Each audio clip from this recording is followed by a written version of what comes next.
Zhou Hai traverses the ancient starry realms and acquires a disciple collecting system. For every disciple he receives, he is granted a tenfold enhancement of their formidable physique, as well as a continuously growing cultivation level. In order to ensure his disciples advance their cultivation daily, Zhou Hai shares his treasures and divine elixirs without reservation, providing as many as they desire. The disciples exclaim, "Master is truly wonderful, caring for us even more than our own parents." Zhou Hai responds, "My dear disciples, you are the only laborers I have. If I do not cherish you, whom shall I cherish?" Chapter 1. Accepting the indomitable battle soul body as a disciple. Uncle Zhou, are you perusing those comic books again? At the entrance of the Daozong Palace in the Jixia Academy, upon seeing Zhou Hai reclining in a chair engrossed in comic books, Chu Chun shakes his head in exasperation. This uncle truly causes Master great concern. Not only is he too lazy to cultivate, but he also refuses to accept any disciples. Does he wish for the Daozong Palace to become extinct? Is there something you need? Zhou Hai inquires, glancing sideways as he puts down the comic book. Uncle Zhou, today marks the triennial opening ceremony of the Academy. Talented individuals from all over the Great Zhou are eager to attend. Master has instructed that you must accept at least one disciple this time. Chu Chun does not scorn Zhou Hai for his lack of cultivation. Rather, he speaks respectfully. I cannot go.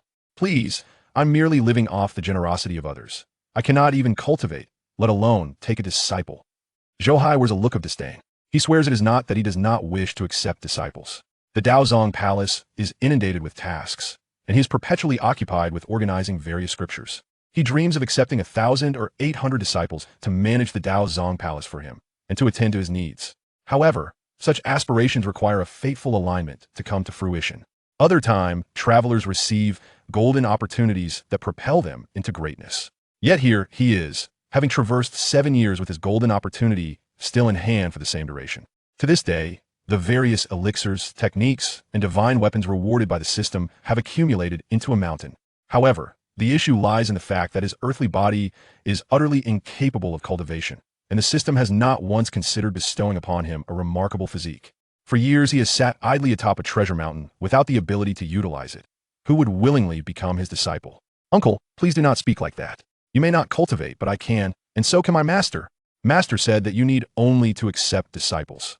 He and my fellow brothers will take turns instructing you, ensuring that you cultivate a qualified successor. Chu Chun hurriedly whispers. Really? Chu Chen's eyes brighten, instantly captivated. If there's someone to assist, what is there to worry about? He must first accept 100 or 80 disciples to serve him. Just as his thoughts began to stir, and before Chu Chun could utter another word, a mechanical voice echoed in his mind. Ding. Detection of the host's strong desire to accept disciples has successfully triggered the system's mainline task. Accept disciples. Ding. Detection of an indomitable battle soul body within 100 miles. Talent and aptitude are supreme. Please proceed to accept this disciple promptly. Note, upon successful acceptance, the host will gain the indomitable battle soul body and trigger a tenfold return mechanism for cultivation. The disciple's cultivation achievements will return tenfold to the host. Moreover, there are numerous rewards.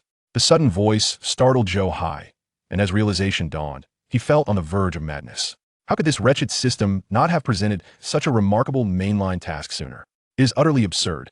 Meanwhile, Chu Chun, who was preparing to persuade Zhou Hai with earnestness, witnessed Zhou Hai suddenly rise.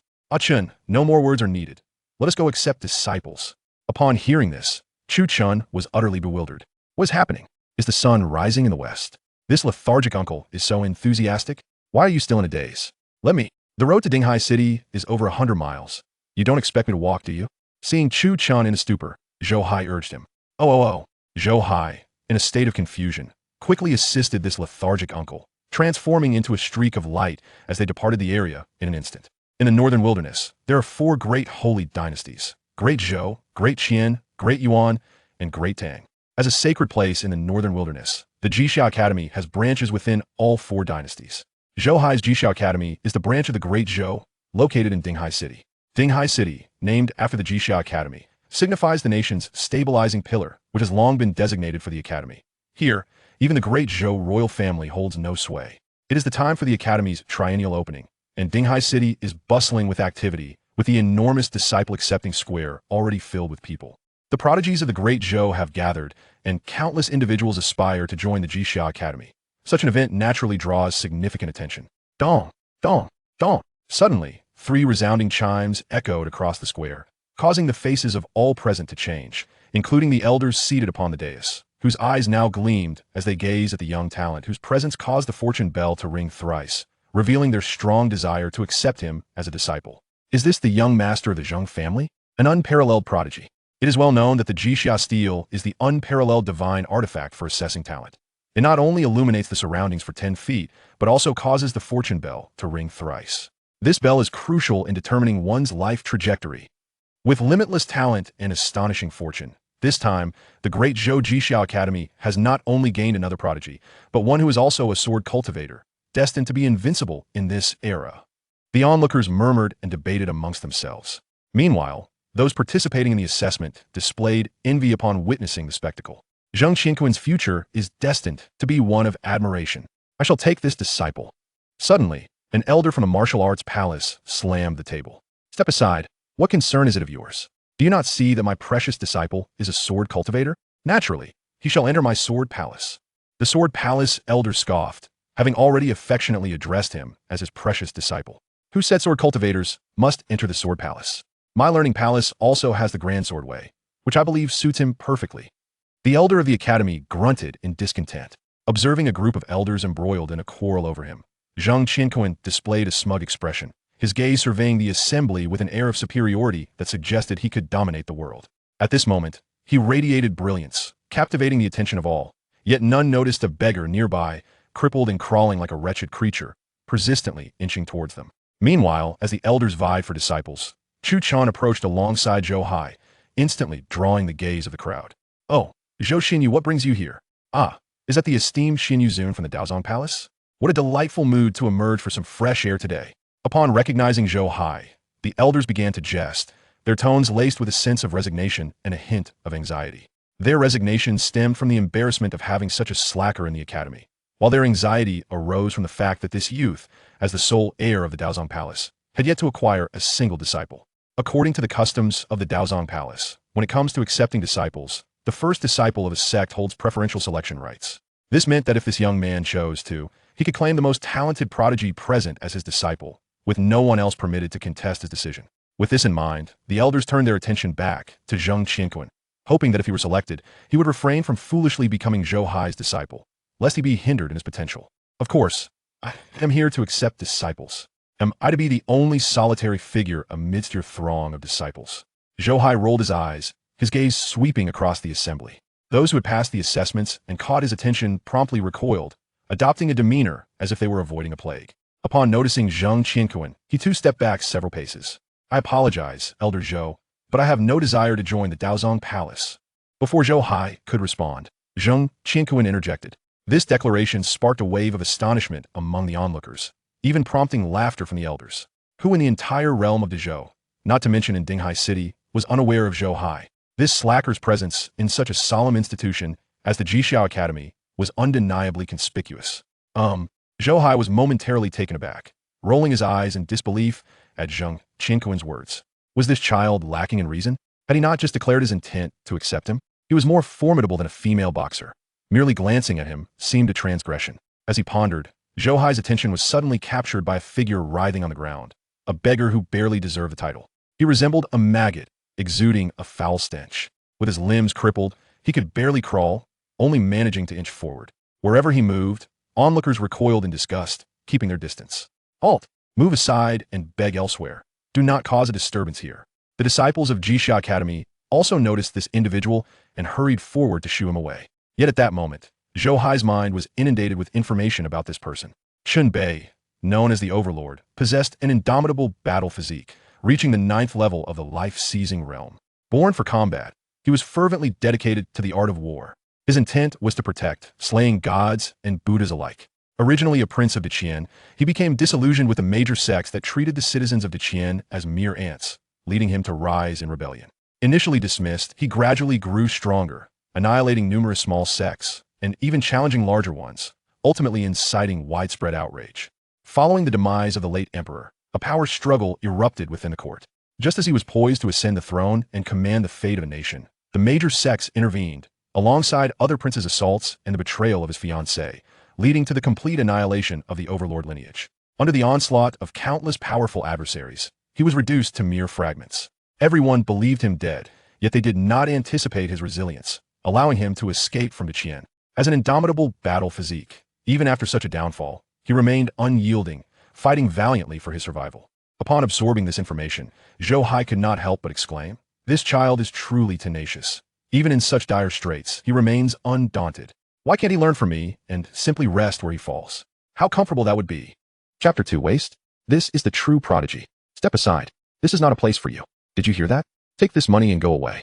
The disciples of the academy impatiently shooed Chunbei away, tossing him a few coins as they attempted to drag him off.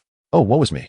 However, Chunbei struggled to lift his head, emitting a whimper that rendered his words unintelligible.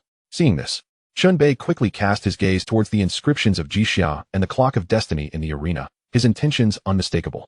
He seemed to declare to everyone his desire to participate in the disciple selection. What on earth does this mean? This fellow also seeks to join the disciple selection? What a joke. Nowadays, even the most insignificant creatures can participate in the academy's disciple assessments. The surrounding crowd was left speechless, pointing and whispering, leaving the academy disciples feeling utterly humiliated.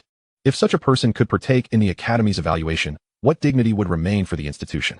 Did you hear me? Leave. Though disgruntled, the academy disciples did not overstep their bounds and approached Chunbei to escort him away. Wait, I shall take this disciple. Bring him back to Daozong Palace. At that moment, Zhou Hai's voice rang out, causing an uproar among the crowd. What?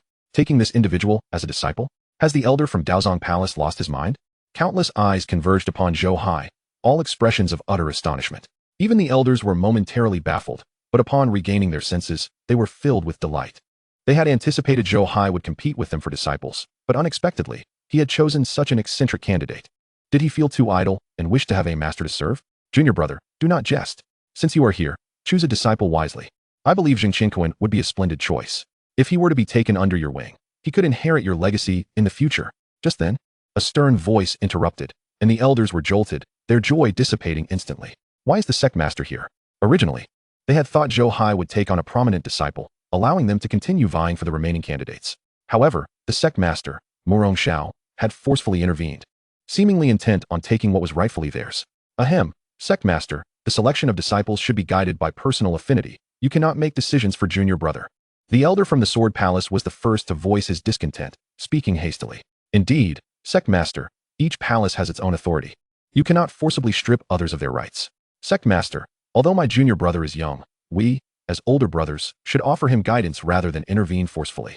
This is against the rules. Sect master, I believe my junior brother has his reasons for this choice. Perhaps this individual possesses unique merits. The other elders quickly chimed in, shamelessly vying for the most promising disciple. Please, sect master. I am not suited for Daozong Palace. Even Zheng Qianquan hastily protested at that moment. He did not wish to be thrust into Zhou Hai's care. After all, he was notorious throughout the great Zhou as a slacker. Be silent. You all rarely show such kindness to junior brother. Why are you so eloquent today? Who just claimed this individual has merits? Step forward and speak of his virtues if you wish to take him under your wing. Murong Zhao's reprimand left everyone speechless. The cultivation world is thus. While Jixia Academy may not regard all beings as insignificant like other sects, it nonetheless does not permit just anyone to associate with them. They may be capable of saving the masses, but they do not serve the masses as if they were their masters. Junior brother, will you not come forth and select again? Turning around, Murong Xiao cast a helpless glare at Zhou Hai. Senior brother, I truly believe I have made my choice. I think what Dan Chenzi said holds merit. Each has their strengths, and my disciple may not be inferior to the others. Zhou Hai replied with resignation. You young man, do you no longer heed my words? I understand your compassion for him, but when it comes to legacy, this is no trivial matter. Thus, you shall first take a disciple. As for this individual, I will respect your decision on how to handle him. Murong Zhao's glare was filled with exasperation and helplessness. Seeing his biased demeanor, the other elders' faces darkened. Is there no sense of propriety left? No. Zheng Qianquan was utterly frantic. Today, Murong Xiao seemed determined to force him into this slacker. He had resolved that if Zhou Hai truly wished to take him as a disciple, he would not agree even if it meant leaving. Senior brother, the truth is, I find no merit in the others. It is him. Zhou Hai shook his head. Having noticed Zheng Qianquan's discontent, the latter looked down upon him, and he felt no need to covet the other's approval. What nonsense! Who dares to look down upon me? Is it because of my overwhelming collection of celestial artifacts and divine weapons that I cannot part with?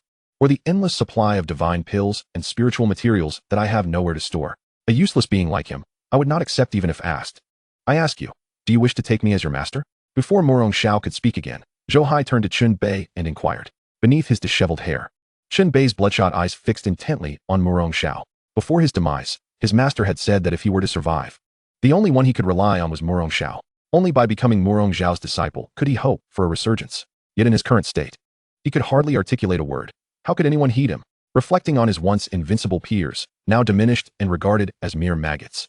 A wave of desolation washed over Chen Bei. Looking at the so-called slacker before him, who had become his last glimmer of hope, he closed his eyes, trembling as he inhaled deeply, then suddenly bowed his head and struck the ground 3 times, signifying his submission to his master. Ha! At last, Daozong Palace has a successor. Zhou Hai laughed heartily. The elders were equally elated. Oh my! Truly, fate is predetermined. This master-disciple bond is destined to become a timeless tale. Little junior brother, congratulations. Ha ha, little junior brother. You finally have a disciple. Your seniors rejoice for you. A throng of elders rushed forward in excitement. Now, this fellow's first disciple slot was filled. They no longer had to worry about him snatching disciples. You, young man, are beyond saving. Murong Xiao, furious and exasperated, angrily swept his sleeve and stormed off. Without a first disciple slot, he could hardly bear to witness the subsequent selection of disciples. How could this young man compete with those shameless old geezers? Ha ha. This is hilariously absurd. What a perfect pairing of master and disciple. They say a great master produces a great disciple. How true that is. A useless master is destined to produce a useless disciple. Finally feeling at ease, they were relieved not to have been chosen. Otherwise, to be forced into Daozong Palace. They would rather perish. A multitude of low voices murmured, while their volume was not loud. The sheer number made it quite cacophonous. A useless disciple? My useless disciple can attract attacks from major sects and sacred places without perishing. Who among you possesses such qualifications?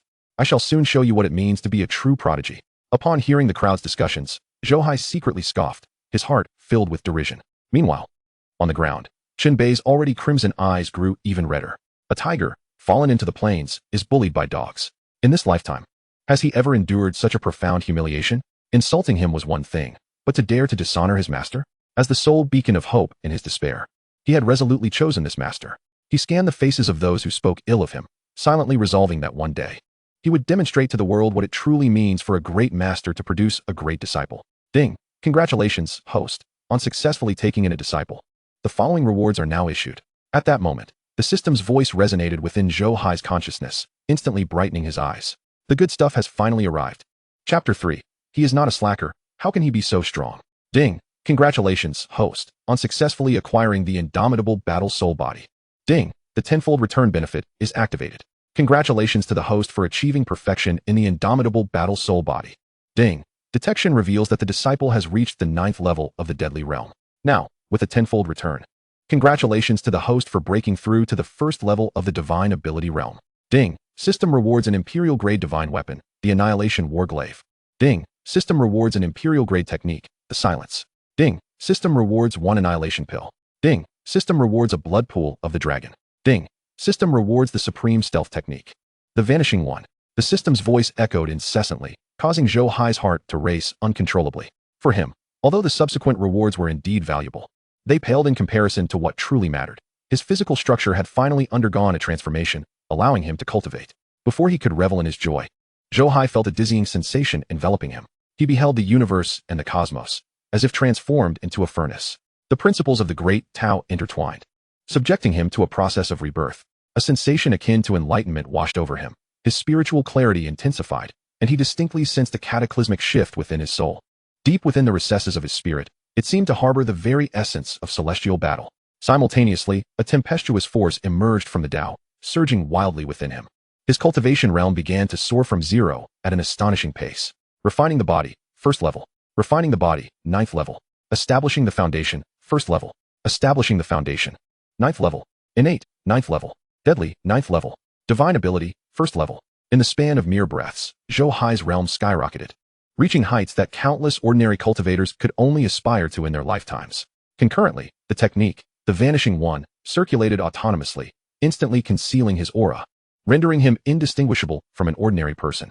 Who would dare to imagine that in just a few breaths, his body had transitioned from the mundane to the extraordinary, containing the power to annihilate the heavens and earth? Divine ability, 1st level. Indeed, it was the 1st level of divine ability. Zhou Hai's heart trembled with exhilaration, and even his breathing quickened.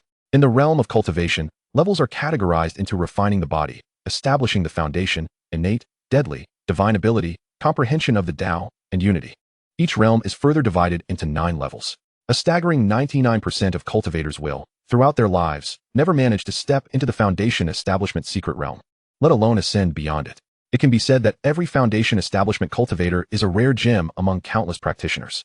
And once one enters the innate realm, they are akin to celestial beings, capable of traversing clouds and mist, entering heaven and earth, and achieving the impossible. Looking upon the Jixia Academy, even the most accomplished disciples of the elders, including the chief disciple, have yet to surpass the innate secret realm, most being in their 20s or nearing 30. Aside from Chu Chun, there is not a single disciple in the academy whose cultivation has reached the deadly realm. Yet here was Chen Bei, at the tender age of 16, already at the 9th level of the deadly realm, a prodigious talent for the ages. Even Zhou Hai, with his breakthrough into divine ability, now stood on equal footing with many elders in terms of cultivation. Excellent. Good disciple. Fear not, for your master shall not treat you unjustly. Feeling the formidable power coursing through him, Zhou Hai's admiration for Chen Bei only deepened as he squatted down to stroke Chen Bei's head. Master uncle, I shall escort you back to the Dao Repository Palace. Chu Chun shook his head. If there was anyone in the crowd who cared most for Zhou Hai, aside from his master, it was him. Do not assist him. Let him bear the burden himself. At that moment, Morong Xiao's voice rang out, evidently irate. In a bid to punish Zhou Hai, he intended for Zhou Hai to carry someone for 100 miles. Observing this, the onlookers turned their gazes toward the scene, many wearing expressions of derision. Even the elders who had shown concern for Zhou Hai moments before now shook their heads, donning expressions that conveyed, your master has punished you, and we are powerless to intervene. Master uncle. Chu Chen also threw up his hands, for he dared not defy his master's orders. Wah! Chen Bei remained prone on the ground, looking up at Zhou Hai and emitting a series of whimpering sounds, seemingly expressing his apologies. Ultimately, it was due to him that his master had been subjected to such treatment. Come on, if you want help, then don't. It's not a big deal. When my master departed, you promised to take care of me. How can you do this now and honor the bond formed when my master took you to the brothel? Zhou Hai's dark expression elicited immediate shock from all present with his words. What? Did I just hear that correctly? The esteemed headmaster of the Jixia Academy, a renowned sage of Dezhou, actually went to a brothel? Good heavens, could you repeat that? I didn't quite catch it. Every face in the crowd was filled with curiosity, eager to pay to hear the unfolding tale. Master uncle. Only Chu Chun was taken aback, hastily intervening. He could not allow anyone to expose his master's past. Meanwhile, having returned only to assist Zhou Hai, Morong Xiao stumbled midair upon hearing this, and without a second thought, turned and left entirely. What an insolent brat, truly hopeless. Morong Xiao cursed inwardly, momentarily wishing he could strike Zhou Hai down in the air and send this scoundrel to meet his beloved master. Soon, Morong Xiao arrived back at the Dao Repository Palace, and at the scene, witnessing no one extending a helping hand, Zhou Hai smirked and squatted down, saying, Disciple, did you see? We are all we have. No one cares for us. Remember, if this bunch of shameless individuals ever seeks your assistance, do not acquiesce. Let us return home. With that, Zhou Hai hoisted Chen Bei, exerting force beneath his feet, unleashing a torrent of power. Boom. The ground erupted with a resounding roar as the bluestone pavement of the square was swept away by a surge of violent energy, akin to crashing waves. The surrounding crowd gasped in astonishment, feeling an overwhelming pressure wash over them. Most spectators were sent flying by the force. Many disciples of the academy were similarly caught off guard, tumbling in disarray. Fortunately, the elders reacted swiftly, immediately unleashing their formidable power to suppress the chaos. Otherwise, Zhou Hai's sudden outburst of strength would have undoubtedly led to numerous casualties. At this moment, Zhou Hai, with Chen Bei in tow, soared into the sky. Yet this was not the end. The elders looked up, their expressions frozen in disbelief. Who was he venting his anger upon? Such a display of power. Was it a show of force? Under the watchful eyes of all, dark clouds loomed overhead, with flashes of lightning flickering ominously. The immense energy released from Zhou Hai was continuously altering the very heavens, threatening to shatter the skies. To the assembled elders, it appeared as nothing short of a tantrum. Only after Zhou Hai had completely departed did the celestial phenomena subside, allowing the crowd to exhale in relief. Moments ago, they had experienced the unsettling impression that Zhou Hai was about to instigate a conflict. However, upon reflection, the elders' expressions shifted dramatically. Wait a moment. Who was that just now? Zhou Hai? Wasn't he a mere waste of space? When did he acquire such formidable cultivation? It was only then that the elders processed the revelation, their expressions a mixture of shock and disbelief. Even Chu Chun was momentarily dazed. Was this the same master uncle who had required assistance to descend the mountain? Such remarkable cultivation, yet he had feigned helplessness. How many secrets was this master uncle hiding? The elders were bewildered. Chu Chun, the head disciple, was bewildered. Even Zheng Qianquan in the crowd was bewildered. Such overwhelming might, capable of effortlessly disrupting the very fabric of reality. This was the ability reserved for those in the divine ability secret realm. The master of the Tao Repository Palace appeared to be just over 20 years old. How had he achieved such formidable prowess? Who had spread the rumor of his being a mere slacker? Zheng Qinkuan felt a profound tremor within. He inexplicably sensed that missing out on Zhou Hai might become the most regrettable decision of his life. Chapter 4. Enduring Hardships, Serving the Great. Hold on, disciple. In stark contrast to everyone's astonishment, Zhou Hai himself was taken aback. For the first time, he wielded such tremendous power and experienced flight. Inadvertently using too much force and nearly ascending to an altitude of 90,000 miles.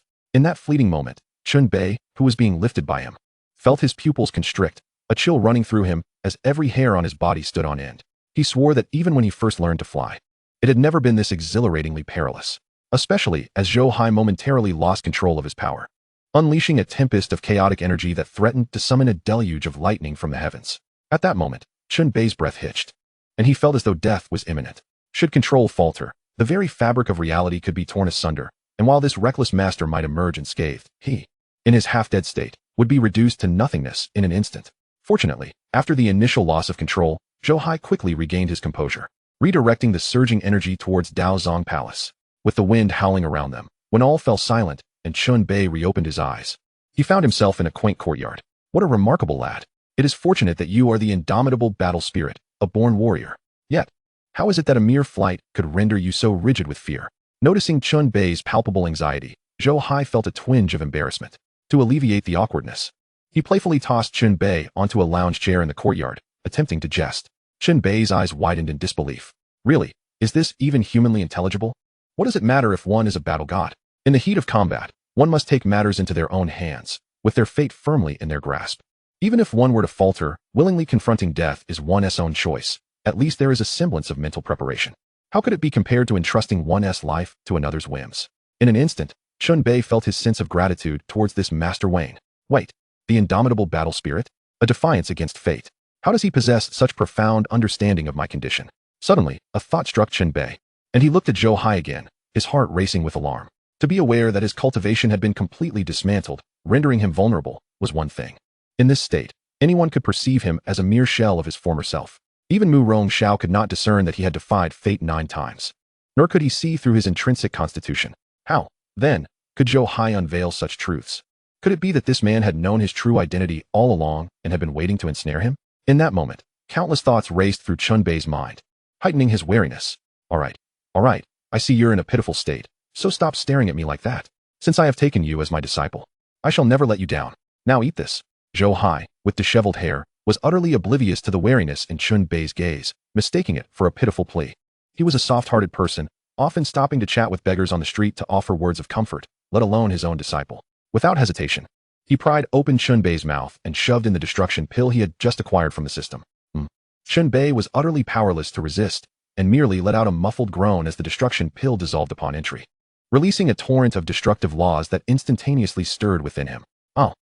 With a chorus of agonized cries. Even a being renowned as the battle god found it excruciating to withstand the pain that obliterated all vitality. In an instant, his body was drenched in crimson. His internal organs, veins, and bones felt as though they were being pulverized in that moment. Even his skin was tearing apart, a sight of utter despair. Thankfully, although the destruction pill was named so, it contained a thread of the Tao of life, ensuring that amidst destruction, a final glimmer of survival remained. Chun Bei's gaze fixated intensely on Zhou Hai, now convinced that his master was out to harm him. The searing agony made him wish for immediate obliteration, a swift end to his suffering. Yet, he was unwilling to succumb. An overwhelming sense of defiance relentlessly fueled his battle spirit, compelling him to endure through the torment of destruction. Splendid. You truly are my excellent disciple. As the saying goes, one must endure the bitter to serve the noble. You must hold on. My future fortunes will hinge upon you. You must persevere, for the indomitable battle spirit signifies an unyielding will, a soul that does not perish. You must be strong. Zhou Hai, witnessing his disciple's unwavering spirit amidst suffering, hurriedly encouraged him. The system's offerings were indeed complimentary. And now was the crucial moment for Chun Bei. The destruction pill could utterly dismantle his physical form while preserving his life force, coupled with his indomitable battle spirit. As long as his will remained unbroken, his body could be remade, freeing him from his current debilitating injuries and restoring his strength. Of course, this process was fraught with agony. To elevate his power further, he could only put his good disciple through this ordeal. After 2 excruciating hours, as Chun Bei let out a roar, he felt as though his very cells had been annihilated. His vision blurred, hearing faded, and his senses scattered. In that moment, he felt like a puddle of blood and mud upon the ground, utterly wretched. He endured. The indomitable battle spirit is indeed formidable. Quickly, my dear disciple. It is time for me to impart to you the techniques. You must recover swiftly. Witnessing Chun Bei's pitiful state, Zhou Hai gasped in shock. Pointing a finger at Chun Bei's forehead, transmitting all the information of the imperial level technique, silence of oblivion, in an instant. At this juncture, Chun Bei felt as though he were on the verge of losing his very soul. Even with the might of the indomitable battle spirit, it was a struggle to withstand such torment. But in that moment, a jolt of awareness surged through him as the technique entered his consciousness. Imbued with the laws of heaven and earth, instantly awakening him. Silence within oblivion, rebirth amidst stillness. What a powerful technique. Is this truly an imperial level technique? Chun Bei's spirit trembled, and without hesitation, he commenced his cultivation. Alas, his body was too frail. Although his spirit could practice this technique, it lacked the physical support. And something vital was missing. The initial stages of cultivating a technique primarily focused on the physical body. Good disciple, push forward. I believe in you. Zhou Hai in turn summoned the blood pool of the dragon, raising his hand to submerge Chun Bei's flesh and blood within. In an instant, as Chun Bei practiced, silence of oblivion. It felt as though he had consumed a panacea, his rate of cultivation skyrocketing exponentially. He sensed an immense energy enveloping him from outside, fervently repairing his body. Simultaneously, his foundational Tao was loosening, ready to be reforged. Everything about him seemed to decay within oblivion, yet from that decay, he was reborn, emerging tenfold, even 100-fold stronger and more resilient. Chun Bei's recovery commenced in earnest, and at that moment, Zhou Hai also felt a transformation within his own body, as if a force was incessantly reshaping him. This bond is truly exhilarating. Though I cannot suffer on behalf of my disciple, I can enjoy tenfold the blessings. This sensation is delightful. Realizing the changes within his body, Zhou Hai was filled with joy. He understood that the enhancement from this bond had begun anew. For every fraction of strength his disciple gained, he would receive tenfold in return. At this moment, Chun Bei's evolution was simultaneously his own evolution. The experience was utterly exhilarating.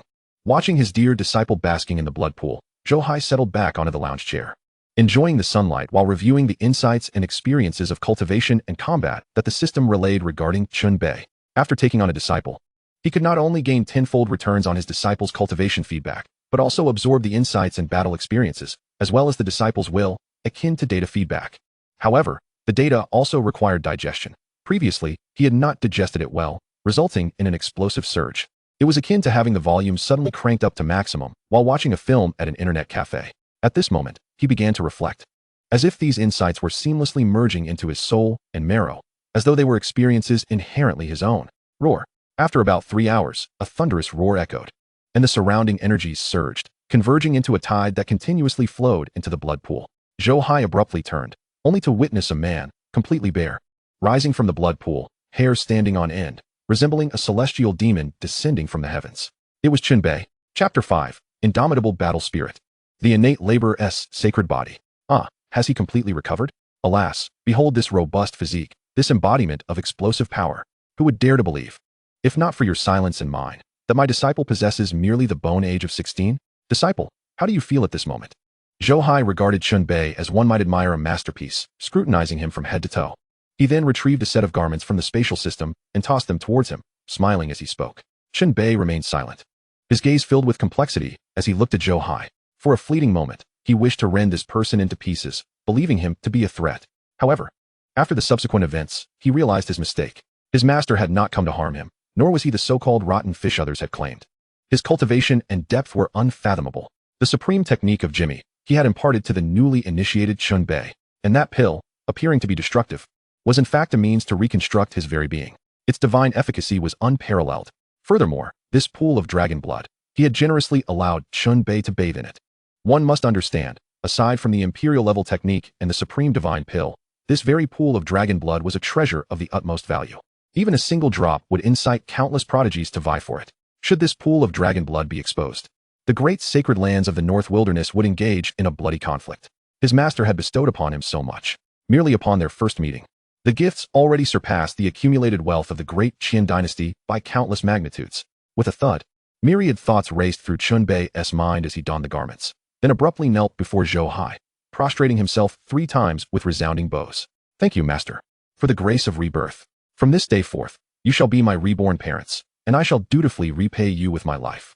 Chun Bei's voice resonated, naturally imbued with an air of dominance, akin to thunder rumbling across the heavens. Zhou Hai was taken aback, quickly assisting his grand disciple to his feet, laughing. All right. My dear disciple, rise. There is no need for repayment. Simply focus on your cultivation. Attain the strength for self-protection, and do not allow others to harm you. And I shall be utterly satisfied. Yet, despite his words, Zhou Hai had already resolved within himself.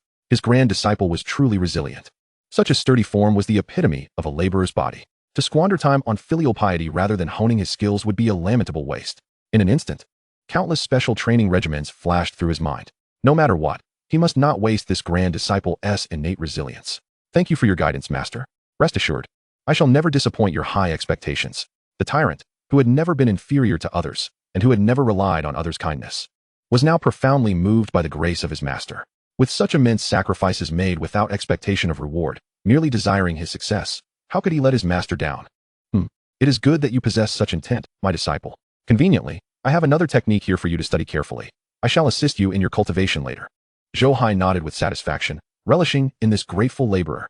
After much contemplation, he decided to extract Chun Bei's resilience to its utmost potential. The indomitable battle soul physique was paramount, overshadowing the significance of mere physical constitution. This physique endowed one with tremendous willpower. As long as the will remained unbroken, the battle soul would endure. The path of cultivation was fraught with challenges and tribulations, and many would find it insufferable. Yet for those with the indomitable battle soul, such hardships were trivial. They could endure greater pain and stride towards a more distant future. Such a formidable gift necessitated equally formidable training.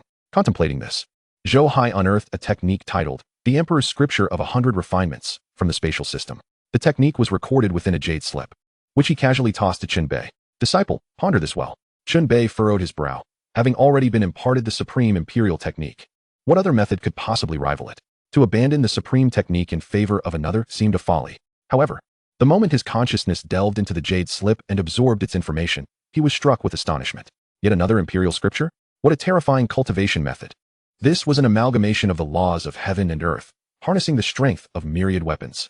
Upon grasping the outline of the Emperor's Scripture of 100 Refinements, Chun Bei's heart raced, and his breath quickened. He had thought Jimmy was the supreme method tailored for him, only to discover that this, the Emperor's Scripture of 100 Refinements, was equally compelling. Perhaps he even preferred the latter. Alas, the resources required for the 100 Refinements Scripture were excessively vast. It seemed that exhausting the world's resources to achieve mastery would be an insurmountable task. This aspect paled in comparison to Jimmy. Observing Chun Bei begin to comprehend the imperial scripture, Zhou Hai felt no need to linger.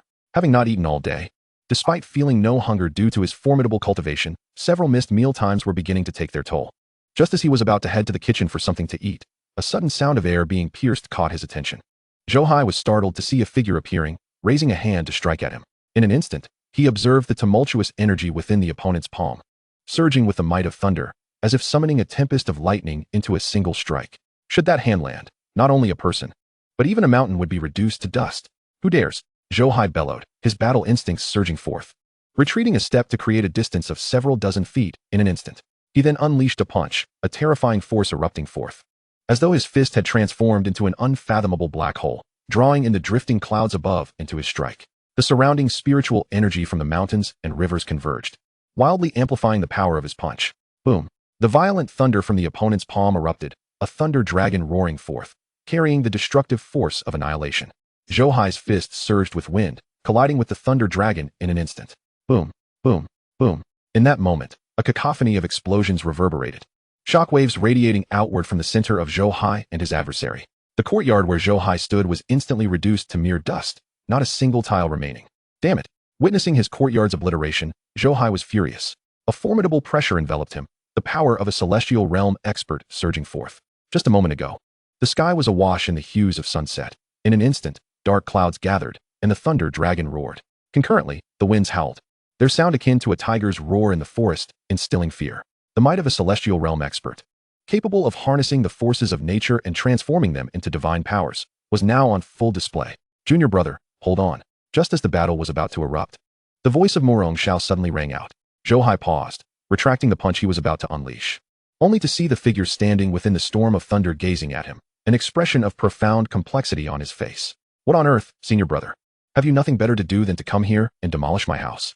Recognizing Murong Shao, Zhou Hai halted his attack, the celestial phenomena dissipating. Yet his mouth could not help but unleash a torrent of curses. Behind Zhou Hai, Chun Bei having sensed the looming threat, was about to join the fray when he too frowned at the scene. Enough. The house is gone. I shall help you rebuild it.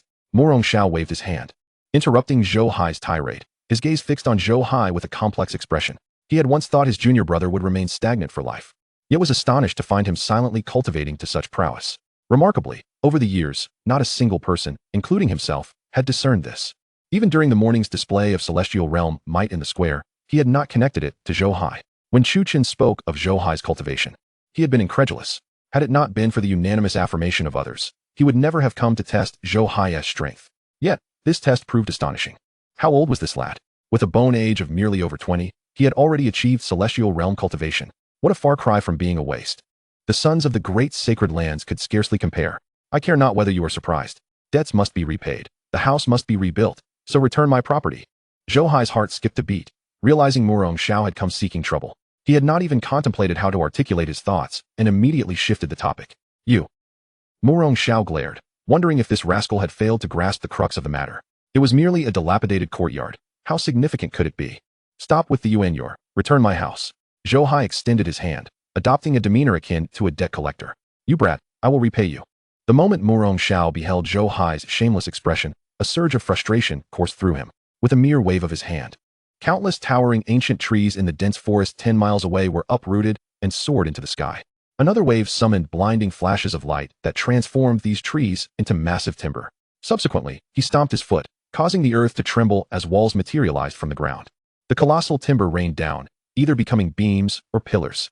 Finally, with another wave, soil ascended and solidified into tiles, swiftly forming a newly constructed courtyard. Is this satisfactory? Morong Xiao glared at Zhou Hai, exasperated. Satisfactory, my foot. You should at least furnish it for me. Moreover, all my belongings have been destroyed. Not only are my treasured tomes gone, but now I can't even manage a meal. You owe me. Zhou Hai was utterly astonished by this miraculous display. Although he believed he could attempt something similar, he knew he could never execute it with such grace. The practitioners in this world were truly formidable. If he were to return to his homeland, he could not escape becoming at least a construction foreman, if not a real estate tycoon. Chapter 6. 1,000 Weapons. Cultivating the Emperor's Sutra. You brat. Morong Xiao was infuriated.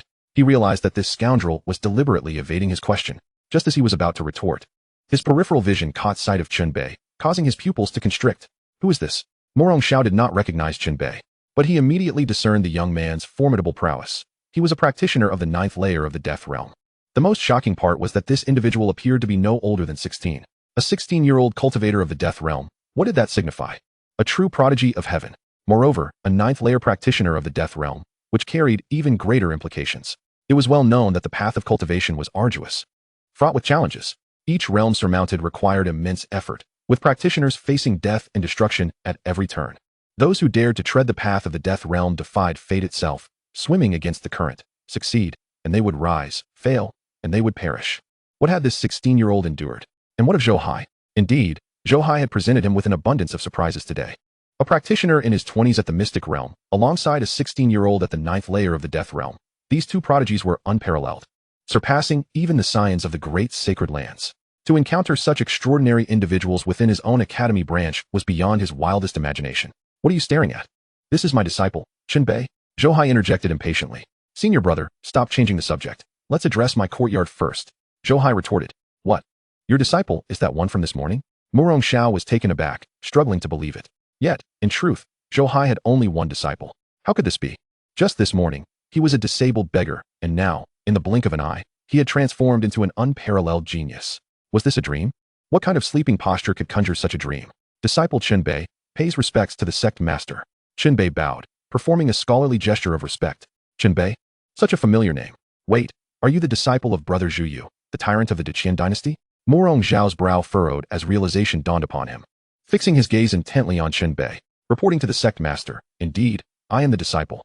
Chen Bei scrutinized Morong Xiao, eager to discern his attitude. Would he be expelled, confronted, or retained? He hoped his master would not misjudge the situation. His teacher Zhu Yu had once assured him that Morong Xiao was someone absolutely worthy of trust. Is it truly you? I thought you had perished. But wait, I only saw blood and remnants, without a proper corpse. How could I have been so certain of your demise? I was mistaken. You are indeed alive. Only someone of your caliber could possess such extraordinary talent. Only you could instill fear in the great sacred lands, prompting them to eliminate you preemptively. Morong Xiao shook his head, grappling with disbelief at Chun Bei's survival, as he had indeed sought him out. Yet coming to terms with the reality was unavoidable. Just then, a flurry of figures surged through the air, alarming the elders of the academy. In response, Murong Xiao raised his hand, unleashing a formidable force that instantly formed a barrier, sealing the entire courtyard. Child, now that you are here, settle in and make yourself comfortable. It is fate that you get to study under Zhou Hai. Henceforth, train diligently with him. And unless absolutely necessary, do not step beyond this courtyard. Murong Xiao regarded Chun Bei earnestly before turning to Zhou Hai. And you? I do not care what you have been concealing. As a mentor, you must embody the virtues of one. Cease your laziness. Additionally, keep a vigilant eye on your disciple. Do not let him wander out easily, for the consequences could be dire. Having spoken, Murong Xiao soared into the air, exiting the barrier before Zhou Hai and Chun Bei could respond. Sectmaster, what is the meaning of this? Called the elders from various factions, Sword Palace, Learning Palace, Martial Arts Palace, and Alchemy Palace, who had gathered outside. Seeing Murong Xiao emerge, they were riddled with questions, perplexed by his decision to erect a barrier. It is nothing. I merely sought to test my junior disciple. From now on, this place shall serve as his sanctuary. All must proceed to the Daozong Palace and refrain from entering this courtyard, or face severe penalties. Murong Xiao declared, standing resolutely in the air. But Sectmaster, may we not see our junior disciple? The elders furrowed their brows, sensing something amiss and questioning his motives. There is nothing worth seeing. Disperse. Murong Xiao frowned. Zhou Hai's situation could be addressed, but he was determined to keep Chun Bei's presence concealed. The Zhuyu of the Great Qian Academy had failed to protect Chun Bei, and he too lacked confidence. Thus it was prudent to exercise caution. Hearing this, the elders wished to press further, but at that moment, Chu Chun arrived in a rush. Master, esteemed uncles and aunts, someone from the Great Qian Academy has come, seeking to discuss the matters of the 4 academies contest. However, there are individuals from the Great Qian dynasty among them, and their intentions seem nefarious. Chu Chun approached, clasping his hands. What? The Great Qian Academy's representatives are sufficient. Why has the imperial court sent people? The others were puzzled. Yet Murong Xiao instantly grasped the gravity of the situation. Let us go. The decennial 4 academies debate is imminent. And it is indeed time to deliberate. With a wave of his hand, Murong Xiao led everyone away. Zhou Hai and Chun Bei overheard every word exchanged. Watching the departing figures, Chun Bei furrowed his brow, a glint of murderous intent flickering in his eyes. Eldest brother, are you so restless that you've dispatched assassins to this place? Chun Bei clenched his fists, murmuring to himself. Enough. Do not mistake your master for being miserly. He does this for your benefit. However, as my disciple, born with a warrior's spirit, you should not cower. Here, take this. You may go wherever you wish and do whatever you desire without needing to hide in this courtyard. Should anything arise, I will shield you. Noticing the murderous intent in Chun Bei's gaze, Zhou Hai waved his hand, sending a storage jade pendant flying towards Chun Bei. Chun Bei was momentarily stunned, grasping the pendant to examine it, only to be met with astonishment. The pendant concealed over 100 sacred grade talismans and dozens of puppets, each radiating an oppressive aura. Yet, that was not the most terrifying aspect. The most chilling treasure was a Feng Tianhua halberd standing among them, exuding an aura of annihilation as if it were in slumber. Even in its dormant state, the halberd emanated a sense of cataclysmic power, warning all to approach with utmost caution. It was a manifestation of unparalleled divine might, one that mere mortals could not behold. Imperial artifacts, sacred talismans, holy puppets, master you. Once more casting his gaze upon Zhou Hai, Chun Bei felt as though he were on the brink of madness. Had his master plundered an emperor's treasury? The depth of this accumulation was simply astounding. The key was that with a mere wave of his hand, it was all bestowed upon him. Even the indomitable Ba Wang, known for his resilience, could not help but feel his eyes moisten. His master truly cared for him. With these treasures, what fear could he possibly harbor as he traversed the world? Enough. Let us prepare for cultivation. Today, we shall defy the heavens, seize its fortune, and strive to enter the realm of divine abilities. What say you? Do you have confidence? Observing Chun Bei's deeply moved expression, Zhou Hai waved his hand dismissively. In response to his master, Chun Bei replied, the power of the dragon's blood is far too immense. I have absorbed less than 1/10 of it, with even more power concealed within me. Should I refine it all, I estimate I could reach the 3rd level of divine abilities. Moreover, with the transformation brought by the dragon's blood, my foundation is nearly perfect. Alas, the lack of sufficient resources is a pity. Otherwise, if I could further cultivate the 100 refinements Emperor Scripture, my foundation and physique would be even more sublime.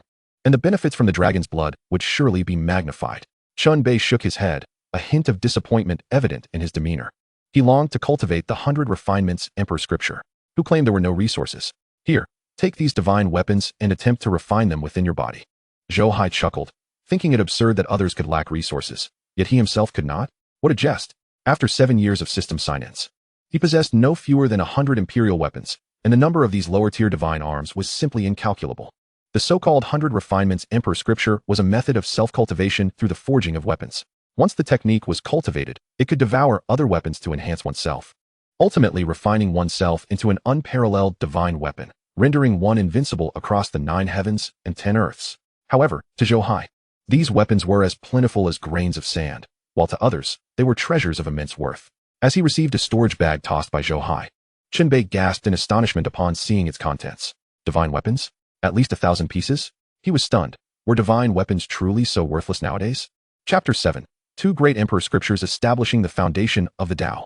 These items should suffice for your cultivation for a while, yes? Zhou Hai stood with his hands clasped behind his back, observing Qinbei. Indeed, master, this is more than sufficient, Qinbei exclaimed, his heart racing as he looked up at Zhou Hai. In that moment, he perceived his master as a colossal figure, akin to the foremost being across the 9 heavens and 10 earths. What his master provided was not merely awe, but an overwhelming sense of security. It was a great fortune in life to have his master as his mentor. He vowed that with such robust support from his master, he would never let him down. If it's enough, then let us begin, Zhou Hai urged without further ado. Qinbei nodded in affirmation and immediately settled into a meditative posture. Focusing on comprehending the 100 Refinements Emperor Scripture, countless imperial runes erupted from the scripture, continuously merging into Qinbei's body, and he felt as if his being had transformed into an insatiable abyss. In that instant, he became like a furnace, capable of refining all that existed. Sensing the changes within, Qinbei hastily drew forth a divine weapon. As the runes on his body swirled, an overwhelming refining power surged forth, causing the divine weapon to begin to dissolve. Not only did the materials of the divine weapon integrate into Qinbei's body, but even the principles inscribed upon it were melted down, absorbed like sustenance. Boom. The instant the divine weapon melted, Qinbei felt a tumultuous roar resonate within his mind. It was as if the vast world within him had erupted. His foundation of the Tao crumbled, his cultivation instantaneously extinguished. In that moment, he transformed from a powerful life-taking cultivator into an ordinary mortal devoid of any cultivation. He was in the process of rebuilding, utilizing the 100 Refinements Emperor Scripture. He was reconstructing his path of cultivation, first level of body refinement. While others forged their flesh and blood, he became a furnace, integrating the formidable divine weapons as materials to forge his own body. Divine weapons, the armaments of Tao comprehension experts, possess the power to destroy the heavens and obliterate the earth. They not only contain the insights of Tao comprehension experts, but were also composed of incredibly precious materials, rendering them virtually indestructible. At this moment, Qinbei was infusing these exceptional materials, along with various insights into the Tao, into his own body, enhancing his physical form with astonishing might. Boom, boom, boom. A series of thunderous roars echoed as Qinbei's cultivation soared uncontrollably. Second level of body refinement. Third level of body refinement. Fourth level of body refinement. In the blink of an eye, his cultivation broke through to the 9th level of body refinement. Yet he showed no signs of slowing down. Boom. The internal tumult surged once more, and with a resounding crash, Qinbei's foundation of the Tao was reforged, officially stepping into the realm of foundation establishment. At the moment his foundation materialized, a surge of potent power erupted, and countless imperial runes appeared, crashing down upon his foundation with a cataclysmic might. It was the Emperor Scripture, Extinction. As the 100 Refinements Emperor Scripture shone brilliantly, Extinction too seemed reluctant to remain in the shadows. The 2 great Emperor Scriptures engaged in a fierce contest, one focusing on refinement, the other on aggression. In their entanglement, Qinbei's body transformed not only into a divine weapon, but also into an unparalleled grand formation. The 2 great Emperor Scriptures became the foundation of this formation. How formidable! Qinbei felt a profound shock within, hastening his cultivation further. Yet soon, after completely absorbing a divine weapon, his cultivation barely reached the 3rd level of foundation establishment. Qinbei was once again astounded. This was a divine weapon, capable of annihilating all beneath the realm of Tao comprehension. Yet it could only assist him in reaching the 3rd level of foundation establishment. How many divine weapons would it take to attain full mastery? And at this moment, how powerful would he become? Without hesitation, Qinbei drew forth another divine weapon to absorb. Meanwhile, as Qinbei's strength surged, Zhou Hai underwent a tremendous transformation of his own. His foundation of the Tao continuously evolved, growing ever stronger. His exterior shimmered as if coated in gold, and the sound of metallic clashing accompanied his movements. At this moment, he felt that even without any defense, a full-force strike from a cultivator below the realm of divine abilities would not harm him in the slightest. Was this the true power of the 100 Refinements Emperor Scripture? The feedback was tenfold. This sensation was truly exhilarating. Zhou Hai reveled in the experience. Wait, if my body is undergoing such a transformation, can I not cultivate as well? Realizing this, Zhou Hai hurriedly sat down, eager to experience the sensations of cultivation. But soon, he was left dumbfounded. He indeed possessed the traits of an indomitable battle soul, and there was a tremendous power within him. However, the characteristics of an earthling remained unchanged, preventing him from cultivating. In other words, no matter how his body transformed, he could never cultivate. To attain cultivation, he would have to rely on the feedback from his disciples' cultivation. Damn, this broken system, what is this situation? Zhou Hai was frustrated. He had thought his physique was 10 times stronger than his disciples and would shine brightly. Yet here he was, still unable to cultivate. Who could bear such a fate? However, the system offered no response. Seeing this, Zhou Hai could only leave in resignation, searching for a way to prepare a meal. But as he caught a glimpse from the corner of his eye, he noticed a blood pool buried in the ground. It was the very pool that had once contained the dragon's blood. Amid the cataclysmic assault just now, the entire courtyard had been reduced to dust. Yet this dragon's blood pool remained unscathed, merely sunken into the earth. It seems to be quite a decent treasure. I shall collect it. Zhou Hai waved his hand, retrieving the blood pool. Upon surveying the now barren courtyard, he pondered for a moment before deciding to make further arrangements. The courtyard is too simple. It lacks rockeries and flowing water. This must change. Stroking his chin, Zhou Hai retrieved 2 sacred weapons from the system space, the sacred mountain seal and the calming sea pearl. Previously, without any cultivation, these treasures had been of no use to him. But now, with a mere thought, the sacred mountain seal transformed into a continuous series of rockeries, while the calming sea pearl took the form of a spring. Ethereal mist surrounded the area, and the instantly formed rockeries with flowing water radiated an aura of immortality. Pure and elegant, a sight to behold. As Zhou Hai's thoughts stirred, a splendid array of flowers blossomed upon the rockery, and rainbows danced upon the flowing waters, creating an exquisite spectacle. Indeed. Observing this scene, Zhou Hai nodded in satisfaction. Soon, a multitude of treasures emerged: an ice bed, a comprehension mat, a devouring cauldron, and a soul-settling bell. Various coveted artifacts, which others could only dream of, were repurposed by him as mere furnishings. In no time, the small courtyard regained its lively, earthly essence. With so many treasures at hand, even his senior brother, the sect leader, should find it impossible to shatter anything here. No? Stroking his chin, Zhou Hai mused with a sense of pride. What a pity, however, that my silver bottle and Meisharan book are lost, along with many similar tomes I had yet to peruse. I must find time to venture to Dinghai City again.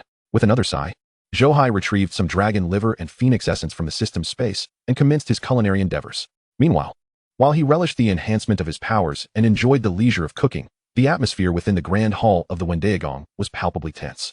Scoundrels, do you intend to search my Jixia Academy? A reprimanding voice rang out as Murong Xiao slammed his palm upon the table before him, unleashing the overwhelming aura of a peak enlightenment realm expert, pressing down upon most present, leaving them breathless and visibly distressed. Why, my dear friend Murong, should you be so incensed? The 3rd prince and the 9th prince share a profound brotherly bond, and they come seeking him. Surely, this is a good thing. Is it not the essence of your academy to cherish human connections? You ought to facilitate the 3rd prince's longing for his brother. A light chuckle echoed as a figure clad in black robes stepped forth, effortlessly dissolving Murong Xiao's oppressive aura, startling the assembly. This was yet another peak enlightenment realm master, his strength on par with Murong Xiao. In the gathering, the elders from the Dakian Jixia Academy and the 3rd prince of the Dakian dynasty simultaneously exhaled, having felt as though Murong Xiao had grasped their throats, the sense of mortality looming terrifyingly close. Oh, do you imply that my academy must comply and allow itself to be searched simply to honor their fraternal bond? Murong Xiao's gaze turned frigid, fixating intently on the figure in black. My friend, you jest. What a distasteful notion, this search. The man in black retorted. The Jixia Academy is a sanctuary for cultivation, with a millennium of camaraderie shared with our Qiangyao Holy Land. How could our Qiangyao Holy Land possibly humiliate the Academy? We come merely seeking assistance from the Jixia Academy. Surely, the Academy would not wish to impose difficulties upon our Qiangyao Holy Land, would it, Elder Lu? The figure in black shook his head with a smile, seemingly fostering goodwill, yet subtly invoking the authority of the Qiangyao Holy Land, attempting to exert pressure on them. The Jixia Academy was indeed a revered sanctuary for cultivation. If it were the main academy, it would not fear the Qiangyao Holy Land. However, this was merely a branch, lacking the stature to contest with the Qiangyao Holy Land. Indeed, my esteemed friend Dongwa speaks the truth. Our academy has maintained exchanges with the Qiangyao Holy Land for many years. It is only fitting that we extend mutual respect. Elder Lu, the head of the visiting Dakian Academy, quickly nodded, smiling in an attempt to ease the tension. Impudence. Elder Lu, do you speak on behalf of the Qiangyao sect? Or does your stance represent the main academy? Murong Xiao's gaze turned icy, his voice rising again. Elder Lu was taken aback. He held no authority to represent the main academy, to claim representation for the Qiangyao Holy Land. However, was utterly unacceptable. That would be tantamount to betrayal. Clearly, Murong Xiao dismissed his identity with disdain, deliberately making him uncomfortable. Murong, my friend, the figure in black interjected, brow furrowed. You ought to remain silent. What is it to me? Do I share such familiarity with your Qiongya sect? If you wish to discuss camaraderie, take it up with the main academy. Let them speak with me. I am eager to see if they will issue orders for you to conduct your search. Murong Xiao waved his hand dismissively, offering no concessions whatsoever. You, Murong, my friend, my purpose here transcends merely representing the Qiongya Holy Land. It embodies the collective will of numerous sacred sects. Are you certain you wish to deny even a modicum of respect? The figure in black's expression darkened, no longer concealing his menace. Does this imply that if I do not allow your search today, you intend to assault my Dojo Academy? Murong Xiao chuckled. Amusement mingled with incredulity. Begone, he declared, his laughter tinged with exasperation. These individuals arrived with veiled inquiries regarding Chunbei, and the Academy's stance had been unmistakable. There was no trace of Chunbei here. Yet, they remained undeterred, seeking excuses to conduct a personal search. How could Murong Xiao, with his fiery temperament, tolerate such insolence? Had he not been practicing restraint lately, he would have undoubtedly left a few of them behind today. Well, since you are so obstinate, do not lament later. The figure in black's eyes glinted with malice as he turned to depart. Murong sect leader, do not forget the 4 Academy debate in 3 months. I await your esteemed presence in Dakian. Elder Lu's expression also darkened, casting a deep glance at Murong Xiao before leading the Dakian third prince and others out. Scoundrels! This Qiongya sect dares to use intimidation against us. They truly do not regard my academy with any respect. And this Dakian academy has grown increasingly degraded, allowing various sects to manipulate them at will. It brings shame upon my academy. Murong Xiao seethed. To search my academy, such humiliation is intolerable. Even if the celestial deities themselves were to intervene, it would be of no consequence. Should these individuals wish for war, let them come. Even if the main academy does not lend assistance, what is there to fear? Once they had departed, the previously silent elders of the various palaces began to voice their indignation. Enough. This matter requires no further discussion. Remember, my academy does not instigate conflicts, yet we are never intimidated. We must not descend to the depths of the Dakian Academy. Return now and prepare for the 4 Academy debate in 3 months. It pertains to the resource distribution of the main academy. In recent years, our Dojo Academy's disciples have been woefully inadequate, ranking last for 3 consecutive sessions. Should we find ourselves at the bottom once more, the main academy will surely hold us accountable. Murong Xiao stated solemnly, raising his hand to conclude the meeting. Understood, sect leader. The assembly responded, their expressions clouded with concern as they took their leave. Once alone, a weary expression settled upon Murong Xiao's face. Brother Zhuyu, your death has not merely ignited chaos within the Dakian dynasty, it has rendered the Dakian Academy utterly impotent. In the dead of night, within an inn in Dinghai City, the figure in black, Elder Lu from the Academy, and the Dakian third prince convened in a room, the atmosphere palpably tense. It seems almost certain now. If Chunbei is alive, he must be concealed within the Dojo Academy. Otherwise, Murong Xiao would not be so averse to even granting a visit to the academy. He seeks to bury the truth. Suddenly, the figure in black declared, indeed, Murong Xiao's reaction today was exceedingly pronounced. Based on my understanding of him, he would certainly dare to defy convention and harbor Chunbei. Elder Lu nodded, the image of being scorned by Murong Xiao gnawing at his insides. Elder Lu, Elder Donghua, it is imperative that Chunbei must perish. For not only does he pose a threat to the Dakian dynasty, but he will also endanger each of you. The Dakian third prince, Chen Qian, urged anxiously. Rest assured, if the straightforward approach fails, I shall stealthily infiltrate the academy tonight. Should Chunbei truly be within, I shall personally execute him. He is but an undeveloped genius, easily dispatched like a pig or a dog. The figure in black, Donghua Quan, declared coldly, standing with arms crossed. Really? Then I must trouble Elder Donghua with this task. Chen Qian exclaimed joyfully, hastily bowing in respect. With the Dakian dynasty's stability still in its infancy, with his half-brother successfully ascending to the throne, he could not allow Chunbei to remain alive. Chunbei was far too formidable. His talents rivaled those of the holy sons and daughters from the sacred lands. Should he be allowed to mature, he could very well overturn the entire Dakian dynasty in the future.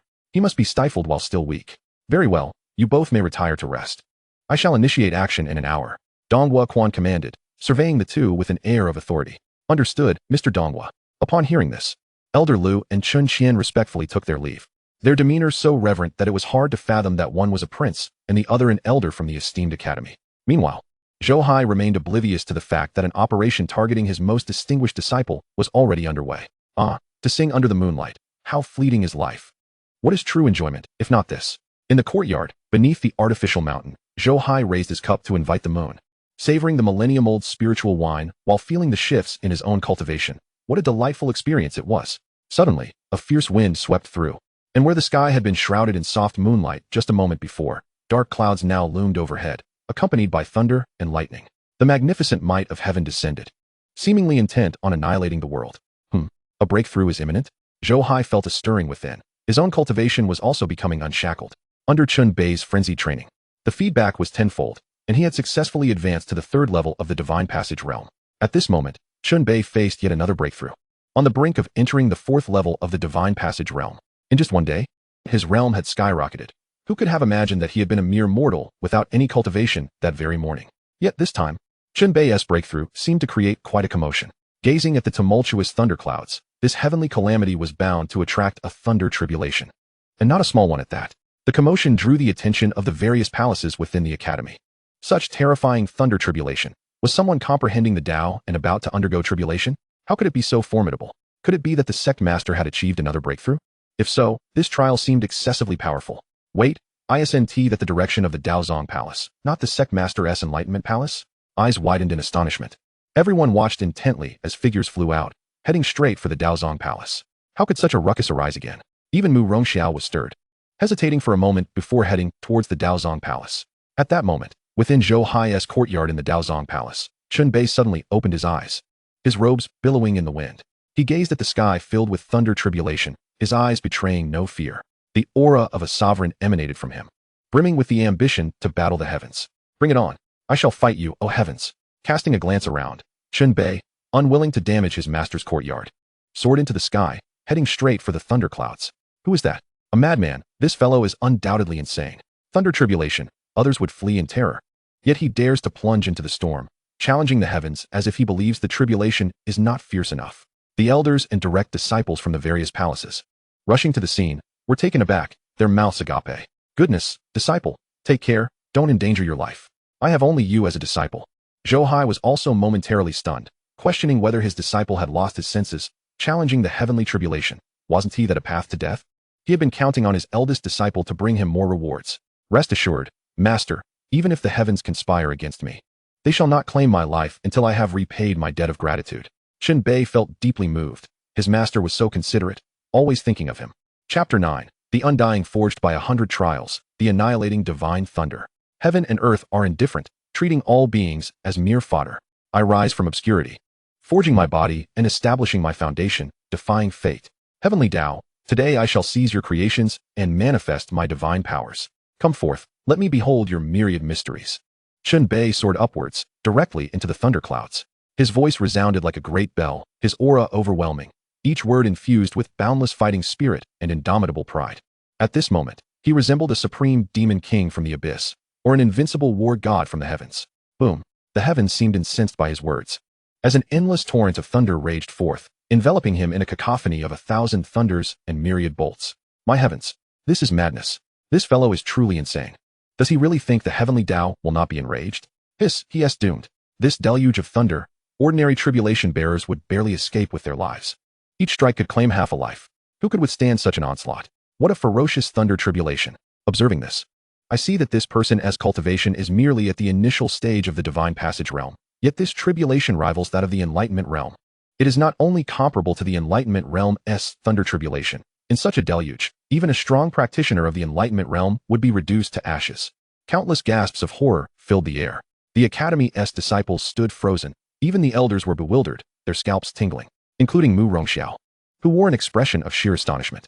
He clearly saw that the one undergoing tribulation was Chun Bei. This lad was admonished to behave himself, yet he was so ostentatious. The pursuers from Deqian were right at Dinghai City, and he dared to be so brazen. Moreover, not only did he disregard his pursuers, but he also disrespected the heavens. Is he attempting to overturn heaven itself? Good heavens, disciple, hold on tight, don't perish on me. In the courtyard below, Zhou Hai was beside himself with worry. After laboriously acquiring a diligent disciple, what would he do if the heavens played tricks on him? O heavens, please show mercy and do not hold his youthful folly against him. Zhou Hai fervently prayed, adopting a pious demeanor. You were supposed to keep an eye on him. Was this how you did it? Just then, Mu Rongxiao's voice rang out. Zhou Hai turned to see Mu Rongxiao glaring at him fiercely. If heaven seeks to punish, it is not I who instigates it. How can I possibly control that? If you have the means, tell the heavens to stop. Zhou Hai was rendered speechless. As he spoke, the endless thunder within the clouds dissipated. Under the gaze of all, Chun Bei's figure emerged, still towering like an invincible war god.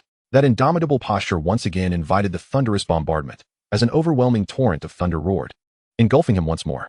The might of this thunder was tenfold stronger than the last. By the heavens, I shall no longer call you my elder. You do not heed my words at all, treating me as if I were no more than a grandchild. Zhou Hai was startled, watching Chun Bei with an anxious heart. Cursing loudly, the onlookers, captivated by the heavenly tribulation, turned to gaze at him, utterly speechless. While others may call upon the heavens casually, this fellow genuinely seems to want the heavens to acknowledge him as kin. Chun Bei, is it really him? Not far off, a shadow darted through the night. Having stealthily approached, upon witnessing Chun Bei amidst the thunder tribulation, his pupils constricted. Who could have imagined that at merely 16 years of age, he had seized the essence of heaven and earth, breaking through the mysteries of the divine passage realm?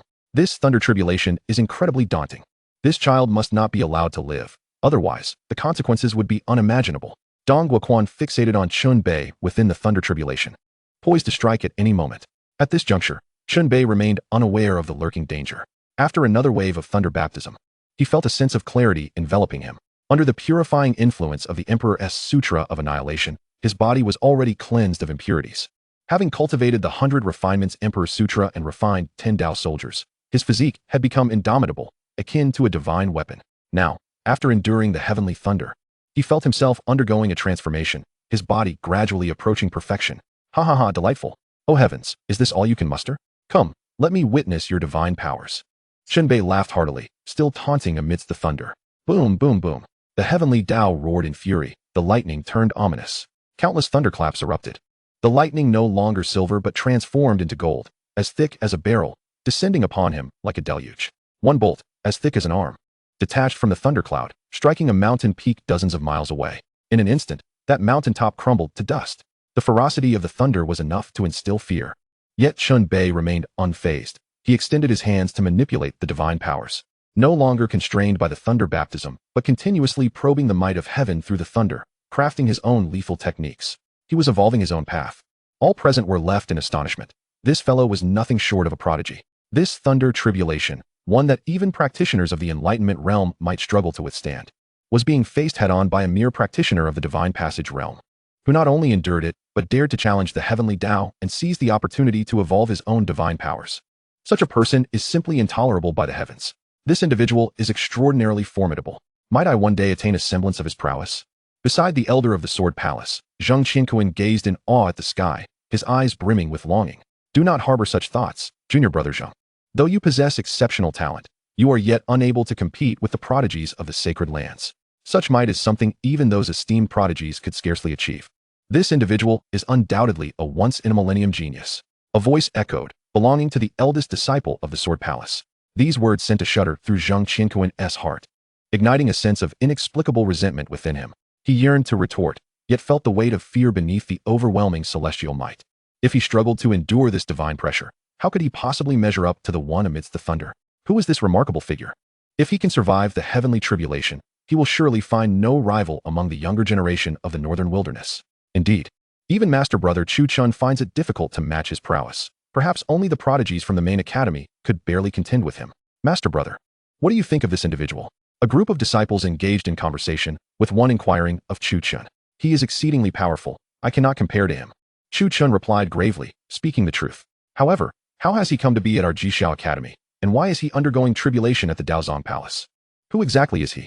After a brief pause, his remarks immediately plunged everyone into contemplation. Indeed, who is this person? How did he arrive at the Daozong Palace? Under the watchful eyes of all, time passed slowly. After enduring 9 successive rounds of heavenly tribulation, not only was Chun Bei not obliterated, but he instead radiated boundless dark light. In that moment, he resembled a demon lord, with demonic flames surging in his wake. As the thunderstorm dissipated, ominous clouds lingered, seemingly bowing to Chun Bei's feet. Indeed, he had forged his own path amidst the tribulation, manifesting his own divine abilities, the immortal thunder of annihilation. Ha ha! The 9 heavens' divine thunder is but trifling. Master, I have succeeded. Chun Bei laughed joyously, then swiftly descended to the small courtyard, kneeling before Zhou Hai with a resounding bow. In that moment, he no longer referred to him as master, but as father. The title of master is reserved for the esteemed, yet a father is cherished for a lifetime. Upon witnessing Chun Bei's gesture, everyone, except for Murong Xiao, was rendered speechless. Father? Zhou Hai is his father?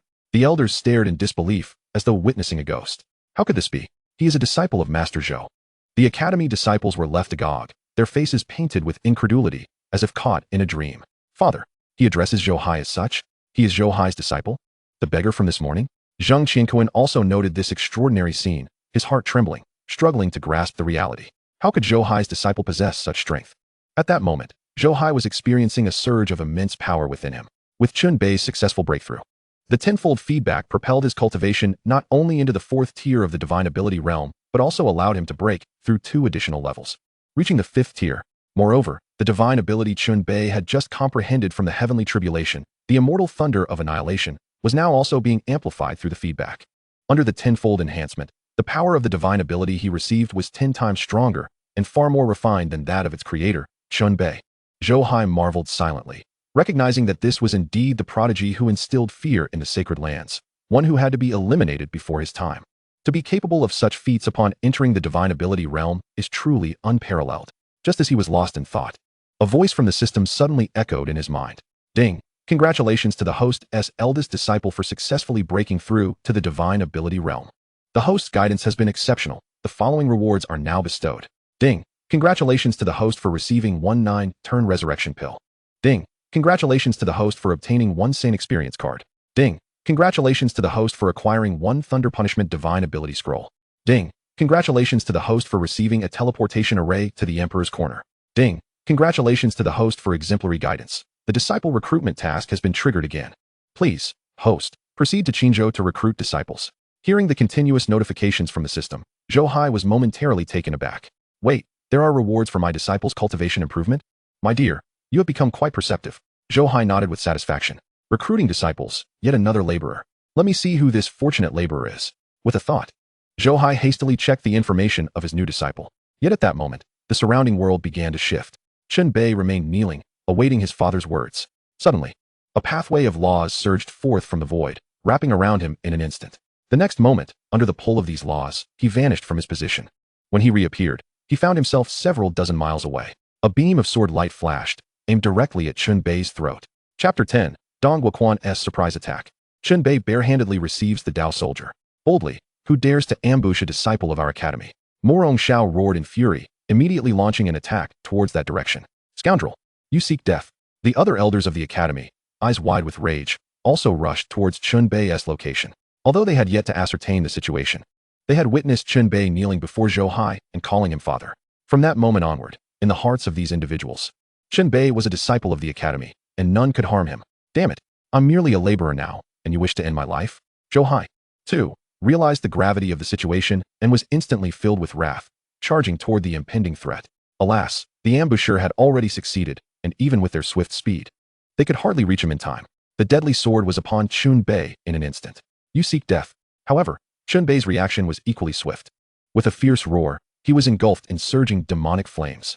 A torrent of violent power surged skyward, and he explosively broke free from the constraints of the laws. As the sword light bore down upon him, he seized it with a firm grip. The immense force crashed against him, propelling Chun Bei backward, causing him to fly several miles away in an instant. Yet, no matter how much force he exerted, the sword could not inflict the slightest harm upon him, not even allowing him to release his grip. What is happening?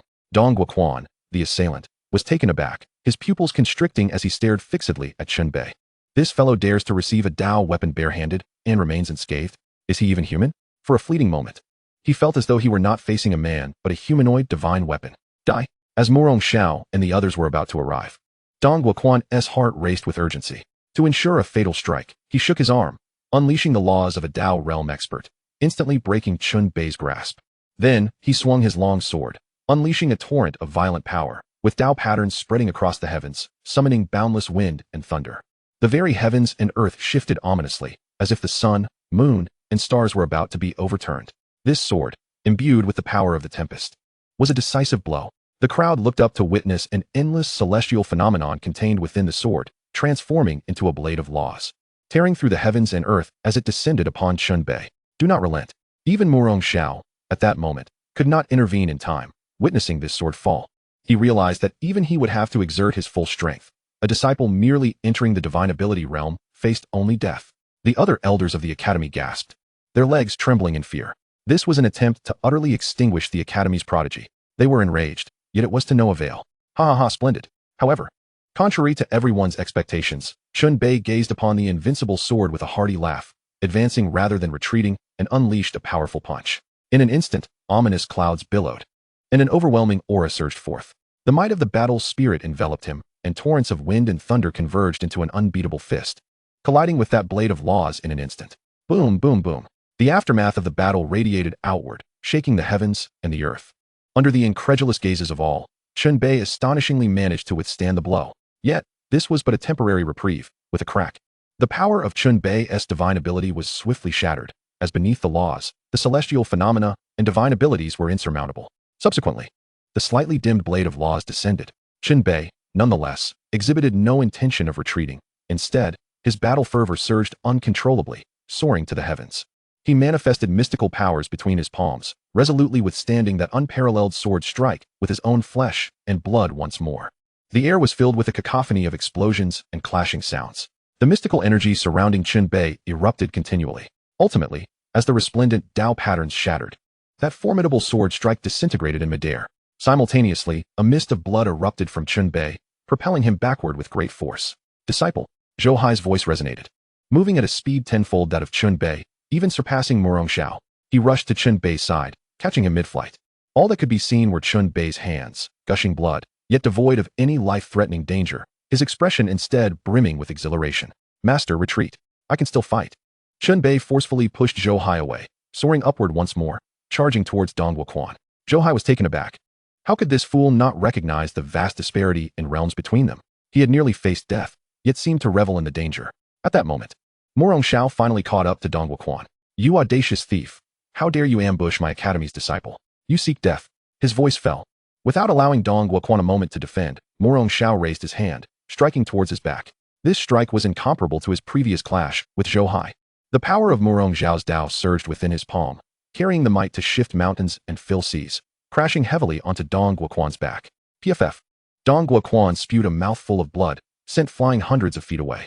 In that instant, he felt his internal organs shatter, his entire being thrown into disarray.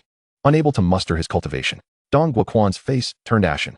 He could not comprehend how a blow from a Dao comprehension master, even he could not withstand with mere flesh, could be endured by Chun Bei. What baffled him further was that Xiao's strike had come too swiftly, lacking the time to gather full strength. In contrast, his own sword strike, undoubtedly more powerful than Xiao's palm, how had Chun Bei managed to endure it? Was Chun Bei still merely flesh and blood? Alas, at this moment, no one was there to provide answers. Only a colossal fist awaited him. Before he could reach the ground, he saw Chun Bei soaring towards him, delivering a punch. There was no mystical technique, not even the force of cultivation, just an ordinary fist. Bang! However, at the instant this seemingly mundane fist connected with his chest, it unleashed an unimaginable force. His chest began to cave in, and every bone in his body shattered simultaneously. The might of this punch was not in the least inferior to Xiao's earlier strike. Bang, bang, bang. The sound of explosions reverberated once more as Dong Wuxian's body erupted, blood transforming into mist that enveloped him. His entire meridians, bones, and organs burst apart in an instant. No, I am an elder of the sacred land. How dare you kill me? In his final moments, Dong Wuxian could only emit an unwilling roar, his head exploding, reducing him to a heap of flesh. This overwhelming punch rendered all spectators utterly astonished. Even Xiao stared at Chun Bei, his face a mask of shock. With no mystical techniques, no cultivation power, merely with a fleshly fist, he annihilated a Dao comprehension cultivator? Was this some sort of jest? Even though Dong Wuxian's cultivation had been shattered and his Dao principles defeated, that body had been sanctified by the Dao. How could it be so easily obliterated by a mere cultivator of the mystical realm? Ha ha ha, what a thrill. It was far too exhilarating. Chun Bei laughed heartily, his overwhelming battle intent leaving the onlookers speechless. This fellow was truly a combat fanatic. A novice in the mystical realm dared to challenge a peak Dao comprehension master, a chasm of realms between them. What audacity was this? Yet, reflecting on his inhuman combat performance, the crowd fell into silence. He was indeed a prodigy, beyond the realm of common understanding. Why not wait for him to catch his breath before striking? At that moment, Zheng Qianquan's voice broke through, his gaze fixed on Chun Bei, filled with defiance, yet more so with envy. As today's most dazzling new disciple, his talent was exceptional. He should have been the sole protagonist, the focal point of all attention. Yet now, Chun Bei had captured everyone's gaze, rendering him as insignificant as a firefly competing with the full moon. He felt resentment, yet was powerless, resorting to his own means to belittle Chun Bei. Fool! Combat is not merely about strength. It does not necessitate a contest of superiority. As fellow disciples, let me offer you a piece of advice. Combat exists solely for killing. It is either you die or I perish. Even a lion uses all its might to hunt a hare. Sparing the enemy merely offers them a chance to breathe. A path to death. Chun Bei glanced sideways, his words rendering Zhang Qianquan crimson with embarrassment. He opened his mouth to retort, but found himself at a loss for words. Well said. Combat has never been about fairness. The way of the gentleman applies only to gentlemen. In true battle, there are but two objectives. You die, I live. Murong Xiao gazed at Chun Bei in astonishment, offering his praise. Upon hearing this, Zhang Qianquan's expression darkened further. He felt as though he had become the greatest fool in the arena. The protagonist he was meant to be now forced him to watch as another shone brilliantly. Master, this is not the time for celebration. The one who perished was an elder of the Qiong Yao sacred land. We shall face dire consequences. Just then, an elder from the alchemy palace stated solemnly. Upon these words, a profound silence enveloped the crowd, the disciples feeling an inner turmoil. The Qiong Yao sect was a powerful sacred land guarded by saints. It was not something to be trifled with. To slay their elder was tantamount to declaring war. Even the senior elders fell silent. This was indeed a colossal blunder. Humph. Whoever struck the blow shall bear the responsibility. It was not us who killed him. Surely we need not grovel in apology? At that moment, Zhang Qianquan spoke loudly. The crowd turned their gazes toward him. You think you can dictate my actions? Rest assured. One shall bear one's own consequences. Since my whereabouts are now revealed, I shall depart on my own. Let the floods rise and the pursuers swarm. I shall not drag the academy down in the slightest. High above, upon hearing Zhang Qianquan's declaration, Chun Bei observed the frowns on everyone's faces directed at Zhang Qianquan. As if contemplating his words, he smiled gently, resolutely declaring, with that said, I transform into a streak of light, descending into the courtyard. To Murong Xiao, still airborne.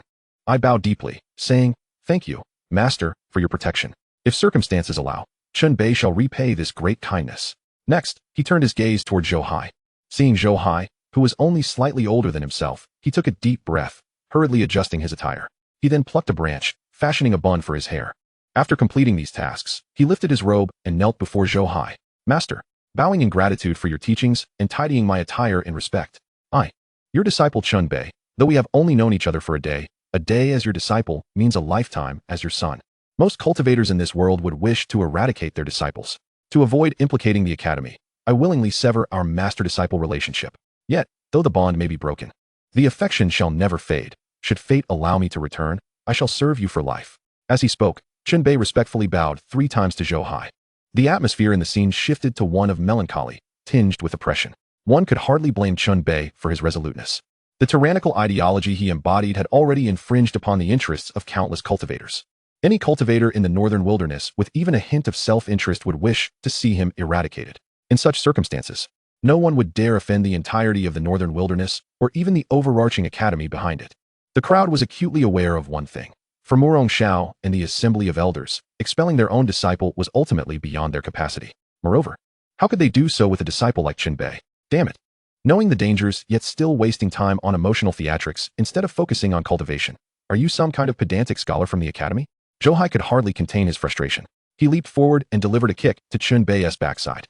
The onlookers were momentarily stunned, their expressions a mix of disbelief and astonishment at Zhou Hai's blatant disruption of such an emotional scene. Particularly, the elders of the academy and a group of disciples glared at him, unable to suppress their indignation. Who did he think he was to label anyone a pedantic scholar? Chun Bei was taken aback as well, turning to look at Zhou Hai. However, he quickly grasped the situation. His master was merely concerned for his well-being. In just one day of their master-disciple bond, his master's care surpassed the heights of the heavens and the depths of the seas. Comparable to that of a biological father, such gratitude and affection, it would be a lifelong challenge to repay, let alone in this lifetime. Master, if given the opportunity, I would willingly follow you through countless lifetimes. Even if I were to remain a mere apprentice, I would find joy in it. Moved, Chun Bei bowed deeply to Zhou Hai once more. I swear, you just became my apprentice and you already wish to fly solo? If you can't rely on me now, how will you in the future? Hurry and cultivate. Dare to mention severing our master-disciple relationship again, and I'll give you a good thrashing, believe it or not. Zhou Hai was furious, grabbing Chun Bei by the ear and landing several swift kicks on his rear. He was incensed. As a mere mortal who had toiled for 7 years in the cultivation world, who could fathom the hardships he endured during that time? Finally, he had a disciple to help him improve his cultivation, and yet after just one day, the boy wanted to cut ties. He might leave gracefully. But what about Zhou Hai? Hey master, what are you doing? Chun Bei exclaimed, bewildered. Even a bully wouldn't resort to tugging at someone's ear. Who could withstand such treatment? Especially when the one doing it was his dearly beloved master. He felt utterly powerless and could only cry out. Had it been anyone else, he would have slapped them to the ground. What? Why do you ask? Get back to your cultivation, Zhou Hai commanded, his voice brooking no argument. Elder Zhou, do you intend to forcibly keep him in the academy? Have you considered that by doing so, we will not only face repercussions from the Qiangyao sacred land, but also the hostility of numerous cultivators? Can the academy withstand that? Zheng Qianquan furrowed his brow as he observed the scene. He had always looked down upon Zhou Hai, and now his irritation had intensified. No matter what, he did not want to be overshadowed by Chun Bei for eternity. He had to drive this fellow away. Are you instructing me on how to conduct my affairs? Who do you think you are? Zhou Hai retorted sharply. If my disciple isn't staying in the academy, where else could he possibly go? Or would you prefer to expel me alongside him? Zhou Hai was astute enough to quickly discern Zheng Qianquan's intentions. He had overlooked a few things previously. But this fellow was becoming increasingly audacious, absurdly so. Elder Zhou, you. Zheng Qianquan's face turned grim as he pointed at Zhou Hai, ready to voice his complaints. Enough. You keep referring to Elder Zhou. Is it your family that failed to raise you properly, or do you simply not understand the rules of the Sword Palace? Have you lost all respect, that you can't even address your elders properly? A cold voice interjected. Zheng Qianquan turned to see Elder Li Chongqing of the academy casting a furious glare in his direction. Elder Li, Zheng Qianquan stammered, bewildered. Hadn't everyone tacitly agreed to expel Chun Bei? Why was he suddenly being reprimanded? Silence, you ungrateful disciple. My apologies, Elder Li. It is my failure in teaching. I will ensure he learns proper etiquette. The Sword Palace elder chided, then turned to the academy elder, his expression darkening. Indeed, it is imperative to instill proper conduct. To disregard one's elders and sacrifice one's peers in times of crisis. Such selfishness, if left unchecked, will surely lead to calamity in the future. Morong Xiao stepped forward. His tone icy. Zheng Qianquan's face shifted between shades of green and red. He could not comprehend what he had done wrong to become the target of collective ire. Chun Bei, listen closely. My academy never abandons its disciples. If you exhibit poor conduct, we will rectify it. But if anyone dares to harm my academy's disciples, even if my academy were to perish, I will not rest until justice is served. Morong Xiao turned to Chun Bei, his tone resolute. Indeed, my nephew, since you are here, you must find peace in your circumstances. A touch of melancholy is permissible, but under no circumstances should you evade challenges. The academy regarded Chun Bei with approval, speaking earnestly. Yes, we shall meet challenges head-on. The crisis has yet to present itself, and you already contemplate retreat? Such behavior is unbecoming of us. If real trouble arises, I shall protect you with my sword. Elder Qin Chuang of the Sword Palace declared with a smile. Ha ha ha, and I from the Martial Arts Palace. And I from the Alchemy Palace. Chun Bei, my junior brother, you have us all beside you. As they spoke, laughter resonated among the crowd. Chun Bei had finally escaped Zhou Hai's clutches, rubbing his ear as he gazed at the assembly in the air, utterly astonished. If his memory served him correctly, these individuals had been mocking his master earlier in the day. How had their demeanor shifted so dramatically toward him and his master? Suddenly, warmth filled his heart. Indeed, as teacher Zhu Yu had stated, the Great Zhou Academy was a truly coveted sanctuary of learning. Although these seniors occasionally bickered, they never lost their camaraderie. All right, junior brother. Allow your uncle to rest first. Come with us. Morong Xiao spoke again. Did you hear? Hurry and cultivate. Zhou Hai shot a glare at Chun Bei before departing with the others. Master, watching the departing figures, especially Zhou Hai's retreating back, Chun Bei was deeply moved. Instead of cultivating, he transformed into a streak of light and sped toward Dinghai City. He clearly remembered that Chu Chuan had mentioned that both the Great Qian Academy and the Great Qian Dynasty had sent representatives. Since these individuals had already made their move, there was no need to return alive. Circling above Dinghai City, Chun Bei quickly fixed his gaze on an inn. This inn was guarded by over 100 soldiers from the Great Qian Dynasty, each with cultivation levels of the 8th or 9th stage of body refinement.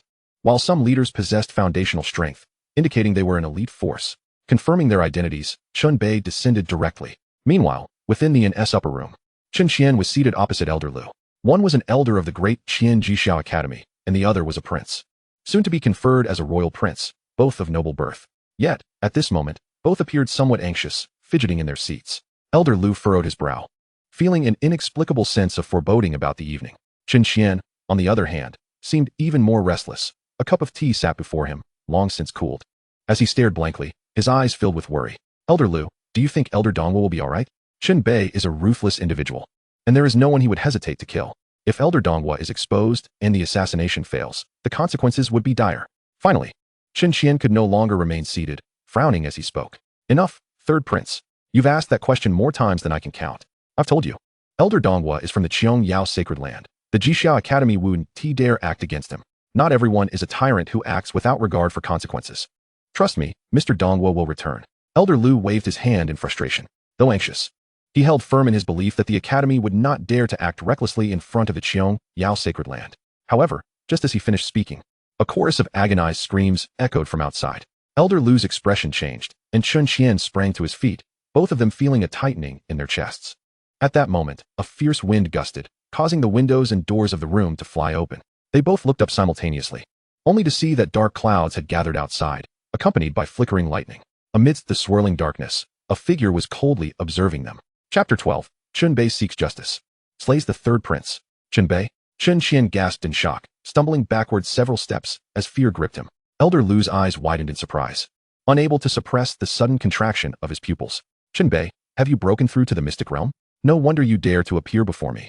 Once it was confirmed that Chun Bei was alone, Elder Lu finally calmed his turbulent emotions and spoke coldly. Lu Baitao. The academy was established with the noble aspiration to spread the teachings across the world and safeguard the peace of the common people. But what have you and your ilk done? Individuals like you, disregarding the academy's principles, have brought calamity upon the populace. With teacher Zhu now deceased, you have colluded with other sects and entangled the court in your nefarious schemes, relentlessly creating disasters. Are you not afraid of the consequences from the main academy? Chun Bei's gaze was sharp as he coldly rebuked. Consequences? The world is bustling with interests and transactions. In the face of overwhelming circumstances, who still clings to the so-called benevolent principles? Now you stand alone and dare to seek retribution from me? Truly a foolhardy endeavor. Do you think that merely breaking through to the mystic realm makes you invincible? Lu Baitao scoffed, his disdain palpable. Lu Baitao, even as a solitary figure, I can still vanquish you. As the king of Deqian, I shall today seek justice for my people. Chun Qian, Lu Baitao, come forth and meet your demise. Chun Bei bellowed, pointing towards the two within. How dare you act so brazenly alone? You seek death. Elder Lu, kill him. Chun Qian's eyes gleamed dangerously as he shouted. Yet before he could finish, Lu Baitao had already charged out of the inn. Ignorant child, if you seek death, I shall oblige. Lu Baitao's voice echoed as he closed in on Chun Bei. With a thrust of his hands, the surrounding spiritual energy surged, and his palms expanded dramatically, resembling two grinding discs as they struck towards Chun Bei. Foolish child, perish. Lu Baitao sneered. Had it been in the past, with numerous protectors by his side, Chun Bei would have certainly retreated. But now, Chun Bei's forces had been entirely eradicated. What did it matter if he had broken through to the mystic realm? A newly ascended practitioner, Lu Baitao regarded him with utter contempt. However, just as he believed this strike would obliterate Chun Bei, or at the very least severely injure him, Chun Bei unleashed his fists without any display of mystic techniques or spiritual fluctuations, merely relying on his raw physical power to collide forcefully with Lu Baitao's palms. Boom. The sound of an explosion rang out as Lu Baitao's mystic power shattered, and the overwhelming force erupted outward. Ugh, Lu Baitao grunted, feeling an immense force surge through his arms. Crack, crack. His arms twisted grotesquely, bones splintering, until the violent energy erupted at his shoulders. His arms vanished, and he was sent careening backward. Uffed. While still in the air, Lu Baitao could not restrain a mouthful of blood from escaping. The ferocious energy that had shattered his arms did not dissipate. It soon ravaged his internal organs, as if crushed by a mountain.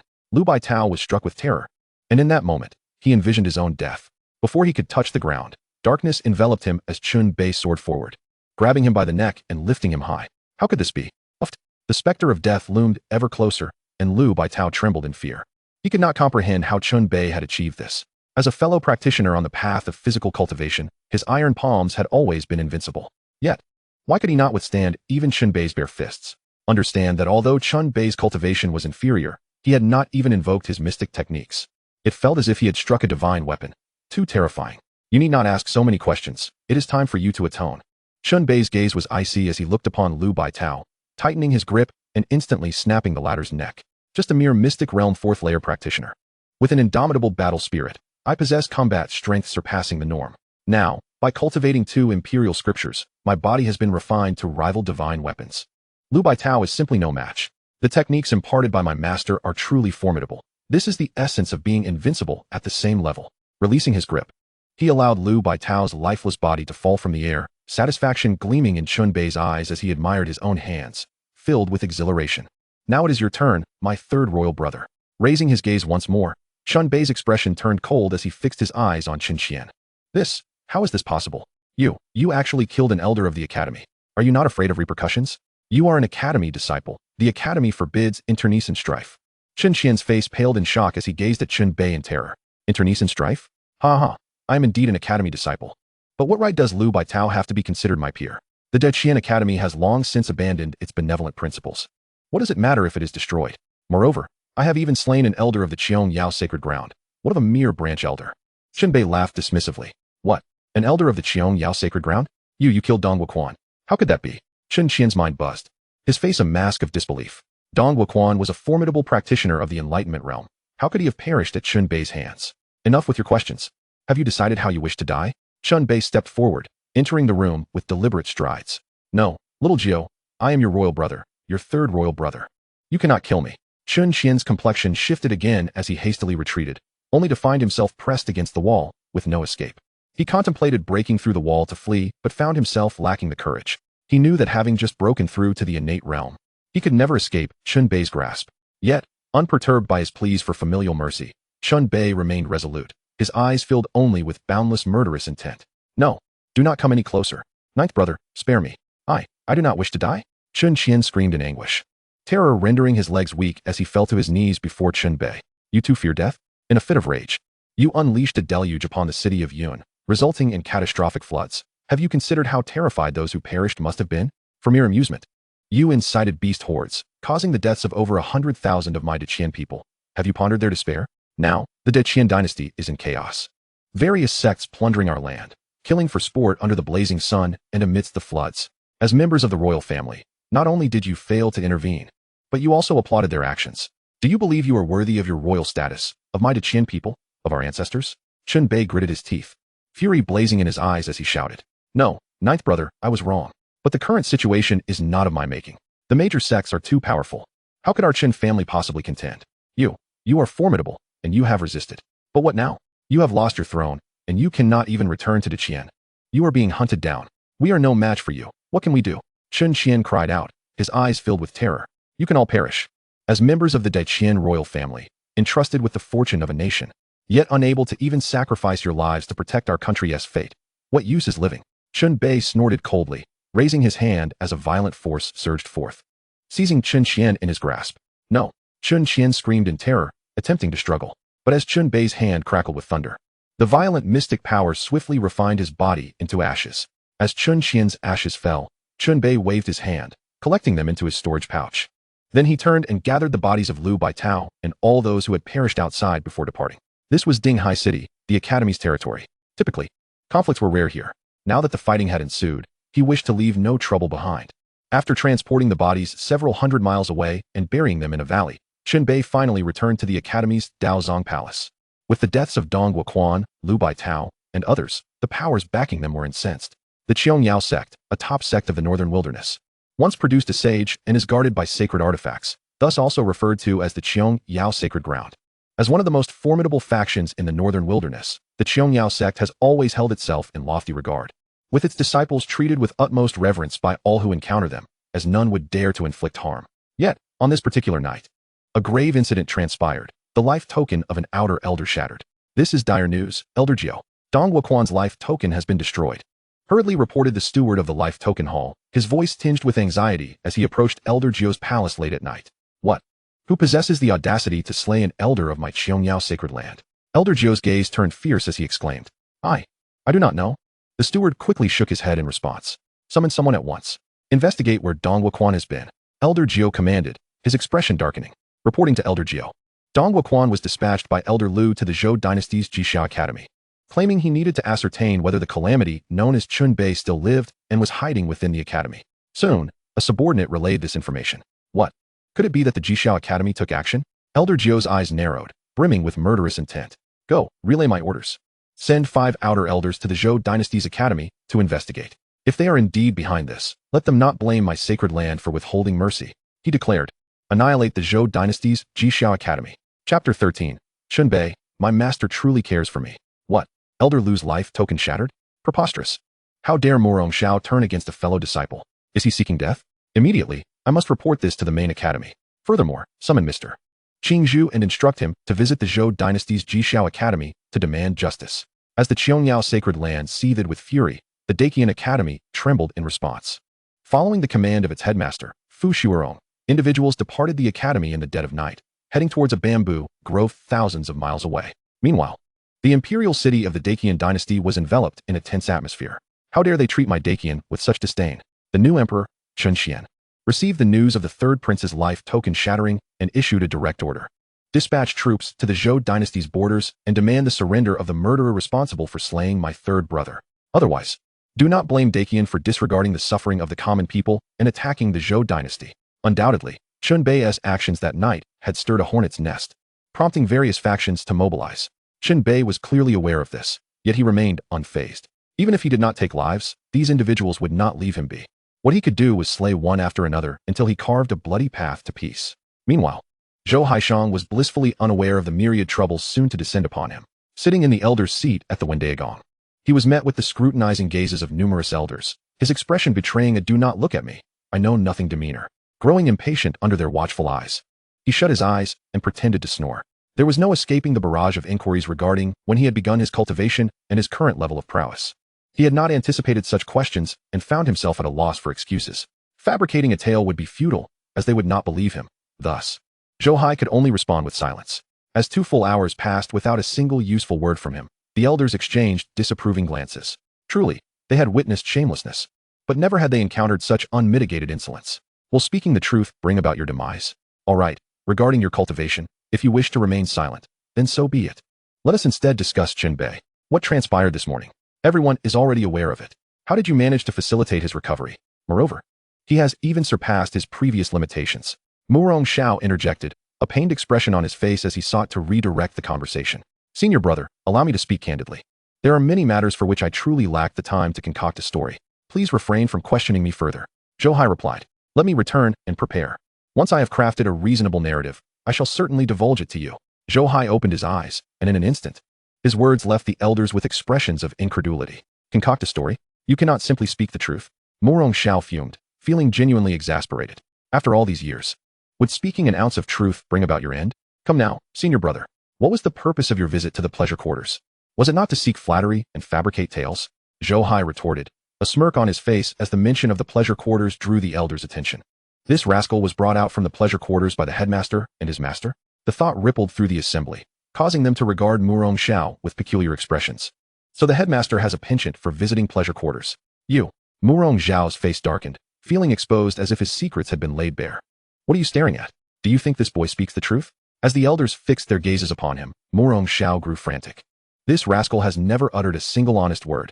However, their response was met with skeptical eyes and expressions of amusement. Zhou Hai.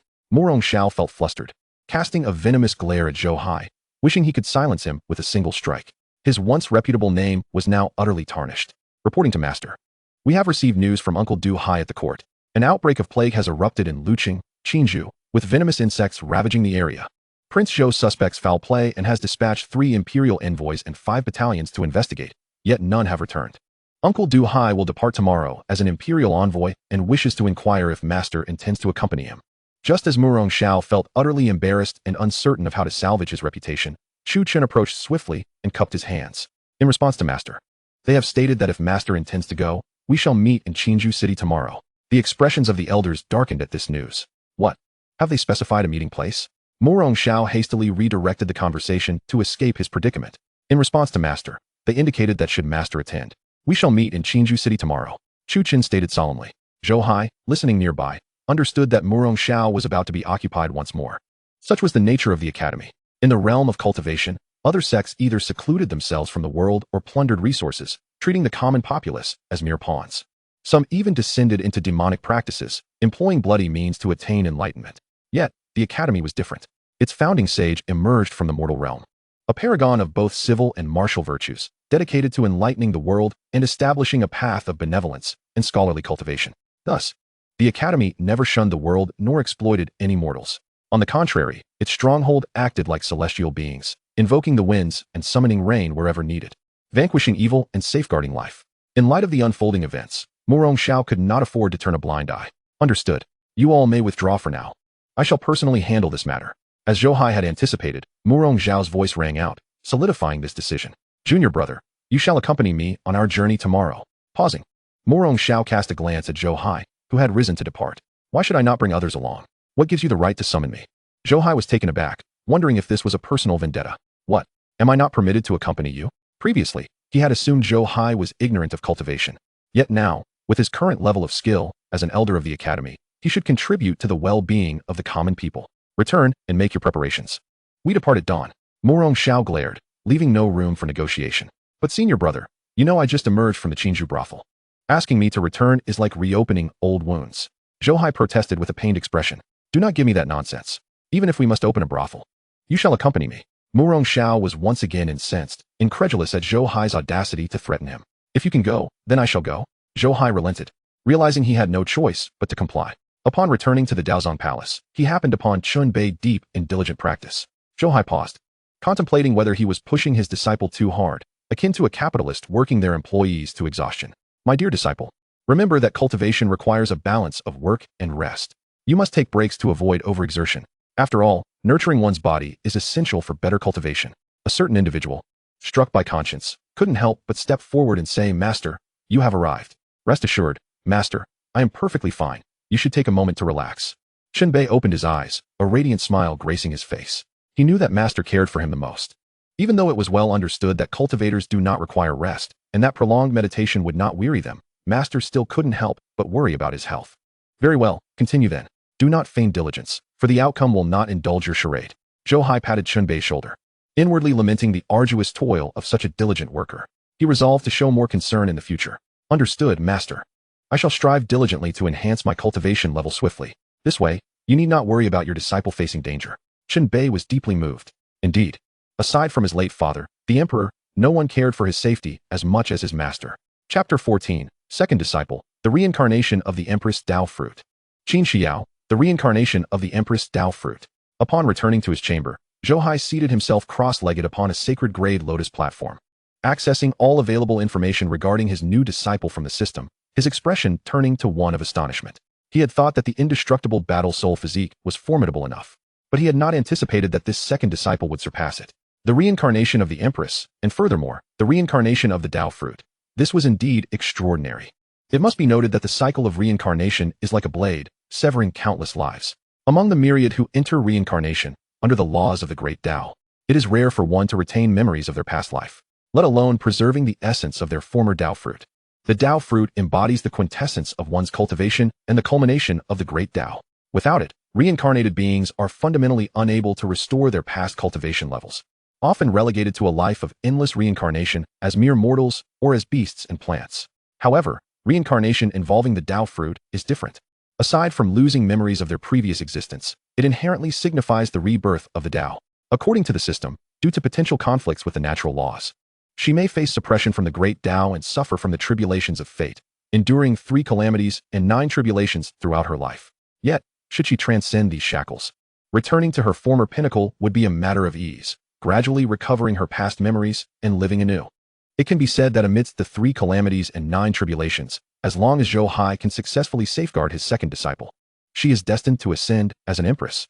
Goodness gracious! In these times, encountering a sage is a rarity even over millennia, let alone an empress. The last legend of an emperor seems to date back over 300,000 years. Taking a great emperor as a disciple, I shall tread boldly across the myriad realms. Zhou Hai smacked his lips, brimming with anticipation. He then perused the various rewards bestowed by the system for enhancing Chun Bei's cultivation. The 9 turns rebirth pill, possessing the power of resurrection. Even if the soul is flawed or the Dao Fruit diminished, 1 pill can restore it. The Divine Thunder Punishment Scroll, capable of unleashing a corresponding celestial tribulation based on the opponent's realm. Once the scroll is activated, whether facing one adversary or a multitude, they shall be enveloped by divine retribution, destined for death or grievous injury. The Emperor's teleportation array allows for effortless travel across millions of miles. Should he gather the complete array, he could traverse the myriad realms and cosmic dimensions at will. Seeing these rewards, Zhou Hai's eyes widened with excitement. Especially that Sage Experience card, which grants 12 hours of sage-like power upon activation. This is simply an unparalleled piece of equipment. Over the years of signing in, he has amassed numerous valuable items. Regrettably, they were either divine weapons or various means to enhance cultivation and comprehend the great Tao. In summary, for one who cannot cultivate, such treasures hold no utility. Only at this moment did the system truly provide him with something of use. The Sage Experience card, had he obtained it sooner, he would already be renowned across the world. Others would undoubtedly kneel and call him the Sage Ancestor. Who would dare to call him a mere fish and live to tell the tale? Damn it, what makes the Holy Land so exceptional? Is it merely because their ancestors produced a sage, and they are sheltered by relics of the sage? The various Holy Lands are uncertain if any sages still live. I could transform into a sage at any moment. Who would dare to provoke me? The more he pondered, the more exhilarated he became. Eventually, Zhou Hai realized that, unlike before when he would be utterly fatigued at this hour, today he felt no drowsiness whatsoever. Upon reflection, he comprehended that he was no longer an ordinary mortal. However, as he could not cultivate, staying awake late at night felt somewhat out of place, so he decided to lie down. Strangely enough, cultivators who do not require sleep can swiftly enter dreams when they genuinely wish to. In mere breaths, he had successfully drifted into slumber. The following day, at dawn, as the first light graced the horizon, the voice of Murong Xiao resonated from afar. Junior brother. Murong Xiao's voice thundered like a clap of thunder, startling Zhou Hai awake. He quickly donned his trousers and rushed outside. What on earth are you doing? It's not even dawn yet. Are you rushing me to my death? Upon seeing Murong Xiao standing high amidst the morning mist, Zhou Hai expressed his dissatisfaction. Brother Zhou Hai has sent a sound transmission talisman. Something has happened. We must hurry. Murong Xiao's expression was grave. What? They even used a sound transmission talisman? How dangerous must it be? Are you certain you want to take me along? Zhou Hai was somewhat bewildered.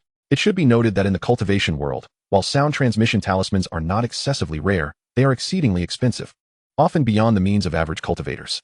Even some elders of sects would refrain from using them unless absolutely necessary. Otherwise, Zhou Hai's side would not have sent someone to relay the message. Yet now, he had resorted to using a sound transmission talisman, indicating an urgent crisis. It must be understood that Zhou Hai is a half-step enlightened being.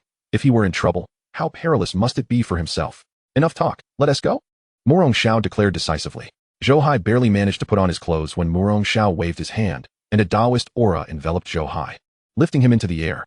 Shortly thereafter, a spiritual vessel appeared, and as soon as they boarded, they departed at remarkable speed, riding the winds and breaking through the mist. In less than an hour, Zhou Hai and Murong Xiao arrived on the vast land of Qinzhou. The city of Qinzhou was bustling with life. Amidst the backdrop of 100 billion people in Qinzhou, over 100 million resided within the city's jurisdiction alone. Early in the morning, the vast city was filled with the rising smoke of cooking, a scene of prosperity. However, upon closer inspection, one could discern that amidst the curling smoke, the enormous city did not possess a tranquil and harmonious atmosphere. Rather, it was filled with the sounds of drums and gongs, accompanied by the crackling of firecrackers. The lively environment was tinged with an undercurrent of tension. Wow, senior brother, how lively it is. I also departed from here 7 years ago. I remember back, then there was hardly any faith. What else with all this drumming and celebration? Who are they honoring? Zhou Hai looked down and couldn't help but chuckle. Demons and malevolent spirits. Murong Xiao's brow furrowed, his expression darkening. Senior brother, what do you mean by that? Faith is your belief, and mine is mine. While I may not understand, I must respect it. How can one so carelessly disparage others? Zhou Hai rolled his eyes in exasperation. You, lad, never bother with proper texts and only indulge in dubious literature. Across the world, aside from the Buddhists, who truly needs faith, this so-called faith is merely a means for most cultivators to enslave the masses. Look at those carriages, 100 young boys and girls. And within those carts, 100 exquisite maidens, all adorned in bridal gowns. And you still can't see the intention behind this? Murong Xiao's temper flared, his brows knitting together. Zhou Hai focused his gaze, and his heart sank, his brow furrowed, a glint of coldness flashing in his eyes. This is a human sacrifice. A wedding offering? Zhou Hai spoke with an icy tone. Let us go, we must investigate. Murong Xiao led Zhou Hai down into the city, blending into the most bustling street. O great Lord of the Ink Sea, save your pitiful subjects. Compassionate Lord of the Ink Sea, please bless your people. Almighty Lord of the Ink Sea, swiftly quell this disaster. Upon landing, they were met with the fervent prayers of countless individuals, all beseeching the so-called Lord of the Ink Sea for protection. Esteemed brother, we have just arrived from afar. Might I inquire about the illustrious figure known as the Ink Sea Celestial? Murong Xiao inquired with a smile, grasping the sleeve of a lanky man. Oh, you speak of the Ink Sea Celestial. This celestial being is formidable indeed, born to save the world and arrive for the sake of all sentient beings. Did you know?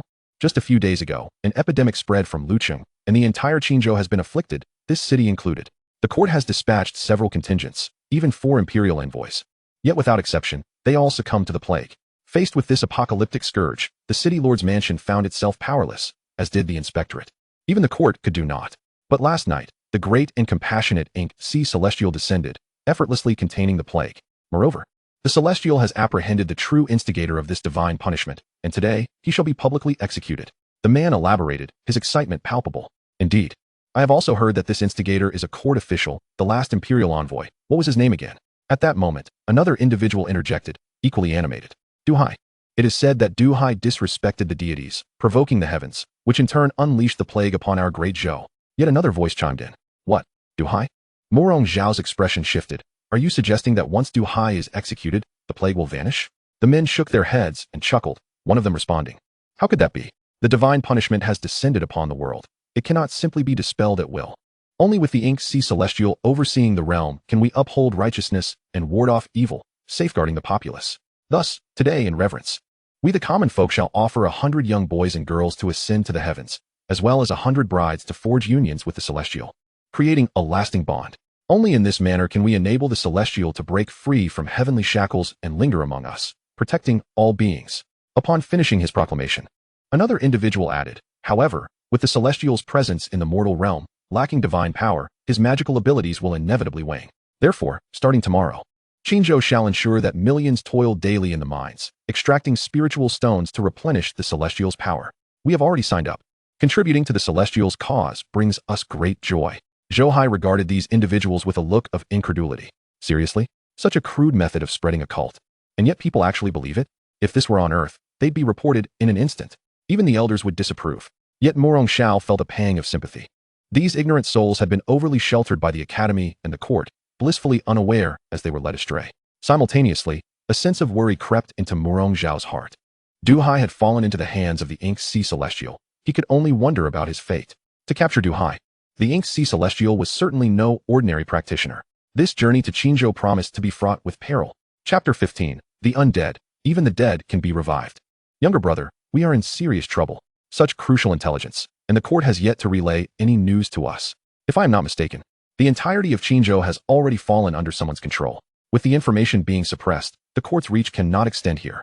Without the court's assistance, it may prove challenging for just the two of us to face the impending troubles. After parting ways with the others, Murong Xiao led Zhou Hai into a narrow alley. His brow furrowed. Then shall we return? Zhou Hai shrugged, smiling. Why do you always think of fleeing at the first sign of difficulty? Zhou Hai is your senior brother, a lineage that you share. Will you simply abandon him? Do not forget, Zhou Hai has looked after you while in the court, frequently sending provisions to the academy. Is this how you repay him? Murong Xiao's irritation flared. This fellow could never utter a sensible word. All right. Was it merely a jest? How about we wait for the Ink Sea Celestial to emerge? Regardless of who this fiend may be, daring to poison the populace under our academy's very gaze. We shall deal with him. Zhou Hai grinned. He could not deny that Murong Xiao treated him well, but Zhou Hai had been even more generous. After all, Zhou Hai shared the same master, and as a court official, he had delivered many fine gifts. It was one thing to lack ability, but if he possessed the means, how could he turn a blind eye to his senior brother's plight? Alas, it sounds simple, yet we are inevitably outnumbered. Murong Xiao sighed. Let us proceed step by step. We must first visit the inspectorate. Shortly thereafter, the two flew towards the inspectorate. Without waiting for the servants to announce their arrival, Murong Xiao strode in alongside Zhou Hai, exuding an air of righteous indignation. Stop! Who are you and what do you seek? A throng of guards surrounded them, barking orders. Begone! Murong Xiao's gaze sharpened. His voice thunderous. Where is Lin Shixiao? Does he not dare to emerge and face my wrath? Clearly, the circumstances in Qingzhou had genuinely incensed Murong Xiao. Zhou Hai trailed behind, his eyes scanning the surroundings. According to the system's indications, Qin Xiao was within the inspectorate, born of Lin's household, a servant since birth. He had intended to resolve the plague issue before seeking his disciple, but now that he was here, he certainly wished to see what his young disciple looked like. Just then, the system's voice echoed in his mind. Ding! Alert! Your second disciple Qin Xiao is in grave danger. A protective mission has been issued. Please ensure her safety. And the system shall bestow a protective gift package. Upon hearing this, Zhou Hai's expression shifted. After verifying the system's information regarding Qin Xiao's location, he soared into the air. Departing the scene. Junior brother, where are you going? Murong Xiao called out, turning back urgently. Just a small matter. I shall return shortly. Zhou Hai replied. Be cautious. This place is perilous. Do not underestimate it. Murong Xiao wished to pursue, but a group of figures flew towards them, compelling him to shout a warning. Oh dear. Is that not Murong Zhangmen? Why are you not remaining in the academy and instead come here? A group of individuals emerged from the depths of the estate, led by none other than Lin Shixiao, who approached with a warm smile upon seeing Murong Xiao. Many years ago, the great Zhou's holy ancestor invited me to the academy to govern the realm alongside the Zhou royal family. Now, within the great Zhou, must I seek your permission to go wherever I please? Murong Xiao's countenance darkened, coldly retorting. Ha ha ha, the territory of the great Zhou spans millions of miles, and Murong Zhangmen can traverse it without needing to consult me. However, there are certain places that are inherently dangerous, which should not be visited lightly. Lin Shixiao laughed heartily, his tone laced with veiled threats. Impudent. It seems my suspicions were not unfounded. Your Lin family is colluding with others, seeking to sow discord in the court. Morong Xiao rebuked angrily. The northern wilderness was not merely comprised of the 4 great dynasties. If one were to count, the number of nations would be countless. Yet only the 4 great dynasties bore renown, as their founders were sages of great repute, and the 4 royal clans possessed profound legacies akin to sacred lands, referred to as the sacred dynasties. The various sacred lands in the northern wilderness governed hundreds of nations, extracting whatever they pleased from their subjects. Yet they found it challenging to extend their influence into the territories of the 4 sacred dynasties, illustrating their formidable power. As an official of the great Zhou, should one truly betray it, the Zhou royal family could exact retribution at any moment. Ha ha ha, retribution? Morong Zhangmen, you may not witness that day. Lin Shixiang sneered, seeking death. Morong Zhao's gaze hardened, and he instantly lunged toward Lin Shixiang, ready to strike. But at that moment, a streak of dark light flashed from the heavens, hurtling directly towards Morong Zhao's face. An overwhelming sense of danger surged forth, and Morong Zhao hesitated to confront this dark light, swiftly evading the attack. Thud! The dark light struck the ground, not producing any spectacular scene or even a hint of residual energy, merely emitting a barely audible sound as a dark needle embedded itself in the earth, reflecting the dark light with a faint blue hue. As soon as it landed, the very soil beneath turned a pale gray, and the vegetation within a Tinjong radius wilted and perished instantaneously. This decay continued to spread outward at an alarming rate, a manifestation of a terrifying poison beyond the imagination of ordinary mortals. The infamous Wandu man, Wu Wanli, are you still alive? Upon sighting the ebony steed, Morong Zhao's expression shifted dramatically. 7 years prior, the owner of this steed had made an appearance. In that battle, Zhou Hai's master, Zhang He, had fallen victim to a treacherous plot, succumbing to a deadly toxin that claimed his life within a few years. Yet, Morong Zhao distinctly recalled that the steed's master had suffered a blow from Zhang He. Logically, survival should have been impossible. It is worth noting that Zhang He was a formidable expert at the harmonization realm, while Wu Wanli merely possessed comprehension at the enlightenment realm. Ha ha ha, Morong Zhao. After all these years, you remain stagnant at the enlightenment realm. It appears you are utterly useless. A figure clad in a black cloak emerged from the sky, his face obscured, mocking him coldly. At this, Morong Zhao's countenance darkened, clearly recalling the location referred to as the old place. This fellow had previously summoned them to a brothel, a memory that still brought Zhou Hai amusement. Yet, before he could voice a retort, the figure retracted the ebony spear and transformed into a streak of dark light, soaring away. Morong Zhao, do not even think of escaping. Without my permission, no one can enter or leave Qinzhou. After a brief pause, Wu Wanli's voice echoed from the void. Such arrogance. I shall see what tricks you employ. Morong Zhao's eyes glinted coldly as he took flight in pursuit. Meanwhile, Zhou Hai remained oblivious to the unfolding events. He traversed swiftly, reaching the outskirts of the city 800 li away in no time. Bang, bang, bang. The sound of explosions reverberated across the grassy expanse. A young girl relentlessly wielded a long whip, mercilessly striking a girl curled up on the ground. The latter was battered and bloodied, with scarcely an intact part upon her body. Yet, the girl wielding the whip showed no signs of mercy, intent on beating her to death. See, I told you she is immortal, impossible to kill. Do you believe me now? The girl exclaimed gleefully as she struck, eliciting a gleam of excitement from the avian beast cradled in her arms. Nearby, several carriages, drawn by demon tigers, thunderous apes, and 3-headed wolves, stood ready. These beasts were all at the foundation establishment level, their taming indicative of remarkable lineage. Within one of the carriages sat 2 young men and a woman, equally engrossed in the spectacle. Miss Lin, what is your plan? If you possess the skill, strike her vital points. If she survives, we shall believe you. One young man jested. Humph, do you not believe? Very well, I shall provide you with a thrill. Miss Lin retorted with a cold laugh, discarding the whip and seizing the girl's hair, lifting her forcibly. The girl, eyes glazed, showed no understanding of struggle, resembling a simpleton. Only the flicker of fear in her eyes betrayed her humanity, albeit faintly. Watch closely. I shall kill her now and dismember her. In less than 3 hours, she will return to life. Miss Lin brandished a dagger, smiling at her companions before plunging it toward the girl's eye, poised to enact her gruesome spectacle. Chapter 16. The 9 Turns Resurrection Pill. A wave of intense dread surged through the girl, and she screamed in terror. Yet at that moment, a figure materialized before her. A large hand reached out, firmly grasping the blade's edge. The dagger now hovered less than 2 centimeters from the girl's pupil, and as she beheld the frozen dagger, she collapsed in fear onto the ground. Miss Lin was taken aback, her brow furrowing as she glared at the suddenly appearing Zhou Hai, a glint of malice flashing in her eyes. The 2 youths and the girl nearby shared her astonishment, questioning the audacity of this stranger to intervene in their affairs. Did he not comprehend their status? Seeking death. Furious, Miss Lin yanked the dagger, intent on striking Zhou Hai down. Yet, despite her efforts, the blade remained unyielding, as if frozen in place. Seeking death, she spat, her true essence coursing through her, revealing her foundation establishment prowess. As a prodigy of the Lin family, she took pride in her cultivation at such a young age. This man, appearing scarcely 20, was insignificant in her eyes. However, even with all her might, the dagger did not budge. It was as if it were immobilized. How is this possible? Miss Lin gaped. Incredulity etched across her features. Is this how your elders have taught you to be so cruel at such a young age? Zhou Hai regarded her coldly, then suddenly released his grip, delivering a resounding slap across her face. Smack!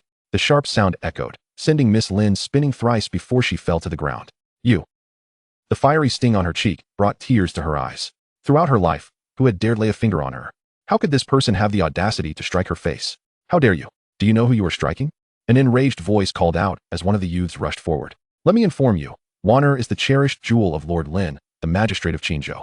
To strike her is to slap Lord Lin's face, a path to your demise.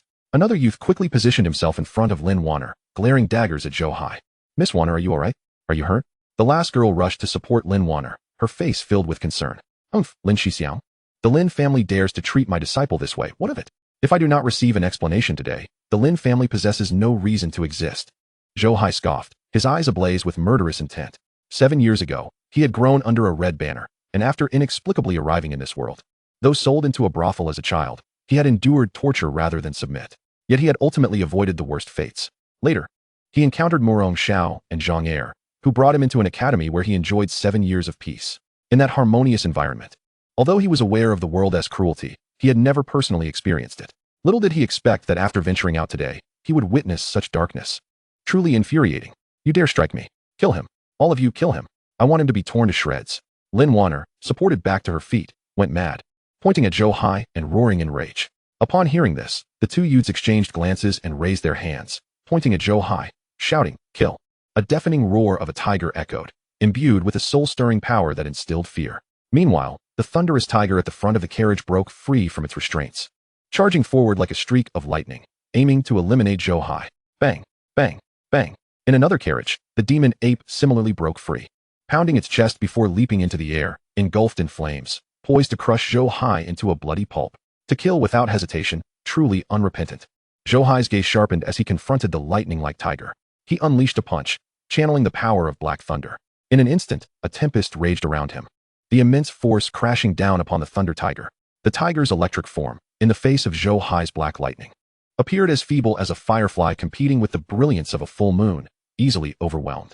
There was no explosion. At the moment of collision, the thunder tiger was vaporized, its tempestuous energy devoured by Zhou Hai's punch. The youths and maidens nearby widened their eyes in horror, their expressions reflecting sheer astonishment. This individual, devoid of any discernible cultivation aura, akin to an ordinary person, yet upon striking, unleashed a power capable of annihilating the heavens and earth. Such prowess could only belong to an expert of the divine transformation realm. How old could he possibly be? How could he be so formidable? At this moment, Zhou Hai unleashed a strike without hesitation, raising his hand to command the thunder, directly confronting the descending demon ape. The demon ape stood over 30 feet tall, its body enveloped in demonic flames, exuding boundless ferocity. Yet, the flicker of flames that adorned its form appeared utterly laughable when juxtaposed with the magic thunder in Zhou Hai's grasp. Annihilation, Zhou Hai bellowed, the magic thunder in his palm roiling with a devastating power that sent shivers down the spine. With a crackle, the currents surged forth, beginning to vaporize the demon ape's feet, its entire being disintegrating into ash in an instant. No, how could this be? Zhou Hai's display of might left everyone present utterly stupefied. What kind of divine prowess was this? Was it not too terrifying? Quickly, let us depart. Regaining their senses, two young men flanked Lin Wanner, hastily ushering another girl as they dashed towards the last chariot. The carriage was pulled by a three-headed demon wolf, which, upon witnessing the unfolding chaos, dared not linger and bolted away. Xiaoqing, Lin Wanner called out, summoning her avian mount from the chariot, and together they fled in the direction of the governor's residence in Qinzhou. Will they escape? Zhou Hai mused, observing the retreating figures without any urgency to pursue. Instead, he turned his attention to the girl sprawled on the ground, seemingly dazed. These individuals must perish, but his cherished disciple had suffered. Thus, it was only fitting that she should exact her own vengeance. Please, do not kill me. The girl on the ground trembled uncontrollably, her complexion a shade of purple, her gaze vacant and lost. What ails you? Zhou Hai inquired, his brow furrowing. The girl, however, offered no response, forcing him to examine her condition personally. 2 of her souls and 4 of her spirits were missing, and at merely 15 years of age, she had already experienced death 6 times. What a cruel fate for the Lin family. In a swift conclusion, Zhou Hai felt a surge of alarm. The reincarnation of the Tao fruit faced a tumultuous destiny under the pressures of the great Tao. Beyond the tribulations of life and death, calamities were ever present. The reincarnation of the Tao fruit was difficult to extinguish, for each death would cost a soul or spirit to revive.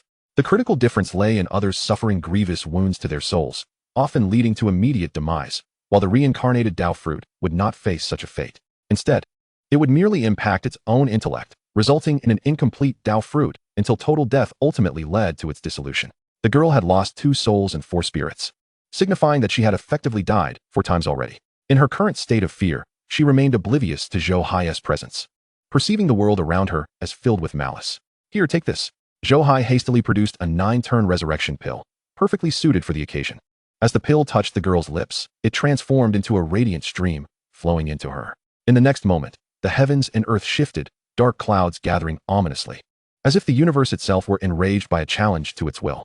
Yet at that moment, a tremendous power erupted from within the girl. Boom! The explosive force surged forth, sending even Zhou Hai hurtling backward hundreds of feet. The power morphed into a tornado, voraciously drawing in the energies of heaven and earth, devouring the roiling storm clouds and the very essence of the universe, ultimately converting it into nourishment for the girl. Goodness, is the 9-turn resurrection pill truly this formidable? Zhou Hai marveled in astonishment. No wonder it could restore a person's soul, even the Tao fruit.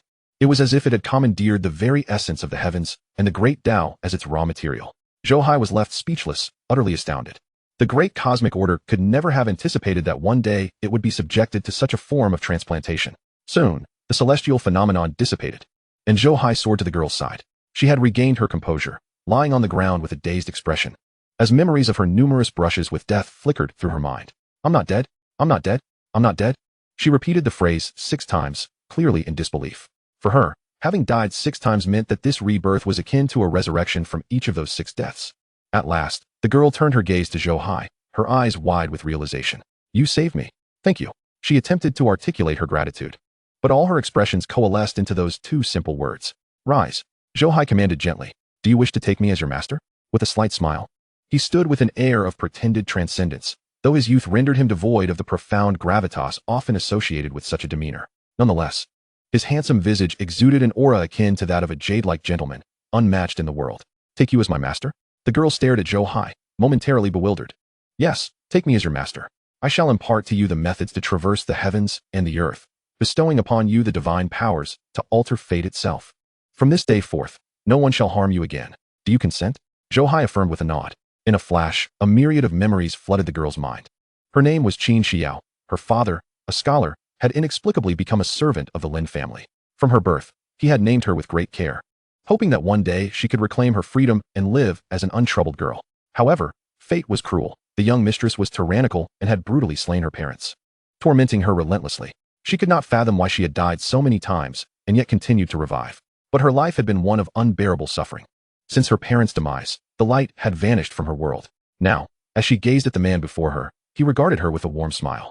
His eyes shone brightly, and his expression radiated kindness, like a beam of warm sunlight. Qin Xiao's heart melted in an instant. Tears cascaded down her cheeks, and she hastily knelt before Zhou Hai, bowing her head in reverence. Xiao is willing to take you as my master. Upon hearing this, Zhou Hai nodded in satisfaction. Excellent. Rise, my disciple, for I shall lead you in avenging your grievances. With that, he helped Qin Xiao to her feet and soared into the sky, pursuing Lin Wanner and the others. Ding. Congratulations to the host for successfully accepting a disciple. The following rewards are now granted. Ding. Congratulations to the host for acquiring the corpse of the celestial demon. Ding. Tenfold feedback enhancement activated. Congratulations to the host for the complete ascension of the corpse of the celestial demon. Ding. No cultivation detected in the disciple. No feedback granted. Ding. System rewards the host with an imperial-grade divine weapon, the soul-devouring demon palace. Ding. System rewards the host with an imperial-grade technique, the celestial demon sutra. Ding. System rewards the host with a celestial restoration pill. Ding. System rewards the host with a millennium of cultivation. The system's voice resonated at the perfect moment. Before Zhou Hai could fully comprehend the situation, his cultivation began to surge exponentially. 6th level of the divine prowess realm. 7th level. 8th level. 9th level. Enlightenment. Since his breakthrough during the tribulation last night, Zhou Hai's cultivation had already surpassed the 5th level of the divine prowess realm. Now, with the addition of a millennium of cultivation, his realm surged upward. He ascended to the 9th level of the divine prowess realm before finally coming to a halt. This did not signify the end of his cultivation journey. Enlightenment required a process, and even with the system's assistance, it was a vast repository of data for Zhou Hai. As the insights of the Tao flowed into his soul, Zhou Hai felt as if the universe had transformed. He could almost perceive chains binding the cosmos, manifestations of the Tao, representing the order of heaven and earth and the rules of the great Tao. In that moment, Zhou Hai was unable to grasp these rules and order. He could only glimpse them due to a fleeting epiphany. When that epiphany faded, so too did the visibility of those rules. However, a singular principle of the Tao merged with Zhou Hai's soul, becoming one with him. Zhou Hai was elated and sought to summon his Tao, only to find it utterly unresponsive, like a still pond. What is this? Zhou Hai was taken aback. Before he could delve into the matter further, his cultivation breakthrough ignited once more. First level of the enlightenment realm. Second level. Third level. As his realm continued to rise, the power within Zhou Hai multiplied, swelling like an ocean, ever more vast and profound. Until reaching the 8th level of the enlightenment realm, Zhou Hai's ascension came to a close. At this moment, he felt as though he could annihilate the heavens and earth with a mere gesture. The overwhelming sensation was indescribably exhilarating. Goodness, this feeling is utterly delightful. Zhou Hai marveled inwardly, yet a sense of unease crept in, prompting him to ask, "System, are you withholding my rewards? My dear Chen Bei is merely 16, yet his cultivation enabled me to successfully break through to the 5th level of the divine power realm. Your millennium of cultivation has only allowed me to ascend a mere dozen realms. Isn't that rather lackluster?" The system's voice, tinged with exasperation, responded, to answer the host. Each minor realm's enhancement necessitates the cumulative power of all preceding realms. A leap to a major realm demands a tenfold sum. You have consecutively broken through 12 minor realms and 1 major realm, and you still find it insufficient? Furthermore, the system provides the cultivation of an ordinary practitioner over a millennium, not that of a peerless genius. Surely, you do not expect it to equate to the millennium of an indomitable battle spirit and anticipate a tenfold return? Should the system simply promote you to emperor instead? Hearing the system's disdain, Zhou Hai felt a flush of embarrassment. Upon reflection, he realized he had indeed been somewhat greedy. After all, the power required for cultivation ascension is not as straightforward as 1 + 1 = 2. Its exponential growth is nothing short of terrifying. Not to mention the insights into the Tao that must also be bestowed. Some individuals, even given a millennium, might never grasp their own path. System. If you're considering promoting me to emperor, I wouldn't be opposed. Zhou Hai grinned, awkwardly chuckling. The system fell silent, seemingly disinclined to engage further. Rolling his eyes in frustration, Zhou Hai pondered the system's aloofness. What was its deal with being so indifferent? As the wind howled past him, a long rainbow arched across the sky. Following his ascension, Zhou Hai's flying speed significantly increased, allowing him to swiftly catch up to the soaring carriage ahead. Oh no, he's caught up. On the carriage, upon spotting Zhou Hai, Lin Wanner and her companion's expressions instantly shifted to one of terror. Chapter 18. What was assumed to be a saint turned out to be Yama. Under the horrified gazes of Lin Wanner and her companions, Zhou Hai, accompanied by Qin Xiao, instantly obstructed their path. With a mere flick of his finger, a dark light surged into the body of the 3-headed demon wolf that was pulling the carriage. A woo. The demon wolf's eyes filled with dread as it let out a howl that resembled a mournful wail. In the next instant, its body began to disintegrate, akin to burning paper, gradually turning to ash and vanishing without a trace. The cries of fear echoed as the loss of the beast left the carriage unable to fly, despite the protective array within, causing it to plummet to the ground. Inside, Lin Wanner and her companions screamed in terror, desperate to escape the carriage and flee into the sky. Yet at that moment, Zhou Hai stepped forward, unleashing a torrent of profound power that instantly formed a formidable aura of pressure. In an instant, the very fabric of this realm seemed to warp. Within this distorted space, Lin Wanner and her companions found their bodies utterly unresponsive. They were even unable to muster their internal power, plummeting towards the ground alongside the carriage. As for Lin Wanner's avian spirit companion, the Kuei Mu Jiao, it barely managed to spread its wings in a futile attempt to escape. However, with a cold snort from Zhou Hai, he stepped forward once more. Boom. In an instant, the world seemed to collapse under the tremendous pressure, akin to mountains toppling. The Kuei Mu Jiao let out a final mournful cry before its body exploded, dying on the spot, its flesh raining down like a gruesome shower. The terror of a cultivator at the Enlightenment realm was such that a mere display of pressure could obliterate a foundation stage beast. Not little Qing. Lin Wanner's pupils dilated as she screamed in anguish. Boom. As the carriage crashed to the ground, the severely injured individuals, unable to summon any protective power, fell heavily. Each of the 4 coughed up blood, feeling as if their insides had shattered, their bones crumbling to dust. Had they not possessed a physique far superior to that of ordinary mortals, the fall from such heights would have turned them to mere paste. Disciple act. Eliminate them to resolve the enmity, lest you cultivate a heart demon. Zhou Hai landed alongside Qin Xiao. directly entrusting her with the power of life and death over Lin Wanner and her companions. At this moment, the latter were gravely injured and unable to muster their powers, making them as easy to slay as any common mortal. No, you cannot kill me. Who are you, and why do you oppose the Lin family? Lin Wanner exclaimed, her voice trembling with fear. Always positioned above others, wielding the power over life and death, she was truly terrified in that moment. Zhou Hai was the first to dare strike against her, and the first to instill within her the looming threat of death. Enough. However, in response to her terror, Zhou Hai struck her again with a slap from afar, sending her reeling and spitting blood. For one with such a venomous heart, death was a fitting punishment. And Zhou Hai could not be bothered to engage in further dialogue. Yet, at that moment, Qin Xiao interjected, Master, I do not wish to kill her. Why? Zhou Hai was taken aback, furrowing his brow. Could his disciple truly be a saint? After all that had transpired, could one still harbor forgiveness? Master, may I ask if you are the Lin family's adversary? Qin Xiao mused, tilting her head in contemplation, posing a counter-question instead of answering. What is the Lin family but a trifling matter? I could obliterate them with a flick of my hand. Zhou Hai declared confidently, standing with his hands clasped behind his back. Undeniably, families like the Lin family could easily ascend to royal status in smaller nations. Even in a grand dynasty like the Zhou, they commanded vast territories and held significant power. Yet, such authority bore no weight against true strength. Only power could solidify one's standing. Truly? Then I must not kill her. Qin Xiao's eyes lit up, but her next words made Zhou Hai frown. Is she truly not worthy of death? Has she truly developed compassion? Master, please, render her powerless. I wish for her to live as a cripple for all eternity. Then, you can take her to the Lin residence and destroy the Lin family before her very eyes. I want her to witness her parents perish before her, reduced to ashes. I wish for her to lose everything, to be in such agony that she wishes for death.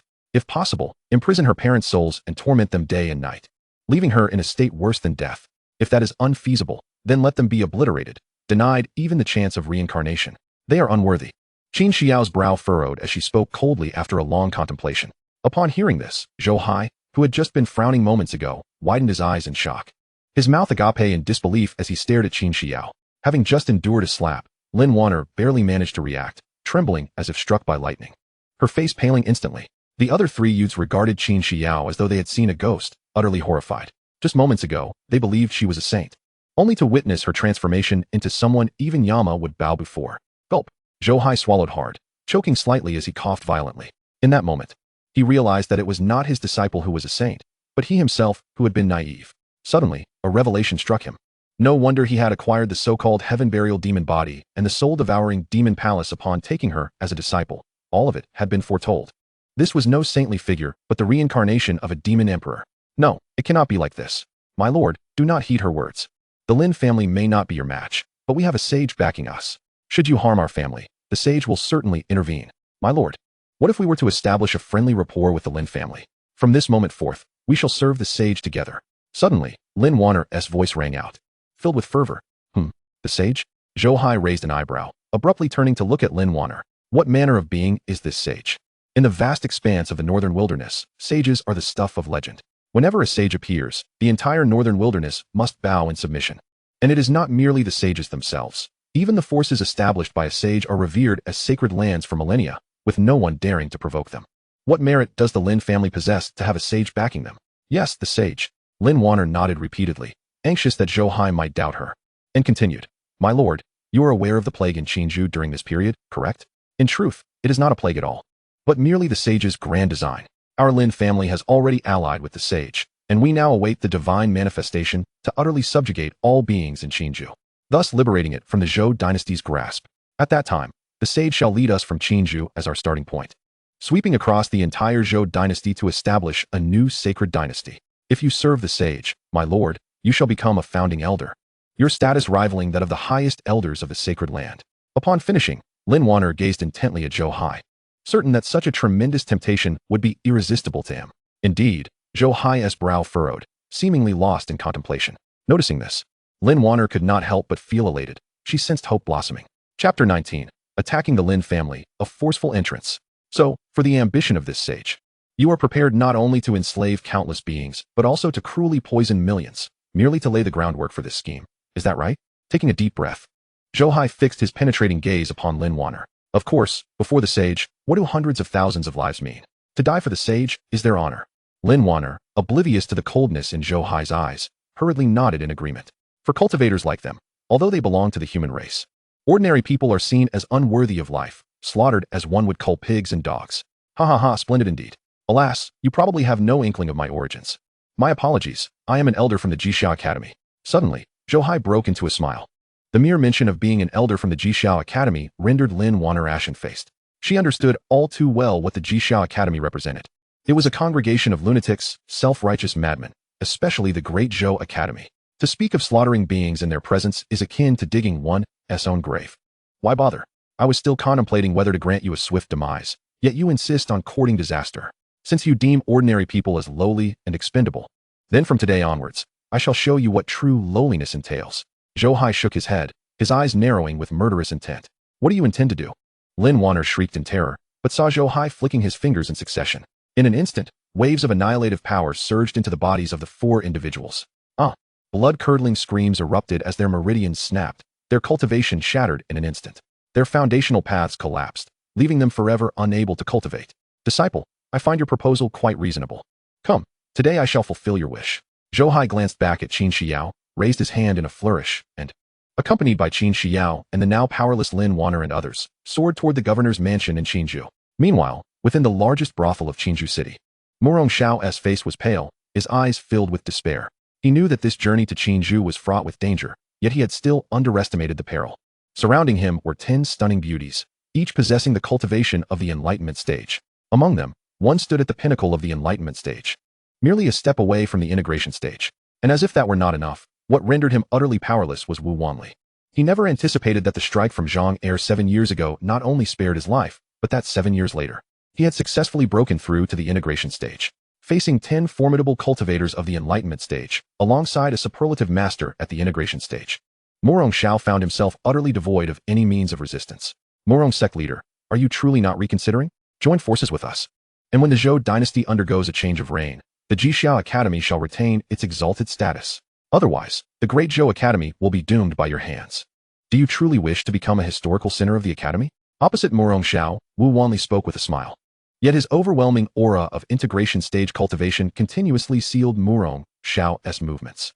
Coupled with the combined pressure from the 10 enchanting beauties, Murong Xiao appeared to be sitting calmly, yet in truth, he was already bound hand and foot, unable to unleash even a fragment of his cultivation.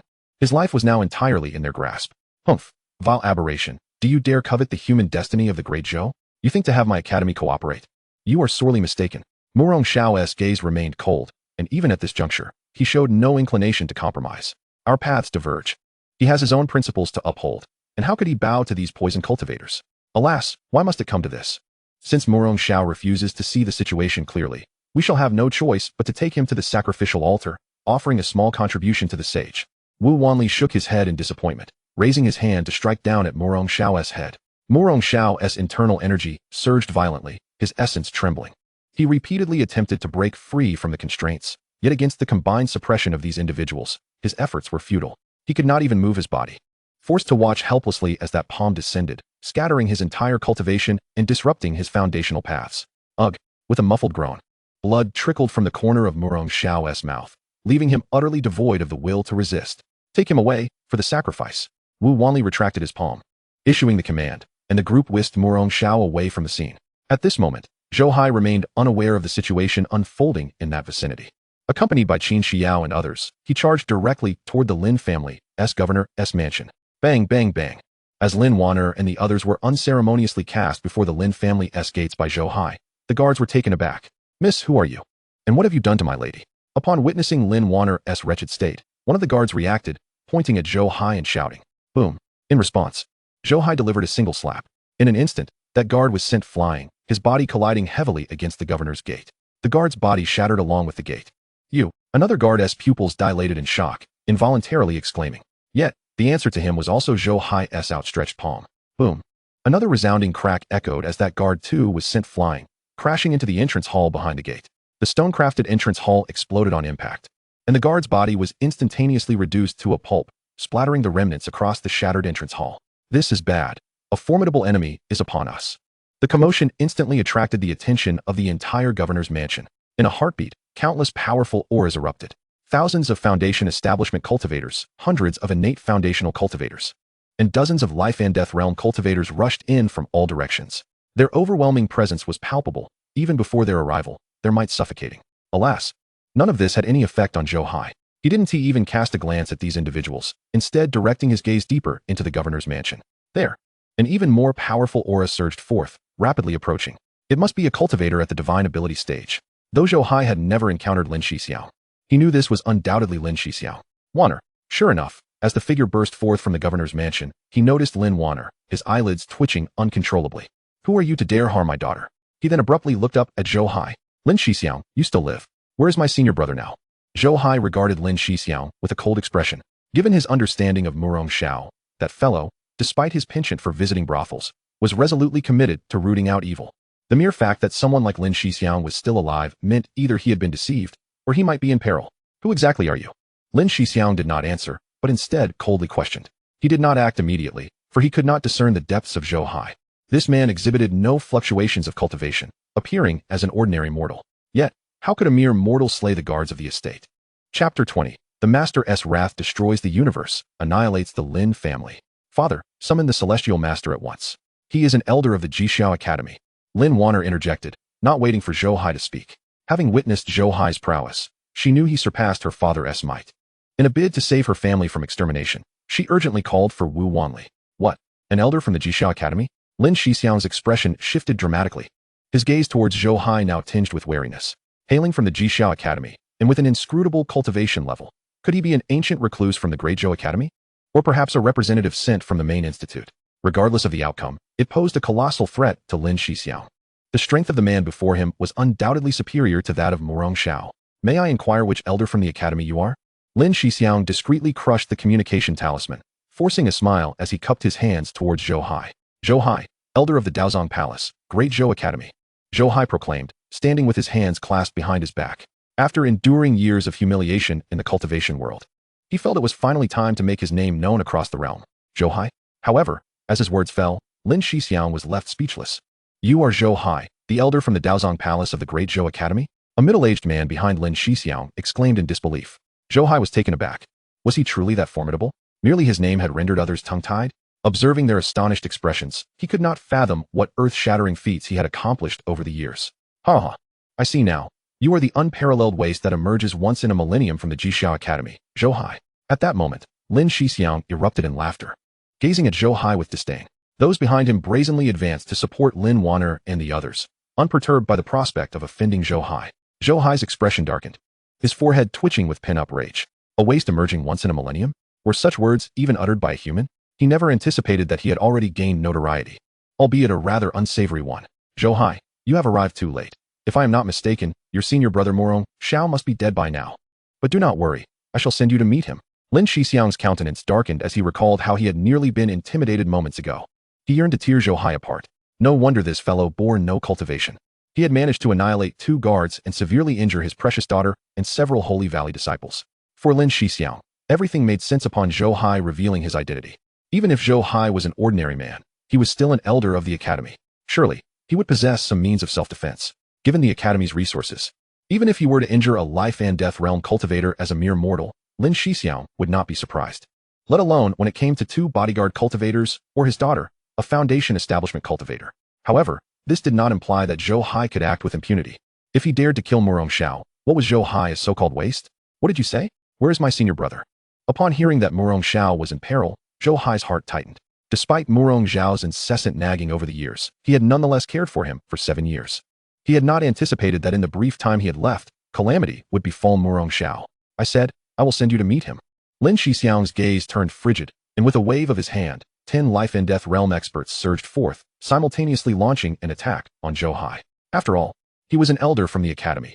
Even as a mortal, to prevent any unexpected turn of events, these life-and-death realm experts did not dare to be negligent, unleashing lethal strikes from the onset.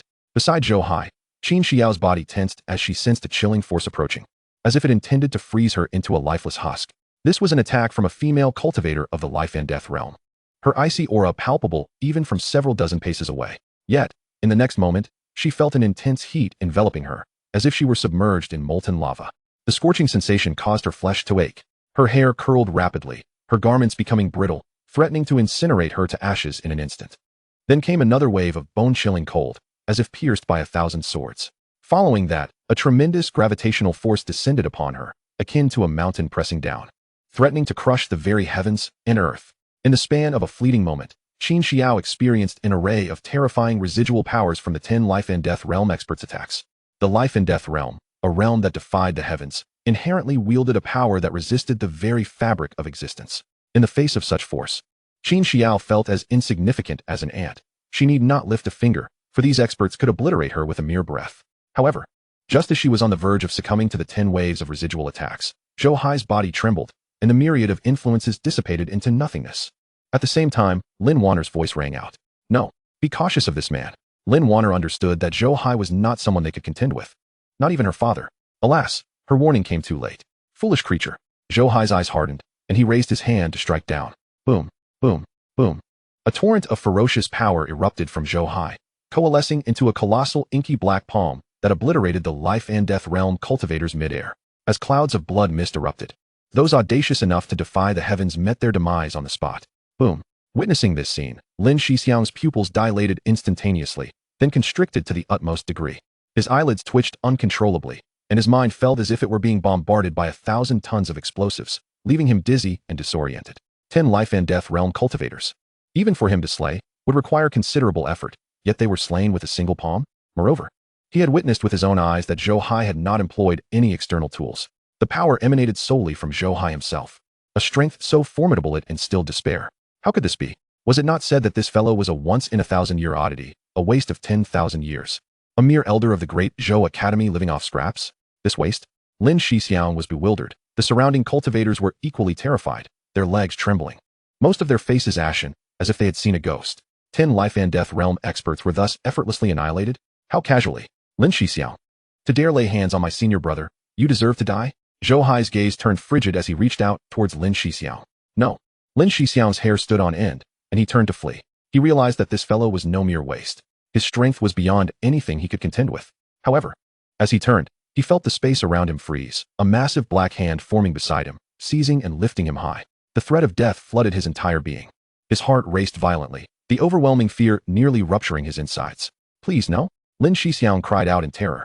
He had no doubt that Zhou Hai could end his life with the slightest exertion at that moment. Chapter 21. The Promised Salvation of the World. Yet he secretly frequents brothels. Tell me, where's my senior brother? Zhou Hai's voice was icy, akin to a demonic god from the depths of the underworld demanding answers. He is at the Qinghua Tower. Lin Shixiang stammered.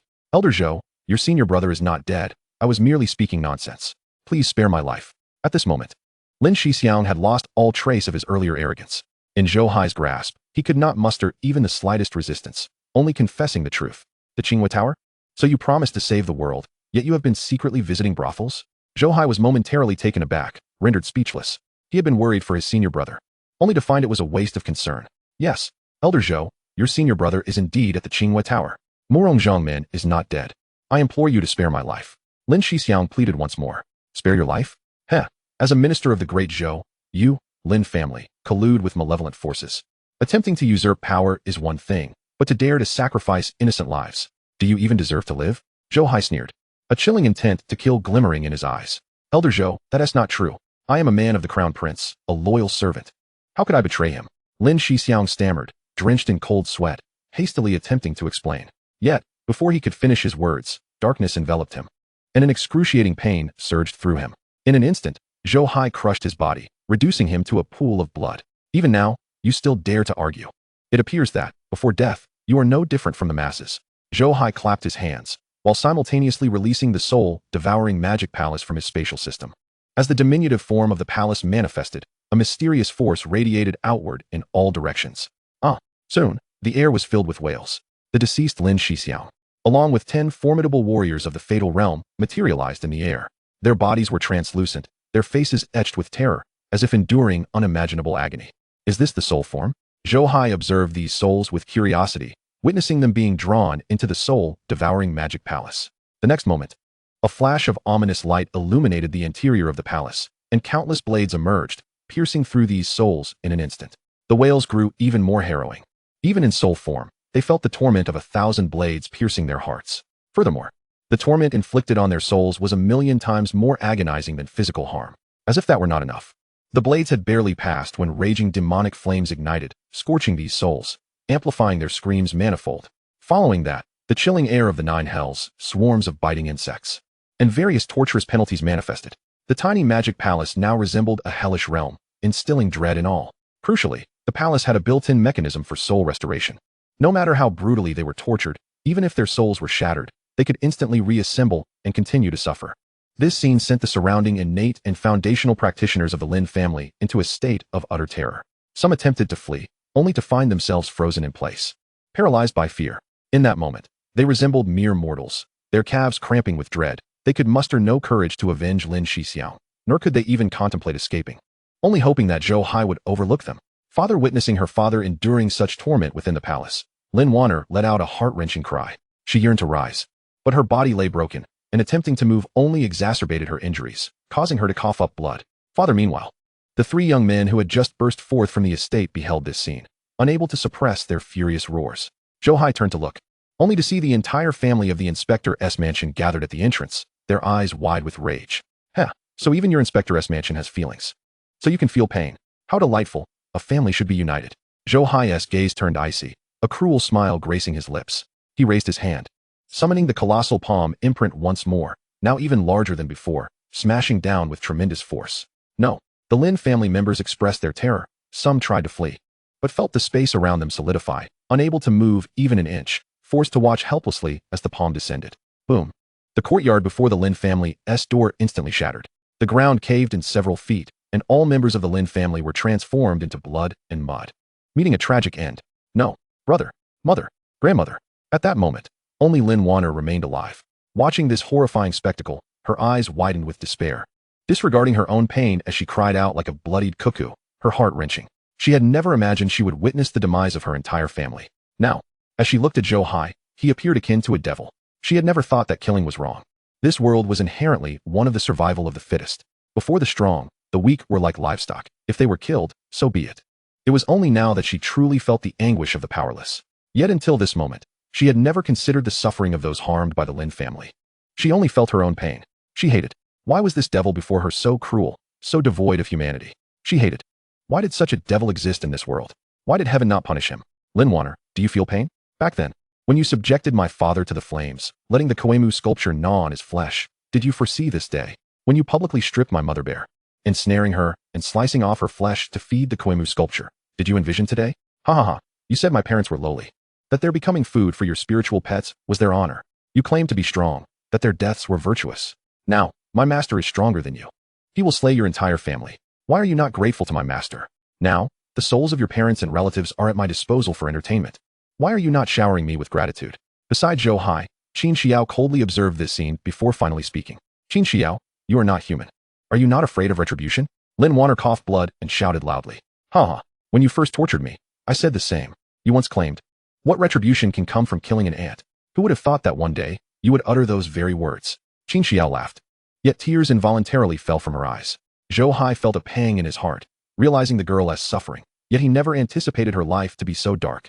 No wonder she could be so ruthless towards the Lin family. Anyone who had endured such experiences would surely find it hard to maintain kindness. At that moment, the magic palace unleashed its power once more, capturing the souls of all the Lin family members, subjecting them to the same fate as Lin Shixiao. The air was filled with relentless, harrowing screams. The entrance to the Inspector's mansion now resembled a hellish realm, akin to a horde of vengeful spirits, sending chills down the spine. Who dares to cause trouble here? Just then, a chilling voice resonated. Lord Rian, save us. Upon hearing this voice, the practitioners who had been paralyzed with fear suddenly felt a wave of relief wash over them, turning to kneel before a strikingly beautiful woman approaching from the distance. Chapter 22. A single punch shatters a Tao Enlightenment female cultivator. Zhou Hai turned to look, and there stood a woman of exquisite beauty, appearing to be in her teens or 20s. Yet he knew that in the realm of cultivation, one's appearance revealed little about their age. Since the onset of defiance against heaven, every act of rebellion could extract centuries of lifespan from the heavens. A practitioner at the divine ability realm possesses 1,000 years of lifespan, and this woman, with her Tao Enlightenment cultivation, who knows how long she has lived? Lord Rian, my Lin family is the most loyal servant of the Holy Master. You must avenge us.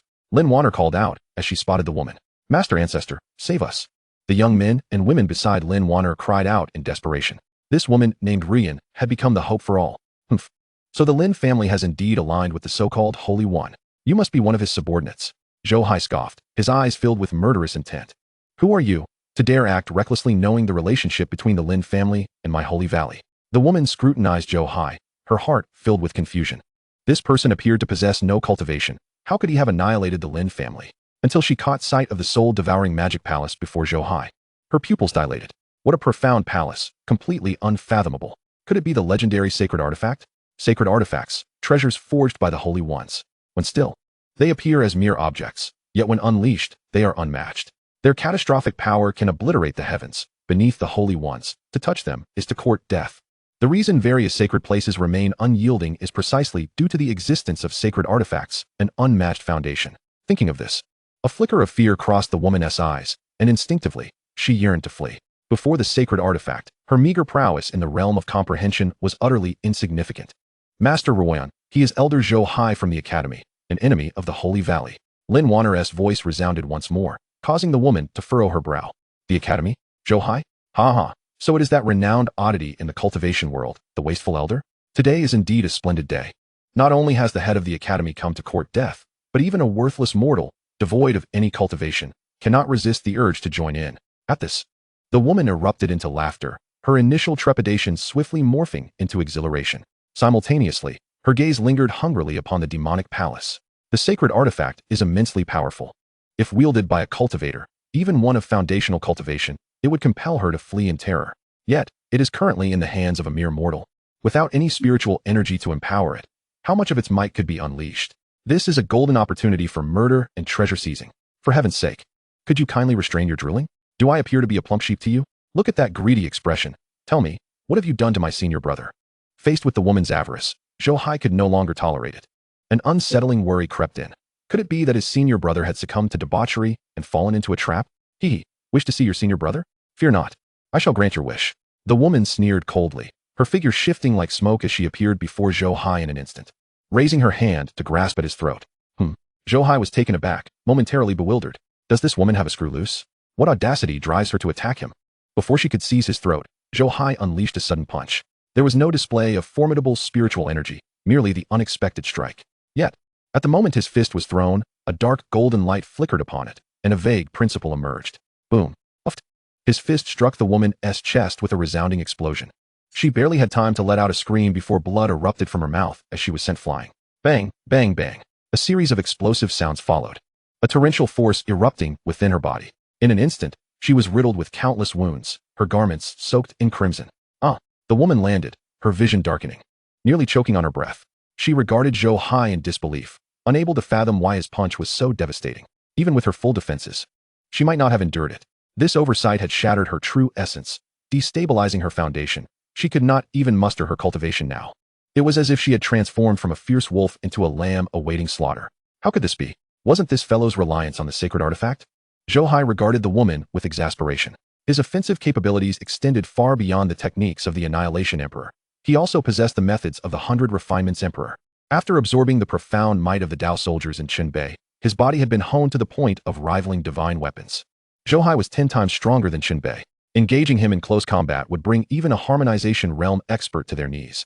This woman was merely courting death. Speak, what have you done to my senior brother? Zhou Hai shook his head, advancing toward her step by step, his aura intensifying. Boom. A powerful sense of oppression descended, leaving the woman aghast. The 8th layer of comprehension realm? You are actually a powerhouse of the 8th layer of comprehension realm? The woman was in disbelief.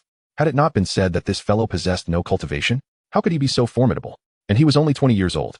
A 20-year-old in the comprehension realm. How utterly absurd. Shoo, keep your voice down, be discreet. Zhou Hai raised a finger to his lips. He had come to realize that the label of waste had become deeply ingrained. No one regarded him with any seriousness. Though quite displeased, he had to admit that using the guise of a waste to launch a surprise attack was rather advantageous. That punch just now had felt tremendously satisfying, akin to detonating a landmine. Look, when the woman first appeared, she was so robust, yet now she was utterly deflated. That sensation, who could comprehend it? You. The woman's eyelids twitched furiously as she grasped the reality of her blunder. This man was merely masquerading as a fool to ensnare her. Enough of the nonsense. What is the matter with my senior brother? Zhou Hai, still preoccupied with Morong Xiao, coldly inquired. Elder Zhou, let us speak civilly. Your senior brother is unharmed. My lord not only invited him to Qinghua Tower as a guest, but also to the Star Observation Tower for tea. He is currently at the Star Observation Tower. Feeling Zhou Hai's murderous intent, The woman's heart tightened, and she hurriedly exclaimed. At this moment, she was the prey, and he was the predator, begging for mercy without a moment's hesitation. I'd sooner trust a ghost, Zhou Hai retorted, rolling his eyes at her. He had no faith in her words. Truly odd. The woman attempted to argue, but Zhou Hai offered her no opportunity. He raised his hand to summon the soul-devouring demonic palace, directly bringing it crashing down upon her head. You seemed quite enamored with this thing earlier. I shall send you on your way with it today, as a fulfillment of your desires. Zhou Hai granted her a special farewell, and under the might of the demonic palace, the woman was instantly reduced to ashes. This was no mere sacred artifact, but a genuine imperial treasure. An imperial treasure is beyond defilement. Even a mere touch could lead to instant annihilation. Chapter 23, Senior Brother. You certainly know how to indulge. You are truly fortunate to die beneath an imperial treasure. That is something to boast about. Zhou Hai shook his head. Undoubtedly. The woman's soul had also been ensnared by the soul-devouring demonic palace. Zhou Hai felt no compassion for those so-called cultivators who regarded sentient beings as mere ants. Hearing the woman's soul emit a wail, he slowly rose, casting his gaze upon the surrounding cultivators. Just moments ago, they had been filled with inexplicable joy. Yet now they were frozen in shock. No one had anticipated that the illustrious Master Royan of the Comprehension Realm would meet such a bizarre end. Others had not even deployed their divine abilities, yet had effortlessly claimed her life. Now it is your turn. A sinister smile curled upon Zhou Hai's lips, appearing to them like the devil's grin. No. A cacophony of terrified screams erupted as over 1,000 individuals could scarcely escape, turning into pools of blood at Zhou Hai's wave. One by one, their souls were drawn into the demonic palace, amplifying the anguished wails into a true symphony of despair, an orchestra of the damned. Disciple, do you still find pleasure in this demonic palace? Zhou Hai turned to Qin Xiao with a smile. Yes, master, I adore it. Qin Xiao nodded vigorously, her appreciation for the palace emanating from her very soul. It is a gift for you. Remember, with this treasure, you may pierce the heavens without consequence. However, should you dare to wreak havoc upon the mortal realm, do not blame your master for cleansing the gates. Zhou Hai's expression grew stern as he bestowed the palace upon Qin Xiao, delivering a grave warning. Thank you, master, for avenging Xiao. Rest assured, Xiao's mind is reclaimed by you, master. She still possesses her heart and cannot extinguish her humanity. In the future, as her cultivation flourishes, Xiao will use this treasure to vanquish evil and uphold righteousness, protecting all beings. Tears welled in Qin Xiao's eyes. She had not anticipated such a formidable treasure would be freely given by her master. She promptly knelt and swore an oath to the heavens. Rise. Let us rescue your master uncle. With a wave of his hand, Zhou Hai summoned an invisible force that lifted Qin Xiao. The palace, now granted permission by Zhou Hai, transformed into a dark light, flying into Qin Xiao's brow, forging a connection with her. Master, the demonic palace has extracted the memories of those souls. The star observation tower lies in that direction, and it is a site of sacrifice. Today, over 10,000 young boys and girls will be offered, and your uncle will be among them. Receiving the revelation from the demonic palace, Qin Xiao hastily reported. Seeking death, Zhou Hai's gaze sharpened. There was no need to inquire further. He transformed into a streak of light, racing towards the direction of the star observation tower, as indicated by Qin Xiao. No, you cannot leave. You must kill me. Heaven above, why have you allowed them to escape? Why do you not punish them? Are you blind? On the ruins before the Lin family gate, Lin Wanner wailed in anguish, having witnessed the tragic demise of all her kin, destined to endure endless torment. She yearned to retain Zhou Hai and Qin Xiao, yet the master and disciple pair showed not even a flicker of interest in her, vanishing into the horizon. Half an hour later, 3,000 miles away in the city of Qinzhou, numerous spiritual vessels cleaved through the sky. Below lay a mighty river, already teeming with a multitude of fervent pilgrims. In addition, countless spiritual vessels descended, bearing a throng of young boys and girls, alongside brides clad in wedding attire. These vessels hailed from various locales within Qinzhou, transporting tens of thousands of youths and an equal number of brides, all possessing exquisite beauty, converging like a blooming garden of flowers, a breathtaking sight. Alas, these women were destined for the revered ones, and the pious pilgrims dared not even cast a glance in their direction. Their gazes remained fixated upstream on the towering edifice that soared 100 feet into the clouds, the star observation tower, atop which lay a vast altar, already prepared with a teleportation array, awaiting activation to transport all the youths and brides away. Master Morong, do you see how joyfully these brides smile? They are all here of their own volition. I have not coerced them. The voice of Wu Wanli echoed from the star observation tower, a satisfied expression upon his face. Not far off, Murong Xiao wore a grim countenance, silent as a stone. Beside him sat a middle-aged man, Du Hai. Both were in a similar plight, their cultivation shattered, their bodies grievously injured, slumped in their chairs, even the slightest movement a Herculean effort. Yet, a dozen beautiful brides surrounded them, massaging their shoulders and legs. creating a scene that made it impossible to associate their predicament with that of prisoners. How is it, Master Moro? Why forsake a harmonious life? Why must you resist so fiercely?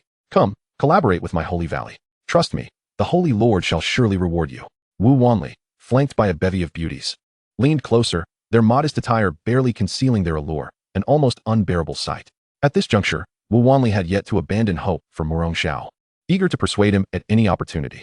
After all, the Jixiao Academy was no ordinary force, not to mention the formidable powers behind it. Even the retired old-timers of the Great Zhou Academy were notoriously difficult to deal with, a force not to be underestimated.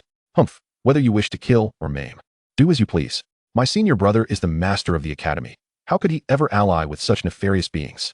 Murong Xiao remained silent, while Zhou Hai forced out a breath, coldly retorting, Alas, why are you all so obstinate? Very well, I see you are beyond saving. But rest assured, even in death, you shall serve as a sacrifice for the Holy Lord. Wu Wanli's expression soured as he waved his hand, signaling the 9 beautiful women behind him to take their positions at the teleportation array. What is happening? Why has Ruyan not returned? Wu Wanli frowned as he noted one spot of the array remained vacant. Before the 9 beauties could respond, a voice rang out. She may not be coming back. Just as the words fell, a streak of light arced onto the star observation tower, revealing Zhou Hai's figure. Who are you? Wu Wanli and the 9 beauties fixated their gazes upon Zhou Hai. The one here to claim your lives. Zhou Hai grinned, instantly provoking a surge of murderous intent from Wu Wanli and the others. Such audacity from a youth who appeared so young. They deemed him utterly reckless. Before they could utter a word, Zhou Hai turned his attention to Murong Xiao and Zhou Hai seated nearby, a peculiar expression crossing his face. Oh dear. What is this attire you two are sporting? I was genuinely worried about you, yet it seems you have come here to revel in luxury. What a waste of my emotions. Upon seeing Zhou Hai's arrival, Zhou Hai was left flabbergasted. Wasn't this fellow supposed to be a mere slacker without any cultivation? How had he flown here? Yet, before his astonishment could fully register, his expression darkened. Is this how you speak? Who would wish to indulge in such luxury? Especially you. Brother Zhou Hai. I could understand if Brother Murong were surrounded by women, but you, an esteemed official of the Zhou dynasty, a teacher respected across the land, do your students know you indulge in such frivolities? Pausing, Zhou Hai regarded Zhou Hai with a look akin to that of someone who had caught a colleague in a scandalous act. Zhou Hai's eyes nearly popped from his head, almost spitting blood in outrage. This was it. His lifelong reputation lay in tatters. Shut your mouth, you little brat. Why are you here? You should leave at once. Murong Xiao's face was as dark as soot. If he could, he would have relished the chance to teach this brat a lesson. What do you mean I enjoy visiting brothels? That is slander. I came to catch a lecture. What else would I be doing? Zhou Hai replied, shrugging. Brother, I must say, I leave for but a moment, and you cannot contain yourself? Running to the pleasure houses in broad daylight? You must be in quite a hurry. No. I must rescue you from this horde of beauties. If I cannot enjoy such pleasures, I certainly cannot let you fall into debauchery. Zhou Hai's words nearly caused Murong Xiao to spit blood in exasperation. Was there any justice left in this world? A lifetime spent upholding righteousness, only to be tarnished by such a reputation. It was infuriating. Just die already if you're going to, and spare us your incessant chatter. At that moment, a voice of fury rang out. A beautiful woman of the enlightened realm swiftly approached Zhou Hai from behind, raising her hand to strike him on the crown. Though unable to discern Zhou Hai's cultivation, she assessed him carefully, noting he appeared to be merely in his 20s.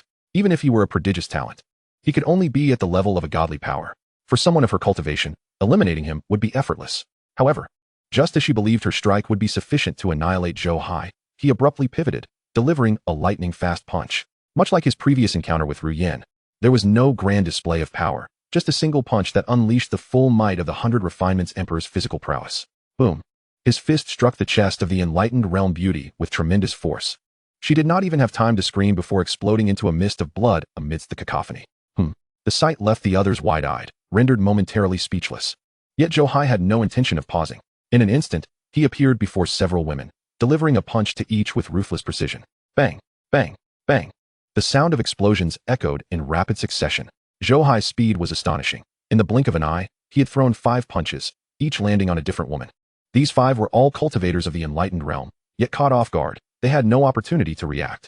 The moment his fists connected, their bodies erupted into clouds of blood. It was only when Zhou Hai launched his 6th punch that he finally met resistance. A woman clad in purple, tall and stunning, stood before him, the pinnacle of her enlightened realm cultivation making her the strongest present aside from Wu Wanli. As Zhou Hai's fist approached her, she erupted in fury, her formidable power surging forth, coalescing within her palm to collide with Zhou Hai's blow. Boom. The violent shockwave radiated outward, causing the star observation tower's gazebos to shatter.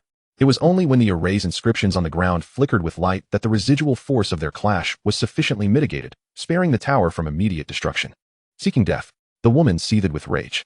No one had anticipated that this seemingly youthful individual possessed such terrifying power. Caught off guard, he had just obliterated 6 of their number, 6 formidable cultivators of the enlightened realm. Ah, impressive. Indeed, a formidable warrior at the pinnacle of the enlightenment realm, capable of withstanding my punch. Alas, you still fall short.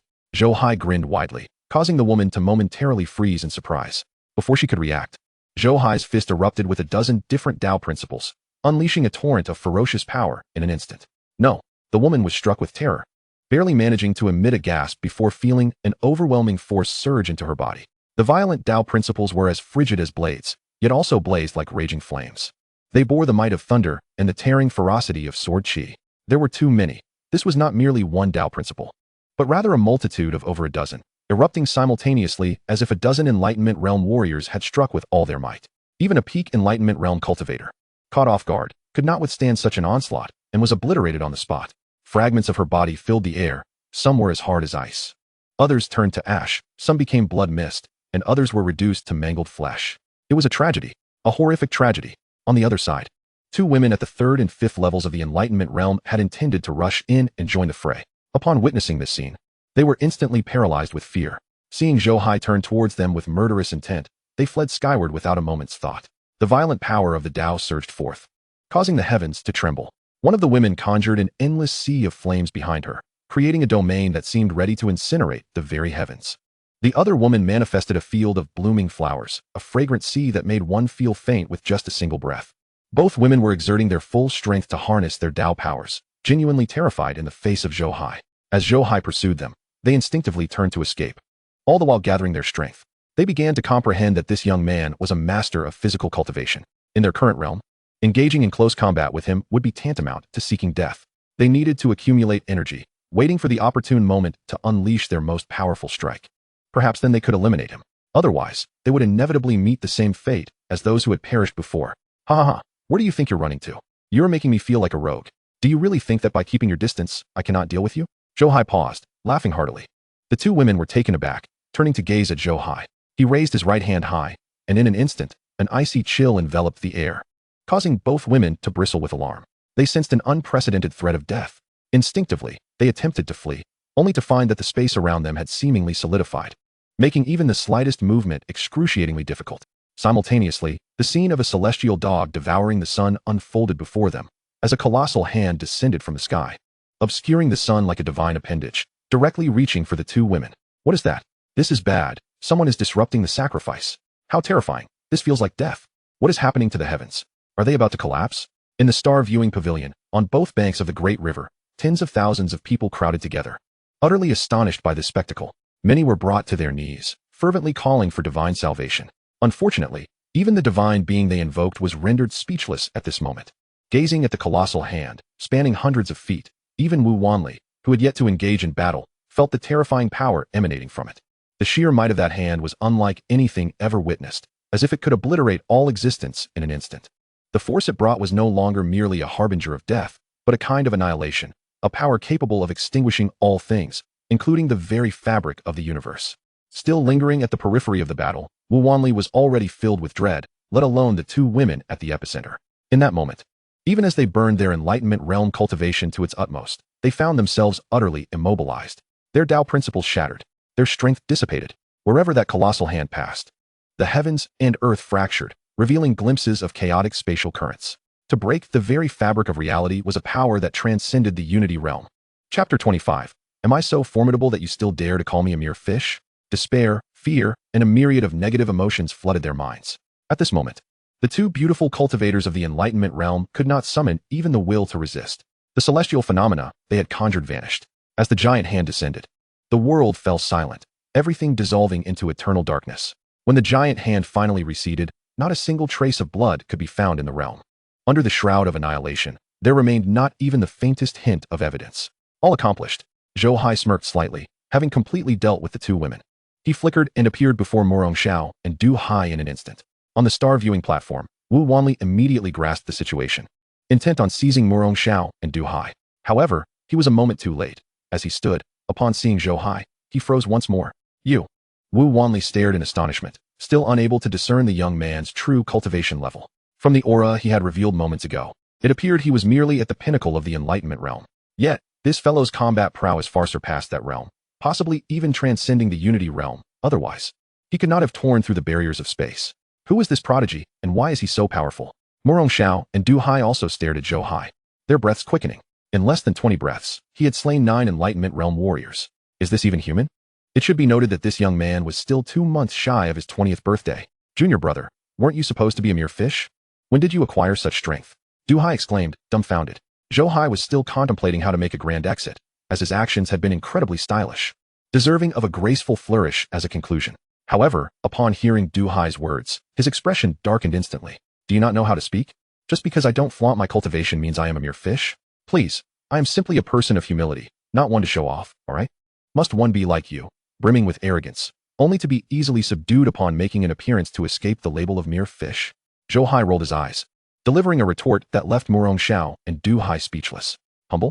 Does this fellow have the slightest connection with humility? Hey, you're the last one remaining. Let us have a bout, but don't let me down. Ignoring the two, Zhou Hai turned his gaze back to Wu Wanli. Wu Wanli felt a shiver run down his spine, instinctively retreating several steps.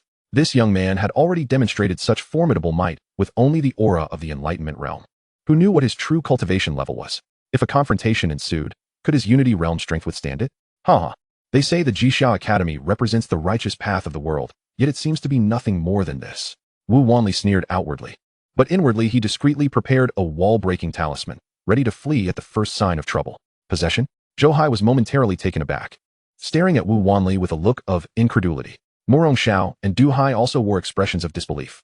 Those from the academy, even disciples, were mostly composed and mature, let alone the ancient seniors. It was rare to find someone as shameless and infuriating as junior brother. Such individuals were virtually non-existent in the outside world, and even more so within the academy. Moreover, even if the academy's predecessors had perished, they would never resort to possession. This was undoubtedly the true form of junior brother. You're quite clever, throwing mud when you can't win. Unfortunately, that tactic won't work on me. You too shall meet your demise. Zhou Hai scoffed, and in a flash, he surged towards Wu Wanli.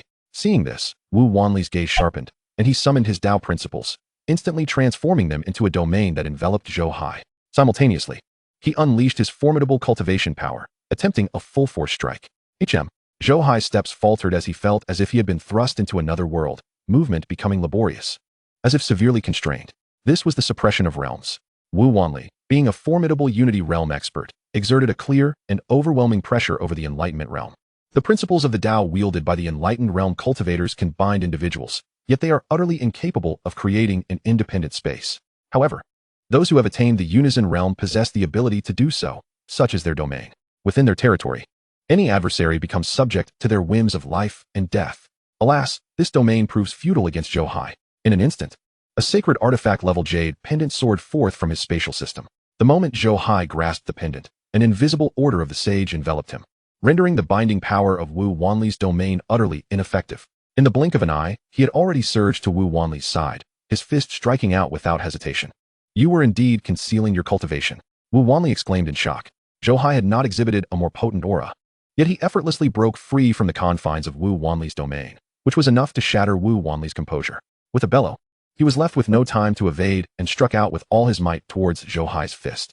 As their fists and palms collided, Wu Wanli felt as if his strike had met an invincible weapon. No matter how ferocious his unison realm power was, it could scarcely inflict any damage upon Zhou Hai.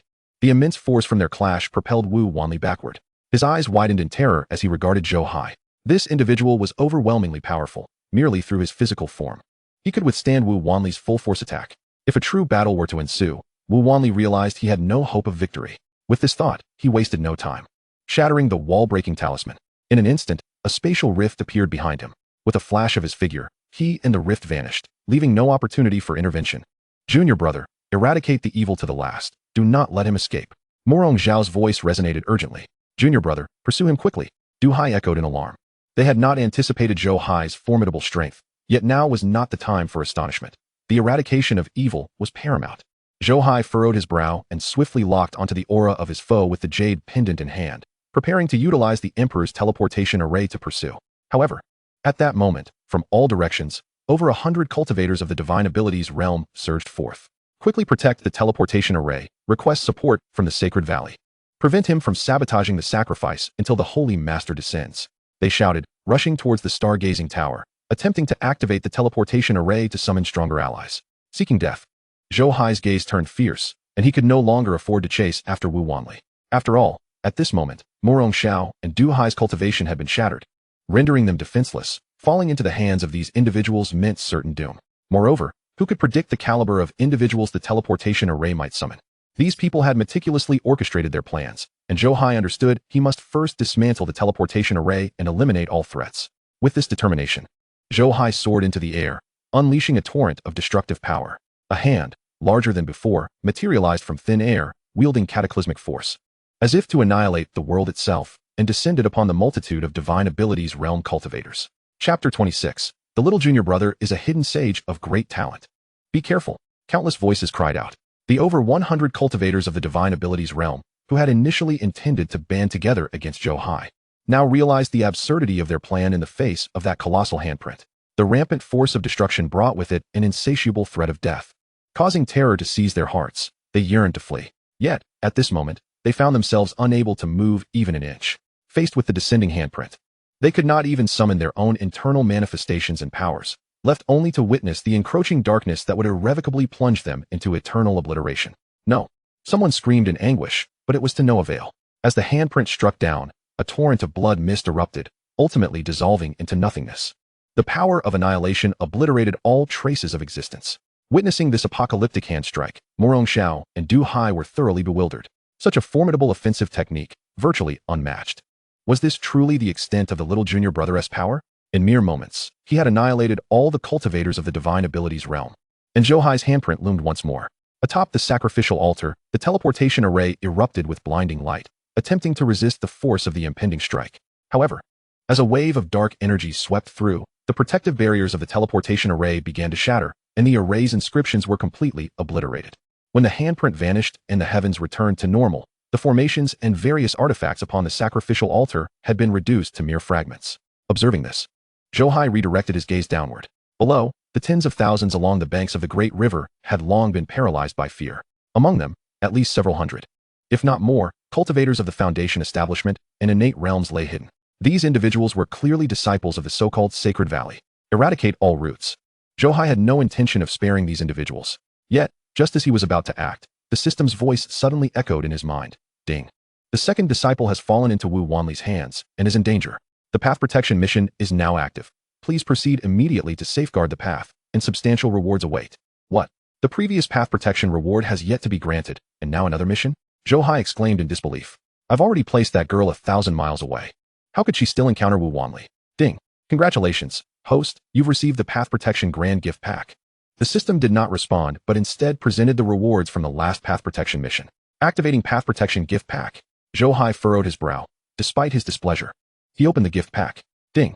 Congratulations, host, for successfully activating the path protection grand gift pack. Ding. Congratulations, host, for successfully obtaining 300 recovery pills. Ding. Congratulations, host, for successfully acquiring a death substitute puppet. Ding. Congratulations, host, for successfully acquiring 3 explosive origin pills. Ding. Congratulations, host, for successfully obtaining 300 years of cultivation.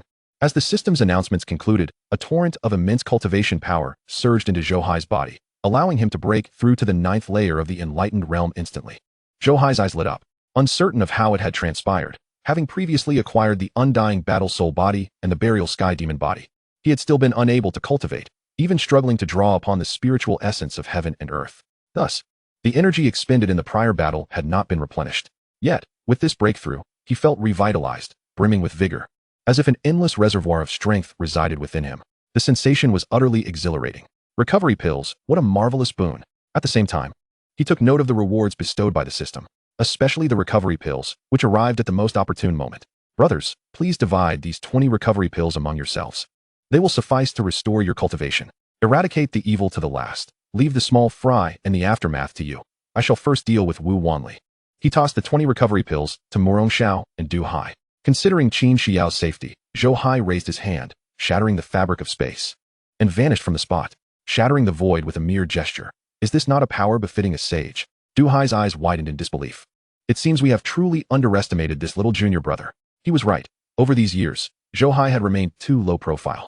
Everyone believed him to be a mere fish out of water. Who could have imagined he had already ascended to sagehood?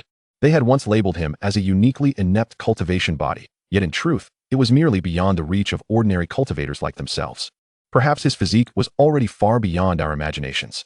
Morong Xiao, equally astonished, recalled the first encounter with Zhou Hai years prior. On that occasion, he and Zhou Hai's master, Zhang Er, had also been brought to the Qinghua Tower by Wu Wanli. Zhang Er was renowned for his extensive knowledge in the cultivation world. The moment he laid eyes on Zhou Hai, he discerned the young man's uniqueness.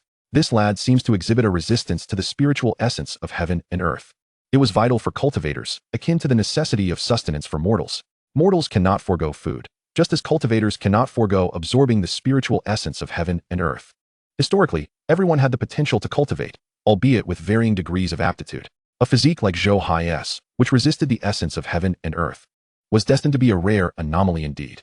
Zhang Er, intrigued, took him as a disciple, intending to study him further. Over the years, Morong Xiao had never once contemplated having him cultivate. He merely wished for him to take on a disciple to inherit Zhang Er's legacy.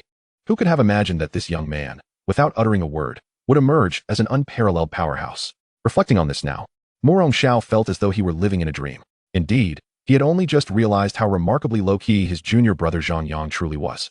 Were it not for the necessity to save us, he might have concealed his cultivation forever. Zhou Hai nodded slightly, expressing heartfelt admiration. Alas, I have taught the sage's ancestral teachings, and as a practitioner of the righteous path, one must forsake fame and fortune to protect the lives of the people. All these years, I believed I was doing exceptionally well, feeling quite proud of myself. Yet now, upon observing my junior brother, I find my own realm lacking. Only those who, like my junior brother, modestly conceal their prowess while selflessly safeguarding others can be deemed true sages. Morong Xiao sighed, feeling an undeniable sense of shame. In his view, had he not prevented Chu Chun from guiding Zhou Hai yesterday, and had Zhou Hai not risked his life today to save himself, Zhou Hai, and the people of Qinzhou, Zhou Hai might have never revealed his extraordinary abilities. Such a discreet yet righteous approach to action was beyond his reach. In that moment, he found himself elevating Zhou Hai to the status of a sage in his heart, his admiration pouring forth like a relentless tide. Meanwhile, Zhou Hai was utterly oblivious to these thoughts. Amid his busy endeavors, he was merely focused on utilizing the Emperor's teleportation array, putting on a show for his two senior brothers. After today, surely his reputation as a mere slacker would be cleansed. The Emperor's teleportation array allowed for travel across millions of miles in an instant. In the blink of an eye, he found himself 1,000 miles away, at the location designated for Qin Xiao. Since she was to join the battle and had no cultivation, Zhou Hai could not possibly keep her by his side. Therefore, upon determining the location, he set her down midway. Little did he expect her to encounter the fleeing Wu Wanli. Moreover, this Wu Wanli had the audacity to act against an ordinary person. At that moment, Zhou Hai's murderous intent surged. These practitioners of the dark path were truly addicted to killing, eager to strike down any ordinary individual they came across. However, upon arriving, Zhou Hai realized he had been mistaken. As soon as he appeared, he employed the supreme concealment technique, the vanishing, to hide himself within the void. Approaching closely, he beheld Wu Wanli in a state of utter disarray. Chapter 27. This path is truly invincible. Wu Wanli had nearly lost half his body. What was once a well-formed figure now only retained a single hand and foot. Hand over that item, and I shall spare your life. Wu Wanli snarled, his face contorted with rage, as he hoisted Qin Xiao by her delicate neck, his eyes brimming with murderous intent. Zhou Hai was taken aback. Upon seeing the soul-devouring demon palace suspended in midair, he immediately grasped the situation. Wu Wanli was not merely killing for sport. This was clearly a case of murder for treasure. It was evident that his missing half was intricately linked to the soul-devouring demon palace. You shall not take this. It was a gift from my master, and I would rather die than relinquish it. Qin Xiao clung desperately to Wu Wanli's arm, struggling to breathe. You seek your own demise. Such a treasure, what right does an ordinary person like you have to possess it? If you refuse to comply, I shall see if it will resist after I have slain you, and it becomes masterless. Wu Wanli bellowed in fury. At that moment, he was not only furious, but felt utterly humiliated. The Holy Lord's plans had been proceeding smoothly until Zhou Hai appeared, forcing him to flee in a panic. He had intended to use a wall-breaking talisman to escape 100 miles away, but its power proved insufficient, casting him out from the spatial passage after barely 1,000 miles. As he rose to continue his escape, he noticed a girl playing with a diminutive palace. The palace instantly captured his attention, its mysterious aura and the chilling cries emanating from within suggesting its extraordinary nature. Especially upon glimpsing the ethereal souls within, he was left utterly stunned. He attempted to extend a wisp of divine thought, but just as he was about to make contact with the palace, he nearly had his soul torn asunder. He recognized the immense power of this treasure. It was undoubtedly a sacred artifact, perhaps even something beyond that. The mere thought of such an item falling into the hands of a mere mortal caused him profound anguish. It was a blatant squandering of heavenly treasures. Then he pondered Zhou Hai. If this item fell into his possession, what could Zhou Hai's strength accomplish against it? He was certain he could return and take the other's life. After much deliberation, he took action. Yet, the moment his right hand brushed the demon palace, a corrosive force surged forth, threatening to dissolve him entirely. Had he not severed his own hand and foot at a crucial moment, he would have been reduced to ashes. Realizing that the treasure had already recognized its master and could not be forcibly taken, a furious Wu Wanli was left with no choice but to compel Qin Xiao to surrender it willingly. However, with her refusal to cooperate, he resorted to attempting to kill Qin Xiao, hoping to render the treasure masterless and then claim it. Yet, just as he was about to crush Qin Xiao, a sudden chill gripped him. The powerful sensation from the harmonization realm enveloped him with the foreboding sense of impending death. Without a moment's hesitation, he released Qin Xiao, unleashing his full might as he instinctively struck out to his left. Boom! His palms seemed to collide with an unseen force, the tremendous impact sending him hurtling backward. At that moment, Zhou Hai's figure finally materialized. "It's you?" Wu Wanli gasped in shock. Previously, he had not been confident in facing Zhou Hai in a fight, and now, having sustained injuries, he felt utterly hopeless. "Cough, cough, master, you have arrived?" Qin Xiao, having escaped Wu Wanli's grasp, beamed with joy upon seeing Zhou Hai surviving the ordeal. She felt a mix of indignation and elation, overwhelmed by emotions that made her yearn to rush into his arms. "Get up and secure the demon palace. From now on, keep this item well hidden. Do not display it carelessly. Remember, wealth should not be flaunted." Zhou Hai instructed Qin Xiao. "Wu Wanli, you had the opportunity to flee but dared to lay a hand on my disciple. I see you truly seek your own demise." Without waiting for Qin Xiao to speak, Zhou Hai turned his gaze back to Wu Wanli, his eyes filled with chilling intent. "Humph, if you wish to fight, then let us do so. Do you truly believe I fear you?" Without the wall-breaking talisman, Wu Wanli abandoned any thoughts of escape. After all, this man was indeed more powerful than he, and he harbored no hope of fleeing. It was better to fight desperately, for perhaps there remained a chance. With this thought, Wu Wanli leaped into the air, unleashing a surge of spiritual energy. Boom, boom, boom. The horizon erupted with a vast sea of poison, his harmonization realm fully unleashed. In that moment, he transformed into a god of plague, wielding dominion over life and death. Humph, today let me see whether a harmonization realm cultivator can withstand a beating. Zhou Hai felt a stirring in his heart. He genuinely desired to know whether, without relying on external forces, he could obliterate a cultivator of the harmonization realm purely through his own strength. However, just as he prepared to strike, a thought crossed his mind, prompting him to halt. He began to contemplate the principles he had grasped since breaking through to the enlightenment realm. These principles seemed to have merged with his very soul, intertwining with every inch of his flesh and blood. As his power continued to grow, these principles expanded, deepening in complexity, as if striving to break free from constraints and forge a new realm. Yet, until now, he had never employed this principle that inherently belonged to him, and he was unsure of its might. During his first attempt, he had been unable to harness it, but at this moment, inspiration struck, and all his power surged into the principle. Yet, he found that the principle, like a black hole, devoured all the energy he poured into it without any apparent effect, making it difficult to activate. Only the principle radiated a soft azure light, while simultaneously, a mysterious force began to flow within Zhou Hai's body. He turned to scan his surroundings, eager to witness the celestial phenomena his principle might invoke, only to find the area utterly still. Just as he frowned in dissatisfaction, his eyes widened in shock, as if he had seen a ghost. He beheld the order of the universe that could only be witnessed during moments of enlightenment. The laws of the great Tao were manifesting in the world around him. This was, Zhou Hai gasped, suddenly comprehending that this principle was not meant for combat, but for enlightenment. Should one be able to reference the celestial order and the laws of the universe at will? Would the path to enlightenment not become effortlessly attainable? Yet, in the next moment, he found himself utterly bewildered. He witnessed the disintegration of the heavenly order and the incessant transformation of the cosmic laws. More precisely, it was his eyes that were deconstructing the celestial order and the principles of the great Tao, seemingly in search of flaws within these established laws to shatter the very fabric of existence. Goodness gracious, is there truly no cosmic justice? Zhou Hai silently swallowed hard, only to realize he had erred once more. This was hardly the way to enlightenment. It was an invincible weapon for combat. Given his current level of cultivation, it was impossible for him to genuinely unravel the flaws in the heavenly order or the principles of the great Tao. Yet, would he not be able to discern the vulnerabilities in the Taoist techniques and divine abilities of other practitioners with utmost clarity? He quickly directed his gaze towards Wu Wanli, who stood aloft in the sky, bearing 1,000 zhang toxic sea upon his back, resembling a god of pestilence, exuding an aura of unparalleled authority. However, at the very moment Zhou Hai fixed his gaze upon him, he pierced through the veil of the toxic sea, staring directly at the intricate lines of the combined Tao.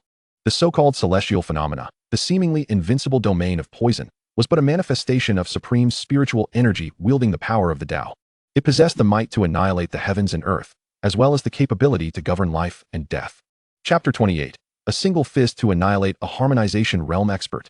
In the face of such a formidable opponent as Wu Wanli, only those of a higher realm could dismantle his Tao and disperse his magical power. Yet, under Zhou Hai's scrutinizing gaze, the principles radiating from Wu Wanli's body began to grow coarse, revealing countless flaws akin to a starry night sky, with Zhou Hai perceiving vulnerabilities in every direction. He had an instinctive feeling that if he could seize just one flaw, he could easily obliterate Wu Wanli with a single strike. This revelation quickened Zhou Hai's breath, and even his heartbeat raced. If this were indeed the case, would battling opponents of higher realms still pose a challenge? Not to mention surpassing a single major realm. He would dare to slap the faces of those two realms above him. With such thoughts in mind, Zhou Hai wasted no time and leapt into the void. Let me obliterate you. In my name, I sacrifice my Tao to commune with the heavens. Yet, at that moment, Wu Wanli's voice resonated, his expression grave, as if swearing an oath to the celestial realms. This was a form of contracted incantation, a sacrifice exchanged for power. Many sects possessed similar forbidden spells. When a cultivator found themselves at a disadvantage in battle, they often resorted to this sacrificial method, offering their Tao to the heavens in hopes of divine favor, thus instantly amplifying their attack power by 100-fold. Although it was difficult to avoid a decline in realm, it could preserve one's life and even slay formidable foes. In that instant, as a harmonization realm expert, Wu Wanli invoked this incantation, rendering Zhou Hai, who was rushing forward, immobile, as though encased in ice. Simultaneously, a torrent of toxins surged into Zhou Hai's body, igniting a burning sensation within his organs. His clothing rapidly deteriorated, revealing his robust physique. His skin flushed a deep crimson, soon darkening, as if on the brink of decay. Had it not been for his formidable cultivation shielding him, he feared that in such a brief moment, he would be reduced to nothing but bones. What on earth is happening? To wield such overwhelming power and engage a harmonization realm expert in battle, yet resort to sacrificial methods? Zhou Hai found himself momentarily dazed, astonished by Wu Wanli's ruthless determination. Lifting his gaze, he perceived that under the scrutiny of his gaze that unraveled the Tao, the toxic sea appeared to connect with the heavens and the earth. It was as though a drop of water surged towards the ocean. Once integrated, its might would undergo a cataclysmic transformation. At this juncture, the celestial Tao had already begun to take dominion over this toxic domain. Should the two entities fully merge, Zhou Hai would be waging war against the heavens to break through this toxic sea. Even in such a fleeting moment, he noticed the flaws within the Tao of the toxic sea continually vanishing, mended by the celestial order. The realm of the heavenly Tao was far beyond the comprehension of a harmonization realm cultivator. Once the flaws of the harmonization realm Tao were absorbed into the heavenly order, they ceased to exist. Shatter it. Zhou Hai's eyes blazed with intensity, determined to prevent the toxic sea from further merging with the heavens. He could vaguely perceive the Tao manifesting in his sight. Summoning all his might, he launched a powerful punch, unleashing a torrent of annihilating force that struck a flaw in the Tao before the heavens could mend it. The scattered imperfections were instantly consumed by his overwhelming power. Boom. In the next moment, the violent energy erupted from a singular point, swiftly radiating outward. The earth-shattering explosion resonated across the entire sky. Perish. In the air, Wu Wanli stood upon the toxic sea, laughing maniacally. In that instant, the heavens revolved around him, as if he were the sole, true deity in existence.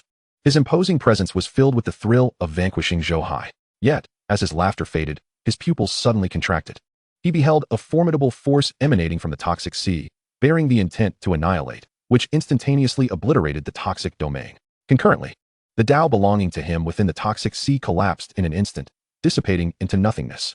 The Tao represented the symbol of strength for those at the enlightenment realm and beyond, as well as their foundational essence. With the disintegration of the Tao and the collapse of its foundation, countless blood holes erupted across Wu Wanli's body. An unprecedented sense of weakness overwhelmed him. He could barely sustain himself for a moment before plummeting from the sky. Thud! Wu Wanli crashed from a height of 1,000 zhang, creating a massive crater in the ground, from which blood mist continuously billowed. At that moment, Qin Xiao stood on the ground, gazing up in awe at the sky. From the very beginning, she had never worried for Zhou Hai. After all, the treasures bestowed by her master had nearly cost Wu Wanli his life even upon mere contact. With her master personally intervening, how could it be anything but effortless to claim Wu Wanli's life? Indeed, events unfolded as she had anticipated. Her master triumphed without a doubt. The arrogance Wu Wanli had displayed moments ago was now met with his dire fate. Boom! Wu Wanli's body plummeted from the heights, creating a significant pit in the ground, shrouded in swirling blood mist. At this moment, Qin Xiao had no interest in casting even a glance at him. Her gaze remained fixed upon the sky. There, the toxic sea continued to collapse, sunlight streaming in, revealing a towering and majestic figure standing amidst it. Bathed in sunlight, he appeared as if a celestial being had descended. As the toxic sea disappeared, the figure descended rapidly. Upon witnessing Zhou Hai land, Qin Xiao's eyes welled with tears. Master! With a cry filled with emotion, she dashed towards Zhou Hai, embracing him fervently. She had never worried about Zhou Hai because she believed him to be invincible. Yet, before his arrival, she had been genuinely afraid, having just met her master and felt the warmth of the mortal realm. Was she destined to perish and never see him again? In that moment, she longed desperately for just one more glance at her master. Even in death, she would be content if she could merely see him once more. At that instant, a torrent of repressed emotions erupted. She disregarded everything, yearning to bask in the warmth her master provided and that comforting sensation. What are you doing? Get away, turn around. Zhou Hai's exasperated voice rang out, causing Qin Xiao to freeze in surprise. With the battle concluded, she had countless grievances to share with her master. Yet why did it seem as though he was unwelcoming? I said to get away, do you hear me? Zhou Hai's face flushed with embarrassment. Did this woman not understand the distinction between master and disciple? That she should not overstep her bounds? Testing the limits of propriety, what disciple could withstand such a trial? Feeling wronged, Qin Xiao reluctantly released Zhou Hai, lowering her head, only to suddenly catch sight of something, her face turning beet red. She squealed, quickly covering her face and turning away, her ears burning, her heart racing uncontrollably. What had she seen? Her master was not wearing any clothes. How utterly mortifying. How could she have embraced her master at such a moment? Yet, truth be told, her master had a magnificent physique. His shoulders were remarkably strong. The more she thought about it, the more embarrassed she felt. Qin Xiao believed she could hardly face anyone again. Remember, this matter is known only to heaven and earth, you and me. Should you dare to speak of it, be wary of my wrath. It was only when Zhou Hai's voice echoed in her ears that Qin Xiao cautiously turned her head, discovering that Zhou Hai had changed into a different outfit. Chapter 29. My master cares so much for me. Understood, master. I shall not speak recklessly. Qin Xiao's cheeks flushed as her mind involuntarily recalled the scene she had just witnessed, causing her ears to heat up once more. Such a secret she would certainly not divulge. How could she possibly share her master's physique with anyone else? At this moment, Zhou Hai remained oblivious to Qin Xiao's little thoughts. Instead, he pondered that he had no objection to a teacher-student romance. However, should Murong Sanzang learn of this, he would undoubtedly nag him incessantly. He resolutely could not allow such a situation to transpire. Moreover, these precious disciples were the epitome of ideal workers. What was there to discuss about romance when they ought to be diligently cultivating? That would be nothing but a waste of time. Come here. At that moment, Zhou Hai's voice rang out again. Just as Qin Xiao was about to respond, she noticed Zhou Hai gesturing toward the demon palace. The demon palace obediently flew toward Zhou Hai, seemingly awaiting instructions. However, Zhou Hai seized the demon palace and slammed it down onto the ground. Damn it! A dignified imperial artifact. Do you lack a spirit, or what? If I hadn't arrived in time, you would have just watched my disciple get killed, wouldn't you? I swear I'll obliterate you. Zhou Hai cursed vehemently, unleashing a barrage of punches and kicks upon the demon palace. His fury was understandable. After expending such great effort to acquire another worker, if someone were to kill them, wouldn't that be a loss? Meanwhile, Qin Xiao stared blankly at this scene, utterly bewildered. What on earth was her master doing? Appearing as if he had lost his mind. Yet, upon hearing Zhou Hai's words, she couldn't help but feel a warmth in her heart, tears welling in her eyes. Indeed, her master cared for her the most. She vowed to repay him well in the future. Damn it, I'm exhausted. No wonder it's an imperial artifact. It truly can withstand a beating, remaining silent throughout. Spirit, I give you 3 counts to show yourself, or else don't blame me for using you as a toilet. After a vigorous outburst, Zhou Hai felt a twinge of pain in his fists and, panting, continued to berate the soul-devouring demon palace. Strangely enough, the demon palace, which couldn't fight back nor retort, became anxious upon hearing this. Wait, I was wrong, all right. It's not that I wouldn't act, but you arrived just in time. From now on, I will certainly protect the young master and ensure she suffers no harm.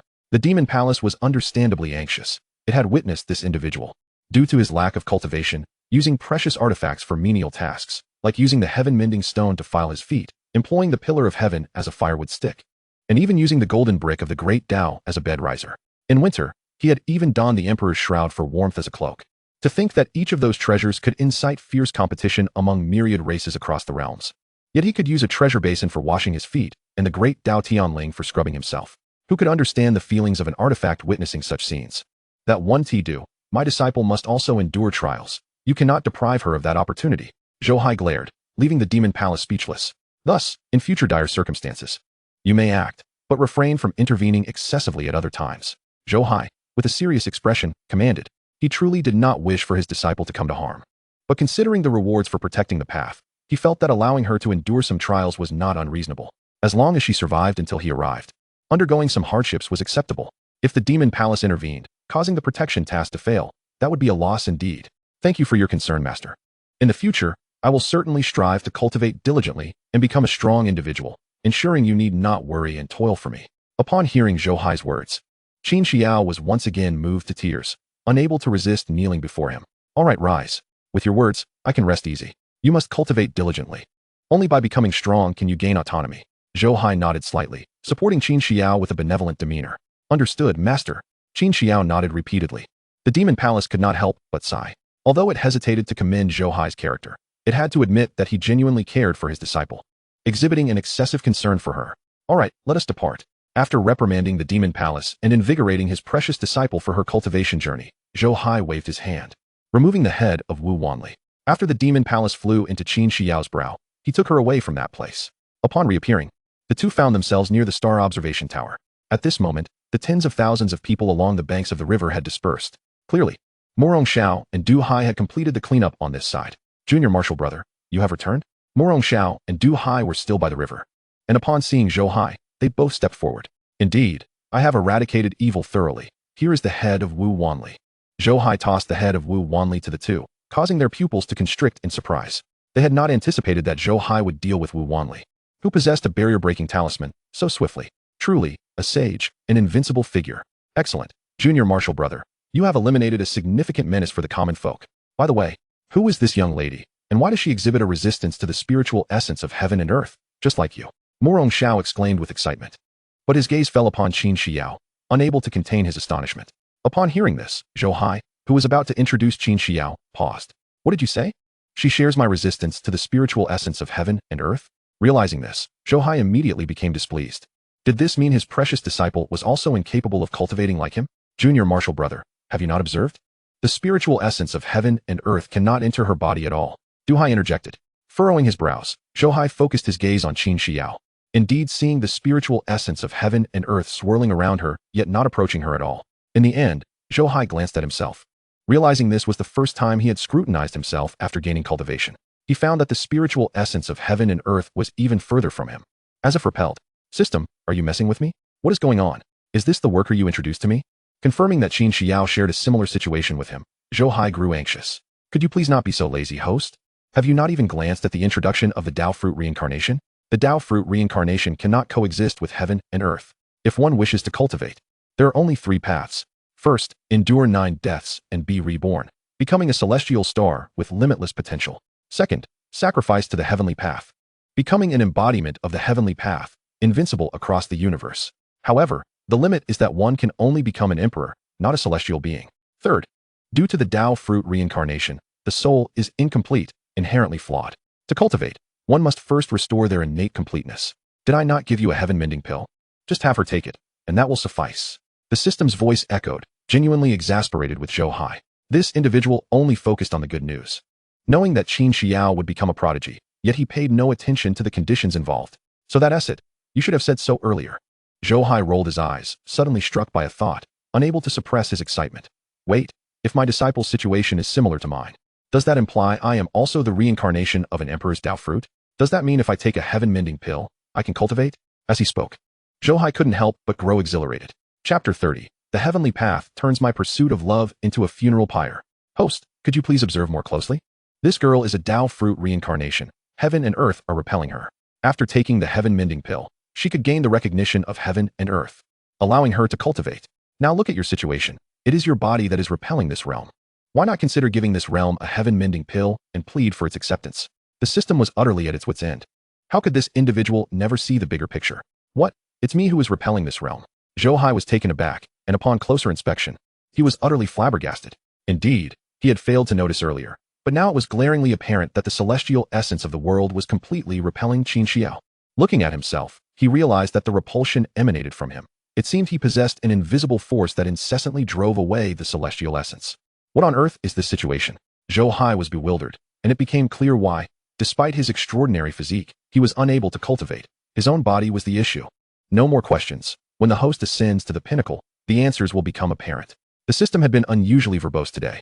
Alas, Zhou Hai's lack of seriousness left it no choice but to exert itself. Is it still playing coy? Very well, when I become an emperor, I shall see what this is all about.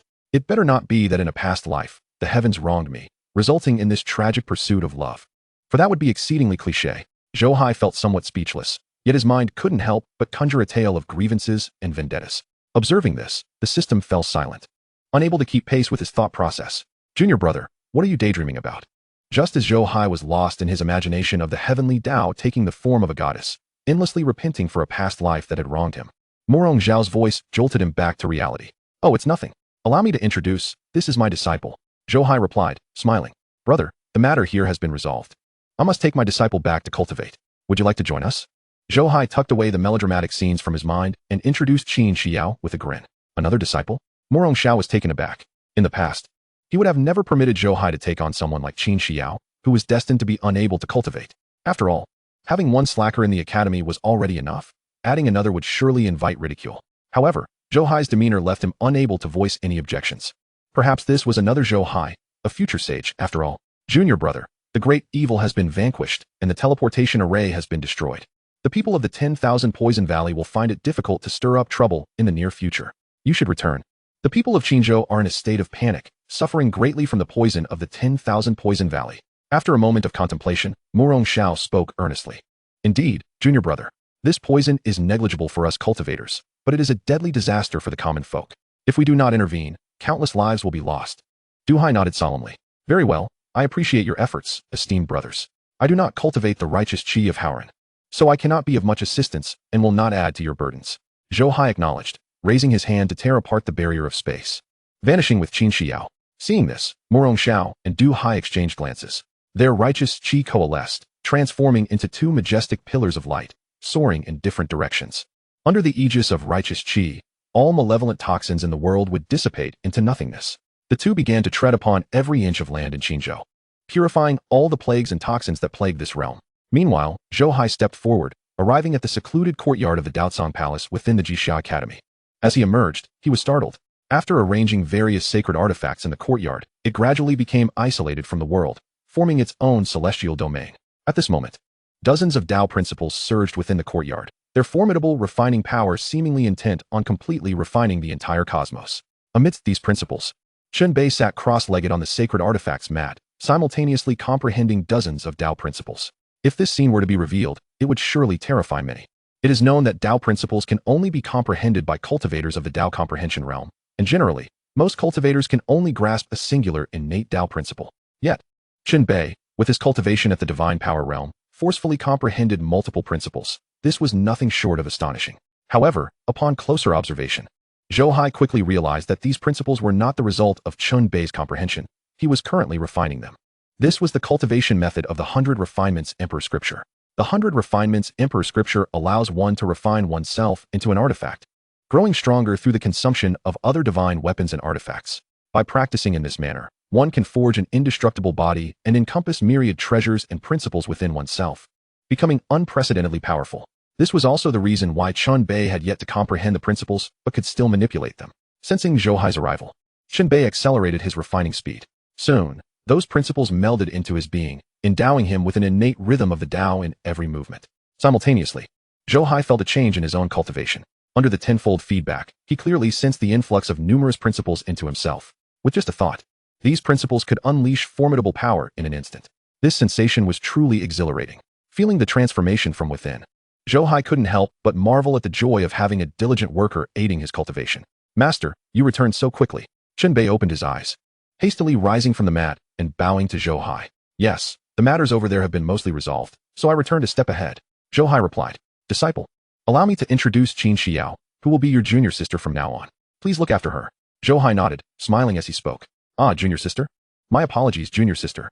I, brother Chen Bei, was unaware that master had taken on another disciple and have not prepared any gifts. Chen Bei exclaimed, looking at Qin Xiao with surprise, scratching his head in a goofy manner. What gifts? I have given you so many treasures. Just share a bit of what you have. Zhou Hai interjected. He felt helpless. After signing in thousands of times over the years, he had amassed a mountain of good things. He possessed no fewer than 10 imperial artifacts. As for other pills and sacred artifacts, he had an abundance. Unfortunately, he had given away all the talismans and puppets that could aid in combat and protection to Chunbei, as his eldest disciple had many enemies. The major sacred lands, including the sacred dynasty of Deqian, were pursuing him, and he would inevitably face life and death tribulations. Now, reflecting on it, Zhou Hai felt a tinge of regret. How many fewer times would he have had to undertake protective missions if he hadn't given away those items? However, once something was given, it could not be taken back. He could only ask Chunbei to share a portion with Qin Xiao. Oh right, junior sister, take this. If it's not enough, just tell your brother. Chunbei exclaimed, slapping his forehead as he hurriedly divided a portion of treasures into a storage bag and handed it to Qin Xiao. At the same time, he couldn't help but feel touched. Clearly, Master had given him all the best items. This was unequivocal favoritism. In the future, if Master took on new disciples, he must ensure to look after his junior brothers and sisters, never allowing them to suffer any grievances. Chapter 31. Qin Xiao cultivates. Her realm soars. All right, disciple, continue your cultivation. Do not blame your master for being strict. There are many out there who wish you harm. A single step less in cultivation means a greater risk. Zhou Hai observed Chunbei with satisfaction, patting his shoulder earnestly. I understand, master. I will strive diligently in my cultivation, ensuring that you do not worry. Chunbei replied warmly, cupping his hands. Junior sister, if you need anything, feel free to seek out your brother. I will now go and cultivate. After giving Qin Xiao a nod, Chunbei turned and left. Thank you, brother. Qin Xiao quickly nodded, watching Chunbei's departing figure, and couldn't help but reflect. Is this what the sect feels like? It's so heartwarming. The master is kind. And this brother is so benevolent. Xiao, take this. At that moment, Zhou Hai produced a pill and handed it to Qin Xiao. The pill was a milky white, devoid of any energy fluctuations. However, just a single breath of its fragrant aroma instilled in one the sensation of wanting to ascend and merge with the heavenly Tao. Yes, master. Qin Xiao accepted the pill and swallowed it in one gulp. In an instant, an enigmatic rhythm of the Tao emanated from her, as if she were returning to her true essence, allowing her to fully integrate with this realm. This was the pill of heaven repair, which fundamentally altered her previous state of disconnection from the world. Qin Xiao's eyes shone brightly, and in a moment of dazed clarity, she felt as though the world around her had transformed, plunging her into a profound epiphany. Goodness, is this enlightenment already? Not so fast, my disciple. This is the burial of the Heavenly Emperor Sutra. You must savor this moment of comprehension. Zhou Hai was taken aback as Qin Xiao entered her state of enlightenment. He could distinctly sense that he, too, was merging with the essence of the universe, without the need to activate his fundamental Tao principles. He could perceive the laws and truths of heaven and earth, the order and regulations governing all. It was as if a mere thought could grant him mastery over the celestial pathways. Without a moment's hesitation, he promptly transmitted the cultivation techniques of the burial of the Heavenly Emperor Sutra to Qin Xiao. The instant the sutra imprinted itself in her mind, she seized the opportunity of enlightenment to commence her cultivation. In an instant, a mystical power surged through her body, the energy from the cosmos flowing in torrents. So fierce was this energy that it transformed into a tide, enveloping Qin Xiao in a shroud of mist. The spiritual essence of the universe was forging her body, condensing her flesh and blood. This was the first step of cultivation, body refinement. Goodness, is this what true genius looks like? It was said that the average person required a year and a half to sense and harness the spiritual essence of the universe. Even those with decent talent typically needed a couple of months. Yet here she was, right at the outset, stepping directly into the first stage of body refinement. Zhou Hai stood dumbfounded, realizing he had underestimated the situation. If he did not act swiftly, he would surely impede his precious disciple's cultivation. With that thought, he hurriedly rummaged through the system space. Relying solely on the spiritual essence of the universe was ultimately too slow. He needed to find something to expedite his beloved disciple's progress. Just then, Zhou Hai noticed a demonic pool in the system space, stirring as if it had sensed Qin Xiao. What? The demonic refining pool? Zhou Hai was taken aback. This was undoubtedly the most sinister artifact he possessed. It was said that the demonic refining pool was forged from the blood of myriad demons by a demon sovereign. The pool itself was a supreme artifact, and the blood contained within it was steeped in boundless slaughter and endless demonic energy. Over the years, Zhou Hai had exploited various formidable treasures. Yet he had never dared to use the demonic refining pool. He had thought it would remain hidden in the system space, but now it had responded to Qin Xiao. Goodness, with the burial of the heavenly demonic body and the soul-eating demonic palace, now I have a demonic refining pool as well. What kind of extraordinary creature have I taken on as my disciple? Zhou Hai felt a pang of reluctance. He genuinely did not want to subject Qin Xiao to such a thing. Yet, it was evident that this artifact was perfectly suited for her. After a moment's contemplation, he decided to take out the demonic refining pool and place Qin Xiao inside. Plop. As soon as Qin Xiao descended into the demonic refining pool, it erupted into a maelstrom of chaos. Although the pool appeared to be no larger than a water vat, it contained an entire world within. Upon entering, it felt as though she had plunged into an ocean. Surrounding her was a dark sea, rife with overwhelming demonic barriers and ceaseless slaughter. The waters were infused with an unprecedented essence of demonic energy. At that moment, as Qin Xiao cultivated, she swiftly absorbed this essence into her body, transforming it into a ferocious power that coursed through her veins. The energy of the universe was ultimately too gentle for her, while it could assist her in body refinement. Its effects were rather mundane. In contrast, this essence of demonic energy was 100-fold more tempestuous. Under the baptism of the demonic essence, Qin Xiao no longer felt comfort. Instead, she experienced the sensation of ascending a mountain of blades and descending into a sea of flames. In a daze, it seemed as though this wild power sought to refine her entirely. Qin Xiao let out a cry of pain, yet she did not resist. Her master must have his reasons for this. Since he wished for her to endure it, she could not let him down. With her resolve unwavering, Qin Xiao seized the opportunity for enlightenment, continuing to comprehend the sutra and refine herself. Amidst the frenzied cultivation, her cultivation level began to soar. Body refinement 2nd stage. Body refinement 3rd stage. Body refinement 9th stage. In less than half an hour, Qin Xiao had broken through to the pinnacle of body refinement 9th stage. At this moment, Zhou Hai also sensed a change within himself. As Qin Xiao's body underwent continuous refinement, his own physique experienced a subtle transformation.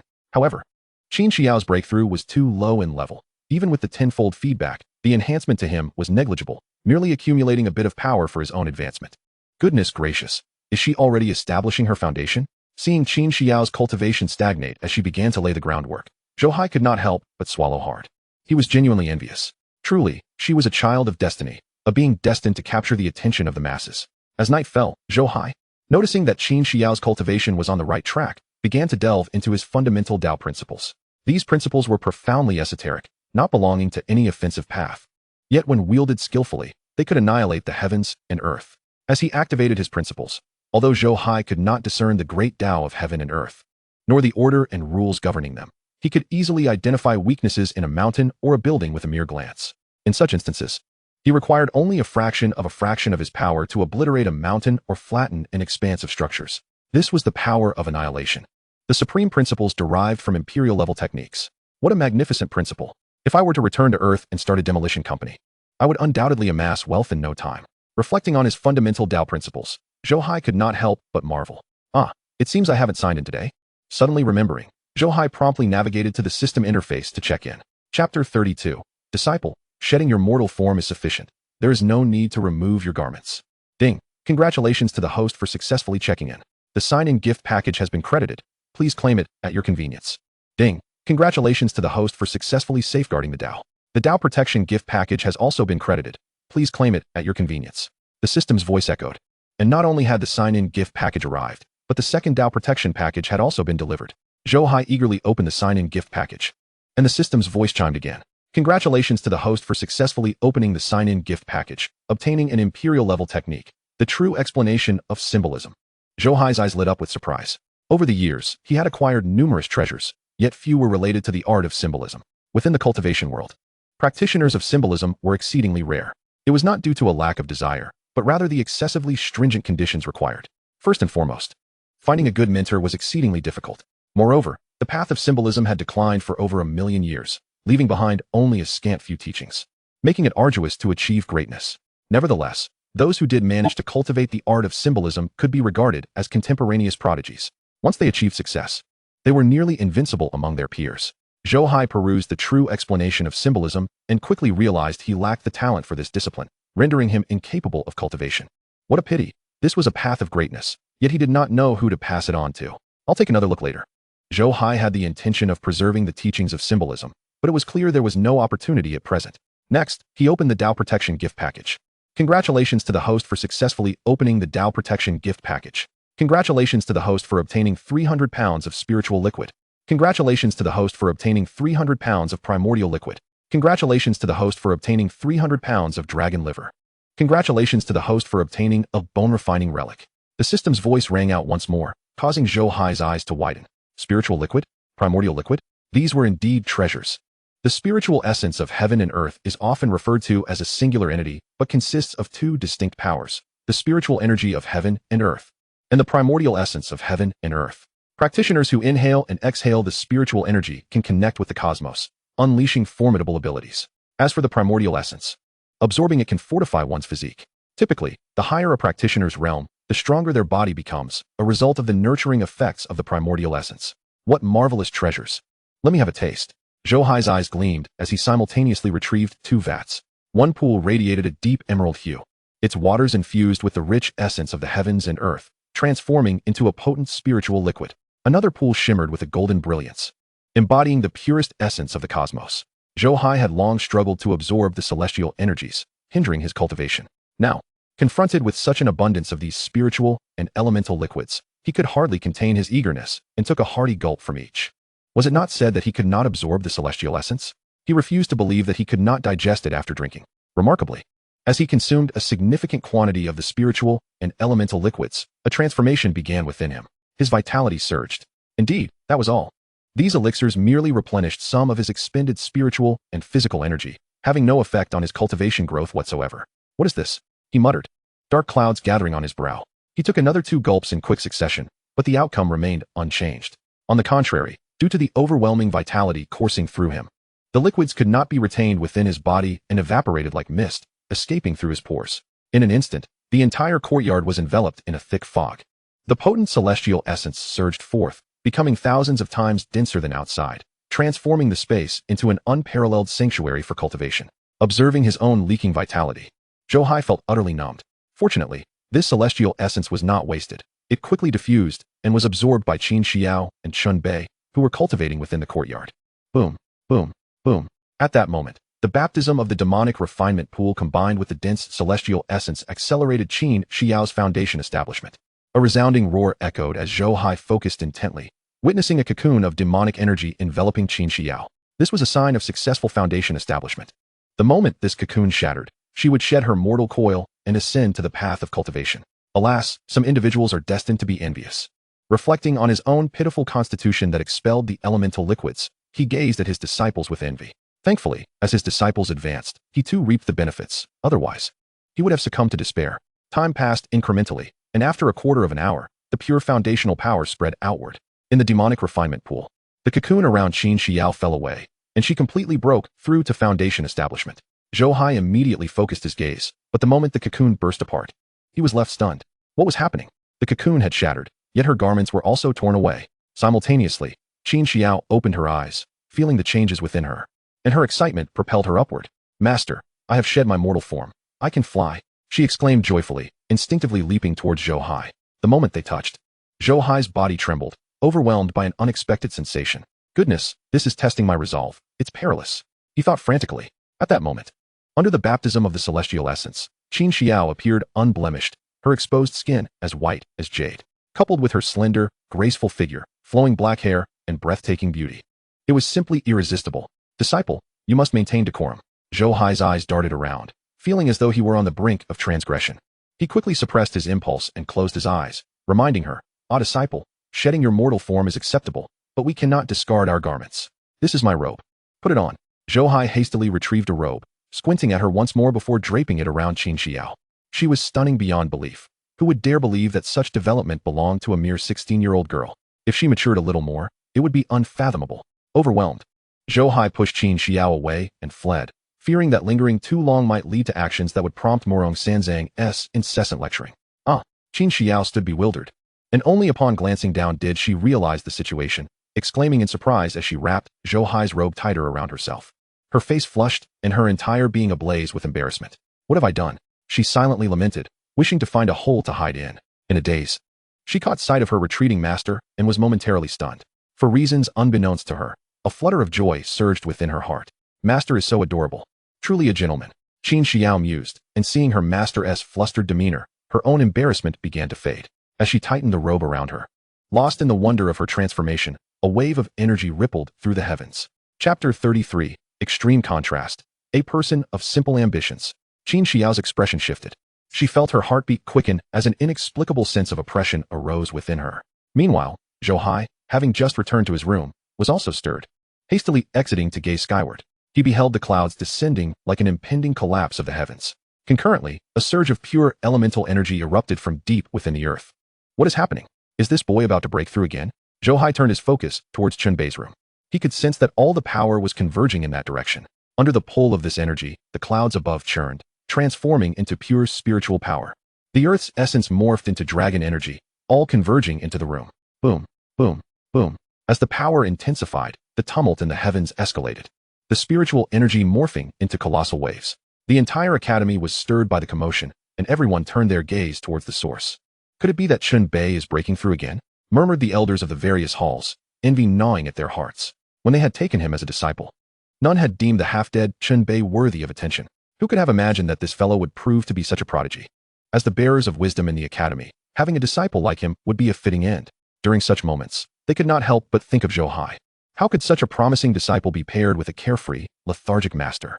Master, should we not go and take a look? A young girl strolled over to Li Changqing. No need, what is there to see?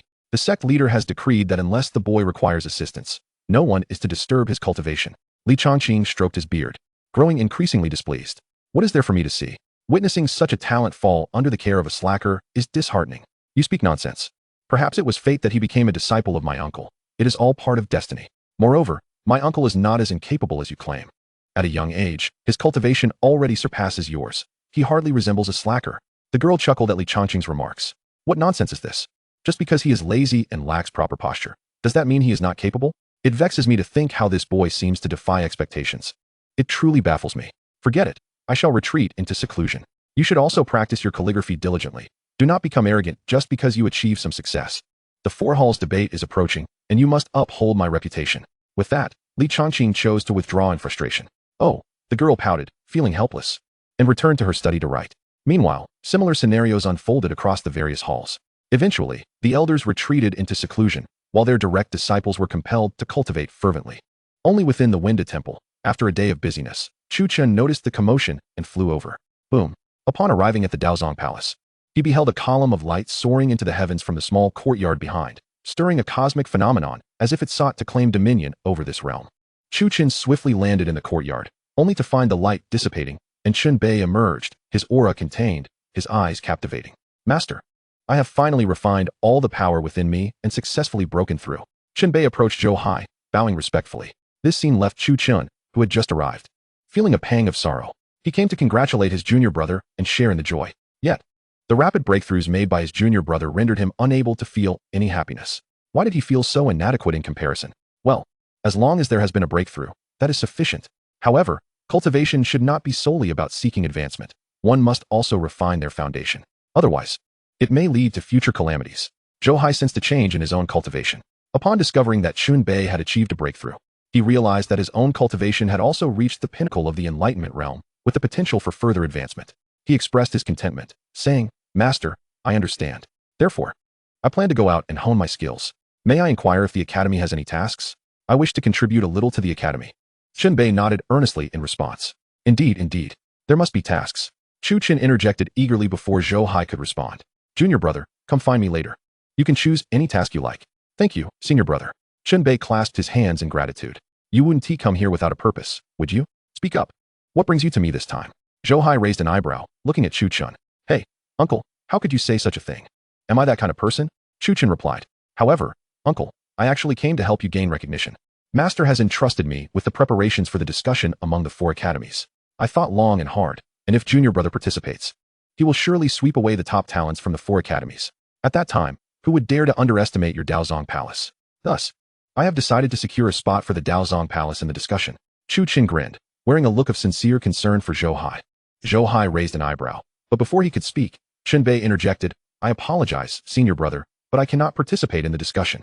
If I take part, it would inevitably bring disaster to the academy. Moreover, I have a premonition that I may not stay in the academy for long. As for the discussion, please select someone else. This blunt refusal left Chu Chen momentarily dumbfounded. Zhou Hai frowned, sensing the loneliness within his disciple. It felt as if a great calamity was looming, and Chun-Bei was preparing to face it alone. Yet, he chose not to say anything. Although he wished to protect his disciple, there are challenges one must confront to grow. Junior brother, will you not reconsider? This is a splendid opportunity to bring honor to your uncle. Chu Chen persisted, recognizing that Chun-Bei was unmatched among the younger generation. If he were to act, the Great Zhou Academy would undoubtedly secure the top position in the discussion. Do not impose moral obligations. If my junior brother does not wish to participate, then he shall not. What is this about bringing me fame? Am I the sort who values reputation? As practitioners, we should seek to commune with the heavens in our own hearts, to pursue the Tao and attain longevity.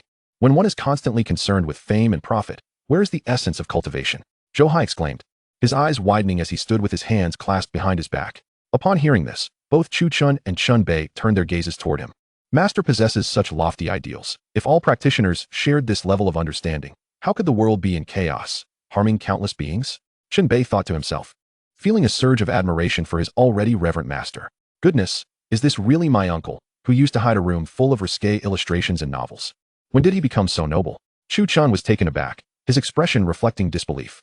Although he did not fully comprehend the words, he felt the wisdom in his master's assertions.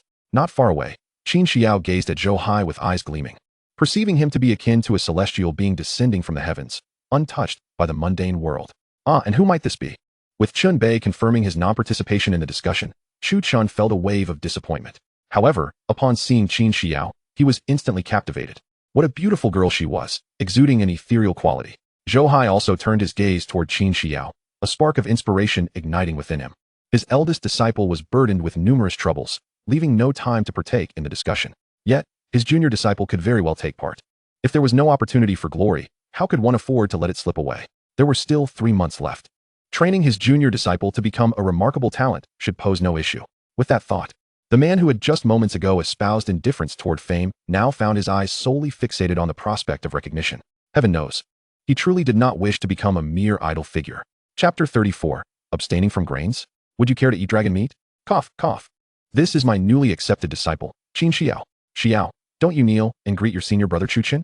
Zhou Hai introduced with a stern demeanor. Xiao greets her senior brother. Qin Xiao hurriedly stepped forward, performing a deep bow. Oh, so it's my little junior sister. Chu Chin quickly returned a respectful gesture, then produced a sword, smiling as he said, Junior sister, it is a pleasure to meet you. I do not possess any remarkable treasures to present. This sword, named Qing Feng, is a divine weapon. Consider it a token of our first meeting, and I hope you will not think it lacking. Upon hearing this, Qin Xiao's eyes brightened.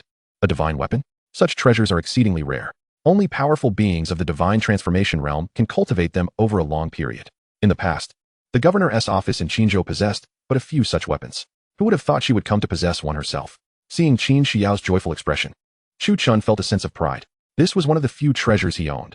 Presenting it as a gift surely held weight, did it not? Put it away. Who are you trying to impress?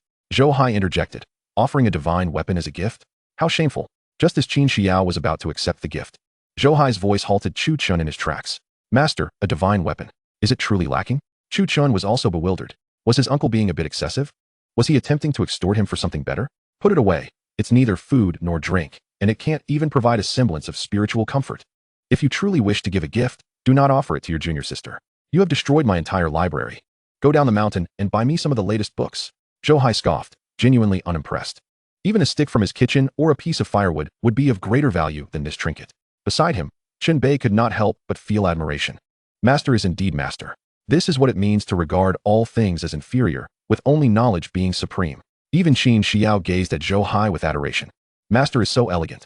The demeanor of a scholar is truly unmatched, like a jade among men, unparalleled in the world.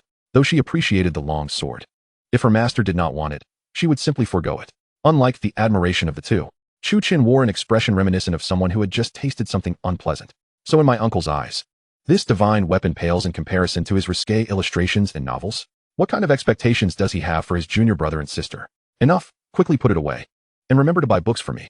In light of your service over the years, since your junior brother cannot act, I will allow your junior sister to participate in the discussion. Zhou Hai, noticing Chu Chin's discontented expression, swiftly changed the subject. What? My junior sister will participate in the discussion? Chu Chun exclaimed, even more bewildered. But junior sister is only at the first level of foundation establishment. How can she possibly participate in the discussion? At this, Chun Bei quickly scrutinized his junior sister, only to discover that she had indeed achieved foundation establishment. It was worth noting that just an hour ago, he had seen her as an ordinary person. To advance from an ordinary being to foundation establishment in just 1 hour, what incredible talent. Even Chun Bei was taken aback. Who is joking with you? So what if she is at foundation establishment? Perhaps tomorrow she will reach innate mastery, and the day after, she will seize her destiny. Look at your expression. Who do you look down upon? Xiao, make the most of this opportunity. In this discussion, defeat all the top talents from the 4 academies. I do not care for fame or profit, but it is absolutely unacceptable for my disciples to be looked down upon. Zhou Hai glared at Chu Chun, issuing a command to Qin Xiao. Yes, master. Qin Xiao quickly responded. Upon hearing the mention of the 4 great talents, she couldn't help but feel a twinge of insecurity. They were beings she had once gazed upon from afar, utterly unattainable. However, Her master had proclaimed her capable, and if he believed so, then she certainly could be. She held unwavering faith in her master. Uncle Master, discussing Tao is not a trivial matter. Chuchen appeared quite exasperated. Bestowing a place for a foundational disciple to engage in Tao discussions, he felt that it wouldn't even require his master's intervention. The elders from all the palaces could easily squash him. Senior brother, my master never jokes either. Please grant the opportunity to my junior sister. If she proves inadequate in 3 months, I shall take her place. Without waiting for Zhou Hai to respond, Chunbei interjected eagerly.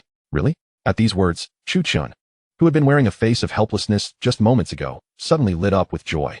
Chunbei nodded silently. Very well, I too have faith in my junior sister. This opportunity shall be granted to her. Chu Chun declared without hesitation. As for him, anything that would prompt Chunbei to take action was worth it. Meanwhile, Zhou Hai's expression darkened. This young man seemed to think his words held no weight, yet as soon as Chunbei spoke, it was a different story.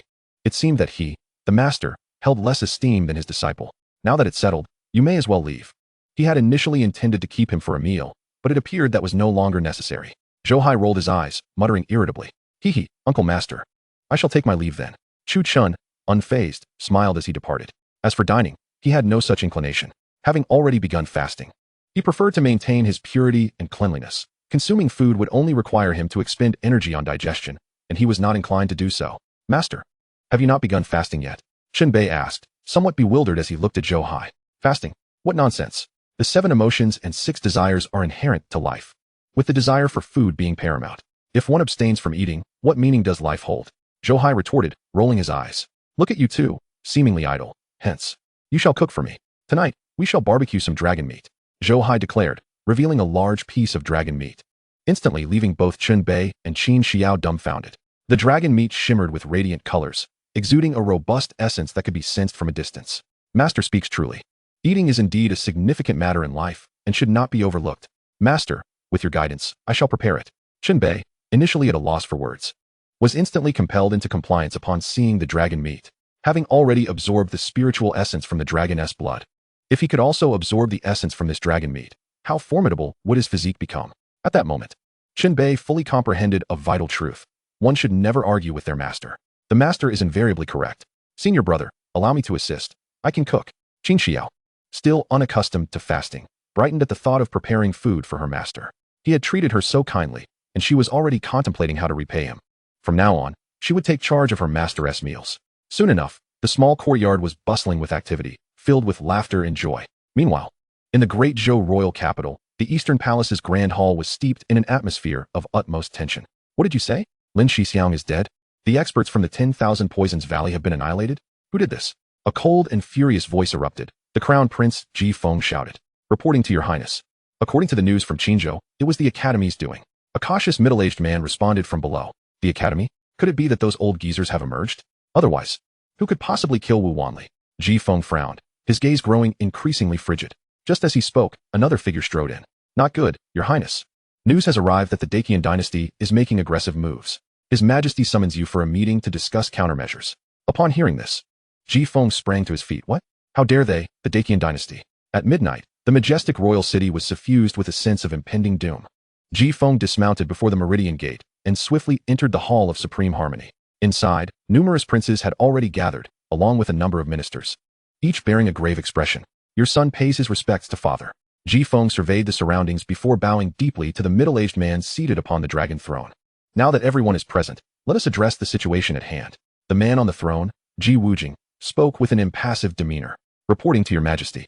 The Military Affairs Office has reported that the 9th prince of the Dacian dynasty attempted to seize the throne unsuccessfully and fled to our great Zhou, where he was rescued by the Academy. The Dacian dynasty dispatched men to demand him back, but they were slain by the Academy, including the 3rd prince of the Dacian dynasty among the dead. The Minister of Military Affairs reported faithfully from below. Upon hearing this, Ji Feng's eyes narrowed dangerously. The Academy had disrupted his grand scheme, and he had been contemplating how to exact punishment. He hadn't expected the opportunity to present itself so swiftly. Continue. Ji Wujing commanded coldly from the throne. Your Majesty, according to reliable sources, the Dacian dynasty is advancing with great intensity, and many sects and holy lands have sent representatives to participate. If a war breaks out, the consequences for our great Zhou would be dire. For thousands of years, our great Zhou has adhered to ancestral teachings, allowing no sect or holy land to encroach upon our territory, save for the Academy. This approach has long provoked discontent among the major sects and holy lands. Should war commence, we will be surrounded by formidable foes. The Minister of Military Affairs continued to report. At this, the atmosphere in the hall became palpably tense. Everyone could envision the dire situation that would arise should the major Holy Lands and allied nations converge upon Great Zhou. Minister Kai, what is your perspective on this matter? At this juncture, Ji Wujing turned his gaze toward another individual. This person, also from the academy, belonged to an older generation of scholars and was named Kai Zhe, currently serving as the Minister of Rights for Great Zhou. Hearing the Minister of Military Affairs report, he had long been furrowing his brow. Now, being addressed by the Emperor, he felt an immense weight upon his shoulders. Reporting to your Majesty, although I hail from the academy, it is known that they have a long-standing principle to be responsible for the common people, never involving themselves in the struggles of various factions. Having entered the court to serve, I have severed ties with the academy, and my subsequent words bear no bias. Your Majesty is well aware that they would never initiate conflict. I believe there must be some misunderstanding. We cannot rule out the possibility that the Dacian dynasty is deliberately seeking trouble, as various factions have long been coveting our Great Zhou, eager to divide and conquer. After a moment of contemplation, Kai Zhe articulated his analysis word by word. Ridiculous, Ji Wujing scoffed. Does Minister Kai believe that my Great Zhou is a soft persimmon to be easily squeezed? Without great enmity or strife, they dare to attack us with mere pretexts? At that moment, from within the ranks of the princes, the seventh prince Ji Kuei interjected with a cold laugh. As far as I know, the so-called principles of the academy hold no binding force. In recent years, which of the academies from the other three dynasties has not participated in court struggles? Claiming to abstain from political matters, they are, in fact, eager to tightly control the succession of imperial power. Let us not forget that the tyrant was also a student of the academy. The Dacian Academy was his strongest support in seizing power. Morong Xiao and the tyrant's master, Zhu Yu, were sworn blood brothers. After Zhu Yu's death, Morong Xiao sought the tyrant far and wide. Now, hiding him in the Great Zhou Academy to manipulate the power struggle of the Dacian dynasty is certainly not impossible. I assert that some matters are not baseless. The Academy's main branch is indeed a significant holy land. While others covet our Great Zhou, do they not have their own ambitions? Upon hearing this, Kai Zei's expression changed dramatically. The seventh prince seemed intent on driving the academy into an irredeemable abyss. Seventh prince, be cautious with your words. Who does not know that Master Morong is benevolent and has never acted to harm Great Zhou? Over the years, he has tirelessly labored for the people of Great Zhou. Has he ever harbored a shred of selfishness? Kai Zei admonished sternly. You are gravely mistaken, Minister Kai. You claim to hold no bias toward the academy. Yet every word you utter defends them.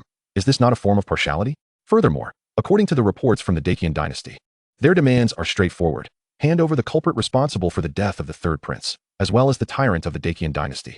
And this conflict can be resolved. If the academy truly seeks peace for the world, this request should not be difficult to accommodate. The Deputy Minister of Military Affairs spoke once more, his tone carrying a hint of hostility toward the academy. Compromise? How can we consider compromise when the truth of the situation remains unclear? Kai Zei retorted. Enough, the crown prince interjected, sensing the imminent escalation among the crowd. Seated upon the dragon throne, Ji Wuji turned to Ji Feng and inquired. Ji Feng's gaze flickered momentarily, his mind already concocting a strategy. Your Majesty, I believe that Minister Liu of the Ministry of War speaks with merit. If indeed the academy has erred, it ought to extend an apology and offer reparations. Just as that tyrant, Chen Bei, should be handed over to the Qian dynasty.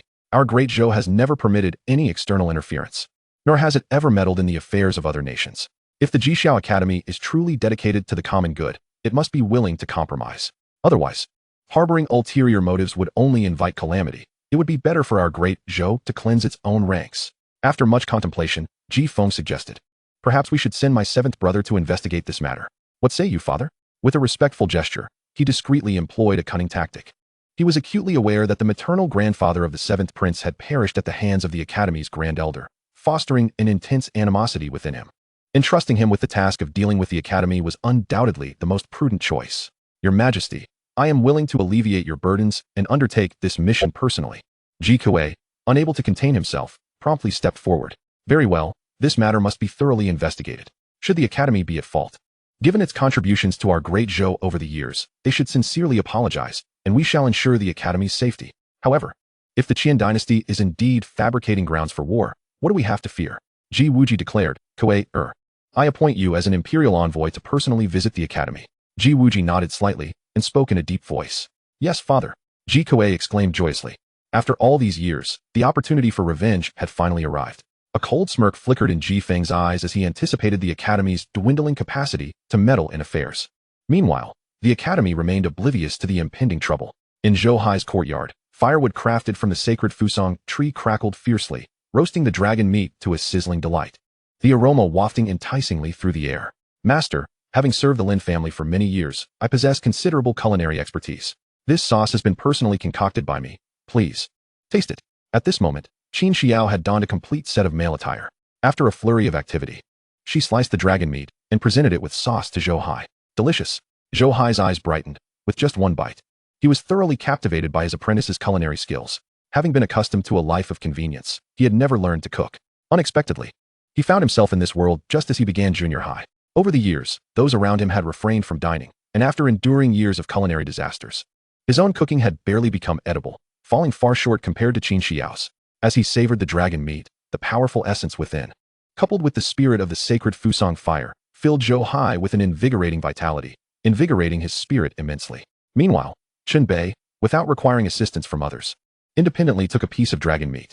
However, upon tasting it, he was immediately engulfed by a surge of ferocious energy coursing through his body. Simultaneously, a divine flame seemed to ignite within his organs, as if seeking to refine him. Without hesitation, Chen Bei promptly sat cross-legged, channeling the 100 refinements emperor scripture to refine the divine flame and the potent essence within the dragon meat. Chapter 36, Qin Xiao. So, my master is an emperor of the realm. Boom, boom, boom. After refining numerous weapon materials, Chen Bei's body already resembled an immense iron block. Now, with the ingestion of the dragon's essence, it felt as if he had added new refining materials. Under the fusion of the Fusang divine flame and the 100 refinements emperor scripture, it was akin to forging and hammering, further refining his physique. As a wave of energy erupted forth after digesting the dragon's essence and the Fusang divine flame, Chen Bei felt his own essence strengthen significantly. Even the cultivation of the 100 refinements emperor scripture experienced growth. What a wondrous sensation. Chen Bei rejoiced, never having imagined that one day he could cultivate through consumption. For the time that followed, he almost alternated between eating and cultivating. With each bite, subtle changes occurred within his body. Nearby, Zhou Hai, who had been enjoying the meal, couldn't help but feel a pang of bitterness. How unjust. While others grew stronger from their meals, he gained nothing. His senior brother was simply too formidable. Eating could even enhance cultivation. Qin Xiao gazed at Chen Bei in disbelief. Naturally, since ancient times, those who become dragons possess at least saintly-level cultivation.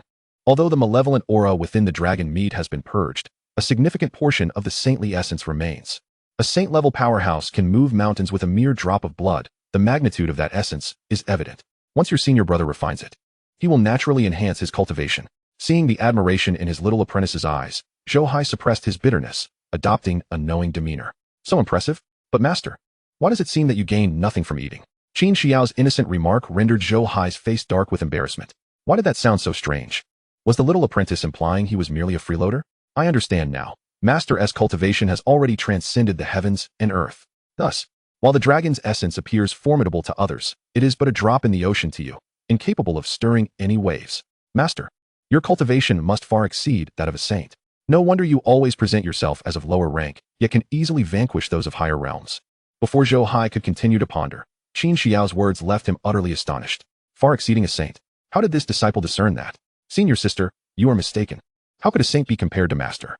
In my view, master must be the emperor of this age, perhaps even a being beyond an emperor. Otherwise, how could he so easily bestow the emperor's scripture and wield imperial artifacts? At that moment, Chen Bei spoke up, further solidifying Zhou Hai's astonished expression. Goodness, am I that remarkable? How did I not realize this? Zhou Hai's face flushed crimson, unable to contain his surging emotions. Such words were far more pleasing to the ear than being merely a slacker. Senior brother, master has imparted to me the burial heaven emperor scripture. Additionally, this magical palace. Qin Xiao replied earnestly, producing her magical palace. The moment the magical palace emerged, Chen Bei felt the destruction battle halberd in the depths of his consciousness stir with excitement. A strand of imperial might surging toward Qin Xiao. Under the overwhelming imperial might, Qin Xiao trembled, her face turning pale. In that moment, she felt as if the entire cosmos was on the verge of collapse, reduced to a mere speck of dust, incapable of withstanding a blow. Fortunately, this imperial might was not directed at her. Otherwise, she would have been obliterated instantly. Just then, the magical palace before Qin Xiao trembled, emanating a strand of imperial might toward the destruction battle halberd within Chen Bei. Feeling this strand of imperial might, Chen Bei's face displayed shock, nearly causing him to spew blood. Thankfully, this imperial might also bore no malice. Otherwise, it would have led to his utter ruin. The usually tranquil two imperial weapons began to stir restlessly, causing Zhou Hai's courtyard to tremble. There was no choice. Even the hidden sacred artifacts were startled.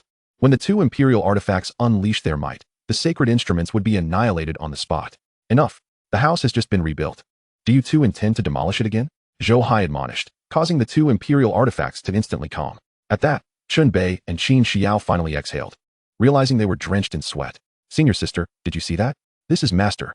With a mere flick of his hand, he produces two imperial artifacts. And with a single word, he can subdue them. Since ancient times, who but a true emperor can achieve such feats? Master simply enjoys tranquility, playing with life. Otherwise, with his status, why would he remain in this small academy as an elder? It is indeed a tremendous fortune for us to be disciples under Master. Chun Bei gazed at Zhou Hai, who, usually unyielding, now found himself overflowing with admiration for Zhou Hai, akin to a raging river that could not be contained.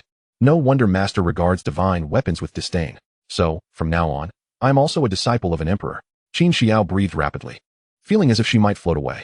Only Zhou Hai remained utterly bewildered, having witnessed numerous instances of brainwashing. I find it quite remarkable to encounter someone who brainwashes themselves for the first time. Could it be that my own demeanor is indeed so imposing and majestic? Or do I perhaps resemble an emperor? Well, let us focus on diligent cultivation. As a teacher, I seek neither fame nor fortune. My only wish is for you two to achieve success, and that would bring me immense satisfaction. Observing the increasingly fervent exchange between the two, Zhou Hai felt a tinge of embarrassment and quickly interjected. Upon hearing his words, the two disciples gazed at him with even greater admiration. Master, I will certainly strive to cultivate diligently and will not disappoint you, Qin Xiao replied, then proceeded to slice off a piece of meat and pop it into her mouth. However, upon taking a bite, she nearly chipped a tooth. Oh dear, why is it so tough? Her little face contorted in confusion.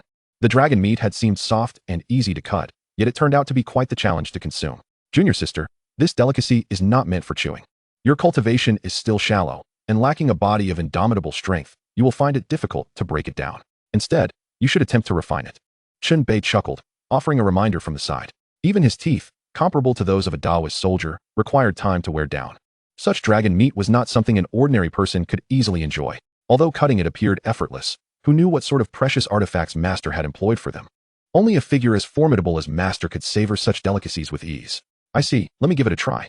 Qin Xiao's mind sparked with inspiration as she hastily activated the Burial Heaven Emperor scripture. Soon, she felt the dragon meat in her mouth transform into streams of pure essence, merging with her being and continuously fortifying her body. A muffled groan escaped her lips. Merely one bite of dragon meat had already altered her foundation of Tao. This immense energy was actually reconstructing her Tao foundation. Master, what a powerful effect. I feel my Tao foundation nearing perfection, and my realm has been unprecedentedly solidified. Opening her eyes, Qin Xiao exclaimed with delight. Indeed, if it proves beneficial, consume more. It seems that after this meal, you two shall continue to make breakthroughs. Zhou Hai observed the two disciples with eager anticipation. Though he felt a pang of sorrow, the powerful cultivation feedback from them brought him a sense of comfort. Chapter 37. Continuous Breakthroughs. Zhou Hai's Domain of Divine Consciousness. Understood, Master. Qin Xiao nodded, and she and Chun Bei embarked on a frenzied eating spree. For an entire night, the two gluttons did not pause for breath.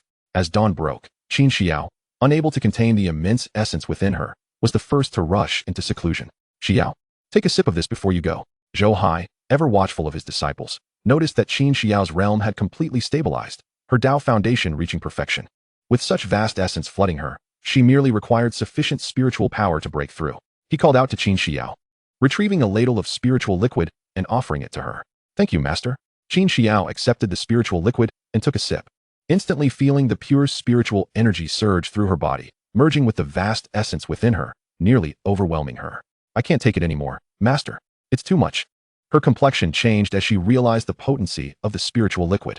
Hastily setting it aside, she sat down on the ground and began to channel the Burial Heaven Emperor scripture, striving for a higher realm. A gust of energy erupted from her, and her momentum surged higher and higher. In an instant, her cultivation successfully broke through to the second level of foundation establishment, yet she showed no signs of stopping. Under the refinement of the dragon essence, her realm consolidated to its utmost limit. Her Tao foundation was perfect, and with the immense energy coursing through her, she faced no barriers in her advancement. Boom, boom, boom. Soon, Qin Xiao's realm continued to ascend. Foundation establishment, 3rd level. Foundation establishment, 4th level. Foundation establishment, 5th level. Foundation establishment, 6th level. Foundation establishment, 7th level. The astonishing speed of her breakthroughs persisted until she finally stabilized at the pinnacle of the 7th level of foundation establishment. Zhou Hai watched, utterly astonished. He vaguely sensed that Qin Xiao had transformed into a colossal heavenly coffin, akin to a grand tomb, poised to devour all the energy in the world and entomb it. Simultaneously, as her realm heightened, a surge of life and death aura emerged from the depths of her Tao foundation, infused with an inexplicable profundity of the burial heaven. Is this the marvel of the burial heaven Emperor scripture? Zhou Hai couldn't help but marvel, suddenly feeling a tumult within his own body, as his cultivation directly leaped into the unity realm. What? I've broken through? Zhou Hai was taken aback, quickly checking himself, only to find that his innate Tao principles had completely vanished. Even the Tao principles he had absorbed from Chun Bei were no longer present within him. Those principles had transformed into flesh and blood consciousness, entirely becoming part of him. This was the unity realm. The principles were no longer merely imprinted upon him. They had fully integrated into his being. Boom. With a mere thought, Zhou Hai summoned the Tao principles, and his consciousness instantly expanded outward. In an instant, a radius of 300 miles was under his command. Within that span, not only could he observe everything, but he could also activate his own domain of Tao principles. Is this the divine consciousness of the unity realm? Truly marvelous, far beyond the capabilities of the soul power from other realms. Zhou Hai exclaimed in wonder. Although soul power had its observational capabilities, it could never manipulate an entire expanse of heaven and earth. Moreover, Zhou Hai had heard that most individuals, upon first breaking into the unity realm, could only extend their consciousness to 30 miles, yet he had achieved 300 miles. This meant that once he engaged in battle, everything within those 300 miles belonged to his domain. Comparatively, the likes of Wu Wanli, whose poison could only spread for a maximum of several dozen miles, paled in comparison to Zhou Hai's 300 miles. What a thrill! My little disciple has propelled me into the unity realm. Qin Bei, you'd best not lag behind. Sensing the astounding changes within himself, Zhou Hai turned his eager gaze toward Qin Bei. At that moment, Qin Bei had also reached his limit. As the last piece of dragon meat disappeared into his mouth, his gaze abruptly fell upon the already extinguished Fusang divine wood. Without hesitation, he seized the Fusang divine wood and began to devour it in large chunks. What are you doing, disciple? Even if I were impoverished, I would never stoop to letting you eat firewood. Zhou Hai exclaimed. Stop. Are you really going to consume even the ashes? Before Zhou Hai could finish his words, he saw Qin Bei not only devour the Fusang divine wood, but also the burnt ashes. In that very instant, as he consumed those items, the 100 refinements Emperor scripture within Qin Bei activated, flames engulfing him in a blaze. Master, I am entering seclusion. Qin Bei hastily rose and dashed toward his room. Zhou Hai clearly observed that the moment he entered the room, Qin Bei's clothes had already turned to ash. The Fusang divine flame enveloped Qin Bei entirely, warping the very fabric of reality around him. By heavens, he truly is an indomitable battle soul, a born lunatic. Zhou Hai muttered to himself. He then felt as though his blood and bones were being refined, evolving toward an entirely new direction. This transformation was a consequence of Qin Bei's seclusion, the tenfold feedback causing Zhou Hai's body to undergo a metamorphosis as well. Soon, Zhou Hai's physique began to shimmer like jade. The powerful essence flowed throughout his being, and he felt as if his body had become a perfect Tao soldier. To be precise, his physical strength had reached the level of a unity Tao soldier. Simultaneously, a torrent of violent powers surged within him, propelling his recently enhanced cultivation to new heights. Boom, boom, boom. Just as this sensation emerged, Qin Bei's side was swept by a tide of spiritual essence, and his cultivation entered a mode of continuous breakthroughs.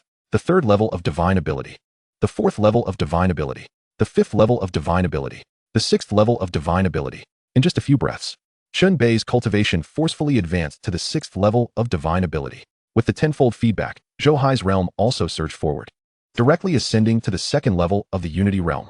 Incredible! Zhou Hai rejoiced, once again unfurling his divine consciousness domain, only to find that 600 miles lay within his grasp. At that moment, he truly felt akin to a deity of heaven and earth. What is all this commotion? Could it be that Prodigy has broken through again? Is there no sense of balance left in the world? What on earth is happening? This must be the second breakthrough within 12 hours. Suddenly, Zhou Hai's consciousness detected something amiss. The elders from the various palaces were left bewildered, and numerous disciples were abruptly roused from their slumber, casting their gazes toward the Dao Tsang Palace. Humph, a group of mere mortals. Do you dare to imagine that my disciple could ascend from the life-seizing realm to the sixth layer of the divine power realm within 2 days?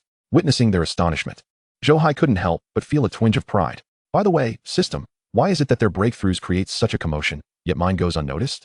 Not even the heavenly tribulation pays me any heed. Upon pondering this, Zhou Hai retracted his consciousness and inquired of the system. Please, host. Your cultivation is not granted by this realm. Even the spiritual essence cannot approach you. What kind of commotion do you expect? Do you truly believe the heavenly tribulation would draw near? The system's voice responded, laden with exasperation.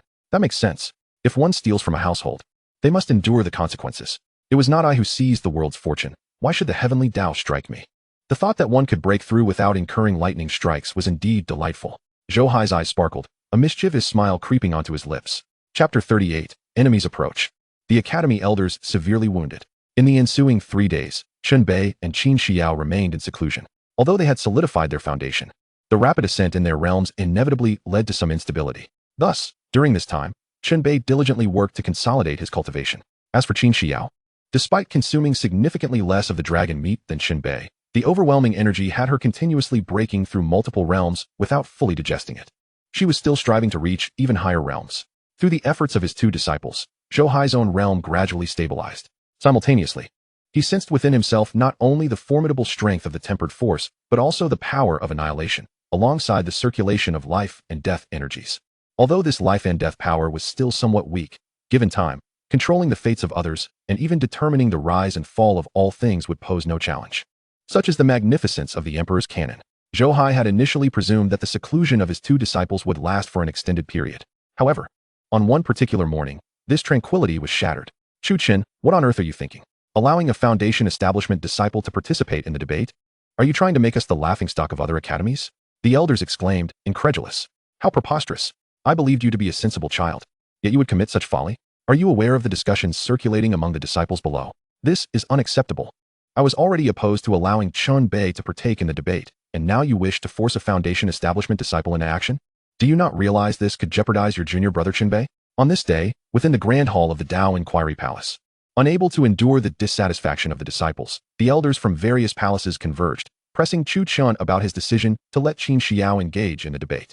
There was no escaping the ramifications of this issue. It had stirred too great a response. The academy was rife with innate disciples, several of whom were at the life-seizing realm. Who among them was not more qualified than Qin Xiao to partake in the debate? As for the justification provided by Chu Chun, the elders found it utterly unacceptable. It was common knowledge that many wished for Chen Bei's demise, and this debate was set to take place in the Qian dynasty. To send Chen Bei to the Qian dynasty for the debate was akin to sending him to his death. While the elders envied Zhou Hai, they could not possibly endanger his disciples. Alas, esteemed uncles, could you refrain from your remarks? Let this matter await the return of our master for a final decision. Shall we? Chu Chun lamented, fully aware that arranging for Qin Xiao to debate would lead to complications, and these individuals showed him no leniency whatsoever. Brother Chu Chun, allow me to speak a word of fairness. Zheng Qianquan interjected.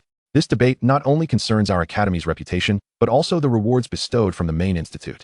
We must send forth our strongest disciples. Therefore, it is not impossible for your newly arrived junior sister to participate. Why not hold a debate among the various palaces? If she can secure a position in the top 10, I believe all the brothers here would willingly grant her this opportunity. As soon as these words were uttered, they garnered unanimous agreement from the other disciples. Indeed, Brother Chu Chun, if she can make it into the top 10, we will acknowledge her. Brother Chu Chun, I concur with Zheng's proposal. Let us first hold a debate among the various palaces. Observing the fervor of the gathered disciples, a glint of malice flickered in Zheng Qianquan's eyes. Zhou Hai's acceptance of Chen Bei had already rendered him unable to raise his head. Now, with the addition of another disciple who had usurped his opportunity to debate, it was utterly intolerable. If he could not deal with Chen Bei, could he not handle a mere Foundation Establishment disciple? By initiating this debate, he would ensure everyone understood what it meant to be a prodigy. Moreover, he would demonstrate that Zhou Hai was merely fortunate to have acquired Chen Bei, and that did not imply all his disciples were extraordinary. This. Chu Chen's face contorted with conflict.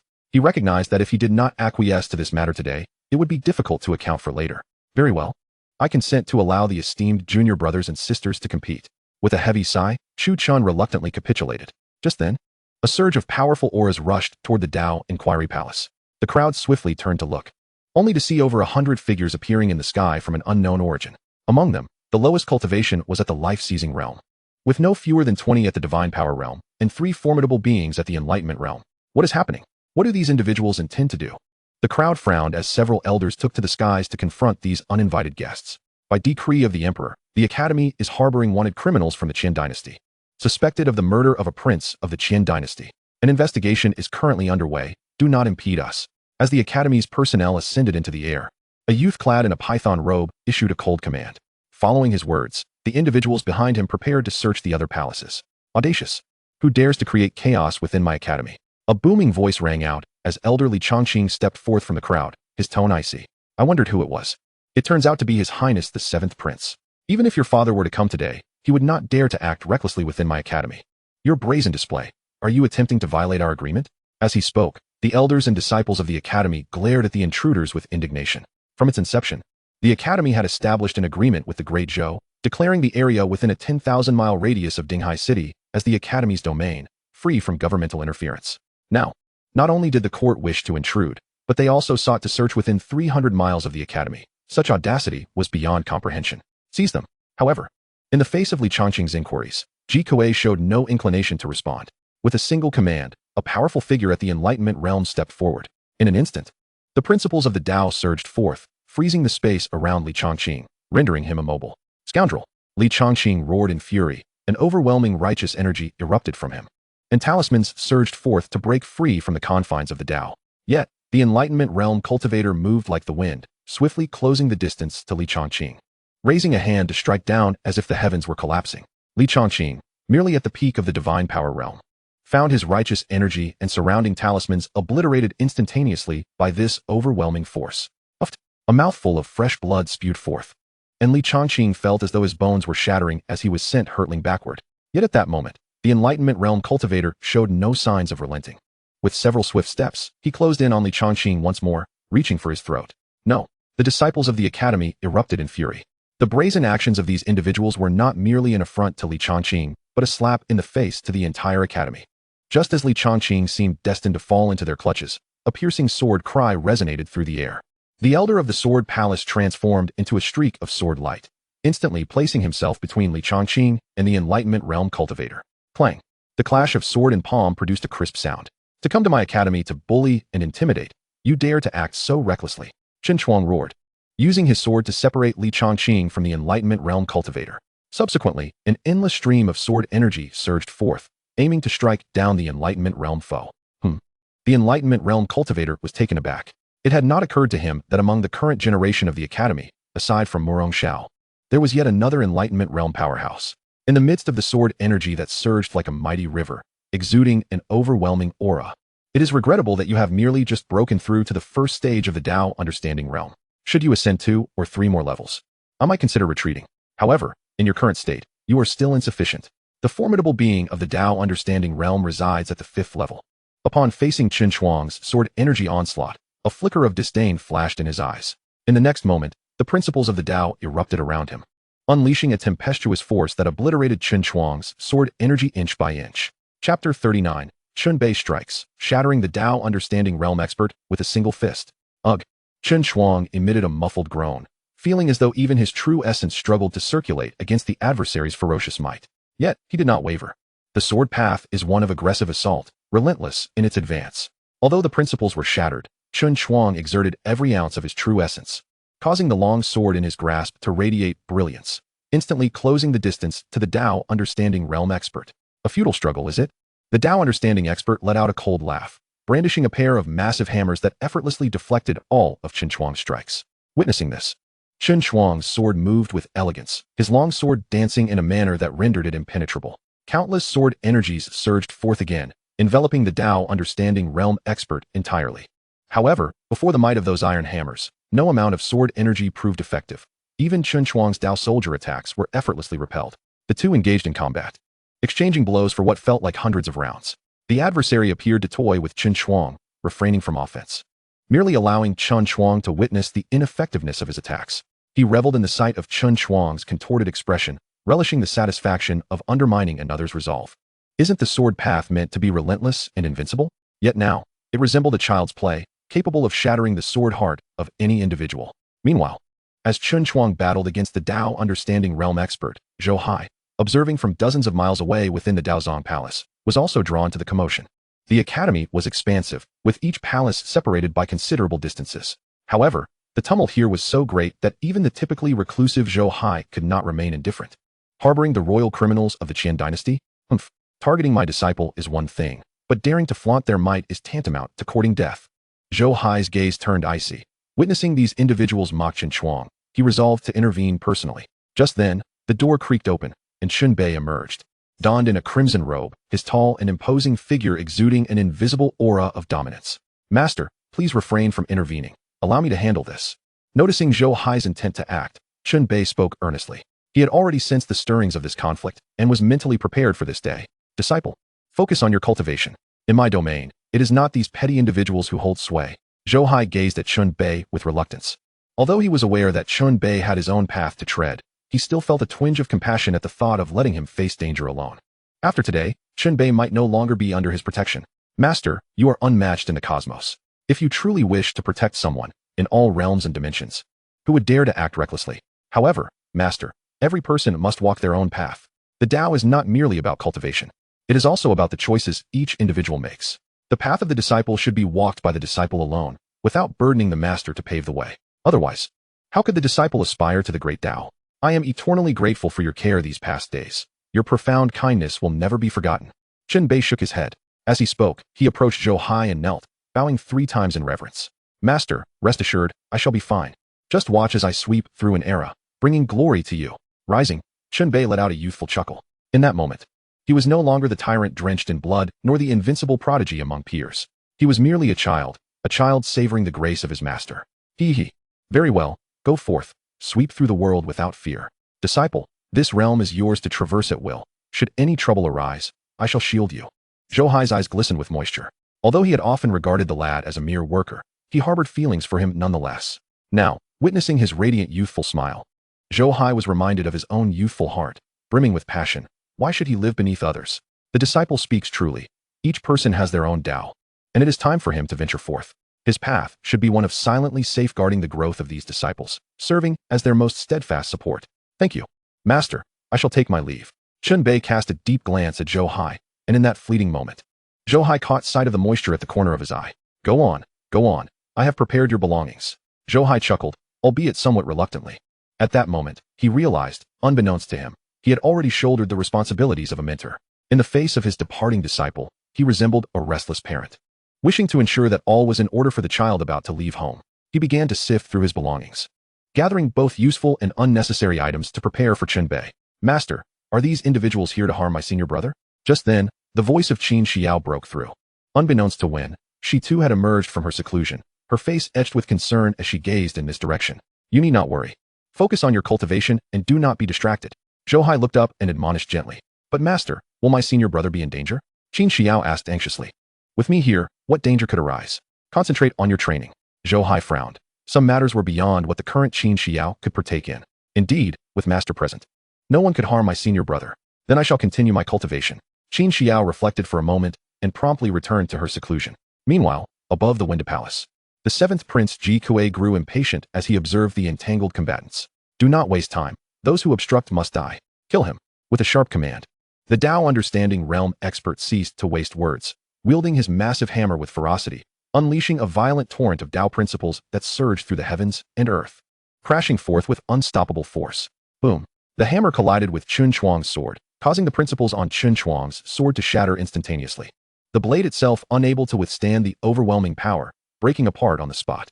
At that moment, the Tao Understanding Realm expert swung another hammer down. Chun Chuang had no time to react, as his chest was struck hard by the blow. Even as he gathered all his principles and spiritual energy to fortify his chest, he could not withstand this attack. His principles crumbled, his chest caved in, and he spewed a mouthful of blood, sent flying backward. If the prince desires your demise by the 3rd watch, do not dare to hope for survival by the 5th. You shall perish. The Tao Understanding Realm expert sneered, shadowing Chun Chuang, intent on delivering the fatal blow. Yet at that moment, the sky darkened abruptly, as if a celestial dog were devouring the sun. An overwhelming force eclipsing the heavens. A colossal palm print, vast and formidable, descended toward the Tao Understanding Realm expert. Who dares?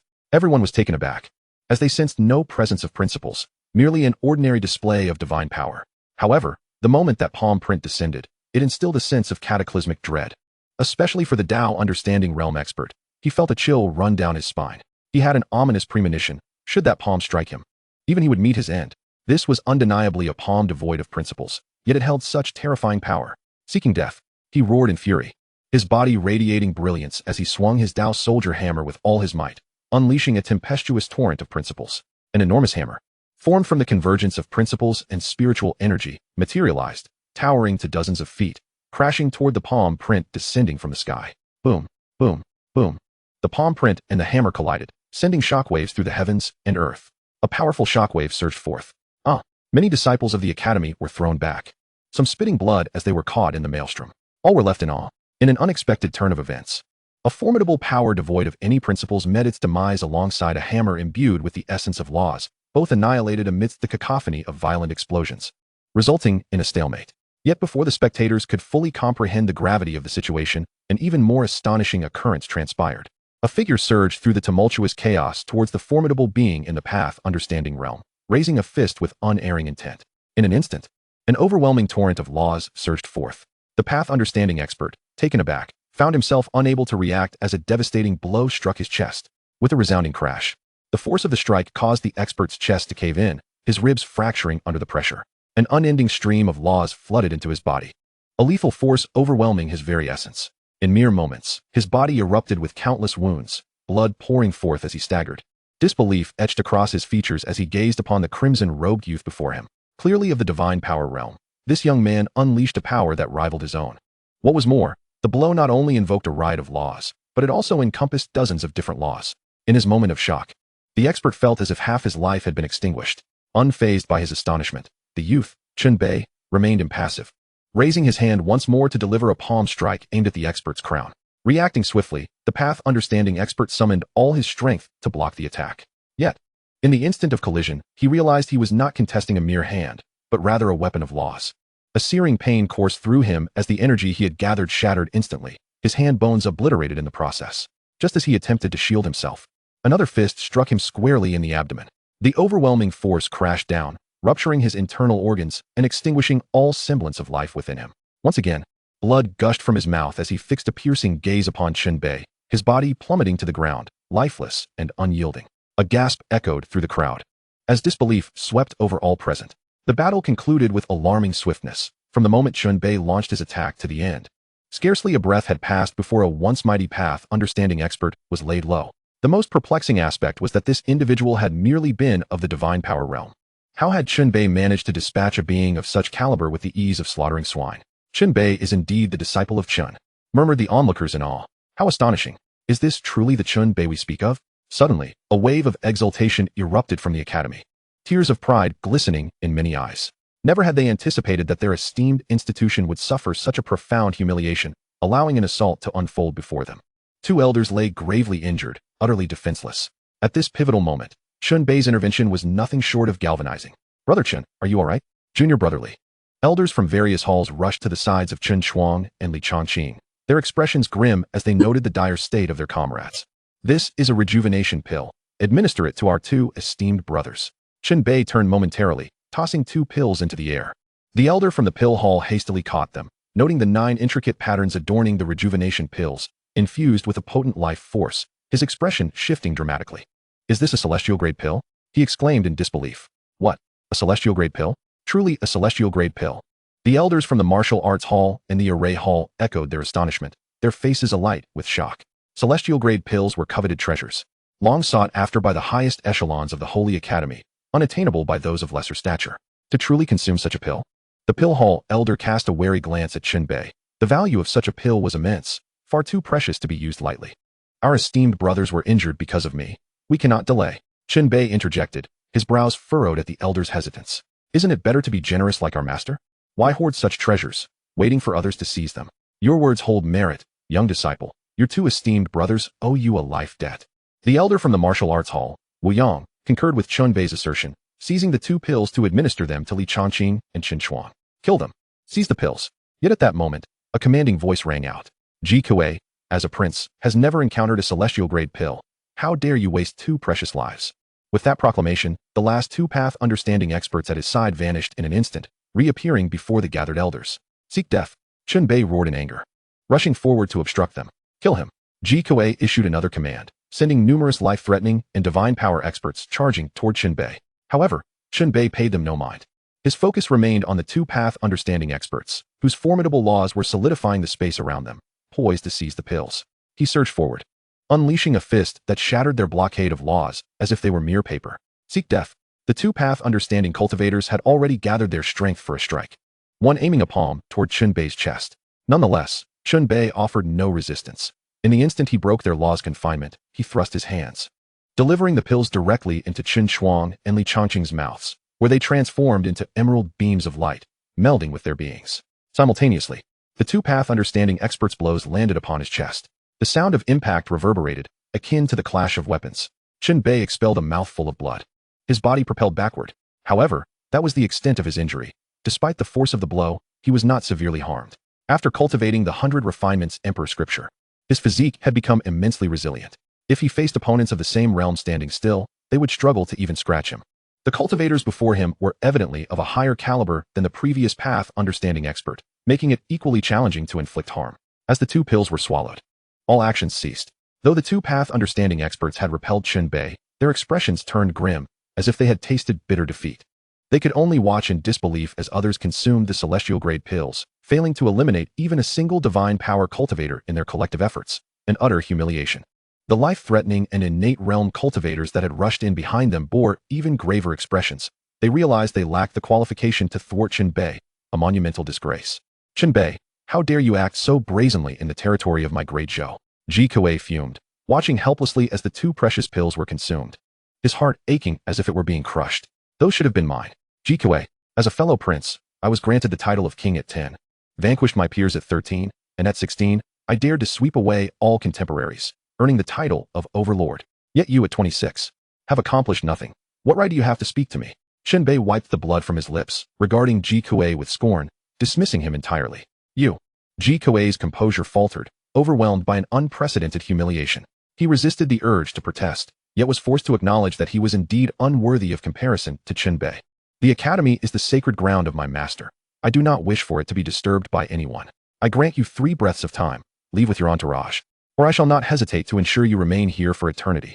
Chen Bei spoke once more, exuding an air of superiority akin to that of a sovereign, surveying all beneath him. Chen Bei, you are but a stray dog bereft of a home. What audacity compels you to utter such grandiloquent words in my presence? Do you genuinely believe I cannot subdue you? Ji Kuei had never endured such humiliation in his lifetime, a sentiment that ignited within him a fervent desire to rend Chen Bei into countless pieces. You may attempt it, Chen Bei replied, his tone frigid, utterly dismissive of the notion of engaging in a quarrel. Kill him. I command you to kill him. Ji Kuei's eyes blazed red with fury as he roared. In response to his words, the formidable warriors he had summoned wasted no time, launching themselves towards Chen Bei with lethal intent. Chapter 41, Divine Phenomena. Shifting mountains to stabilize the cosmos. Boom, boom, boom. The heavens and the earth convulsed under the influence of numerous powerful energies, stirring various phenomena that roiled the sky. The atmosphere darkened, heralding the manifestation of the 7 stars veiling the moon. A surge of blood energy ascended, depicting the scene of a great mountain pressing down upon the universe. This was the divine power of 2 transcendence at the enlightenment stage, invoking the principles of the 7 stars veiling the moon and the mountain pressing, stabilizing the cosmos. In an instant, the 7 stars enveloped Chen Bei, a murderous aura pervading the air, as if it sought to rend him apart. Simultaneously, a colossal mountain descended with inexorable force, intent on utterly crushing Chen Bei. Other adept practitioners at the divine level unleashed various techniques above Chen Bei's head, embodying attributes of wind, rain, thunder, lightning, earth, fire, metal, and wood. Chen Bei found himself besieged by blades of wind and swords of snow, engulfed in flames, and bombarded by the fury of thunder. In a mere heartbeat, Chen Bei's figure was submerged beneath the myriad phenomena. No, behind Chen Bei, the previously invigorated disciples of the academy now wore expressions of horror. Who could withstand such a cataclysmic onslaught? Even a peak enlightenment stage expert would falter, let alone Chen Bei, who was merely at the divine level. Enough is enough. With a thunderous roar, Wu Yang could no longer restrain himself. A talisman erupted from his being. Boom. Blood energy surged skyward, detonating the talisman. In that moment, his aura surged dramatically, escalating from the 7th level of the divine stage to the 4th level of the enlightenment stage. You vile scum, be gone. With a bellow, Wu Yang raised his hand to the heavens, as his formidable blood energy coalesced behind him into a towering martial phantasm. As he struck downwards, the martial phantasm mirrored his motion, its colossal palm imprint seemingly capable of shattering the cosmos as it aimed for the mountain that threatened to suppress Chen Bei. The battle had scarcely begun, yet the violent waves of energy were already wreaking havoc across the heavens and the earth. Even though the battlefield was airborne, the Academy's structures struggled to endure, teetering on the brink of collapse. Master, will senior brother Chen Bei be all right?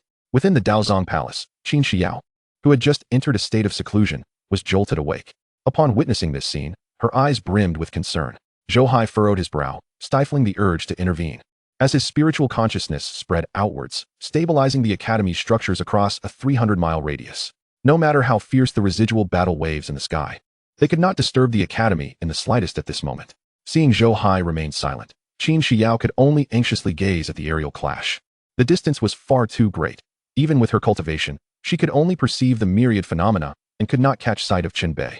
Gazing at the power emanating from Wu Yang's strike, she could only hope that the martial phantasm would obliterate all divine phenomena and rescue Qin Bei. Wu Yang did not disappoint her. As the gigantic phantasm descended, the mountain phenomenon looming above Qin Bei trembled violently, forcibly propelled away by over 100 yards. Yet, that was the extent of his success. After dispelling the mountain phenomenon, the power of the martial phantasm was swiftly depleted, seeking death. Beneath the weight of the numerous divine phenomena, the mountain phenomenon bore down upon Qin Bei with overwhelming gravity, rendering him immobile and awaiting his slaughter. Unbeknownst to them, another enlightenment stage expert surged forth from the academy, one even more formidable than the previous Qin Shuang. The mountain-moving expert's countenance was frigid as he single-handedly lifted a 1,000-zhang mountain and hurled it towards Wu Yang. Wu Yang refused to back down. The martial phantasm swung its massive fists, colliding with the mountain in an instant. Boom, boom, boom. The ferocious shockwaves radiated outward, fracturing the space within a 10-mile radius. Yet, the mountains, buildings, and even the flora and fauna below remained untouched by the chaos. However, no one was paying heed to this. Under the watchful gaze of all, amid the cacophony of explosions, Wu Yang's form was sent flying by the gravitational force of the mountain. The martial phantasm behind him began to retreat, on the verge of collapse. Die! Before Wu Yang could stabilize himself, the mountain-moving expert roared in fury, pursuing him with the mountain in hand.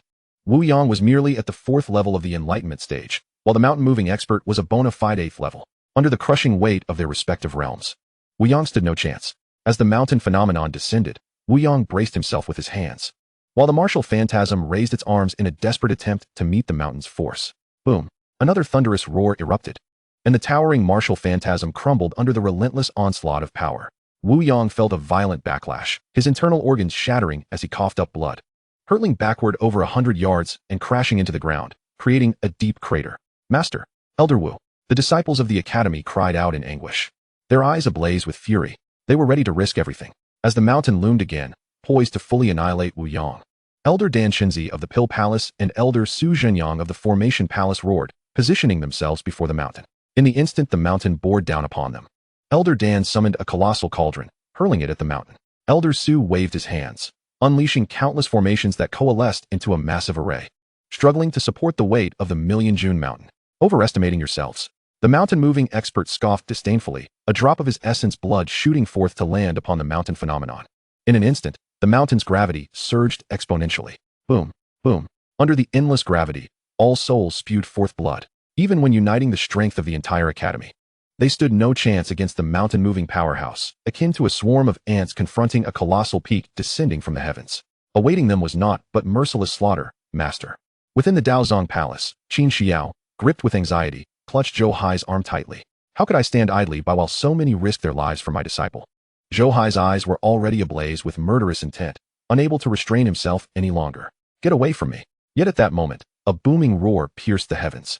In the midst of the battlefield, a tempestuous force swept across the land, with countless Tao manifestations soaring into the sky. With a series of sickening splatters, over 100 individuals erupted in blood amidst their agonized cries. Many deathly realm cultivators were obliterated on the spot. Numerous divine ability realm cultivators were riddled with gaping wounds, flung back 100 feet, and collapsing to the ground, gasping for breath. Even another enlightenment realm powerhouse found himself shattered, blood pouring from his mouth, his face a mask of shock. Yet what followed was even more staggering. Countless Tao manifestations coalesced, enveloping the skies with spiritual essence, transforming into a Tinzhong battle attire that descended upon them. Covered in blood, Qin Bei sent everyone flying, his form radiating an overwhelming brilliance, instantly morphing into a Tinzhong giant clad in battle armor. Indeed, he was a giant, not merely a martial phantasm. As the great mountain threatened to crush all within the academy to dust, Qin Bei stepped forward, darting beneath the mountain, raising his hands high to brace against it. In that instant, the pressure on the academy's crowd dissipated, and they could no longer contain themselves, collapsing to the ground. How formidable! Before this enlightenment realm powerhouse, they appeared as mere ants, utterly powerless to resist. A wave of dejection washed over them. However, gazing at the giant Qin Bei, their faces were filled with astonishment. He had single-handedly withstood the weight of this monumental mountain. What extraordinary power was this? How could it manifest within a divine ability realm cultivator? Nearby Jikuei, spectating the battle, could not help but turn pale. As a prince of the Holy Dynasty, he could hardly believe that Qin Bei had grown so powerful. Engaging in cross-boundary combat, sweeping away all in his path. Surely, even the revered ancestors of the saints had not been this formidable in their youth. Observing Chunbei, his heart trembled, his confidence profoundly shaken. In comparison to Chunbei, he felt like a mere waste. The mountain-moving powerhouse's pupils constricted, unable to suppress his own shock. He felt as though a pillar of heaven stood beneath the mountain, capable of withstanding the sky's collapse, let alone a mere mountain. This sensation sent chills down his spine. He was determined to eliminate Chunbei at any cost. Die. He bit his tongue. A mouthful of essence blood sprayed onto the mountain, causing its gravity to surge threefold. It was evident that he too had exerted himself, willing to sacrifice everything, even to burn his life essence to subdue Chunbei. Let the universe be the furnace, the stars the ingredients, as I refine myriad paths to transform the heavens. Chunbei's expression remained cold, as he pushed against the weight of the mountain. Soaring into the sky, upon his massive form, an ethereal furnace materialized. The mountain erupted into roaring flames. The Tao manifestations enveloping the mountain disintegrated inch by inch. The mountain-moving powerhouse's face shifted dramatically. In an instant, he witnessed his mountain's manifestation collapse, rendered utterly impotent before Chunbei. What are we waiting for? Attack together. Kill him. The mountain-moving powerhouse, gripped by terror, roared in fury. At that moment, the previously injured Enlightenment Realm cultivator, seeing the situation, soared towards Chunbei, ready to join forces for another assault. Heaven and earth are desolate. I shall extinguish the universe. Yet, witnessing Chunbei, who had just consumed the mountain's power, strike forth. His palms seemed to contain the collapse of stars and moons, a layer of gray-black annihilation power coalescing within, instantly descending upon the two. Both were taken aback, unleashing their full strength to resist. Yet, they felt as though that giant palm was an unparalleled Tao weapon, instantly shattering their forms. Simultaneously, the annihilation power within tore through everything. No, what kind of divine ability is this? Save me. The two Enlightenment Realm cultivators screamed, struggling in a desperate bid for survival. Alas, all resistance proved futile. Everyone around them was left dumbfounded. No one could save them. Even Zhou Hai trembled uncontrollably, as though he had seen a ghost. How could it be? How could Chunbei possibly annihilate so many formidable enemies single-handedly? Was he even human? Among the younger generation, was there truly no one capable of matching him? Under the gazes of all, the two Enlightenment Realm cultivators were utterly obliterated, leaving not even a trace of flesh. Not even their souls could escape. Simultaneously, Chunbei coughed up a mouthful of blood, his giant form rapidly shrinking. In the final moment, he barely managed to don a piece of clothing before collapsing onto the ground, utterly spent. This was the last dignity of a conqueror, not to be provoked, nor to be pried into by any. Yet, he could only reach this point, under the relentless assault of so many powerhouses. He had not only exhausted all his spiritual energy, but also drained his essence and vitality completely. In the case of an ordinary person, this would mean instant death. Yet, he persevered through indomitable will, a true miracle. Senior brother, Qin Xiao's heart tightened, no longer able to restrain herself as she dashed toward the Tao Palace. Feed him these 10 recovery pills. Zhou Hai sighed, his heart a tumult of emotions, unable to determine whether it was sorrow or joy. He tossed 10 recovery pills to Qin Xiao, urging her to deliver them to Chunbei. Qin Xiao caught them in a rush and hastened onward. Zhou Hai's brow furrowed. He understood that every powerhouse had their own path to walk, a journey belonging to each individual. Even as a master, he could not intervene too much, lest he disrupt his disciples' cultivation, which would be detrimental. Yet now, Chunbei had faced such formidable foes even before emerging from the mountain gate. How many dangers would he face in the future? The indomitable battle spirit. Was he truly destined to live solely for battle, fighting all his life? Chunbei, you shall die. At that moment, on the martial path, Zhou Hai watched Chunbei, who had completely lost his fighting capacity, and his anxious heart surged with delight. Seizing the opportunity, he summoned a Tao weapon spear, intending to slay Chunbei directly. At this moment, the entire academy was severely wounded, unable to resist. This was his best chance to eliminate Chunbei. You dare. Meanwhile, under the powerful effects of the recovery pills, Chen Chuang and Li Chongqing's injuries were rapidly healing. Simultaneously, both sensed signs of a breakthrough in their cultivation. However, neither could afford to pay heed, their eyes wide with fury, preparing to intervene. Just then, a vexed voice echoed, "Is it never ending? Time and again you seek to place my disciple in harm's way before my very eyes. Do you truly believe I do not exist?" As the words fell, everyone's pupils constricted. The spear suddenly froze mid-air. Simultaneously, Zhou Hai's body went rigid, as if the space around him had solidified, rendering him immobile. Even breathing became a luxury. What is happening? Who is it? Zhou Hai's heart raced, filled with terror. An Enlightenment Realm powerhouse could seal a small segment of space with their Tao, affecting one's movements. But that was the extent. Yet this was true spatial stasis. The control over space was absolute, something even a Unity Realm powerhouse could not achieve. Could it be that a formidable being of the Dao Palace realm was hidden within the academy? Impossible. Typically, such beings would be cultivating in the main hall.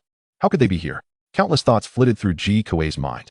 If he knew such a powerful entity lurked within the academy, he would never dare to flaunt his power here. How foolish he had been to think today was the perfect opportunity for revenge. You, who know not your own mortality, dare to come to my academy and act with impunity.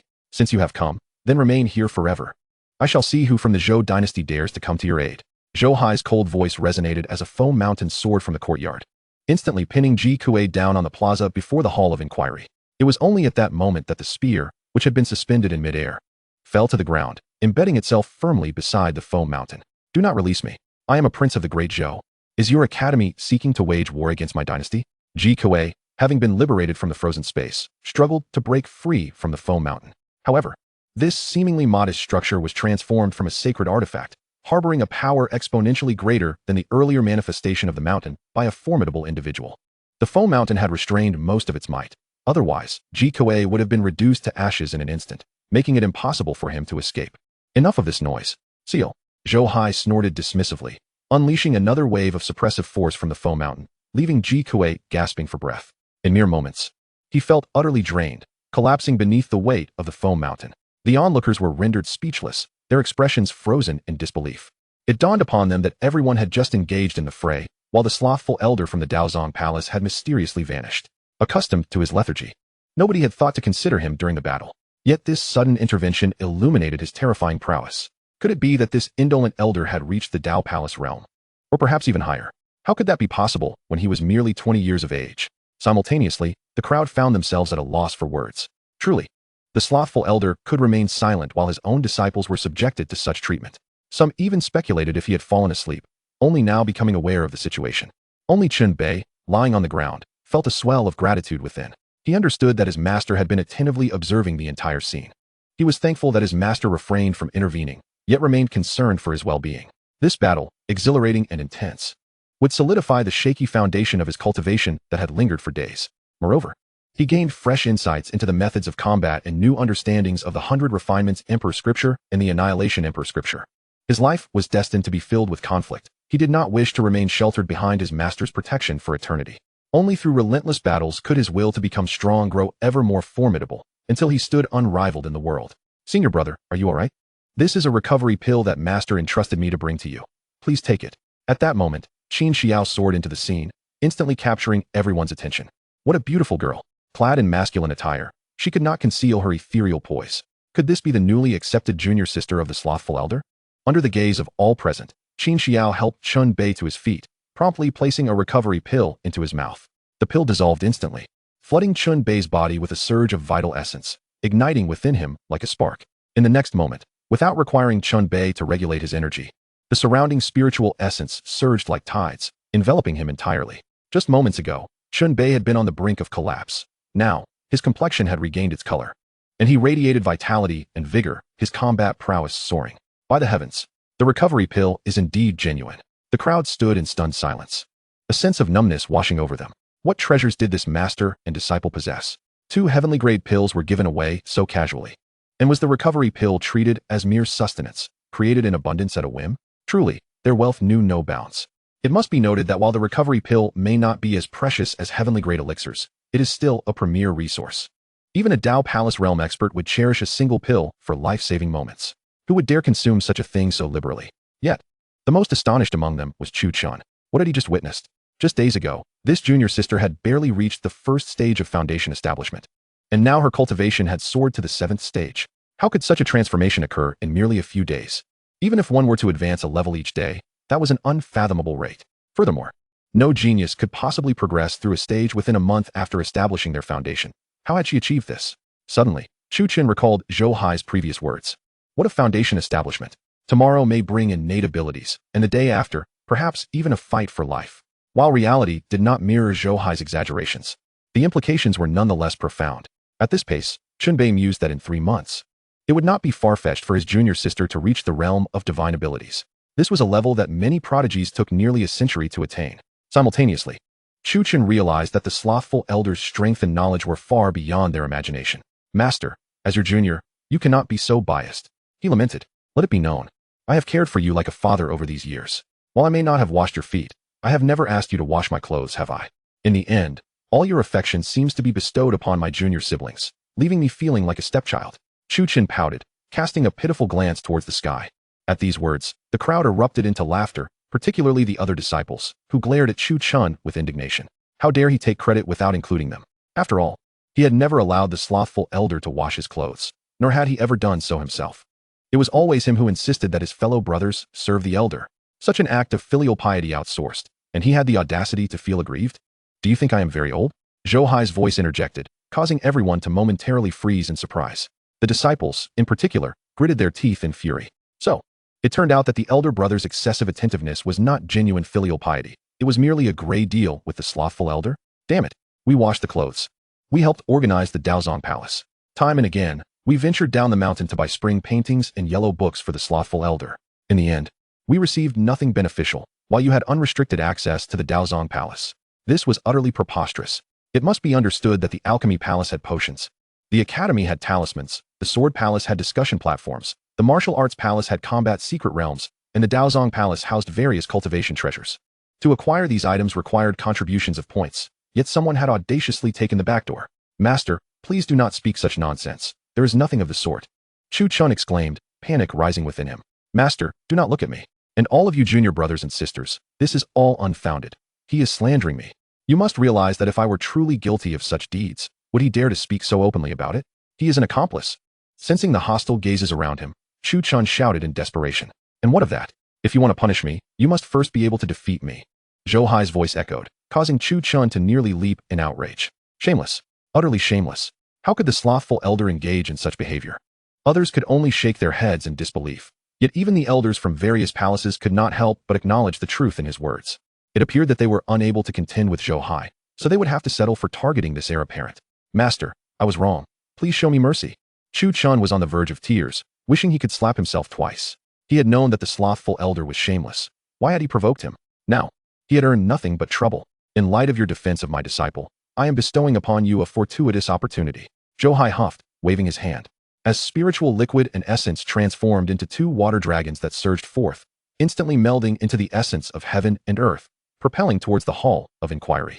On the plaza before the Hall of Inquiry, the crowd had yet to grasp what Zhou Hai's so-called opportunity entailed when they witnessed the heavens convulsing. Endless spiritual essence swirling into a thick fog, crashing toward them like a tidal wave. The concentration of spiritual essence was so intense that it incited a tumultuous upheaval in the heavens, accompanied by wild winds. What on earth is happening? Is the slothful elder attempting to seize the spiritual essence from 100,000 miles around? All present were left dumbfounded, gazing at the unfolding spectacle. Just moments ago, many felt utterly drained, yet with a mere inhalation, they experienced their spiritual essence surging like a mighty dragon into their nostrils, swiftly rejuvenating their exhausted bodies. The sensation of finally receiving much-needed rain after a prolonged drought compelled everyone to breathe deeply, as if they longed to consume the very essence of heaven and earth. Not far away, those who had been cast aside by Chun Bei lay defeated. The Death Realm cultivators among them had perished, leaving only a handful of divine power practitioners clinging to their final breath. Upon sensing the rich spiritual essence, they too greedily inhaled. At that moment, however, an invisible force severed their access to the essence. You dare to bully my disciple and still wish to absorb my spiritual essence? You must still be dreaming. Boomed Zhou Hai's voice, prompting everyone to realize their predicament. Harnessing the vitality they had just regained, they hastily settled into meditation to recuperate. With the immense spiritual essence at their disposal, all felt their cultivation methods operating with unprecedented fluidity. Some sensed the opportunity for a breakthrough and immediately entered a meditative state. Boom. Soon after, an extraordinary phenomenon erupted in the gathering, heralding a breakthrough. It was by Shu Shu, the treasured disciple of Li Chongqing. In the mere span of a quarter of an hour, she not only restored her internal spiritual energy, but also advanced from the 7th to the 8th layer of innate power. Boom, boom, boom, like a chain reaction. Following by Shu Shu's breakthrough, many disciples experienced successive advancements. In an instant, the atmosphere surged with energy, forming whirlwinds of spiritual essence that rushed towards these individuals. Even Zheng Qianquan successfully ascended from the 8th to the 9th layer of innate power. Witnessing this, the elders of the various sects hastened to absorb the spiritual essence. Li Chongqing and Chun Chuang gradually recovered from their injuries. Yet, the overwhelming potency of the medicinal effects had not yet been exhausted, immediately converting into spiritual energy. Infusing the two with a robust vitality that not only nourished their bodies, but also hastened their path to breakthrough. Boom. Li Chongqing was the first to transcend. A radiant white light burst forth from him, and an aura of righteousness swiftly spread out. He endeavored to comprehend the life force contained within the medicinal energy, crafting a unique path of righteousness. The moment his path coalesced, the heavens shifted in hue, and rolling thunder engulfed the sky. As Li Chongqing's path radiated outward, all present felt an invigorating surge of vitality. The aura of righteousness inherently represented the power of hope. Now, when intertwined with the essence of life to forge his path, it imbued Li Chongqing's teachings with a vibrant energy that resembled that of a celestial being, as if his path could grant longevity to others. Everyone, continue your training. I must face the tribulation. As the thunderous tribulation loomed, Li Chongqing uttered a brief command before soaring away. Shortly thereafter, Chen Chuang too achieved a breakthrough. All could sense that previously, his sword path was solely focused on slaughter, yet this time, a thread of life essence had woven itself into his swordsmanship, seemingly imbuing it with vitality. Since this was not a major realm breakthrough, Chen Chuang did not invoke a thunderous tribulation as Li Chongqing had. Just as he sought to solidify his newfound realm, a dense aura of death suddenly enveloped the area. It was his foremost disciple, Shao Ting, undergoing a breakthrough to the second layer of the death realm. In the death realm, each breakthrough was a struggle against fate, and overcoming the encroaching death aura was essential to progress further and gain a century of lifespan. Failure could result in the loss of all cultivation, relegating one to the status of a mere mortal, or worse, death itself, erasing even the soul. Seeing his disciple confronting the death tribulation, Chen Chuang cast aside his own concerns, his expression grave as he focused intently on the unfolding event. Just then, another wave of death aura descended, this time from Lu Danyang, the chief disciple of Dan Shenzi, as he transitioned from the pinnacle of innate power to the first layer of the death realm. Chen Chuang furrowed his brow. One disciple undergoing the death tribulation was enough to worry about, but two at once was beyond his capacity to manage. Before he could further fret, a third, fourth, and even fifth wave of death aura erupted. It was Murong Zhao's eldest disciple, Chu Chun, followed by his second disciple, Ling Luoxue, and Wu Yang's foremost disciple, Yuan Bupo, all achieving breakthroughs in quick succession. The 5 waves of death aura left Chen Chuang feeling overwhelmed. Even Wu Yang and Dan Shenzi could no longer focus on their own cultivation, their gazes fixed upon the unfolding chaos. Let them cultivate. What is the big deal about facing a death tribulation? Zhou Hai's voice echoed through the air. Suddenly, a rejuvenation pill flew through the sky, which Zhou Hai promptly refined, showering the area with an abundance of life force. In an instant, Chen Chuang, Wu Yang, Dan Shenzi, and the others were left astonished. The other disciples blinked in disbelief, their faces a mixture of confusion and awe. To use a heavenly-grade pill to assist in facing a death tribulation was inconceivable. For those unable to break through to the death realm at this stage, all that remained was envy. The rejuvenation pill was not only a miraculous healing elixir, but also had the power to restore youth and extend one's lifespan by a millennium. Yet, it was being used merely to aid in a death tribulation for the sake of 100 years of life. Such extravagance could only be attributed to the whimsical generosity of the eccentric master. At that moment, everyone comprehended that the eccentric master was not only the most concealed powerhouse of the academy, but also a veritable treasure trove of resources. The depth of his reserves could likely surpass that of several holy lands combined. Otherwise, how could he afford to be so liberal? Junior brother, I am deeply grateful, Chen Chuang expressed with a bittersweet smile, bowing toward the direction of the Daozong Palace as he resumed consolidating his cultivation.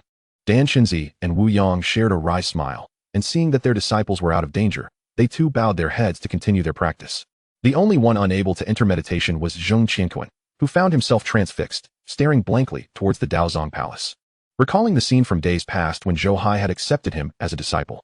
At that time, Murong Xiao had gone to great lengths to ensure he would be taken under Zhou Hai's wing, yet he had stubbornly resisted. Now, reflecting on that moment, he felt a wave of regret wash over him, nearly causing him to choke on his own blood. While others' disciples faced death tribulations with the assistance of rare heavenly-grade pills, what resources would he have received as Zhou Hai's disciple? Zhong Qianquan dared not imagine. All of this should have been his. The more he contemplated, the more his heart ached, and before he knew it, his eyes were red with unshed tears. Chapter 45. A harmonious realm expert suppresses the scene. Time passed slowly. 3 hours later, as the spiritual essence within the area was depleted, everyone reluctantly emerged from their meditative states. Even Li Chongqing returned successfully from his tribulation, having transcended into the realm of enlightenment, exuding an aura of profound wisdom. Disciples, return. Zhou Hai's voice resonated, addressing Chun Bei and Qin Xiao. Not so fast. Take this rebellious disciple away. At that moment, Chen Chuang interjected. Zhong Qianquan suddenly felt a sharp pain coursing through him. A piercing sword energy surged into his body, instantly scattering his cultivation. Master! Zhong Qianquan gasped in shock, looking at Chen Chuang in disbelief. Do not call me master. I do not have a disciple like you. Chen Chuang retorted sternly. You can turn a blind eye to your fellow disciples in distress. What will you do when the masses face calamity in the future? Today, you neglect your junior brother Chen Bei and dare to seek forgiveness from Zhou Hai. Chen Chuang scolded loudly, having not ignored Zheng Qianquan's actions despite not addressing him before. Recalling the events that had transpired, Chen Chuang felt a pang of coldness in his heart. Take him away. Without allowing Zheng Qianquan the chance to argue, Chen Chuang waved his hand, and a gust of energy swept him directly before Chen Bei. Indeed. Take him away. This boy harbors impure intentions. Regardless of how you choose to punish him, we will not interfere. Chen Changqing's voice followed. His eyes cold as he regarded Zheng Qianquan and addressed Chen Bei. No, master. Uncle, you cannot treat your disciple this way. I have my reasons. Zheng Qianquan's complexion shifted dramatically as he exclaimed. Humph. Who hasn't he faced difficulties on the path of cultivation? If everyone were to retreat as you do in the face of adversity, disregarding the lives of your fellow disciples, how could you possibly strive for the well-being of all beings? Dan Chenzi spoke, his expression marred by disdain. Alas, my child, your talent is indeed commendable. In the entire academy, there is none who can rival you aside from Chen Bei, and even your senior brother, Chu Chen, falls slightly short. Yet your character is lacking, if left unchecked. I fear you may one day wreak havoc upon the world. Go and seek out your uncle Zhou to make amends. Even Su Jinyang could not refrain from shaking his head in disappointment, offering counsel. Witnessing that not a single elder spoke in his defense, Zheng Qianquan's countenance darkened considerably. He could not comprehend how, once the apple of everyone's eye, he had transformed into a pariah in just a few days, eliciting such loathing from all. Even the senior brothers and sisters who had shown him concern in recent days now regarded him with cold indifference, their eyes brimming with strong aversion. Enough. What is this fuss about? Is it truly necessary to escalate matters? The child is still young and naive. There is no need to be so severe. Observing the shameless old fellows posturing in front of the Daotang Palace, Zhou Hai rolled his eyes, fully aware of their ulterior motives. It is said that jade must be polished to become a gem. These old geezers were merely attempting to use his hands to discipline their disciple. He had no desire to waste his time on such trivialities. Though he harbored disdain for Zheng Qianquan, this was not his disciple. If anyone should be troubled, it should be Chen Chuang. What did it have to do with him? Moreover, recalling the scene where those old codgers vied for disciples, he could not help but revel in their misfortune. The academy prized virtue, propriety, wisdom, integrity, and trust. With such a rebellious disciple under their wing, it would be Chen Chuang who would bear the brunt of it. In contrast, his own disciple, once scorned by all, must now evoke envy in these old men. The more he pondered, the more self-satisfied he became. Zhou Hai not only felt disinclined to engage with the old fellow's blame-shifting, but even contemplated playing the role of a good Samaritan. Child, it is said that brothers fight tigers. On the battlefield, soldiers are family. As fellow disciples, if you cannot rely on your senior brothers, who else can you depend upon? Let this matter rest. Later, make a sincere apology to your master and reflect on your actions, and it shall pass. Your uncle does not hold it against you. Just remember this. My disciples do not need your assistance, but one day, you will require the help of others. When that time comes, if everyone stands idly by, that will be your moment of despair. Suppressing a smile, Zhou Hai transmitted his thoughts, feigning a solemn tone of admonishment. The disciples were taken aback by these words, astonished at how the usually indifferent uncle had suddenly adopted such an expansive perspective. His words resonated deeply, akin to the wisdom of sages. The gathered crowd felt profoundly moved. Only a few elders could not help but curse inwardly. This boy is utterly shameless, making us bear the blame while he positions himself as the virtuous one. The irony was that Zhou Hai's remarks left them with no grounds for rebuttal. Master, I have erred. Zheng Qianquan's eyes instantly reddened. He never anticipated that in a moment when all others reviled him, only Zhou Hai would speak on his behalf. A wave of remorse engulfed him. He pondered how wonderful it would have been had he chosen to study under Zhou Hai from the beginning. In the entire academy, who would dare speak against him now? Humph. Given your newfound remorse and the fact that your uncle has spoken for you, we shall let this matter rest for the time being. However, you are to be confined in the Daotang Palace for a month, to ponder your heart and reflect on why you pursue the path of cultivation. Seeing the regret in Zheng Qianquan's eyes, Chen Chuang assumed he had indeed recognized his errors and coldly declared, very well. Zheng Qianquan bowed deeply, his eyes filled with unwillingness. Now let us tidy up the aftermath. One of you should proceed to Zhou Wangji to convey a message, demanding an explanation from the Zhou Emperor for our academy. As for the others, your cultivation is deemed wasted. Cast them out of our academy's domain. Li Chongqing's voice resounded as he cast a cold glance at the severely injured cultivators from the Shentong realm. Understood. The disciples rushed forth. And soon the air was filled with piercing cries of anguish. Those invaders, already gravely wounded, could not muster any spiritual power. Under the onslaught of the academy's disciples, they not only had their cultivation crippled, but also had their bones shattered. The academy had always been merciful, Yet that did not equate to being soft-hearted. There had never been a notion of leniency towards enemies. As the commotion settled, Chun Bei and Qin Xiao exchanged glances, preparing to return to the Daotang Palace. However, at that moment, the winds shifted and a chilling voice echoed. The great Zhou Academy possesses great audacity. Do you intend to rebel? With those words, a formidable pressure descended, causing every disciple present to turn pale and spurt blood. Who dares? The elders' expressions darkened as they gazed upwards. The likes of Wu Yang, Chen Chuang, and Li Chongqing, all at the Insight Realm, rushed into the sky to shield their disciples from the overwhelming pressure. Yet even they could not help but feel a sense of foreboding. Beneath the immense weight of the pressure, Chen Chuang and Li Chongqing could hardly withstand it, while only Wu Yang pressed forward but was still unable to ascend beyond 100 meters.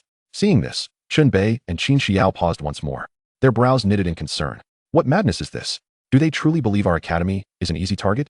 In the courtyard behind the Daotang Palace, Zhou Hai furrowed his brow slightly, his gaze locking onto a figure suspended among the clouds at an astonishing height. It was an elder clad in green robes, whose age could be estimated at no less than a millennium. His cultivation was a solid 6th stage of the Unity Realm, far beyond the capabilities of the previous Wu Wanli. Dare I inquire who you are and what your intentions are? Wu Yang asked gravely before the Daotang Palace, unable to ascertain the visitor's identity due to his formidable cultivation. Not far away, Ji Kuei, suppressed beneath a rockery, shook his head, feeling utterly miserable as if his very body were about to burst under the pressure.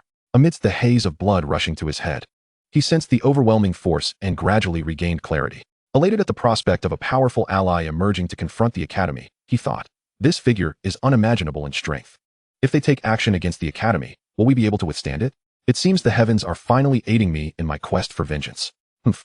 It appears your great Zhou Academy is indeed ruthless, with enemies aplenty, and you cannot even recall whom you have offended. The cold voice resonated as a blue cloud descended from the sky. Standing upon it was the elder in green, stroking his long beard, exuding an otherworldly aura. It is you, Elder Qingzhu?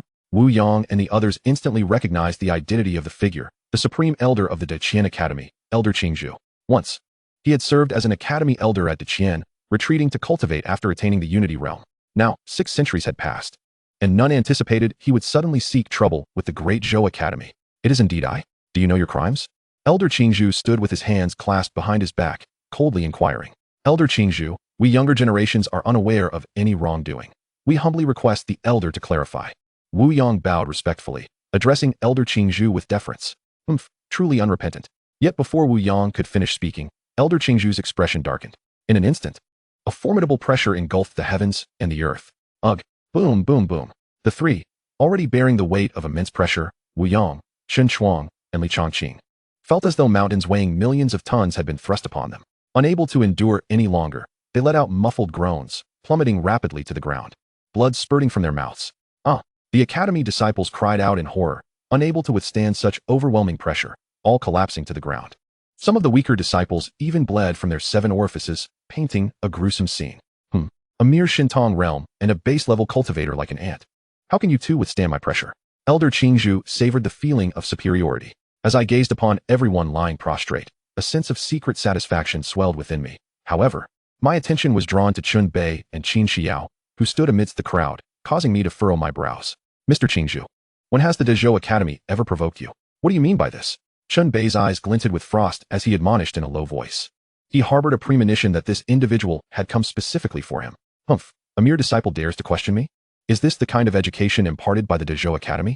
It seems your institution has truly lost its way. I command you to lie down. Mr. Qingzhu scoffed, unleashing a formidable pressure that bore down upon the 2 disciples. Yet, both Chun Bei and Qin Xiao possessed imperial artifacts. The pressure from Mr. Qingzhu was inconsequential to them. Even the might of a sage would have little effect. What is happening?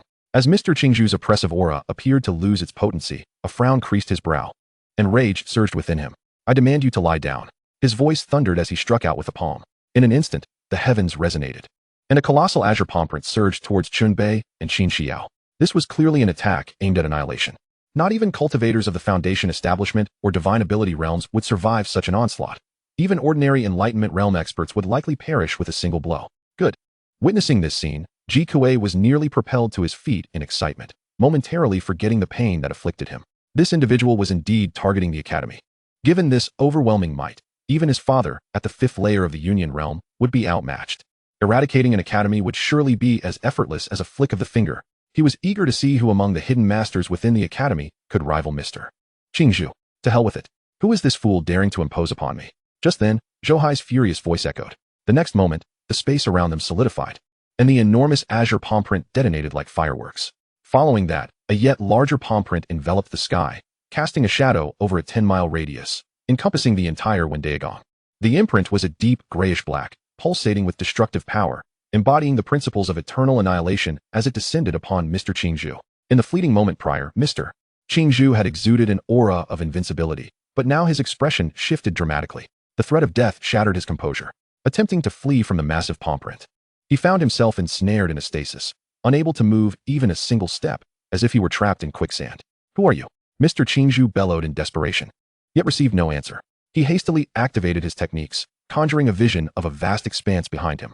In this vision, a multitude of green bamboos swayed, forming a bamboo sea, while a radiant moon ascended above, charging toward the palm print with an unstoppable momentum.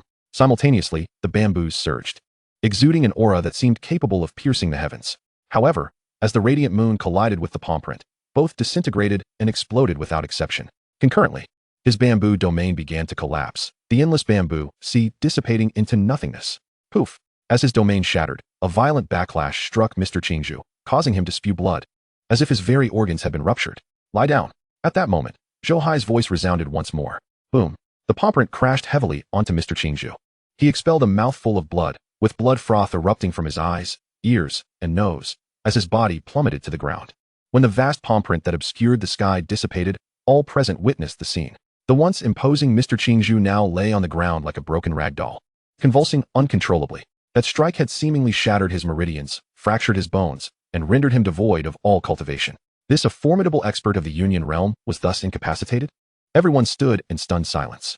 They understood Zhou Hai was powerful, but to such an extent? Was there no sense of justice?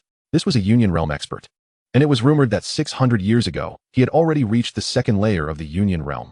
Now, the reality was unimaginable. Yet Zhou Hai, from dozens of miles away, had effortlessly incapacitated him with a single strike. Dare you be bolder? Zhou Hai's discontented voice broke the silence. How dare you come to my academy to flaunt your superiority? I can tolerate your arrogance, but to lash out in anger when your facade crumbles?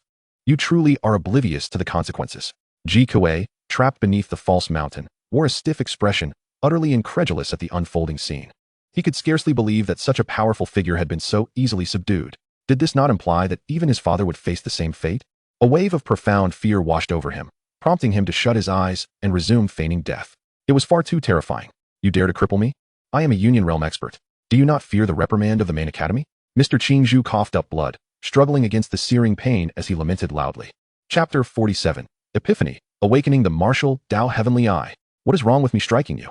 I will have great scholars defend me against the main academy. Zhou Hai's words prompted the recently risen Li Changqing to scowl. What did this impudent youth mean? Did he consider himself a street corner harpy? Yet, he too was filled with rage as he unleashed a torrent of verbal assaults upon Mr. Qingzhu. You old cur, they say you are aloof and indifferent to fame. Yet here you are, a name-dropper, leveraging your status to bully others. We, as juniors, respect you, yet you choose to oppress us. After a century in the academy, even a dog could reason. You understand nothing of propriety. Li Changqing's words incited a chorus of indignation from the academy's disciples. Indeed, old cur, as juniors, we have shown you great respect, yet you act with such arrogance. If you do not provide an explanation today, this matter shall not be settled. Old thief Qingzhu. Since the inception of our academy by the sage, we have emphasized the importance of etiquette. May I inquire when the sages ever taught you to bully others? As they spoke, the crowd chimed in, hurling insults that turned Mr. Qingzhu's complexion a deep shade of iron. Yet, alone and unable to counter the collective outcry, he could only endure the humiliation in silence. Not far away, Qin Xiao stood in stunned silence, her heart stirred by the unfolding drama. So this was what it meant to have great scholars advocate for one's cause. She had genuinely learned something valuable from her master. The other disciples of the academy watched eagerly, reveling in Mr. Qingzhu's speechless state, taking immense satisfaction in the spectacle. Only Chun Bei remained pensive amidst the commotion. Suddenly, a gust of wind arose, causing Chun Bei's garments to flutter without a breeze, an intangible aura of the Tao permeating the air. The disciples of the academy, still denouncing Mr. Qingzhu, fell silent, astonished by the turn of events. What is happening? Is this an epiphany? Under the watchful gazes of all, Chun Bei entered a state of enlightenment, emanating an aura that bordered on the Tao itself. Visions of the palm strike unleashed by Zhou Hai flooded his mind. In that fleeting moment, while all others perceived only the cataclysmic force, Chun Bei, who practiced the silent annihilation imperial sutra, discerned the mastery of the singular palm that could command the universe. In that profound grasp of power, it seemed the very heavens and earth were at his master's mercy. He could manipulate the entire expanse at will. To bind the void, or even shatter it was merely a matter of thought, perhaps to his master's cultivation. Shattering the void was trivial, yet the subtlety of such control warranted deep exploration. But what kind of control was this? How could it so easily command the heavens and the earth? In the midst of his epiphany, Chun-Bei was engulfed in a state of agitation. The sensation of grasping something elusive, yet remaining unable to fully perceive it, left him in confusion. Unbeknownst to him, the true essence of annihilation within him surged forth, enveloping a radius of 3 feet around him. That space became somewhat ethereal, gradually distorting as if it were about to be torn apart by the overwhelming essence. The onlookers gasped, their expressions reflecting a mix of awe and fear. What kind of technique is this that possesses such formidable strength? How could a cultivator at the divine ability realm exert influence over space? It is no wonder that everyone is astonished. A cultivator at this level can affect the natural elements, summoning winds and rains, akin to deities in the eyes of mortals. However, to manipulate the fabric of space itself is utterly inconceivable. Even a formidable being at the Unity realm can only delineate a section of space through the principles of their domain. Yet, Chun-Bei's annihilation true essence is imbued with the power to tear apart space, which defies all logic. Even Mr. Qingzhu, who lay on the ground, felt an involuntary shiver run down his spine. Chun-Bei evoked a sensation akin to facing the Holy Sun of the main academy. But that is incorrect.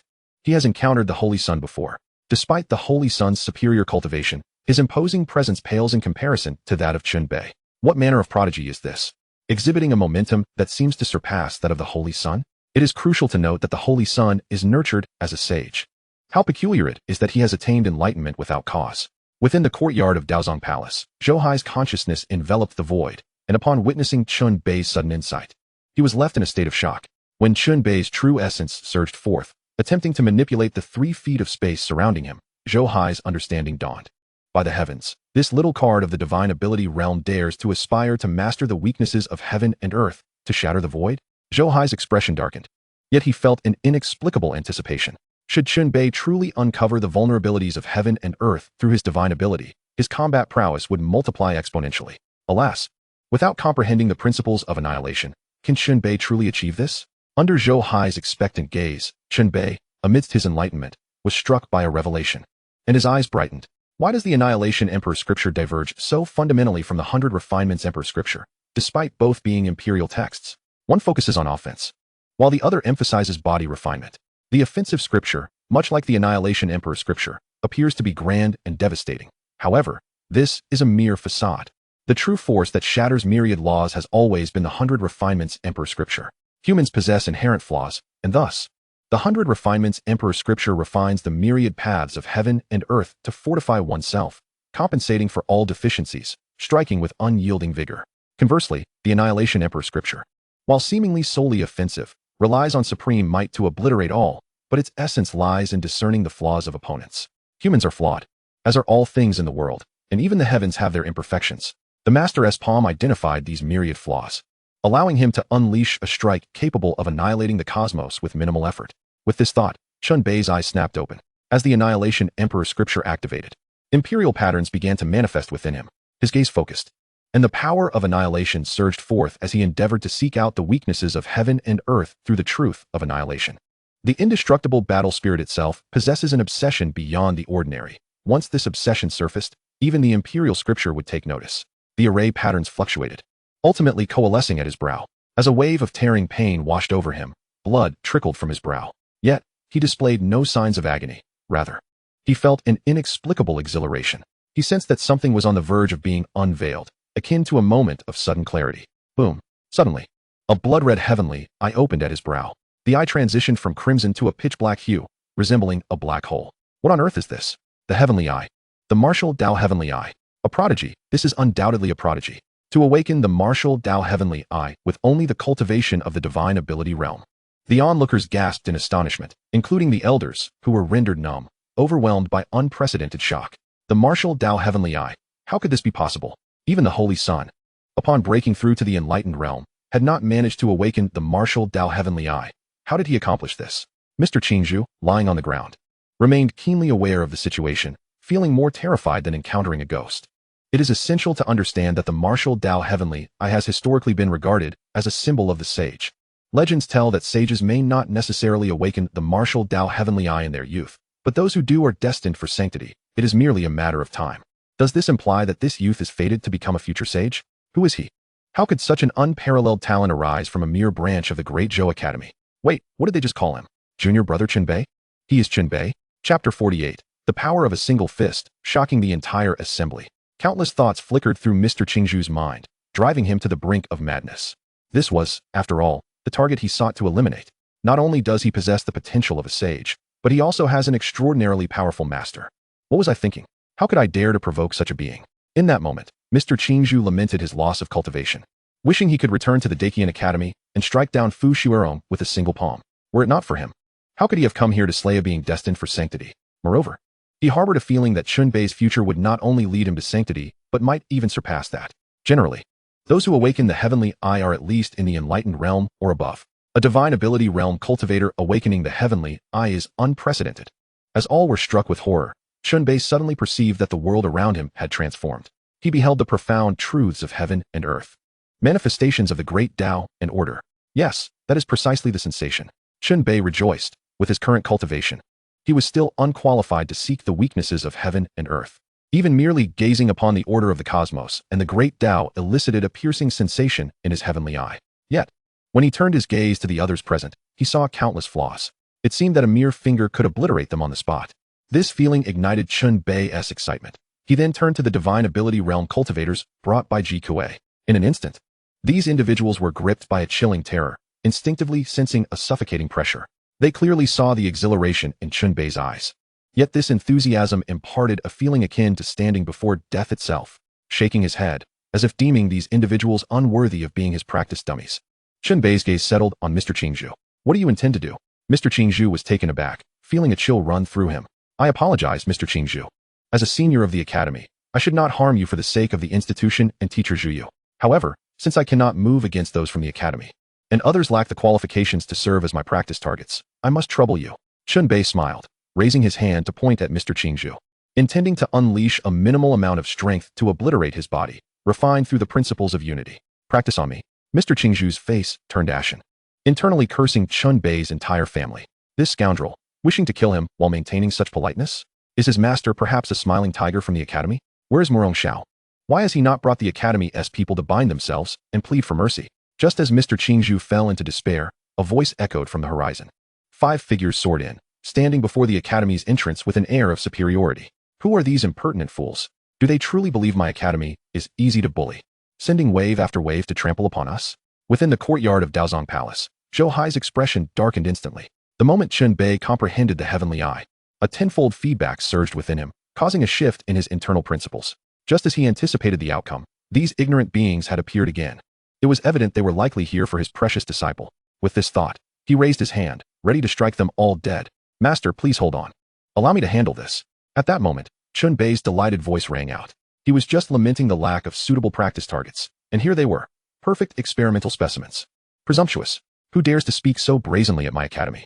Qinbei soared to the academy's entrance, prompting the others to follow suit. The 5 pinnacle enlightened realm experts were momentarily taken aback. They had come to exert their dominance, but they never anticipated that someone from this insignificant branch of the great Zhou Academy would dare to act so audaciously. It is he, the 9th prince of the Qian dynasty, the overlord Qinbei. Suddenly, one of them noticed something and hastily produced a scroll, comparing it to a portrait of Qinbei. Qinbei? Ha ha ha, how fortuitous, to find what I seek without expending effort. Today here I stand to apprehend Qinbei. Let us see what further words the Zhou dynasty may utter. While it was one thing to harbor Qinbei under the auspices of the Qian dynasty, it is another to audaciously condone his heinous act of slaying the elders of our Qiangyao sacred land. Our sacred domain, in alliance with the Qian dynasty, embarks on the righteous crusade against the great Zhou, thus justifying our cause. Upon confirming Qinbei's identity, the 5 individuals wore expressions of exhilaration. Yet their words caused the countenance of all present at the academy to darken. Qinbei's murderous intent surged. These individuals dared approach him, seeking to use his name to subvert the entire Zhou dynasty. Such so-called sacred lands cannot tolerate even a speck of purity in this world. Seeking death. With a mighty roar, Qinbei charged directly at one of the formidable figures. Heh, how foolishly unaware you are of your own demise. I did not anticipate your strength to exceed the legends, possessing the cultivation of the 6th level of the divine passage at such a tender age. Alas, this is not your license for arrogance. but merely your misguided confidence leading you to your end. The elder with a goat-like beard sneered disdainfully as he faced the oncoming Chunbei. The others withdrew, equally dismissive of Chunbei's prowess. As Chunbei closed the distance, the goat-bearded elder's eyes gleamed fiercely. With a simple gesture, he unleashed a binding force aimed at restraining Chunbei. Arrogant old fool, perish! Chunbei bellowed, his internal true essence erupting. His celestial eye opened, revealing chains of law floating before him, each adorned with vulnerabilities. He struck with a fist, and the elder's myriad chains of law shattered instantaneously. The goat-bearded elder was momentarily taken aback, his expression freezing in disbelief. Yet, in that fleeting moment, as Chunbei's gaze bore down upon him, the sensation of death surged within him. Instinctively, he attempted to retreat, only to find Chunbei already upon him, delivering a punch to his chest. In an instant, a violent force coursed through his body. Amidst an ominous crack, he attempted to summon his true essence for protection. But it was already too late. His form disintegrated, his bones shattered, dust erupted from his skin, and his blood transformed into mist, dissipating into the air. In a heartbeat, he could only utter a wretched scream before vanishing amidst the billowing crimson fog. Boom. This scene detonated within the minds of all present like a ton of explosives, leaving them dizzy and bewildered. Good heavens, what have I just witnessed? A cultivator at the 6th level of the Divine Passage has obliterated a peak enlightenment expert with a single punch? Did you see? That punch from junior brother Chunbei, didn't he even utilize his full strength? Over at the academy, the disciples were in a frenzy, and the elders stood utterly stupefied. They were all aware of Chunbei's formidable abilities, capable of contending with enlightenment experts, but this spectacle was simply beyond comprehension. At the Inquiry Palace, Mr. Qingzhu and Ji Kuei simultaneously swallowed hard, nearly choking in disbelief. Meanwhile, the 4 elders of the Qiangyao sacred land were left slack-jawed, even their anger momentarily forgotten. You 4 old geezers, come at me together. Do not blame me for not granting you an opportunity. Chunbei raised his hand, pointing at the 4. Eager to test the limits of his celestial eye, pondering if he could simultaneously defeat the 4 peak enlightenment experts working in concert. Chapter 49, A Dominant Slaughter. You seek death. The 4, regaining their composure, one among them erupted with fury, summoning a towering ancient tree as an illusory manifestation behind him. As a Taoist treasure tree merged into it, the ancient tree took physical form, swelling to a staggering height, its leaves sharp as blades. Subdue! The powerful figure roared, as countless leaves transformed into a torrent of blades, tearing towards Chunbei. Chunbei activated his celestial eye and observed that the true essence of this treasure tree expert fortified his law, continuously diminishing its flaws.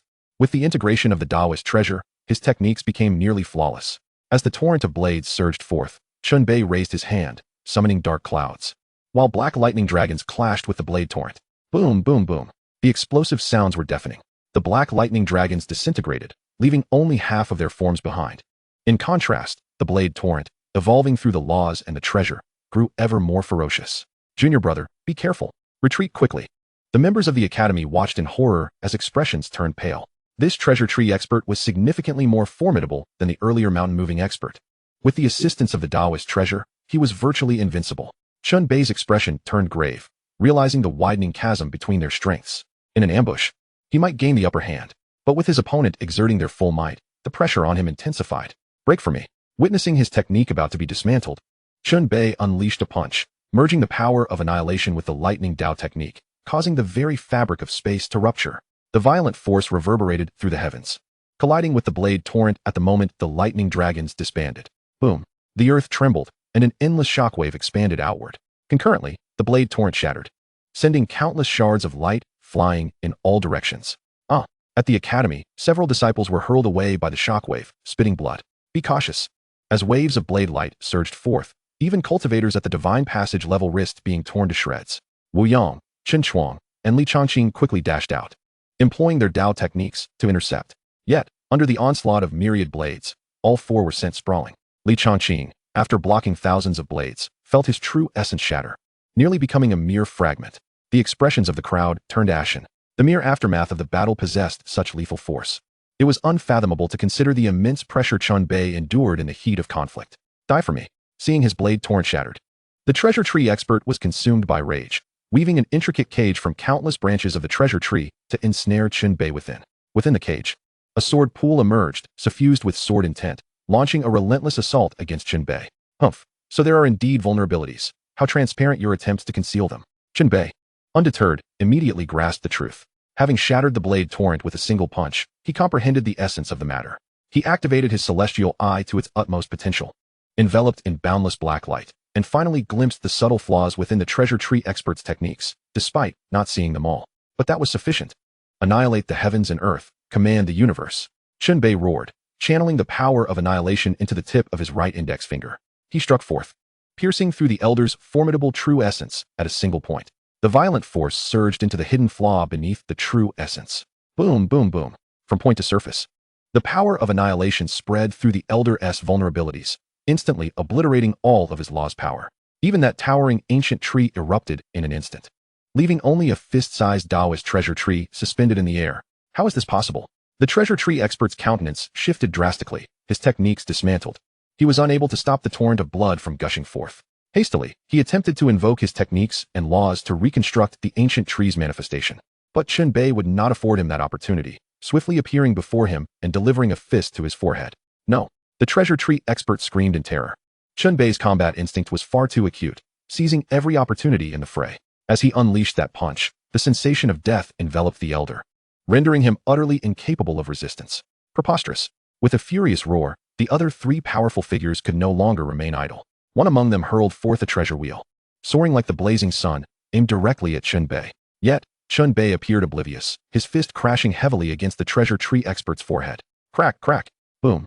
Starting from his forehead, cracks spread throughout the elder's body, and he was instantly obliterated into ashes. Meanwhile, the treasure wheel collided forcefully against Chunbei's shoulder. Puffed. Chunbei coughed up a mouthful of blood, sent sprawling backwards. The searing power surged into his body, threatening to reduce him to ash. This was the power of the solar true fire. Though it paled in comparison to true solar flames, it was still potent enough to incinerate countless strong warriors. You young whelp, to have slain 2 of my sacred land as elders in a single day, your demise is well deserved. The wielder of the treasure wheel seethed with fury, as his laws transformed into a sea of flames, merging with the treasure wheel to become a towering sun, spanning the void. Subdue. With the roar, a pillar of sunlight enveloped Chunbei entirely, igniting him into a blazing fireball. Altogether, kill him. Another individual surged forth, manifesting a divine essence that coalesced into a celestial blue bird. Upon merging with a precious bone, the blue bird materialized, unleashing a torrential storm of thunder that inundated Chunbei. You shall perish, young one. Yet another talisman surged forth, enveloped in a miasma of death. The power of the talisman manifested an army of the undead, each possessing innate strength, charging towards Chunbei in an instant. Master nephew. No. Uncle Zhou Hai. Will you not intervene? The scene left the onlookers from the academy aghast, their eyes wide with disbelief. With the simultaneous actions of 3 formidable beings, none could fathom that Chunbei stood any chance of survival. Even Zhou Hai, who had been keenly observing, felt an undeniable urge to act. Yet, amidst the inferno of solar flames and the tempest of thunder, Chunbei was resolutely channeling the 100 refinements emperor scripture, forcibly utilizing the true fire and thunder to temper his very being. Zhou Hai was left utterly speechless, truly an indomitable battle spirit, devoid of reason. However, he discerned that Chunbei had been perpetually activating the celestial eye, his internal extinction essence already depleted, relying solely on the power of the 100 refinements to persist. There was no recourse. This lad had yet to cultivate his own path of extinction. The celestial eye was entirely dependent on the imperial patterns, and each activation exacted a tremendous toll. Prolonged, this would undoubtedly lead to his downfall. My disciple, the celestial eye is ultimately an external artifact. Wisdom arises from the heart. Only with a discerning eye can one pierce through the fog. After a moment's contemplation, Zhou Hai conveyed to Chunbei through sound transmission. Chunbei's heart quivered, as if grasping at a fleeting insight. He bore the searing flames and the excruciating agony wrought by the thunder's tempering, while simultaneously mending his injuries and contemplating Zhou Hai's words. As the undead army surged towards him, Chunbei's eyes snapped open, the 100 refinements' power igniting within him, causing his form to swell instantaneously. Law of heaven and earth. With a mighty roar, Chunbei's stature ballooned tenfold. The ethereal essence of the world coalesced into a battle attire that enveloped him entirely, rendering him akin to a war deity. Chapter 50. Zhou Hai's words manifest as Chunbei enters the world for experience. Boom. As Chunbei executed the law of heaven and earth, he resembled a divine weapon. With a single punch, dozens of pathways manifested, instantly scattering the legion of the undead. He meticulously savored the sensations brought forth by this collision, affirming his master's words. The discerning eye unveils the world, clearing the mists to reveal the azure sky. The paths of these foes were not devoid of flaws. They were merely concealed beneath formidable cultivation and divine weapons, rendering them difficult to perceive. However, with his celestial eye activated and the imperial patterns swirling within him, he could still detect scattered vulnerabilities. For instance, at this moment, Chun Bei's gaze fixated ahead. The disbanded undead began to revive once more, their formidable path powers enabling them to arise and perish in a cycle. As long as their paths were unbroken and their divine powers intact, the undead army would be inexhaustible. Regrettably, Chun Bei granted them no opportunity for resurrection. With a single punch, he unleashed a tempestuous force, shattering the profound essence that cloaked their pathways and surged into the breach of the undead's path. Boom, boom, boom. The earth-shattering explosions echoed as the undead's formidable path was obliterated, their talismans fracturing under the strain. How is this possible? The undead powerhouse's expression shifted dramatically, and as shock washed over him, he spewed forth a mouthful of blood, suffering severe backlash. Seizing the moment, Chun Bei launched into the sky. The overwhelming power of the 100 refinements shattering the sunlight pillar's confinement, and before the talisman, he struck with a punch. Boom. The talisman, already on the verge of shattering, exploded on the spot, leaving behind a fragment of an undead jade pendant, the divine weapon of the undead powerhouse. Uft, young one you. The undead powerhouse coughed up another mouthful of blood, the backlash causing his internal organs to rupture, and he attempted to summon back his jade pendant. Yet, before he could react, darkness enveloped his vision as Chun Bei closed in, delivering a punch to his heart. The undead powerhouse let out a wail of despair as his body was obliterated on the spot. You shall perish, young one. The powerhouse of the treasure wheel's eyes turned crimson, witnessing the sunlight failing to subdue Chun Bei, and with a wave of his hand, the sun descended upon Chun Bei. The temperature soared drastically, threatening to incinerate all. Were it not for Zhou Hai's protective consciousness, the surrounding area would have swiftly transformed into a sea of flames. The Bluebird powerhouse, eyes filled with fury, merged with the blue bird, exuding the might of thunder. Its claws imbued with the power to rend all as it lunged at Chun Bei. Come forth.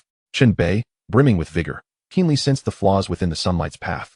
At the very moment the sun descended, he caught it with both hands, the overwhelming gravity crashing down, forcing him into the ground. It was unbearably heavy. The power of this sun exceeded that of the mountain-moving powerhouse by more than tenfold, and even Chun Bei's extraordinary strength struggled to withstand it. Taking advantage of this opportunity to suppress Chun Bei, the Bluebird powerhouse soared closer, determined to annihilate him utterly. Yet Chun Bei, fingers interlocked, unleashed the ferocious 100 refinements power, shattering the sun's essence within his palm, seizing the breach in the sun's pathway. In an instant, the pressure diminished drastically, the sun lightening by more than 100-fold. With both hands raised, Chun Bei swung the sun as one would a fly swatter, aiming it at the Bluebird powerhouse. Boom. The Bluebird powerhouse had not anticipated Chun Bei's escape from his restraints and was sent careening backward, engulfed in roaring flames. In that fleeting moment, his true essence and pathway were shattered. Yet Chun Bei showed no intention of relenting. He raised the sun behind him and struck down once more. At that instant, Chun Bei's power converged with that of the treasure wheel powerhouse, and the Bluebird powerhouse could not withstand the onslaught. Boom. An explosive sound reverberated, and the Bluebird powerhouse was instantaneously obliterated. The path power of the blazing sun dissipated in an instant, the colossal sun vanishing, leaving only the divine weapon treasure wheel still clasped in Zhou Hai's hand. The treasure wheel powerhouse suffered backlash, immediately spewing blood, his complexion paling drastically. Chun Bei, the sacred land of Qiangyao, shall not coexist with you. The world shall rise against Zhou, and it is imminent. In the heavens and the earth, there shall be no refuge for you. The treasure wheel powerhouse's eyes bulged with fury, recalling the 5 who had arrived, now reduced to just one survivor, himself gravely injured and bereft of fighting spirit. After uttering his threats, he turned to flee. Can he escape? Chun Bei's gaze turned icy, the divine thunder erupting as he surged behind the treasure wheel powerhouse, hand raised to strike down. My disciple, spare his life. Leave him to your masters for judgment. Chaos approaches. Let us observe their true intentions. Zhou Hai's voice resonated. Understood, master. Chun Bei's expression was frigid, sensing a tempest on the horizon. For his existence heralded a war that could engulf the entire northern wilderness. He struck out with his palm, sending the treasure wheel powerhouse flying. Subsequently, he stripped him of his cultivation and cast him at the entrance of the Jixia Academy. Masters, I leave him in your hands. Chun Bei retracted the law of heaven and earth, donned a robe, and soared to join the others. The gathering crowd regarded Chun Bei with awe. For within a single day, he had delivered them an overwhelming shock. They could scarcely believe what might transpire should he confront the scions of the various sacred lands. Disciple, you should retire and rest. We shall handle the remaining matters. Li Chongqing stepped forward to retrieve the treasure wheel powerhouse, his demeanor exceedingly grave. Yes, master. Chun Bei refrained from further words, departing the scene and swiftly arriving at the small courtyard of the Daozong Palace. Upon witnessing the return of his eldest disciple, Zhou Hai felt immense satisfaction. This lad had never failed to meet his expectations. After activating the celestial eye, Chun Bei's path had merged with the imperial patterns, not only amplifying his strength tenfold, but also granting him the ability to manifest his commands into reality. It is worth noting that such a power was exclusive to sages. Yet, due to the imperial patterns, he achieved this at the level of unity. Now, as long as he faced someone of a lower realm, he need not lift a finger. A mere utterance would suffice to vanquish them. My disciple. Zhou Hai smiled slightly, about to say something, when he saw Chun Bei kneel before him. Master, it is time for me to depart. I am eternally grateful for your nurturing, and I shall never forget it. Chun Bei's words instantaneously froze Zhou Hai's smile upon his face. My disciple. Zhou Hai parted his lips, poised to articulate further thoughts, yet was promptly interrupted by Chun Bei. Master, every individual possesses their own path. I do not wish to live perpetually under your protection. For the sake of the beings in the North Wilderness, I firmly believe that with your prowess, a mere word from you could quell the chaos.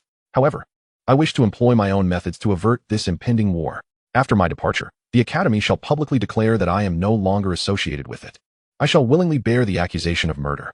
Once the pretext is removed, this war will naturally subside. Zhou Hai's heart quivered. Disciple, you have considered the plight of all, even to the extent of not wanting to burden your master. Have you contemplated the consequence that you will be hunted by the world? How will you survive? With a soft sigh, Zhou Hai endeavored to dissuade Chun Bei. He was reluctant to see someone so young bear such a heavy burden. It was an unbearable weight. Master, do you truly look down upon me so? As your disciple, am I not capable of sweeping across the entire realm? Just wait.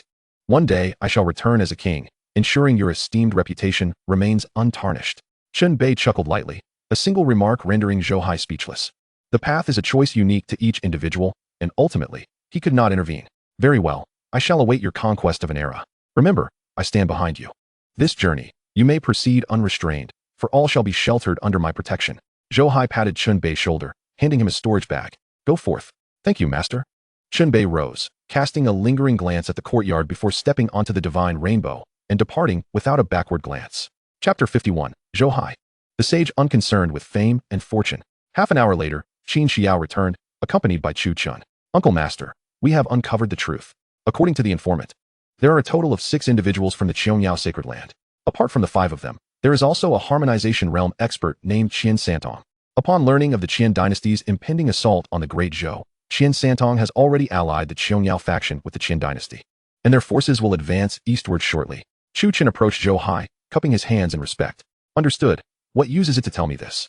Return and inform them that from today forth, we shall announce to the world that Chun Bei is no longer associated with our academy, and I have expelled him from my tutelage. Zhou Hai reclined on his chair, waving his hand in impatience. What? You expelled junior brother Chun Bei from the sect? Chu Chen's expression shifted dramatically. Otherwise what? Those individuals, taking his name, will ignore the plight of the living. Must we incite this war for his sake? Now that he has departed, they should have no reason to wage war, should they? Zhou Hai spoke nonchalantly, yet Chu Chun felt a pang of sorrow.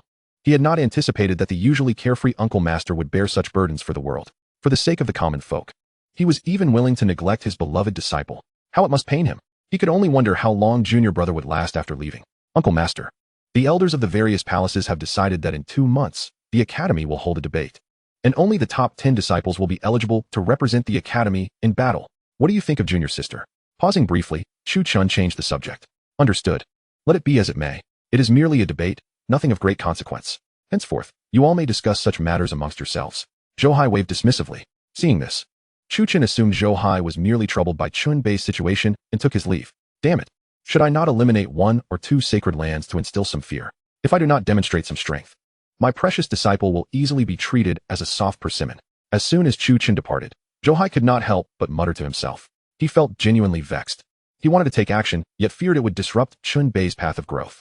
If he refrained from intervening, his heart would feel heavy. After all, how could anyone endure hearing so many people call for blood against their disciple? Master, I knew you would never abandon senior brother.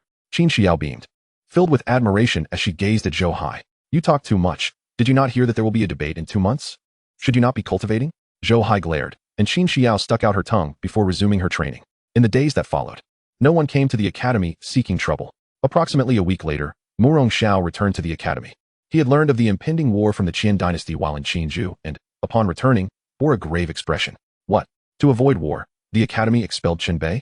How can this be? How could you allow such a thing to transpire? Upon learning of Chun Bei's expulsion, Murong Xiao was incensed. Even the elders dared not speak, and the disciples fell silent in fear. Senior brother, with regard to junior brother's matter, who would dare intervene? Moreover, by the time we learned of it, the boy had already left. What could we do? After a long silence, Wu Yang spoke helplessly. You all. Morong Xiao trembled with rage. Yet he had to admit that Zhou Hai's strength was beyond their control. That was a sage. Simultaneously, Morong Xiao could not help but feel a tinge of melancholy. For the sake of the common folk, even junior brother had made such sacrifices. How much anguish must it cause him? Ultimately, the academy was inept, unable to provide sufficient protection for their master-disciple pair. Alas, though junior brother possesses extraordinary abilities, the ambitions of the major sacred lands and dynasties are insatiable. Who knows how many hidden sages lurk among them? One man's strength can hardly contend against the tide. Chen, how has your Uncle Master been lately? With a soft sigh, Morong Xiao spoke solemnly. Reporting to Master, Uncle Master has recently been somewhat downcast, rarely on duty at the Dao Repository Palace, mostly remaining within the courtyard. On the rare occasions he does appear, he often rants incoherently, cursing all manner of things, and sometimes bursts into inexplicable laughter, appearing rather unhinged. Chu Chen expressed his concern. Alas, your Uncle Master is suffering inside. You younger disciples truly ought to care for him better. Starting today, you shall take the lead in looking after your Uncle Master, seeking ways to bring him joy. Additionally, the debate among the palaces shall proceed. Xiao need not participate, and simply grant her a spot to lessen the pressure on your Uncle Master. Morong Xiao sighed, realizing that his carefree junior brother was indeed worthy of both sympathy and respect. Truly, he was a sage who toiled silently without seeking fame or fortune. Understood, Master. That is precisely my intention, Chu Chen replied, heading directly towards the Dao Repository Palace. Senior brother, we shall accompany you, came the voice of Ling Luoxue, the second disciple of Morong Xiao, followed by Bai Shushu, Lu Danyang, Yuan Bupo, Xiao Ting, and Wu Ming, the direct disciple of Elder Su Jinyang from the Formation Palace, who caught up with them. At that moment, Zhou Hai sat before the entrance of the scripture pavilion in the Dao Repository Palace, hearing the system's announcement. Ding! The host's eldest disciple has encountered a pursuit from the Sword Sect, successfully escaping after slaying 2 Enlightenment elders and 16 disciples. Upon hearing this, Zhou Hai's eyes brightened. Well done. Those vile creatures should all perish. Zhou Hai laughed heartily, feeling an immense sense of relief. Chen Bei did not disappoint him. To attract the attention of various factions, he intentionally exposed his identity after leaving the academy, persistently hunted by various sects along the way. During these days of evasion, he had slain over 30 individuals daily. Initially, there were even Death Realm cultivators among them. Gradually, even the Death Realm cultivators ceased to appear, the weakest now being those of the Divine Power Realm. He truly intended to sweep across an entire era by his own strength. Just as Chu Chun and the others arrived, they stumbled upon Zhou Hai's boisterous laughter, which stirred a sense of pity among Ling Luoxue and the other disciples. Look at how worried Uncle Master has become. This carefree uncle is on the verge of madness. Uncle Master, what has you in such high spirits? Chu Chun was the first to approach. What brings you here? Zhou Hai turned to look. Uncle Master, we are here to serve you, of course. By the way, Uncle Master, do you have any clothes that need washing? These male disciples are too careless. How about I help you with the laundry? Ling Luoxue was strikingly beautiful, typically exuding an air that discouraged approach. Yet at this moment, she wore a cheerful smile as she gazed at Zhou Hai. Uncle Master, I would like to help too. Bai Shushu quickly recommended herself. What brings you here? Not practicing your cultivation, but rather showering me with attentions. Surely, you are not harboring any ulterior motives? Zhou Hai regarded them with a wary expression. The most sycophantic among them was usually Chu Chun, and with so many present, he couldn't shake the feeling that something was amiss. Uncle Master, look what I brought you. Yuan Bupo promptly produced hundreds of candied hawthorns. Uncle Master, I have my snacks too, take a look. And mine as well. As they spoke, the group unveiled a variety of Zhou Hai's favorite treats, which only heightened his suspicion. Clearly, these offerings were insufficient to win Zhou Hai's favor. Little Uncle Master, do take a good look at my storage bag. It contains delightful surprises. Lu Danyang chimed in mysteriously. Indeed, Uncle Master, I have surprises in my storage bag too. Just see for yourself. Soon after, other male disciples, including Chu Chun, hinted for Zhou Hai to inspect their storage bags. Upon a slight probe of their minds, Zhou Hai's eyes widened in astonishment. This gaggle of miscreants had gifted him a plethora of erotic illustrations and worldly romance novels. How very perceptive of you all, he exclaimed, incredulity mingling with irritation. Am I truly the sort of person to indulge in such things? I declare, today the Daozong Palace will be unguarded. Keep an eye on your belongings. With a stern glare at the crowd, he turned and left, leaving the back door to the Daozong Palace open for all. Ah, little Shui, little Bai. Remember to accumulate points when entering the Daozong Palace. Zhou Hai paused, recalling something, and instructed Ling Luoxue and Bai Shushu. The group was taken aback, as they had come to amuse their Uncle Master, yet he seemed to imply something else. Only Chen Bei, with his keen intuition, understood that Uncle Master was up to his usual secretive antics. Uncle Master, we merely wish to see if you require assistance. We have no other intentions. How about we go out for a stroll? Chu Chen suggested with a grin. Be on your way. I have no time for you. Zhou Hai shot him a sidelong glance, clutching a heap of storage bags as he departed. At last, I can peruse the Daozong at my leisure. Once he was out of earshot, the disciples hurried into the library, eager to explore the treasured tomes they had long desired, leaving only Chu Chun, by Shu Shu, and Ling Luoxue exchanging glances. What are you doing? Peeking at the Daozong's collection is punishable, by Shu Shu exclaimed upon regaining her senses. Ling Luoxue stepped forward to intervene.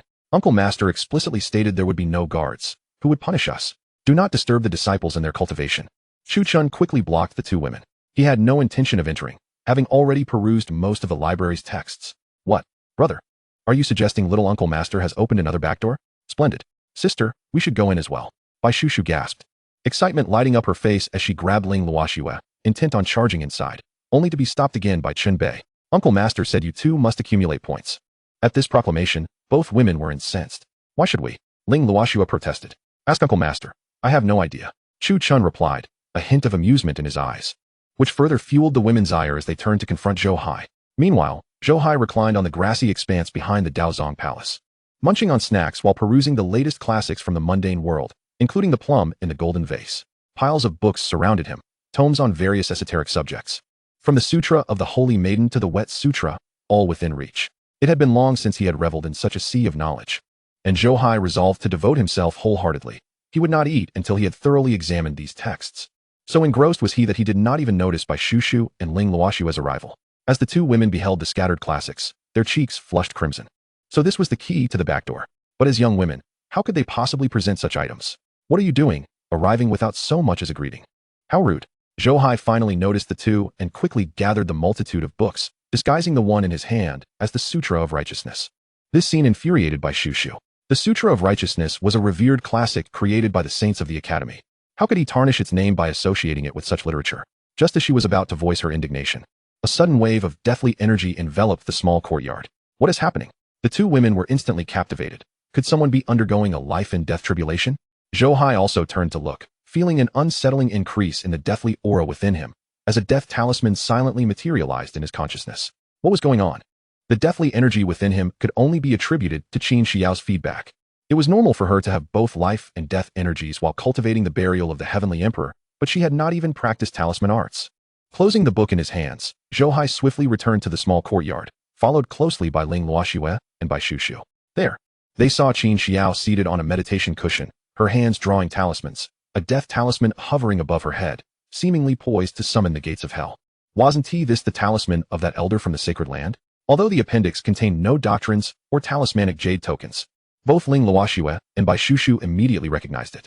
Particularly Bai Shushu, a prodigy in talisman arts, was utterly astonished upon seeing the talisman. She could guarantee that the Academy had no teachings regarding this particular talisman. That elder from the Qiong Yao sect had only demonstrated it once. And yet Qin Xiao had replicated it. Was she even human?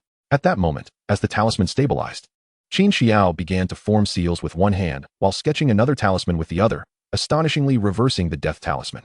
Soon, a wisp of life energy spread, and another talisman emerged, transforming into a life talisman. Ling Luoxue and Bai Shushu were left in stunned silence, as if a bomb had detonated in their minds. They all knew Chen Bei was a prodigy, but who could have anticipated that another disciple of Little Uncle Master would be even more extraordinary? As the two talismans fully formed, Qin Xiao's cultivation finally reached a breakthrough, successfully advancing to the 8th level of the foundation establishment stage. This scene reminded the two women of the cultivation level recorded by Chu Chun, which had previously been the first level of foundation establishment. In less than half a month, she had soared to the 8th level. This thought nearly drove them to madness. Couldn't there be one normal disciple among Little Uncle Master's students? Yet more astonishing events unfolded as Qin Xiao attempted to merge the life and death talismans into one, nearly causing both women to drop their jaws in disbelief. However, it was evident that with Qin Xiao's current cultivation, successfully portraying two talismans was already her limit. She could not possibly merge the powers of life and death. As the two talismans drew near, the opposing energies clashed violently, resulting in a backlash that caused Qin Xiao to spit out a mouthful of blood. The chaotic energies within her threatened to overwhelm her if she continued. With no choice, Qin Xiao hastily dispelled the two talismans, and only then did the excruciating sensations throughout her body subside. Master. Upon opening her eyes and seeing Zhou Hai standing before her, Qin Xiao quickly rose to pay her respects. Ah, splendid. I did not expect you to possess such talent in talisman arts. It seems my legacy in this field will endure. Zhou Hai's eyes sparkled with excitement, his hands rhythmically clapping together, brimming with enthusiasm. having recently acquired an imperial-level technique.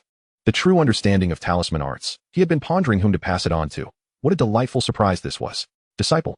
This true understanding of talisman arts is a small insight I have gleaned. If you delve into it earnestly, you shall reap immeasurable benefits. Zhou Hai raised his hand, and the principles of the talisman arts instantaneously infused themselves into Qin Xiao's mind. Qin Xiao felt as though her mind had erupted like a cosmic explosion, an avalanche of information coalescing into a singular talisman in an instant. Though merely one talisman, upon close examination, it revealed countless transformations and contained various truths of talisman arts. If one can comprehend, all laws shall converge, and myriad talismans shall be subdued. Master, what a formidable revelation of talismanic doctrines. As she opened her eyes, Qin Xiao's gaze brimmed with admiration. It's no big deal, let us remain low-key. By the way, our Taoist library may lack in other aspects, but we possess a wealth of cultivation texts. The talismanic techniques from all academies are housed within the Taoist library. You should take a look. Zhou Hai waved his hand, adopting an air of modest indifference. However, Master, I do not possess contribution points. Qin Xiao replied helplessly. My dear child, the Taoist library is our family's establishment. Even if you merely organize the texts, what need have you for contribution points? Moreover, in light of your diligent efforts in organizing the library, I shall report to the Taoist Academy to grant you some additional points. Zhou Hai's words left the two women beside him momentarily stunned. Goodness, does the little master uncle not bear any concern for others? This back door is quite the grand opening. Isn't it? Chapter 53. To be a seed, living towards death. Master, I shall head to the scripture pavilion first. Receiving Zhou Hai's approval, Qin Xiao could hardly contain her excitement and swiftly made her way to the scripture pavilion. Meanwhile, Bai Shushu recalled the purpose of their visit and was about to request Zhou Hai to grant them access as well, only to be pulled away by Ling Luoxue. Little junior sister, what brings you here? At the entrance of the scripture pavilion, Chu Chun was reviewing the cultivation notes left by a predecessor when he spotted Qin Xiao and greeted her with a smile. Master Uncle said it was our own Taoist library. One can come and go as they please. Does Big Brother need to approve? Before Qin Xiao could respond, Ling Luoxue interjected. Xiao Junior sister, do not mind her. Sister will take you to find the talismanic cultivation texts. My Bai Shushu sister is a genius in talismanic arts. With her guidance, I believe you will surely make remarkable progress. As she spoke, Ling Luoxue led Qin Xiao alongside Bai Shushu into the scripture pavilion. Chu Chen stood there, bewildered. It was one thing for the little junior sister to enter, but for these two to gain the little master uncle's approval as well? He dared not voice his thoughts or inquire further, especially since he had accompanied the little junior sister. Bai Shushu, who successfully entered the scripture pavilion, appeared rather sheepish. Did they really slip through so easily? Little junior sister, follow me. Realizing she had benefited from the little junior sister's influence, Bai Shushu guided Qin Xiao towards the talismanic literature section, eager to personally assist her in her cultivation. However, upon arriving, Qin Xiao's attention was drawn to an ancient jade slip. The slip was yellowing, clearly a relic of times long past. It bore no traces of the Tao's resonance, appearing entirely unlike a cultivation text. Additionally, due to prolonged neglect, it was covered in dust, rendering it rather unremarkable. Yet, Qin Xiao felt an immense vitality emanating from within, akin to a miniature world. Unconsciously, she picked up the bamboo slip. Little junior sister, just like me. You noticed this jade slip as soon as you arrived. However, I must inform you that there is no cultivation method contained within. It was merely deemed beneficial for talismanic cultivation by an ancient sage eons ago. Otherwise, it would have been discarded long ago. I have perused it myself. It contains merely knowledge about horticulture, useful to mundane gardeners, but of no benefit to us. Upon seeing this, Bai Shushu smiled as she explained. Is that so? Qin Xiao raised her delicate brows, yet she remained unconvinced. She attempted to probe the jade slip with her Zhongtian true essence. Boom. A thunderous sound reverberated in her mind, and in an instant, she found herself transported to another realm. Upon seeing the jade slip, she distinctly sensed a rich essence of life. Yet this world was steeped in death. The heavens and earth lay in ruin, devoid of sun, moon, or stars. As she gazed around, all she could see was a sea of crimson. In the distance, countless mountains formed from piled corpses exuded an overwhelming stench of blood that was nauseating. The rushing river was filled with thick blood, upon which floated numerous white bones. Qin Xiao's face paled as she stood there, feeling as though the entire world had succumbed to death. How could this be, the essence of life? I want to go back. Qin Xiao attempted to retreat, but to no avail. It was as if she were born of this world, now left as the sole survivor amidst its desolation. What in the world is happening? I must escape. Qin Xiao tried to soar into the sky, yet, as she ascended, her gaze met the same blood-soaked horizon. The suffocating aura of death surrounded her, devoid of any vestige of life, and there was no glimmer of light to be seen. Qin Xiao continued to fly, but as time passed, she could never find an exit from this realm. The overwhelming vastness of the sea of death and the boundless solitude gradually drove her to the brink of madness. Yet, even after all this, she remained trapped in this world. This feeling of despair had arisen countless times. Unbeknownst to her, she had flown for over 100 years, utterly fatigued. She descended into a marsh, her body weakened, struggling even to open her eyelids. Looking at her hands, the skin had aged significantly, now wrinkled and fragile. The hair on her forehead was a sickly yellow, resembling withered grass. Her life force waned perilously. She had spent a lifetime flying in this world. Now on the verge of death. Master, I want to return. Where's this place?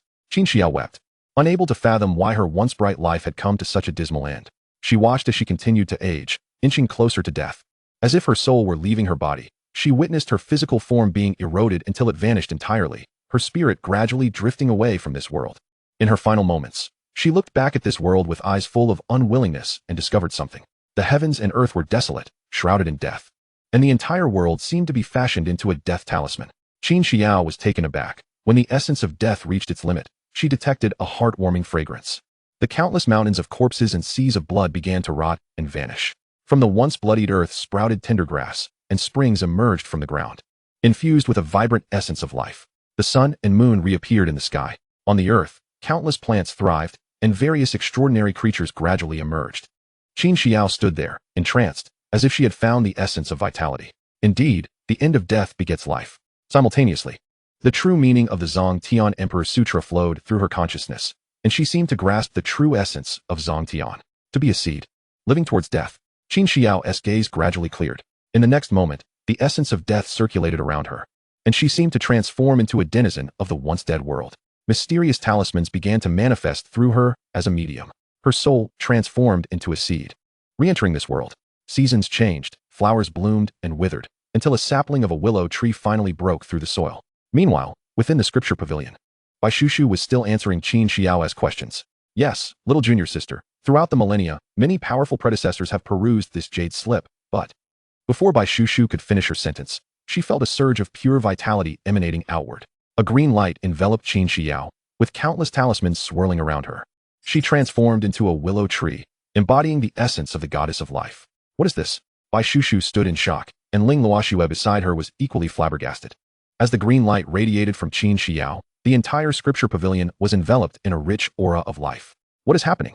Those perusing the texts in the scripture pavilion, including Yuan Bupo, turned to look, and even Chu Chun rushed into the pavilion.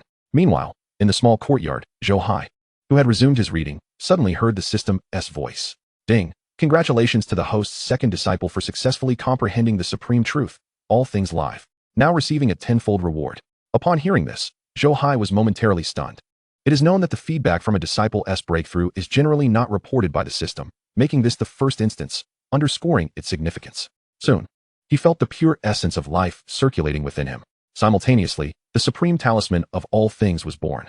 A thought occurred to him. He could choose any object to carry this talisman, showcasing its boundless vitality.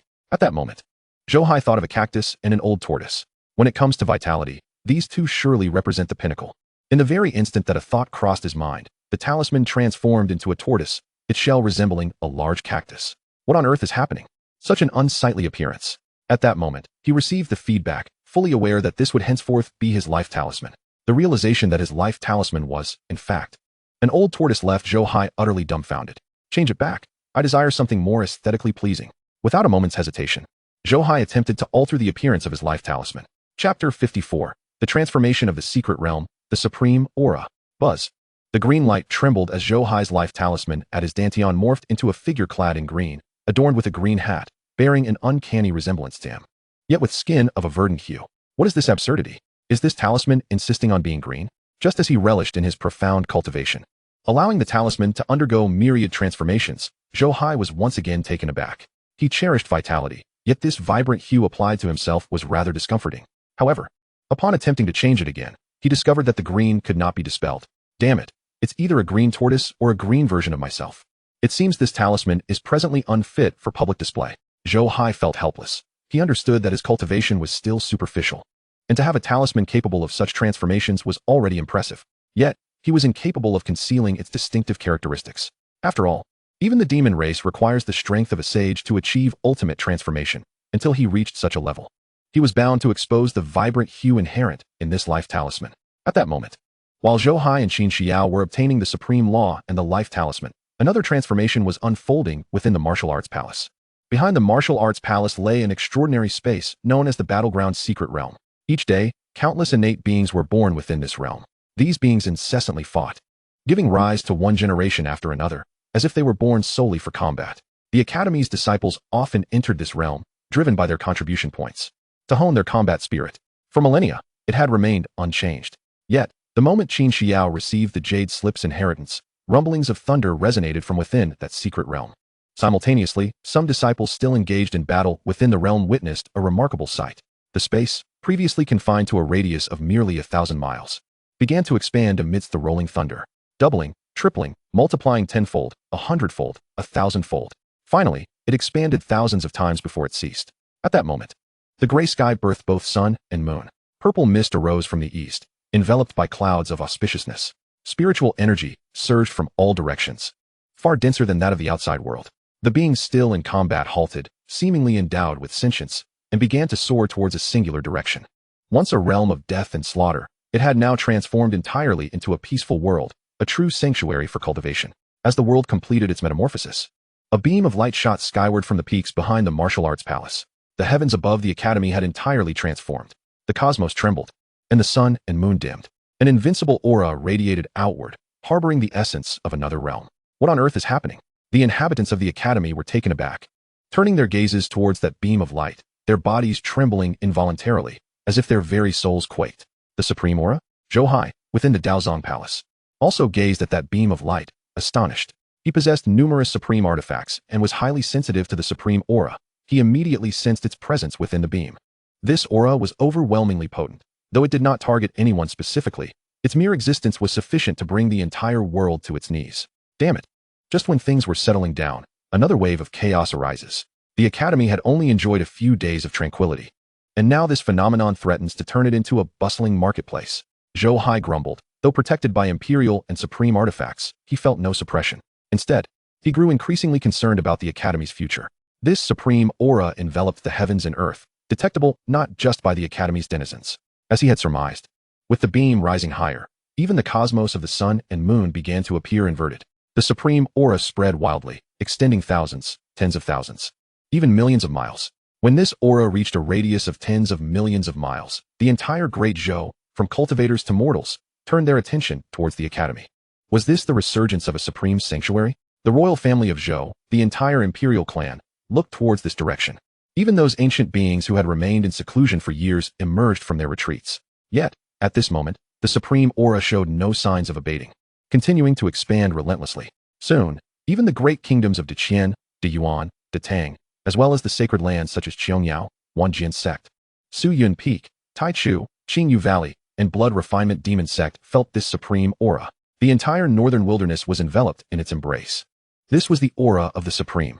Was it the resurgence of a supreme sanctuary, or the emergence of a supreme's tomb? A fortuitous encounter, an extraordinary opportunity. Countless eyes glistened with envy. To obtain the supreme inheritance would render one invincible, both above and below the heavens. Without a moment's hesitation, major sects convened meetings to ascertain the direction of the supreme aura's manifestation, dispatching personnel forthwith. Hurry, quickly relay the news to the main academy. The academy finally reacted, with Murongxiao promptly sending word to the main institution. The elders of various palaces bore mixed emotions. Joy arose from the immense fortune that had descended, while worry stemmed from the realization that such an opportunity could not be monopolized and might even lead to calamity. Given the implications of the supreme, it was likely that even the main academy would find it challenging to contain. This is dire. Just as all members of the academy converged at the entrance of the secret realm, a dozen disciples burst forth, each pale as a ghost. What has transpired? Murongxiao, preparing to lead others inside to investigate, changed countenance upon seeing them.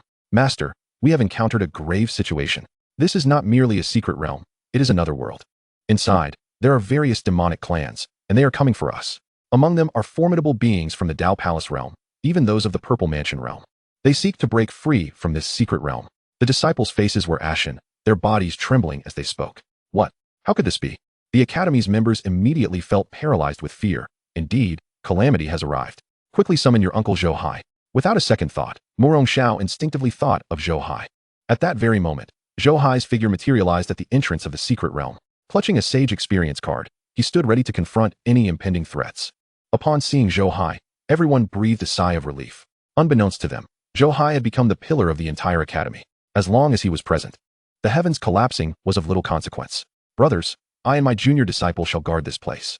You must organize the disciples to retreat immediately, in case of unforeseen circumstances.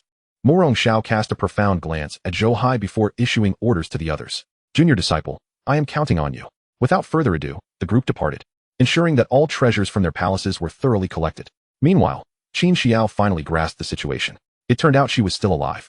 Everything she had just experienced was merely a form of inheritance. All disciples, heed the command. Evacuate the academy immediately. Where is Qin Xiao? Quickly gather all the Daozong for your master. The voice of Li Chongqing echoed. Chu Chun and the others within the Daozong palace immediately sprang into action. What? Collect the Daozong for master? Qin Xiao was taken aback. Junior sister, something monumental is about to unfold. You are the only disciple of your uncle, and naturally, the Daozong must be entrusted to you. Hurry. Beside her, Bai Shushu and Ling Luoxu urged her on. All right. Qin Xiao responded and hastily gathered all the Daozong into her storage bag before retreating alongside her fellow disciples. Chapter 55, Zhou Hai. I am rather easygoing. Senior brother, are you certain you wish to remain? Zhou Hai cast a sidelong glance at Shao. Of course, as the sect leader. What sort of leader would I be if I fled? Moreover, junior brother, with your presence, there should be no cause for concern, right? Murmured Shao, his expression grave. Zhou Hai, however, wore a frown, pondering the implications of such a statement. What did it mean that his presence would ensure safety? He certainly lacked that confidence. Not only was senior brother Sanzang loquacious, but he also possessed an overwhelming sense of responsibility. Very well, this is a sacred sword. Hold it for your protection. Should the situation turn dire, activate it and flee at once. Shaking his head, Zhou Hai retrieved a sacred artifact, a sword, and handed it to Shao. What? A sacred sword? Such a valuable item for me. What will you use, junior brother? Shao exclaimed in astonishment, finally confirming his suspicion that his junior was indeed a saint. I'll manage just fine. Zhou Hai waved his hand dismissively. For precaution, he donned the supreme armor, adorned himself with the supreme necklace, and even placed an imperial-grade soul-guarding bell deep within his consciousness. Simultaneously, he crowned himself with an imperial diadem.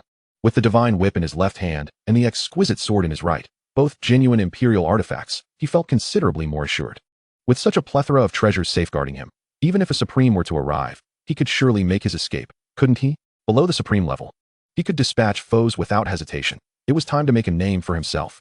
Oh my, junior brother, with so many sacred artifacts, you can't possibly be a master of crafting, can you? Shao, who had just been moved to tears, was left dumbfounded, having failed to detect the true nature of these treasures, mistaking them all for mere sacred artifacts. Yet, even so, the revelation was enough to leave him in awe. Stay humble, remain discreet.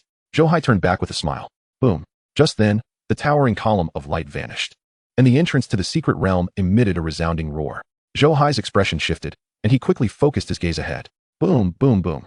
The sounds continued, each louder than the last. Yet, despite the cacophony, nothing emerged from within. What is happening? Why hasn't anything come out yet? After half an hour, Zhou Hai's brow furrowed in contemplation, a sense of bewilderment washing over him. Could it be that these entities are sealed and are attempting to break free? Shao murmured. Zhou Hai shared the sentiment, but remained vigilant. Another hour passed, and Shao grew increasingly impatient. It seems likely that these entities cannot emerge, he declared solemnly. Zhou Hai, however, remained cautious and silent. Unbeknownst to them, night fell, and the commotion within ceased. Shao began to pace, visibly anxious. It appears that these entities cannot break their seals and have chosen to give up. Junior brother, should we not venture inside to take a look? At least we would die with understanding. Shao could no longer contain himself and addressed Zhou Hai. Nonsense. Senior brother, do you understand why your cultivation has stagnated at the enlightenment stage? With such a mindset, when do you expect to break through? Zhou Hai was at a loss for words. He too was suffering, but what could he do? For the sake of caution, he was adamant about not entering. Shao, however, felt a tremor in his heart, suddenly awakened by Zhou Hai's words, realizing the truth. Indeed, when had he allowed his mental state to deteriorate to such an extent that he could not even wait a day or two?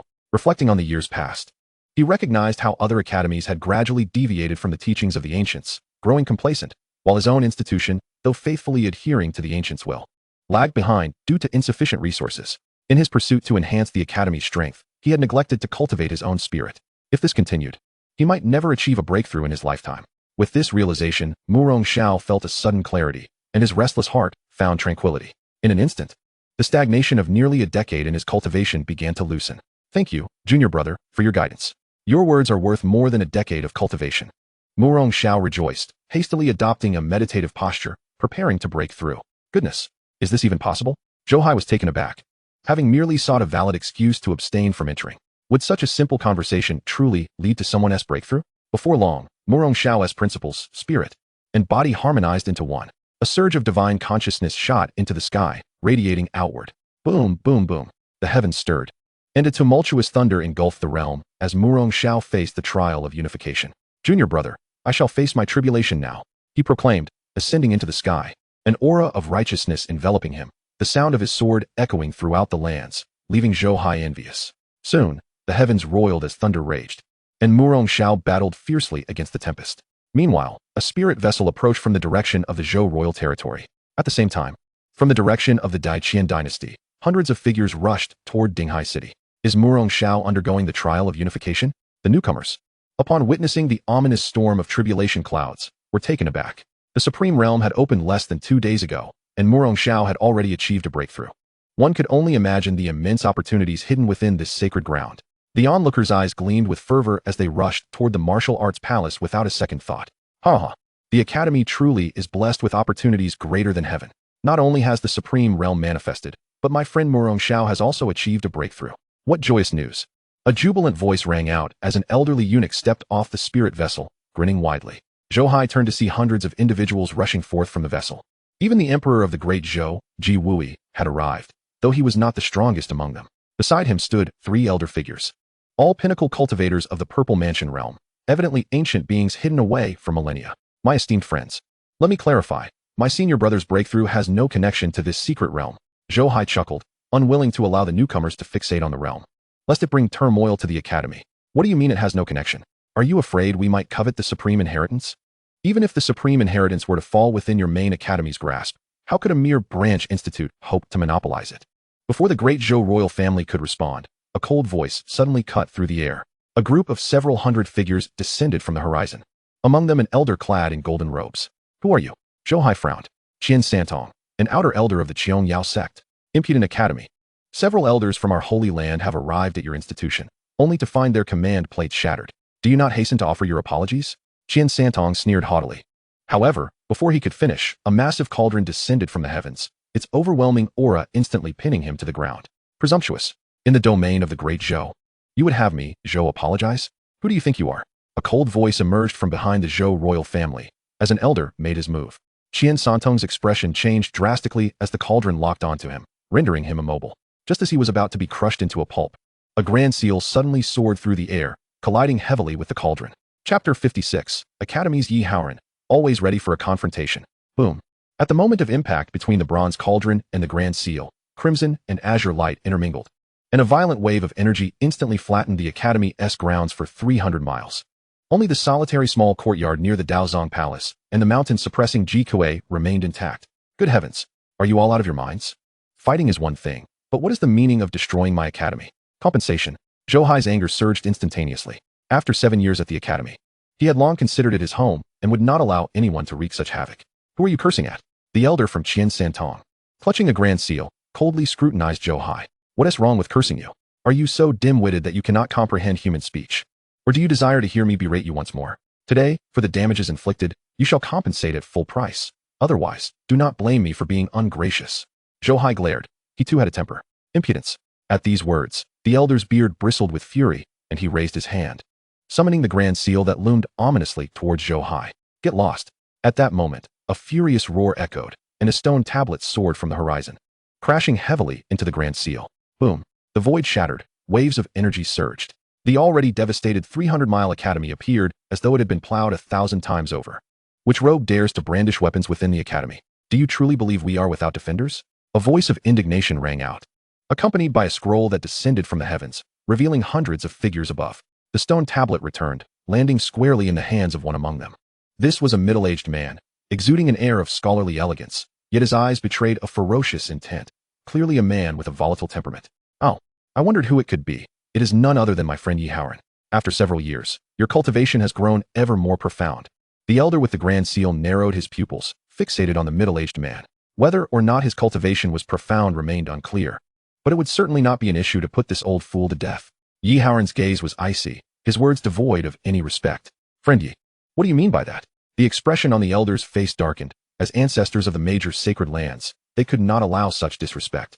Oh, who in the northern wilderness is unaware that your Qin dynasty produced an unparalleled tyrant, gifted beyond compare, embodying the aspirations of the ancient sages to protect this realm?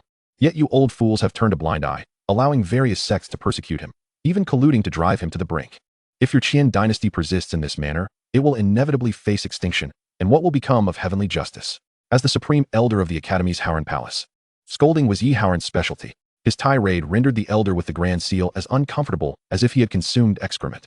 Yi Howren, who do you think you are to meddle in the affairs of my Qin dynasty? The elder gritted his teeth, releasing a pressure that suggested he was ready to engage in battle at any moment. Enough, Elder Yi, why must you involve yourself in others' family matters? Just as Yi Howren was about to retort, another burly man emerged from the scroll, voicing his discontent. Indeed, Elder Yi, our academy has always maintained its independence, with no need to interfere excessively. From another side, a middle-aged man wielding a sword and exuding a scholarly yet heroic aura also spoke up. You too, silence. Jiang Taie, Lei Hong, do not think I am unaware of your collusion with the various royal dynasties. You speak of not interfering in others' affairs. Yet how much have you two already meddled? Furthermore, that Xun Bei is a disciple of my Howren lineage and has studied under our academy. As an elder of the academy, what is inappropriate about speaking on behalf of my descendants? Are you merely afraid that I might offend him and jeopardize the academy's branch in the Qin dynasty? Over the years, I am more aware than anyone of the situation in the Qin branch. Frankly, it would be better if these selfish and self-serving rascals ceased to exist. Yi Howren never differentiated between friend and foe when it came to his criticisms, and his words left the two supreme elders questioning their life choices, trembling with rage. Bring it. Turning back, Yi Howren extended his hand toward the elder with the Grand Seal. What? The elder momentarily failed to grasp the situation. What is this? Did your ancestors teach you that destroying others' homes requires no compensation? No wonder even the most insignificant creatures dare to flaunt their power in your Qin dynasty. It seems this is your approach to life. However, while your Qin dynasty may be trampled upon, my academy shall not be. Especially not the Great Zhou Academy. Today, for the damages incurred, if you do not compensate 1 million top-tier spirit stones, do not blame me for raising your Qin capital. Yi Howren's expression was threatening, and he bore no semblance of jest. Well said. However, it should be less. If you cannot produce 100 million top-tier spirit stones today, I shall demolish the Zhou capital and the Qin capital this very moment. Zhou Hai, who had initially appeared sullen, suddenly felt elated upon hearing this. Truly, as expected from an elder from the main academy, his scolding was far harsher than that of Li Chongqing. This momentum was immensely appealing. Rascal, you seek death. Unable to endure the continual insults, the elder with the Grand Seal could no longer restrain himself. He raised his hand to summon the Grand Seal, aiming to subdue Zhou Hai. What the hell? He insults you, and you dare not retaliate, but come to strike me instead? Does he truly believe I am a soft persimmon? Zhou Hai was bewildered, utterly confounded as to why he appeared so easily bullied. In a fit of rage, he was about to strike back when he saw Yi Howren swiftly position himself in front of him. With a wave of his hand, the stone tablet expanded like a mountain, colliding with the Grand Seal. Old fool, of the Academy's 4 branches, the one I value most is the Great Zhou lineage. To dare lay hands upon the Great Zhou lineage is to disregard my presence. Yi Howren glared fiercely at the elder, his eyes ablaze with murderous intent. Your academy is quite audacious. Threatening the Qin dynasty is one thing, but you dare to threaten the Great Zhou as well. I too wish to understand how you plan to destroy my Zhou capital. This time, not only did the elder from the Qin dynasty grow furious, but even the people from the Zhou dynasty wore grim expressions. Do you Zhou royal family possess such thick skins? When the Qin dynasty destroys things, they must compensate. Yet you do not? Zhou Hai glared. He held no fondness for the Zhou royal family, as they were among the first to persecute his disciple. Child, well spoken. We do not seek trouble, but we are certainly not afraid of it. When others come knocking, we shall reason with them and demand compensation. Should anyone dare to act unreasonably, my ancestor will support you until they are compelled to reason. Yi Howren looked at Zhou Hai with satisfaction. This lad was precisely to his liking. Ah, you are a reasonable person, then you shall not need to compensate. Share the burden with them, 150 million. Let them pay. Oh, and from now on, do not refer to me as ancestor. We are not that familiar.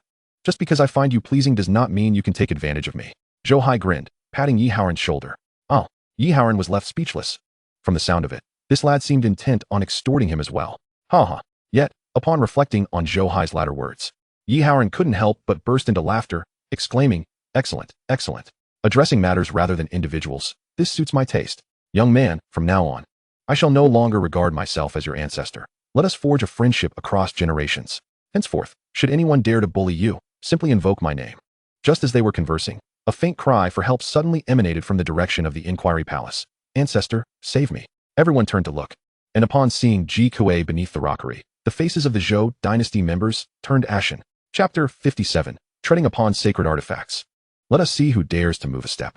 Impudence. Your academy possesses such audacity, daring to suppress even my royal son. Upon witnessing Ji Kuei being subdued, the Zhou emperor erupted in fury, his imperial aura pressing down upon all present. What a fine academy. Years ago, my great Zhou graciously offered you refuge. Yet you dare to act recklessly, even suppressing those of my Zhou royal lineage. Do you intend to revolt? Within the great Zhou camp, Ji Feng felt elated. He had long desired to rid himself of the meddlesome academy, and now the opportunity had presented itself. He would certainly not let it slip away. Someone, come with me to rescue my seventh brother. In an effort to showcase the camaraderie among brothers, Ji Feng issued the command and flew towards the rockery. I shall see who dares. A chilling voice rang out as Yi Haoran propelled the stone tablet forward, instantly enlarging it to 100 feet in size, obstructing the path of the crowd. Yi Haoran, what is the meaning of this? Ji Wuji's gaze was icy. As an emperor, his authority was not to be challenged. No particular meaning. It is well known that the Great Zhou Academy upholds the aspirations of the ancient sages, acting on behalf of heaven to protect the populace. Over the years, various sects have taken liberties with the nations, wielding life and death over the common folk. Yet, I urge you to introspect. Has the Great Zhou Academy ever taken advantage of you or betrayed the countless citizens of the Great Zhou? I shall refrain from detailing the accomplishments of the Great Zhou Academy. However, it is imperative that you understand it has never targeted anyone specifically. The suppression of this individual today must be rooted in substantial reasoning. As the supreme elder of the academy, I shall not tolerate any attempts to rescue the condemned that we have subdued. Yi Haoran stood with his hands clasped behind his back, an invisible aura of righteousness enveloping the venue, causing even the sunlight around to appear significantly more radiant. The oppressive might of the Zhou Emperor was rendered utterly ineffective in his presence. Ah, what a delightful sinner we have. Since you speak thus, I shall witness how you intend to rescue him today. Guards, immediately free the seventh prince. Those who dare obstruct shall face death without mercy. The Zhou Emperor, filled with rage yet smiling, commanded a multitude of experts to surge forth towards the artificial mountain. I shall see who dares to intervene. Yi Haoran's gaze turned icy. Stepping into the void, swiftly positioning himself before all. Yi Haoran, do you comprehend the gravity of your actions? A voice from the academy's headquarters, Lei Hong, admonished. Silence. Yi Haoran's eyes were sharp, his unwavering sense of justice directed at the matter rather than the individuals involved. He offered no leniency, not even to fellow supreme elders of the academy. You, Lei Hong and Jiang Tai's expressions darkened, their frustration palpable as they waved their hands dismissively. Choosing to ignore his obstinacy. Yi Haoran, you are courting death. Behind the Zhou Emperor, an elder wielding a cauldron approached with a grim countenance, slowly advancing towards Yi Haoran. How infuriating. Are these individuals addicted to fighting? While battles are fought, why must the academy continuously serve as their battleground? Zhou Hai was displeased. Yet he could not chastise Yi Haoran, who consistently upheld the academy's prestige. He could only voice, Yi Elder, return. I am curious to see who can take this person away today. Upon hearing this, Yi Haoran frowned. Young man, I observe you are not one to shy away from challenges.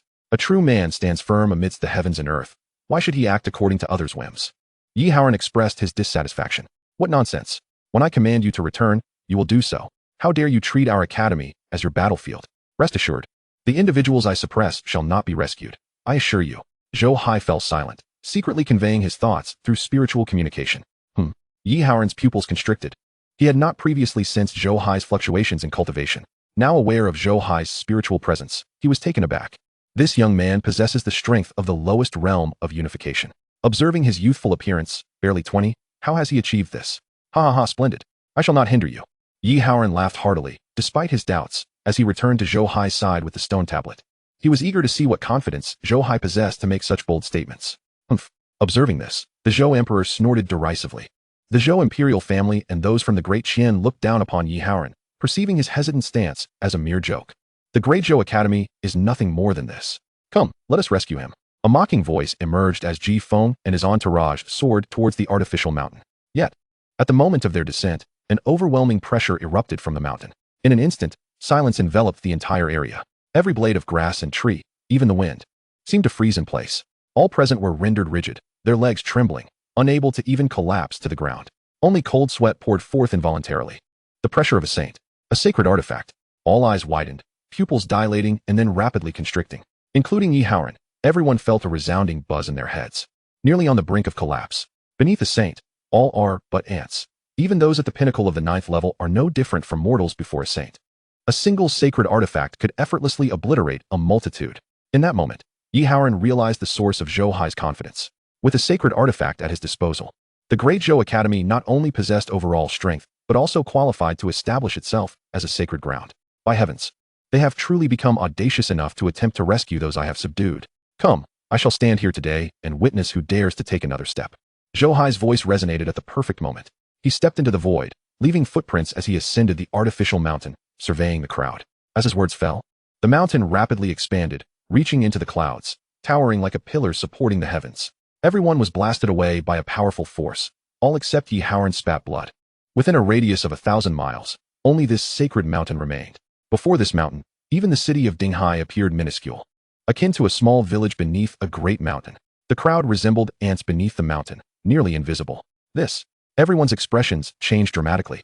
As the pressure of the sacred mountain dissipated, they finally had a moment to breathe. They gazed in horror at the colossal mountain before them. Then up at Zhou Hai at its peak, feeling as though they might lose their sanity. A sacred artifact. This is a true sacred artifact. Across the world, which sacred ground does not revere its sacred artifact as a revered ancestor? To even lay a hand upon it requires the artifact's consent. Yet Zhou Hai tramples it beneath his feet. Is he not afraid of inciting the artifact's wrath and being obliterated on the spot? A profound silence fell over the crowd. All rendered speechless. What is this? No longer interested in rescuing? Come, the person lies beneath my feet. If you can take him away, it shall be your fortune. And I shall not interfere. Zhou Hai sneered, his words provoking a chorus of internal curses from all present. This scoundrel, why did he not reveal such a treasure earlier? Everyone swaggered here to fight, fully aware of their bravado. Now, with this revelation, where shall we save face? Especially among the Zhou royal family, the Zhou emperor's face paled. Stripped of his prior imperial majesty, he dared not even display his anger, regretting not bringing the great Zhou sacred artifact, now forced to comply. Others from the Zhou royal family could hardly contain their resentment. Rescue? Who in their right mind would dare move? Are they courting death? It seems the collective ire has subsided. Perhaps we can now discuss matters of compensation? Zhou Hai surveyed the crowd, causing everyone to blush with embarrassment. The sense of humiliation palpable. Chapter 58, Extortion and Warm Hospitality. Ha ha ha. I believe this esteemed elder has made a valid point. Debts must be repaid. And life for a life. Damaged property must be compensated. Our great Qian dynasty is willing to offer 300 million top-tier spirit stones. Suddenly, among the crowd of the great Qian dynasty, the elder holding the seal laughed heartily. The crowd cast scornful glances. This ancestor of the Qian dynasty was shameless. They had never encountered such a spineless elder. Now this is more like it. Come, speak up. Zhou Hai's eyes brightened, with a wave of his hand. A gentle force emanated from the sacred mountain, drawing the elder beside him. As soon as his feet touched the ground, the elder of the great Qian could not help but shudder internally, his very spirit trembling. What have I done? To stand upon a sacred artifact is to invite calamity. His legs grew weak, and he collapsed to the ground. Zhou Hai regarded him with a cold smirk. He even began to suspect that had it not been for fear of soiling the artifact, this fellow might have urinated himself on the spot. What is pretense? This is pretense. Flaunting a sacred artifact, such a sensation is exhilarating. Esteemed elder, shall we discuss matters down the mountain? The elder of the great Qian, unable to withstand the inner horror, stammered as he spoke to Zhou Hai. No need, if you wish to descend. You shall do so once your 300 million top-tier spirit stones arrive. Otherwise, I have little patience for liars. Whether you sit here or lie beneath will depend on your compliance. Zhou Hai waved dismissively with a smile. Everyone's hearts trembled. This was an overt threat. Fetch the spirit stones, hurry. The elder of the great Qian trembled in fear, urgently barking orders. Some from the great Qian dynasty turned to leave, while others quickly activated communication talismans to summon spirit stones. 300 million top-tier spirit stones represented a decade's worth of accumulation for the great Qian dynasty. Yet at this moment, survival took precedence. Otherwise, if the elder were to perish, all present would face the same fate. And what of your great Zhou dynasty? Zhou Hai nodded in satisfaction, his gaze once again sweeping over the Zhou dynasty with a smile that radiated warmth. Ji Feng trembled all over, nearly terrified to the point of losing control, his complexion a ghastly shade. Once, he had entertained thoughts of annihilating the academy. But now he dared not entertain even the slightest notion of such a deed. Ha ha ha, esteemed elder. Our great Zhou has shared both glory and disgrace with the academy for millennia. Today his majesty acted out of a fervent desire to protect his child. And I hope you will be magnanimous in your understanding. In truth, Elder Yi was correct. The actions of the great Zhou Academy were evident for all to see. The suppression of the 7th prince was justified. My sovereign harbors no bias. It is merely that the royal family cannot tolerate a prince being punished by others. Upon returning, he will undoubtedly face retribution for his disrespect towards the academy. However, under the current circumstances, being suppressed by the Holy Mountain is, in fact, a stroke of fortune for the seventh prince, an unparalleled honor. In light of the previous encounter, my great Zhou is willing to offer 10 billion top-tier spiritual stones. And I implore you, esteemed elder, to graciously accept this. A hearty laugh resounded from the crowd of great Zhou, as a middle-aged man stepped forward with cupped hands. Who are you? Your emperor hasn't he spoken? What gives you the authority to make decisions? Zhou Hai raised an eyebrow. He relished the remark, but was not one to be easily swayed by flattery. In response to the esteemed elder, I am Zhang Chao, the left minister of Great Zhou. The middle-aged man hastily replied, Oh, a man of some authority. Very well, I shall grant you 3 days to prepare. If you fail to procure 10 billion top-tier spiritual stones within this time frame, the members of the Zhou royal family present shall accompany that Ji Kuei fellow at the foot of the mountain. Zhou Hai nodded in satisfaction, his gaze shifting to the venerable elder. He suddenly realized he might have been at a disadvantage. They were willing to offer 10 billion, while the great Qian only sought 3 billion. 20 billion. I, great Qian, am willing to compensate 20 billion. The expression of the great Qian elder altered dramatically as he instantly grasped the situation, calling out urgently, Why must you be so clever? You're making me feel guilty for not striking you. Zhou Hai's face darkened. He had been contemplating how to haggle, and this was too straightforward. Quickly, 20 billion top-tier spiritual stones. The elder dared not hesitate and shouted. Zhou Hai's gaze turned back towards the great Zhou side. 30 billion, 10 billion as compensation, 20 billion as a token of gratitude.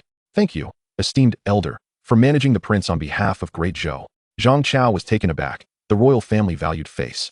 And he could not afford to lose it. At this moment, he must shoulder the blame for the royal family, no matter the cost of compensation. On the Holy Mountain, the great Qian elder wore a look of utter disbelief. What the hell is going on? To those in the know, it appears to be extortion. To those unaware, it seems like an auction. Is this amusing? 30 billion. I, great Qian, will also offer 30 billion. Gritting his teeth, the great Qian elder quickly proclaimed. Why not bid higher? Zhou Hai's expression turned somewhat dejected upon hearing this. The crowd, however, looked as though they had lost their mothers, their expressions profoundly woeful. This fellow truly regarded everyone as fools. By the way, I just recalled something. How much should the Qiangyao Holy Land compensate? Suddenly, Zhou Hai's gaze swept towards Qian Santong among the crowd. Qian Santong's complexion changed drastically. Without a second thought, he turned to flee. Compensate for what? Both Great Qian and Great Zhou were threatened by Zhou Hai, and all were figures of considerable stature. They were willing to compensate from their family coffers. What was he? Merely an outer elder of the Holy Land. Upon recalling the previous actions of the Qiangyao Holy Land against the Academy, he realized how foolish he had been to come here today. If he did not escape now, it would be a dead end. Damn it. They're giving me no leeway. Can I even escape? Zhou Hai's eyes turned cold, and a vine shot forth from the Holy Mountain, instantly piercing through Qian Santong's chest. A scream erupted, blood spraying into the air. Everyone was so terrified that their hearts quaked, not daring to draw a breath. Enough. This matter is settled. I am a lover of peace and do not relish conflict. Guests are here. Let us sit down and converse. I would not want it said that my academy lacks hospitality. Zhou Hai stood with his hands clasped behind his back, and as he spoke, the Holy Mountain began to undergo a transformation. In an instant, the scenery within a 1,000-mile radius reverted to its original state. Even the academy returned to its former appearance. The Holy Mountain vanished, yet the crowd no longer bore the brazen arrogance they had previously displayed. They moved with utmost caution, acutely aware that, despite the Holy Mountain's apparent disappearance, the area within 1,000 miles, save for Dinghai City, was all transformed from the essence of the sacred artifact. Should they wish, any speck of dust here could spell their demise. At this moment, Morong Xiao had just passed through his tribulation. He soared forth, casting a gaze of admiration towards Zhou Hai. Unexpectedly, his usually carefree junior brother handled matters with such decisiveness. He was indeed the true pillar of the academy. My junior brother speaks truth. Guests are here. Please enjoy some tea. With a wave of his hand, countless stone tables materialized in the square before the main hall of the transformed sacred artifact. Soon after, stone cups coalesced, and water flew forth. After producing tea leaves, he brewed the tea seamlessly. What had once been a scene shrouded in murderous intent instantly transformed into a grand reception venue. The crowd exchanged glances, not daring to move an inch. Ha ha ha, splendid. Truly, the Great Zhou Academy is the lineage I hold in the highest regard. This etiquette does not betray the teachings of the sages. Allow me to partake first. Yi Haoran laughed heartily, striding towards the front of the hall to raise a cup of tea and drink it in one go. Chapter 59. My junior brother does not care for empty fame. Indeed. Young brother, I did not expect you, at such a tender age, to have acquired the sage's legacy and wield such a sacred artifact of this world. With you here, the Great Zhou Academy is destined to flourish. By the way, one would assume someone of your caliber would have already gained renown in the northern wilderness. Why is it that, as a fellow member of the academy, I have never heard of you? setting down his teacup. Yi Haoran's gaze towards Zhou Hai had entirely shifted. No longer did it carry the appreciation of an elder towards a junior. Even the way he addressed him had changed. Others looked at Zhou Hai with expressions of utter bewilderment. Indeed, how could someone of such caliber be unknown? Zhou Hai felt a wave of embarrassment wash over him. This question made it difficult for him to even mention his own name. Ha ha, Elder Yi may be unaware. But my junior brother Zhou Hai has long since made a name for himself in the northern wilderness. It is merely that others do not know the truth and enjoy spreading baseless rumors. But just then, Murong Xiao's loud laughter instantly caused the faces of everyone to shift. What? Zhou Hai? He is Zhou Hai. The so-called heavenly waste that only appears once in 10,000 years. Zhou Hai? Gasps of astonishment erupted from the crowd. Even Yi Haoran wore a look of shock. Only Zhou Hai wore a grim expression, feeling exceedingly uncomfortable. See, who said we lacked fame in the northern wilderness? Is this not quite notable?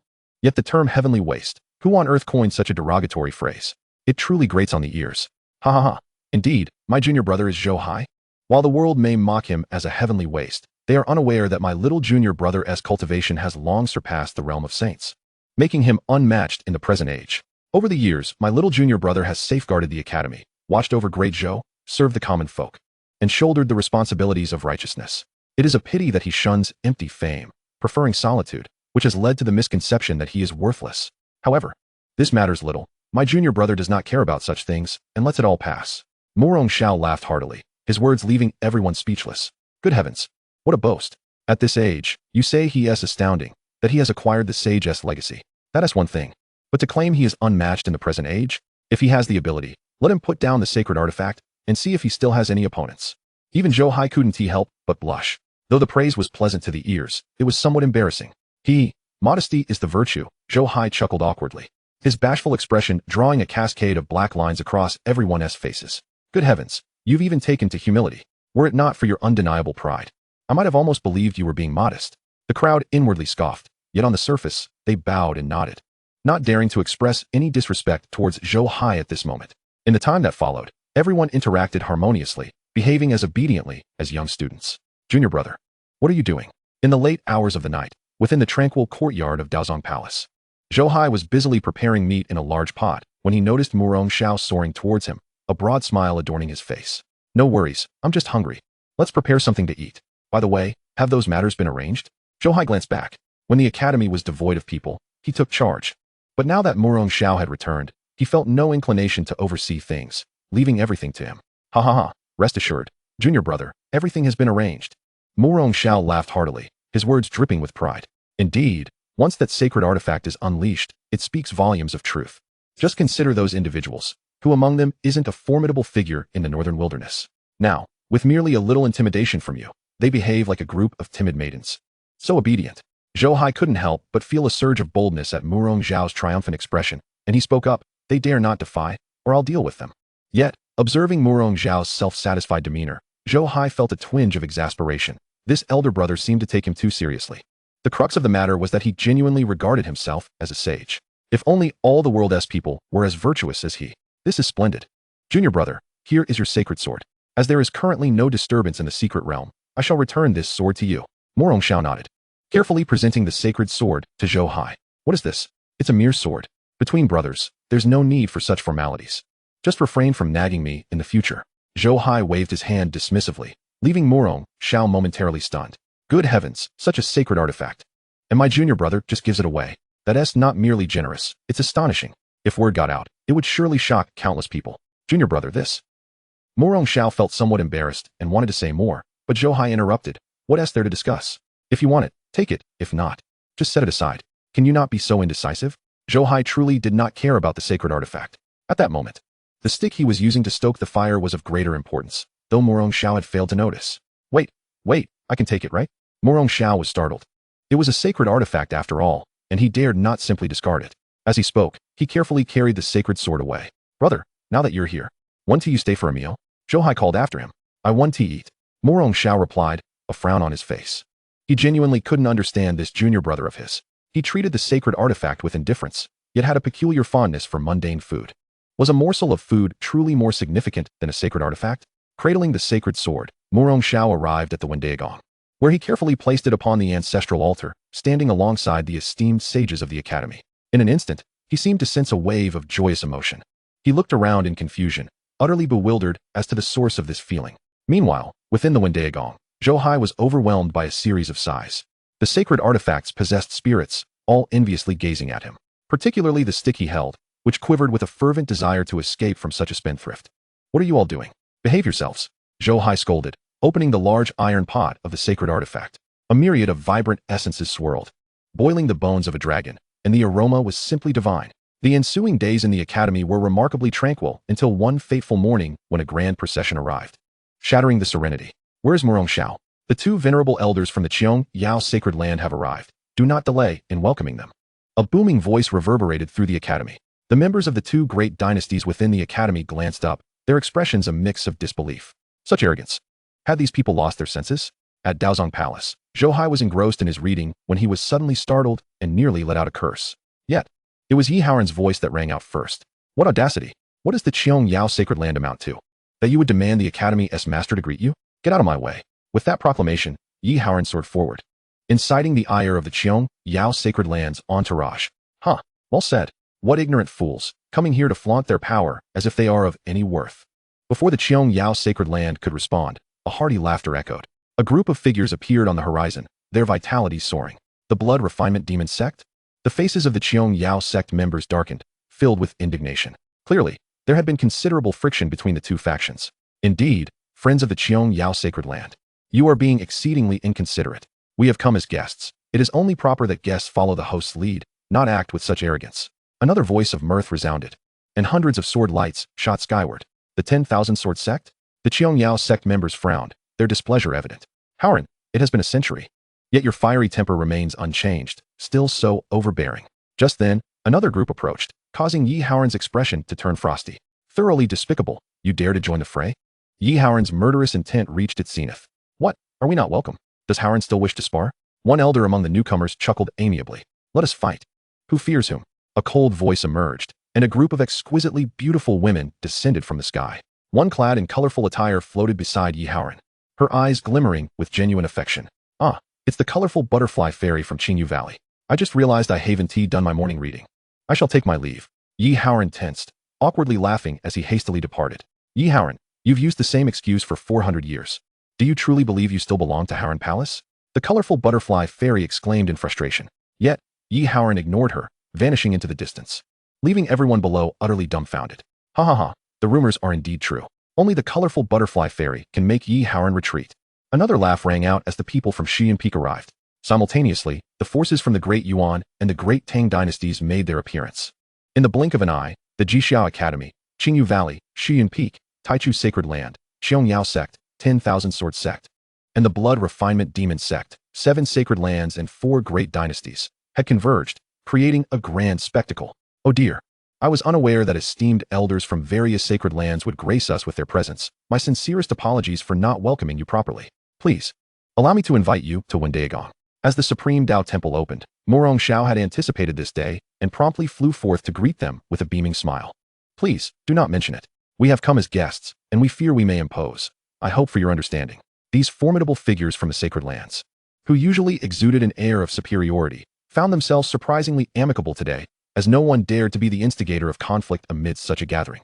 Thanks to Murong Xiao's warm hospitality, even the members of the Qiong Yao sacred land obediently awaited in Wendaegong.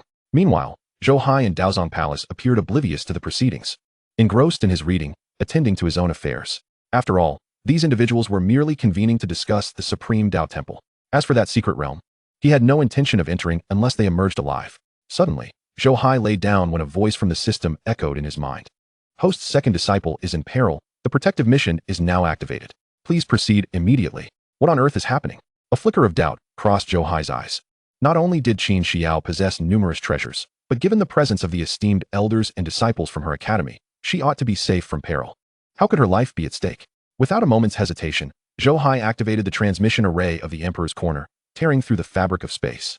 And in an instant, he vanished from his original location. When he reappeared, confusion enveloped him. Where was this place? Guided by the system's directions, he found himself in a dimly lit expanse, imbued with a scent distinctly unlike that of the northern wilderness. This realm seemed to be far removed from the northern wilderness, perhaps even from the world he once knew. Beneath his feet lay an expanse of desolation. Suddenly, the desert began to shift, as if the grains of sand had come to life, surging toward him like a ravenous tide. Zhou Hai's expression changed, and he attempted to soar into the air. But at the moment of his leap, an overwhelming gravity bore down upon him, as if he were carrying an insurmountable mountain, forcing him back to the ground. In an instant, the desert transformed into a sea, engulfing him entirely. What was happening? Zhou Hai's countenance darkened, and without a moment's thought, he activated a saint's experience card. Holy energy enveloped him, and a phantom of a world emerged, shrouding him within. This was his saint's world, where he existed as an invincible being, a true deity. However, just as he was about to harness the power of his world to shatter the ocean of sand, a violent force struck, and the entire desert morphed into a ferocious beast. Boom, boom, boom. The sound of explosions reverberated continuously as Zhou Hai's saint world crumbled in an instant. With a gasp, the backlash surged forth, causing him to spit out a mouthful of blood, nearly costing him his life. Yet, just as the saint world shattered, that violent force dissipated. What on earth was going on? Zhou Hai was bewildered. The saint experience card was his trump card for survival, and now it had nearly claimed half of his life. Where could he seek justice for this? Regaining his composure, Zhou Hai waved his hand, and 9 beams of light materialized around him. The celestial slaughter sword, the divine whip, the soul settling tower, and other 9 imperial artifacts began to orbit him. 9 supreme artifacts. Such grandiosity. As these items manifested, a cold voice resonated in Zhou Hai's ear. In the next moment, from the depths of the desert sea, an endless darkness erupted, instantly restraining the 9 imperial artifacts. Buzz, buzz, buzz. The 9 artifacts radiated their brilliance. The laws of the Emperor tearing apart the heavens and earth. Images of countless universes appeared on the 9 artifacts. Scenes of fading deities, the fall of gods. Waves of countless spirits, and the soul-settling tower suppressing them flashed before him. Various celestial phenomena emerged, instantly creating boundless space for Zhou Hai, akin to a cosmic explosion. As he gazed around, he felt as if he had become the very center of the universe. However, the desert sea did not vanish, it merely spread apart. Billions of miles away, the desert sea seemed incensed by the 9 imperial artifacts, transforming into endless laws that suppressed the heavens, surging toward Zhou Hai with overwhelming force. Damn it, the laws of the Emperor? What kind of place is this?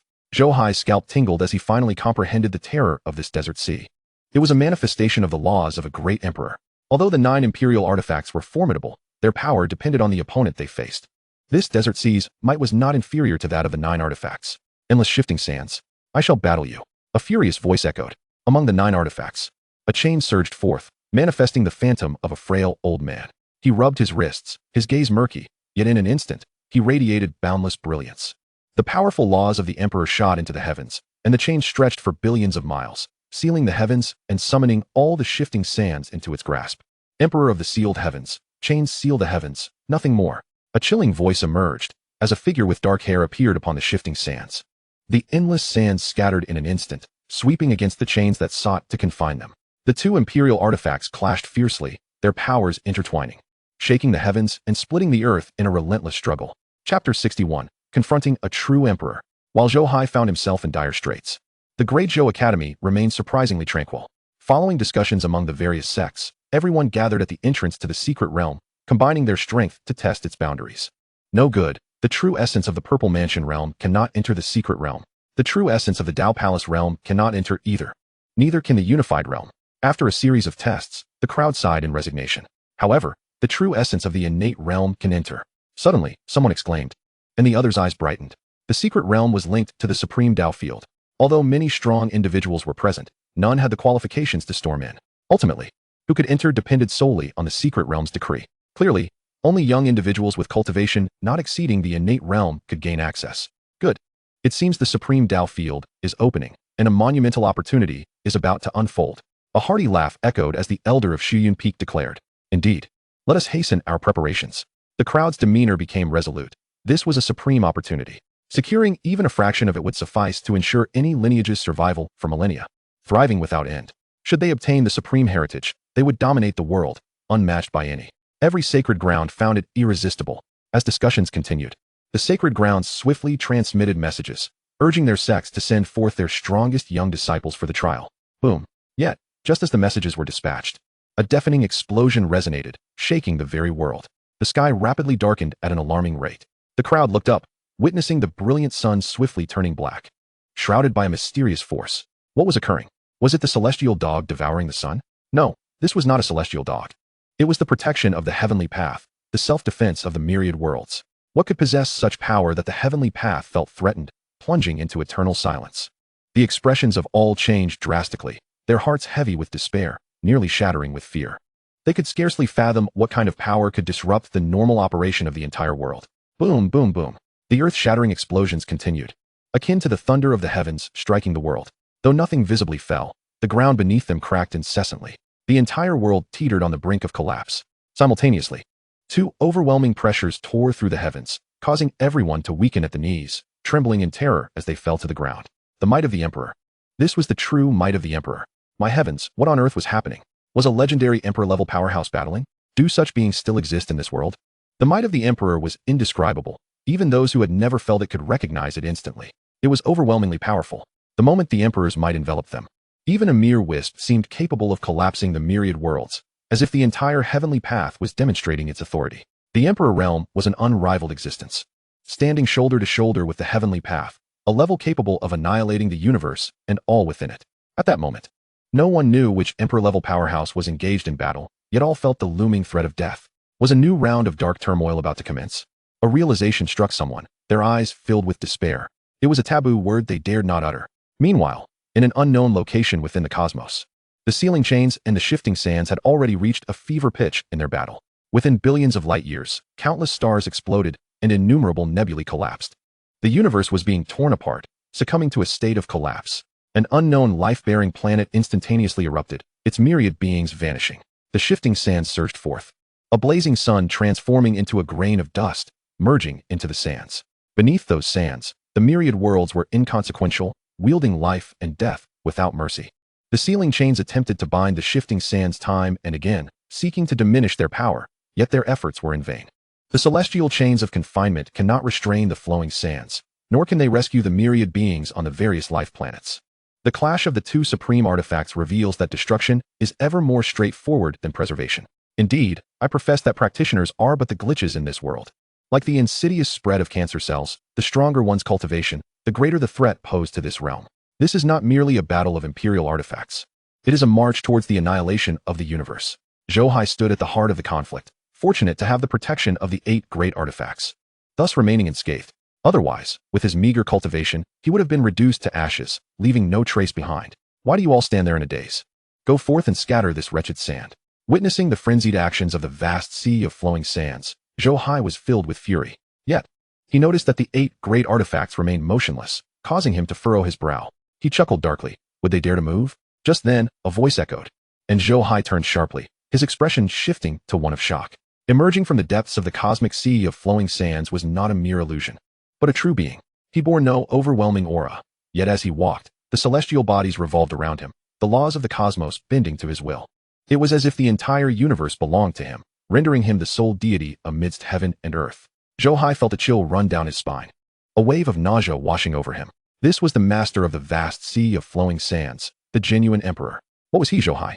A mere cultivator at the harmonization stage, an existence as insignificant as an ant, encountering a great emperor. Who could comprehend such a feeling?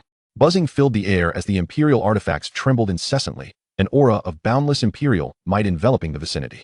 Ethereal figures manifested upon the artifacts, all vigilantly fixated on the great emperor of the vast sea. Though they were imperial artifacts, facing a true emperor diminished their power considerably. Do not move. What are you doing? You lack understanding. This is a genuine emperor. The great emperor of the vast sea, with boundless magical prowess, stands unrivaled above and below. I, the junior Murong Xiao, pay my respects to the great emperor of the vast sea. Zhou Hai's complexion turned ashen, confronted with a true emperor. He could hardly muster any thoughts of battle. He did not even dare to command the 8 great artifacts to charge forth, instead showering the emperor with flattery. He chuckled. With 9 imperial artifacts in attendance, I initially expected to encounter a prodigy, yet what I find is merely a sycophant. I can sense your insincerity. You hold no true respect for me. But curiously, it seems you conceal something that obscures the heavenly secrets. I, a being of my caliber, cannot fathom the thoughts of such a lowly ant. How intriguing. Your name is Murong Xiao, is it not? The great emperor of the vast sea smiled, looking at Zhou Hai with amusement. Great emperor, you jest. The younger generation speaks candidly. How could I be insincere? My admiration for you is as boundless as the flowing rivers, unstoppable and uncontainable. Among all the emperors past, present, and future, you are the one I most revere. Indeed, I am Murong Xiao. To behold your true form today is a blessing of eons. I could die content. Zhou Hai bowed deeply, his respect palpable. The spirits of the 8 great artifacts covered their faces in shame. With such a master, They felt utterly humiliated. Is that so? Then close your eyes. I wish to see what secrets you harbor that could attract the following of 9 great artifacts. The great emperor of the vast sea chuckled lightly, raising his hand toward Zhou Hai. Boom. Across billions of light years, the celestial bodies transformed into flowing sands, converging to form an enormous hand that darkened the skies as it reached for Zhou Hai. What the hell? I have never shown such respect even to my father. Do you treat my reverence as nothing? Zhou Hai was dumbfounded. They say one should never strike a smiling face. Yet this utterly uncouth being provoked his wrath, seeking death.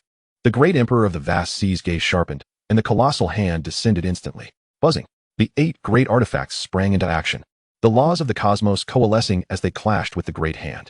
Boom, the heavens trembled, and the fabric of the universe warped. The battle threatened to tear apart the very cosmos. Under the protection of the 8 great artifacts, Zhou Hai, despite facing an emperor, felt no pressure from his might. Yet, as the battle commenced, the imperial aura surged, and even the slightest leakage felt like the sky was collapsing and the universe was in chaos. The overwhelming pressure twisted him, his bones cracking, on the brink of annihilation. An emperor's presence alone could obliterate him without lifting a finger. Merely a glance or a breath would suffice. Damn it. This teleportation array has sent me to the den of a foolish emperor. It surely means my doom. Zhou Hai cursed inwardly, already employing the imperial artifacts. He hastily drew forth a dozen supreme artifacts to withstand the imperial might. Yet, even the supreme artifacts could not withstand the leaked imperial power. And Zhou Hai's condition deteriorated rapidly. The violent force threatened to claim his life at any moment. He activated a sage experience card, forcibly elevating his cultivation, just barely stabilizing the situation. Boom. However, the laws of the cosmos erupted, and the 8 great artifacts were simultaneously sent flying, the raging force pouring forth as numerous supreme artifacts shattered one after another. Zhou Hai's pupils dilated. The supreme artifacts were utterly incapable of resisting this power. The leaked energy struck him, causing him to cough up blood as his internal organs ruptured, his sage cultivation obliterated on the spot. Again, without a moment's hesitation, Zhou Hai activated another sage experience card. Yet it bore no effect. It merely granted him slightly enhanced endurance, and under the imperial might, he was swiftly undone. Time and again, after exhausting his 8th sage experience, he found himself on the brink of collapse. In a mere moment, it was as if 7 sages had fallen before him. As Zhou Hai prepared to activate his 9th sage experience, a familiar aura approached. This was a supreme aura, identical to that which leaked from the secret realm within the academy. Great Emperor of the vast sea, do you wish to incite chaos? A chilling voice resonated. In the next moment, Zhou Hai witnessed the laws of the cosmos coalesce, transforming into a heavenly talisman that formed a silhouette. Before him stood an extraordinarily beautiful woman, clad in green, her potent life force swirling about her, breathing vitality into this corner of the universe that had nearly been shattered. Under her influence, Zhou Hai's grievously wounded body began to heal at a visible rate, as though he had just drunk from the source of life. Junior, you, a mere supreme, dare to appear before me. The great emperor of the vast sea furrowed his brow, finally acknowledging her. You and I are both supreme. What qualifications do you possess to look down upon me? Do you truly believe you are still the emperor of your? The emperors have long since perished. Those who remain are but lowly scoundrels. The woman was stunning, her expression calm, yet her words pierced deeply, laden with mockery. You seek death. The great emperor of the vast sea roared in fury, the universe erupting, and a torrent of power rained down. Leave the imperial artifacts. With a wave of her hand, gentle power enveloped Zhou Hai, whisking him away from the chaos. Thank you, beautiful supreme. The imperial artifacts are yours. Just eliminate this insufferable wretch. Zhou Hai shouted, his words inciting the great emperor's murderous gaze upon him. Had it not been for the supreme standing before him, he would have been slain in an instant by that gaze. Yet even so, the sounds of explosions echoed around him. The numerous supreme artifacts shattered one after another under the weight of the great emperor's mere glance. The emperor's might overshadowed the heavens and the earth. What are you glaring at?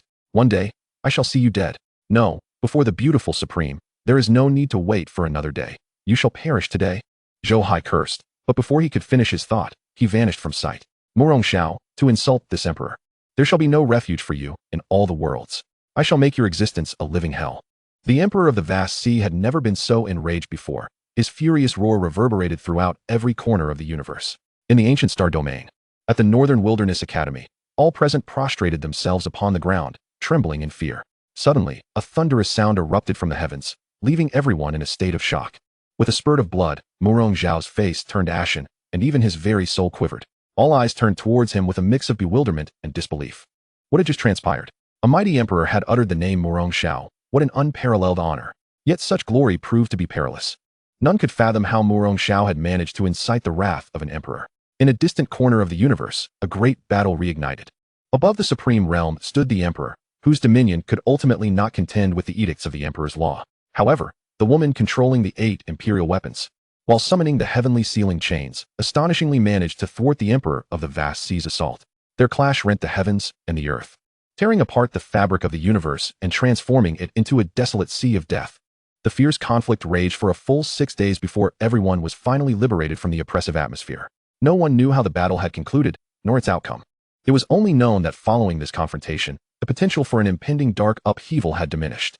At the very moment the battle ceased, the entrance to the secret realm of the Martial Palace at the Great Zhou Academy was suddenly sealed, with a set of grand characters soaring into the celestial expanse, as if issuing a decree. 3 months later, the secret realm would reopen, heralding the supreme inheritance and the perilous creation of destiny. Subsequently, the realm fell silent, exuding an aura of death, its mournful wails echoing throughout. Even the ancient star domain itself seemed to emanate a sense of sorrow, as if bidding farewell to someone. What was occurring? What had transpired? Witnessing this, all those before the Great Zhou Academy were left in a daze, only to be followed by boundless joy. The true inheritance had manifested, a supreme being sought a successor. Whereas hope had seemed scant for those who had previously received the inheritance, this time, it was certain that someone would succeed. This was an opportunity of monumental significance, one that none could afford to overlook. Individuals from various holy lands and dynasties ceased their lingering, hastily rising to prepare for their ancestral grounds. Even those from the Great Qian and Great Zhou dynasties departed after leaving behind compensation. Thus began the fierce competition over the supreme inheritance. What was happening? Just moments ago, the world had been vibrant, and now it was shrouded in gray. Meanwhile, in another realm, Zhou Hai inexplicably shed tears, having just regained his strength. He should have been grateful for having survived, yet he was inexplicably despondent. He stood amidst a sea of flowers, yet the blossoms were wilting, transforming the once colorful world into shades of black and white. Suddenly, the 9 imperial artifacts fell beside him, each one fragmented, their former glory lost. The imperial weapons lay dormant, devoid of any trace of their former essence. Chapter 63, The Sealed Emperor. Damn it, that old thief of the vast sea. You despicable creature. You have rendered my 9 life-saving trump cards useless? Zhou Hai's eyes instantly turned red. This battle had not only obliterated all his supreme artifacts, but not a single imperial weapon remained intact. What a catastrophic loss. Morong Xiao, I shall not rest until I have my vengeance against you. Just then, the voice of the Emperor of the Vast Sea echoed, startling Zhou Hai so much that his legs weakened, nearly causing him to collapse. Where are you? Zhou Hai looked around in confusion, suspicion filling his gaze. With a flourish, he produced over 100 sacred-grade treasures, ready for battle. What the hell? How many imperial fortunes did you pilfer? Where did all these treasures come from? The voice of the Emperor of the Vast Sea returned, filled with both rage and incredulity. He realized that even his own accumulation paled in comparison to Zhou Hai's. Infuriating. What is happening? You haven't been slain and sealed, have you? Zhou Hai paused, realizing that the voice of the Emperor of the Vast Sea was emanating from within the 9 imperial artifacts. The Emperor of the Vast Sea snorted coldly, filled with intense resentment and fury. Logically speaking, with his strength, even if he had self-inflicted a wound, he would still be unparalleled. Not even a peak supreme being combined with 9 imperial artifacts could pose a threat. Yet, at a critical moment, the 9 imperial artifacts had undergone a sudden transformation, concealing the hidden lethal techniques of the 9 former emperors, which had forcefully torn him into 9 pieces. Of course, this was not enough to kill him. However, severely injured and unable to resist, he was sealed by the combined hidden assassinations of the 9 emperors. Now, trapped within the 9 imperial artifacts, he could not access any source of power, only able to slowly gather strength with his imperial form, waiting for the day he could break free from his seal and emerge once more. Oh, so you really have been sealed. Zhou Hai chuckled, his courage swelling as he approached the 9 imperial artifacts and began to kick them furiously. While this couldn't harm the Emperor of the Vast Sea sealed within, the act was profoundly humiliating, nearly causing the Emperor to spit blood. Ha ha ha, throughout history, there has been Chi-Yu sealed in the 9 provinces. Today, the old thief of the Vast Sea is slain and bound to the 9 artifacts. You truly deserve this fate.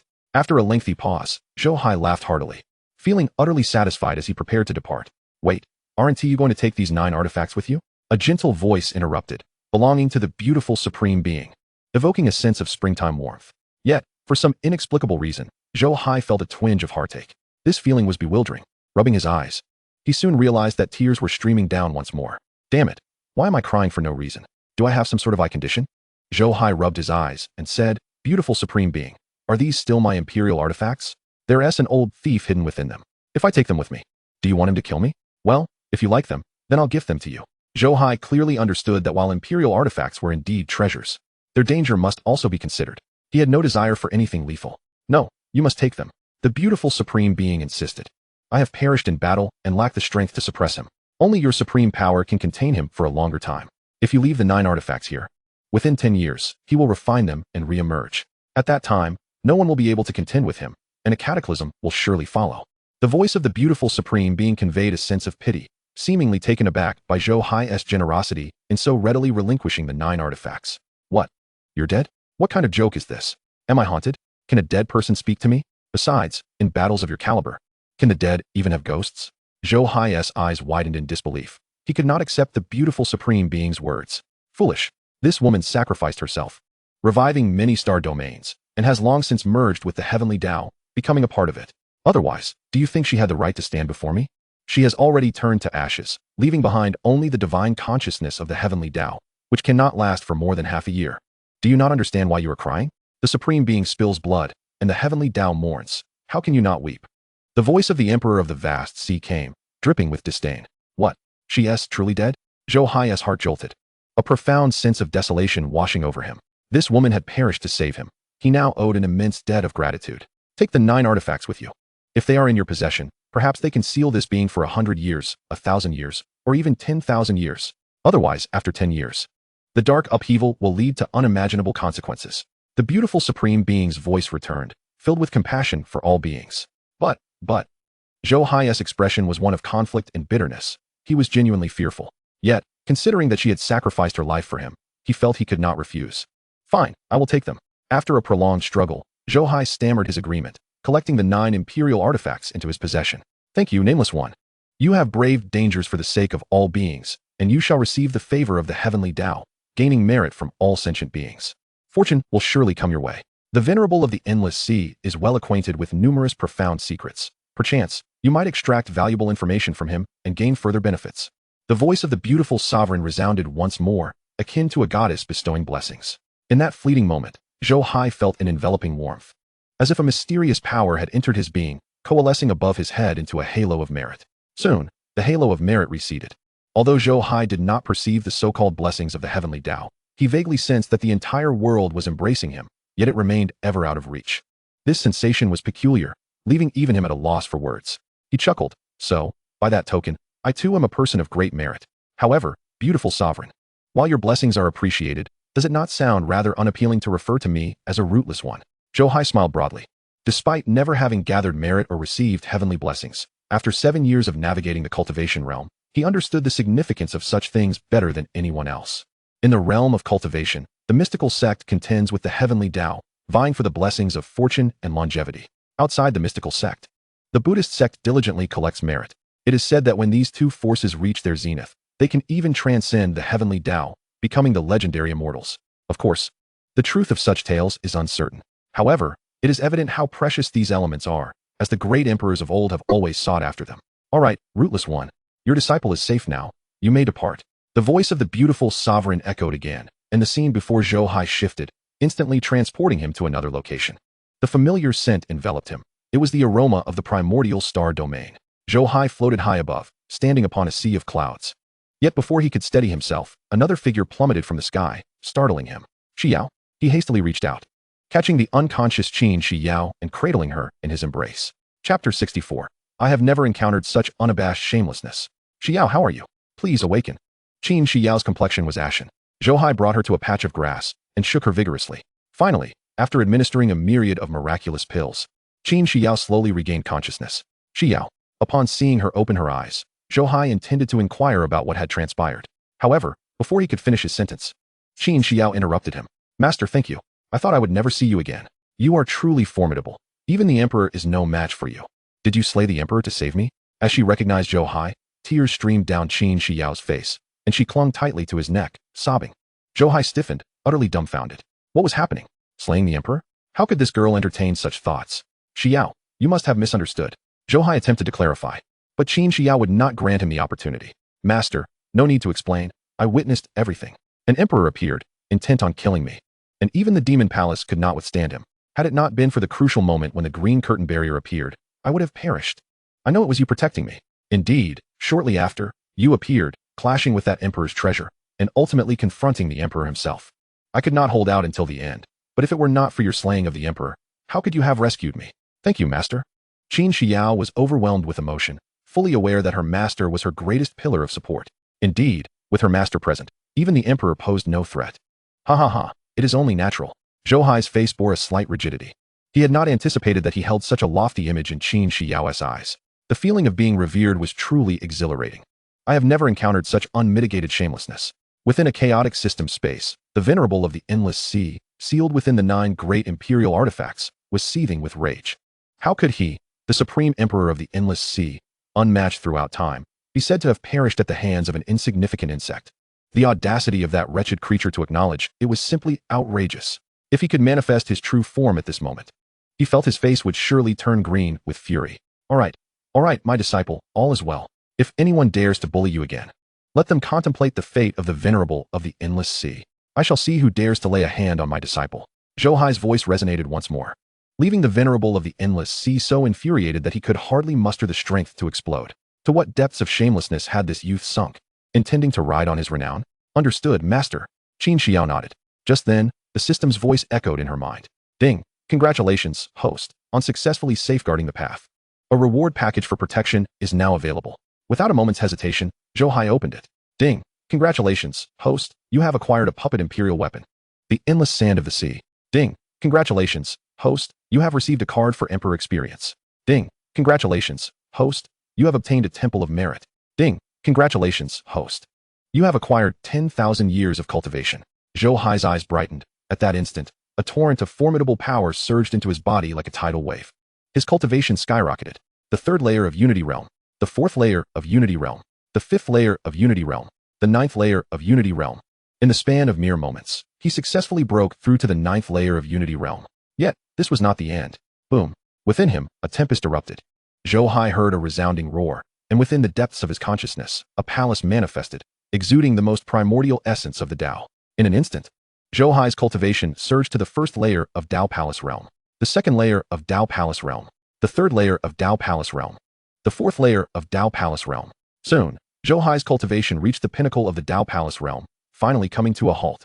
As he felt the elevation of his cultivation, Zhou Hai was bewildered. Was it truly just a short span of time? And he had already reached the 9th layer of Tao Palace Realm? Although this path of safeguarding had incurred significant losses, the rewards were indeed gratifying. In addition to 10,000 years of cultivation, he had also received an Emperor Experience card. Did this not imply that he could embody an Emperor at any moment? This newfound confidence in boasting was invaluable. He resolved that from this day forth, the Venerable of the Endless Sea was indeed a foe he had vanquished. This matter must be publicized swiftly. As for proof, was the endless sand of the sea not sufficient? The puppet imperial weapon. Currently, this artifact was under the system's coercive control, meaning it remained undamaged yet devoid of any resistance, destined to serve as a puppet, obeying Zhou Hai's commands. This would become a significant trump card for his survival. The Temple of Merit. Endowed with merit and the weight of faith, it could resurrect the deceased. My goodness, this is an extraordinary treasure. Upon further understanding of the Temple of Merit, Zhou Hai's eyes gleamed. He owed a life debt to someone. He had yet to determine how to repay it, and now an opportunity had presented itself. By the way, system, do you happen to know the name of that beautiful sovereign? With this thought, Zhou Hai hastily inquired of the system. Yet, the system remained silent, as per its usual demeanor, akin to being lifeless. Damn it. Seeing this, Zhou Hai could only curl his lip. At that moment, a disturbance in the spiritual essence of the heavens and earth reached his ears, faintly suggesting that a battle was underway. Zhou Hai lifted his gaze and, with a single glance, pierced through the distance. He saw, 1,000 miles away, the scholars of the academy being suppressed by formidable foes, with many already injured or slain. Seeking death, Zhou Hai's eyes narrowed dangerously, and he sprang to his feet. Xiao, come with me. Grasping Qin Xiao's hand, Zhou Hai did not even require the teleportation array of the emperor. With each stride, he traversed the distance in an instant, arriving 1,000 miles away. Humph! You thieves of the academy dare to lay hands on those of the Holy Valley. Today, you are destined to find no refuge in death. A chilling voice echoed as Li Chongqing, Wu Yang, Chen Shuang, and others led their disciples, currently being subdued by the forces of the 10,000 Poisons Valley. The three formidable masters of the Enlightenment realm struggled against a single cultivator of the Unity realm, utterly powerless. They were bloodied and battered. Yet even their desperate struggles proved futile. The remaining disciples were devoid of any means to resist, akin to lambs awaiting slaughter. Boom! A resounding explosion echoed. And in an instant, The body of a disciple from the academy was obliterated, blood and flesh scattering in all directions. No, the other disciples' eyes widened in horror. While the elders wept blood, yet their grief was futile. Ha ha ha. They say the academy is a holy land of the northern wilderness, but it is nothing more than this. A swarm of insignificant ants, utterly incapable of withstanding a blow. The assailant was another formidable expert at the Unity realm, and as he spoke, he raised his hand to explode another disciple's body, silencing any scream before it could escape. What now? Does your academy not revel in meddling in others' affairs and providing for the common folk? Yet now, your academy cannot even save itself. How can it assist others? Ha ha. Is this despair? Even greater despair awaits. Beside him stood another expert at the Unity realm, who stepped forward and declared, "Do not kill them. Leave them to me. I shall make their existence a living hell, tormenting them into eternally restless souls to be forged into weapons of the Tao. Then, let us relish their despair." As he spoke, the Unity realm expert waved his hand, unleashing a sinister miasma that threatened to engulf everyone at the academy. Chapter 65, The Power of Words. The Might of the Sage. No.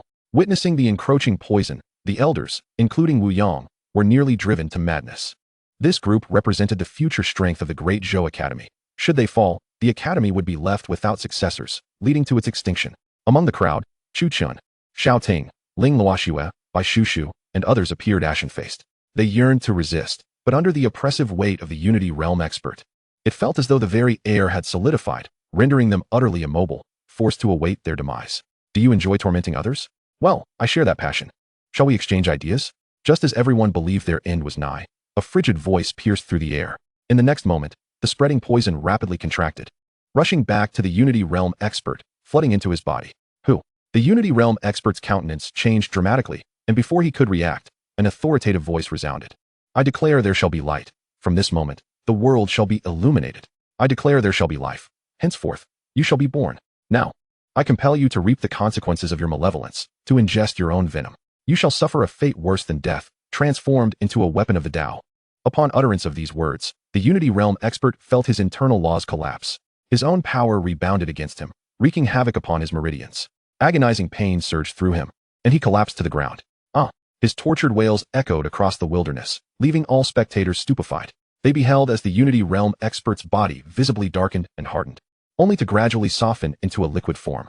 Yet, this was not the end. When his body completely dissolved, a dark primordial spirit emerged, shrieking madly amidst the poison. Even in death, he could not escape the torment from the depths of his soul. A toxic soul banner flew forth, belonging to the Unity realm expert's weapon of the Tao. As the weapon trembled, an overwhelming suction force instantly drew the Unity realm expert's primordial spirit into the banner. Oh, no. The cries intensified, even causing the toxic soul banner to quiver. This banner primarily nurtured toxic souls. Every individual slain, once tainted by the poison, would endure eternal torment. Through years of suffering, the toxic souls would grow frenzied and powerful, infused with boundless destructive potential. Once within the toxic soul banner, such agony would multiply 1,000-fold. By nurturing countless souls, the toxic soul banner would emerge, nearly invincible against opponents of equal rank, and could even corrode and refine those of greater strength to naught. However, no one anticipated that the Unity realm expert had expended great effort to forge this weapon of the Tao, only for it to become his tomb. Who are you? The other two Unity realm experts finally regained their senses, panic etched on their faces as they hastily gathered, glancing around in confusion. You ignorant fools! My master has slain even the great emperor of the vast sea. How dare you harm the disciples of my academy? A chilling voice, this time a woman's, echoed. What? Slaying an emperor? What manner of being is the emperor of the vast sea? Never have I heard of such a figure. The two Unity realm experts were taken aback. They could not deny the overwhelming intimidation that the title of emperor carried. Yet, in conjunction with the preceding words, they wore expressions of utter bewilderment. If you possess the ability, step forward, do not cower in the shadows. And what is this emperor of the vast sea? Your boasts are as empty as they come. One of them bellowed, clearly unable to fathom who this emperor of the vast sea truly was. Zhou Hai, upon hearing Qin Shiyao's words, initially felt a surge of pride. Having someone to bolster his claims was a delight. However, the reactions of his adversaries left him feeling deflated, akin to landing a punch into a pile of cotton. His bravado had not landed, and instead, he felt an acute sense of embarrassment.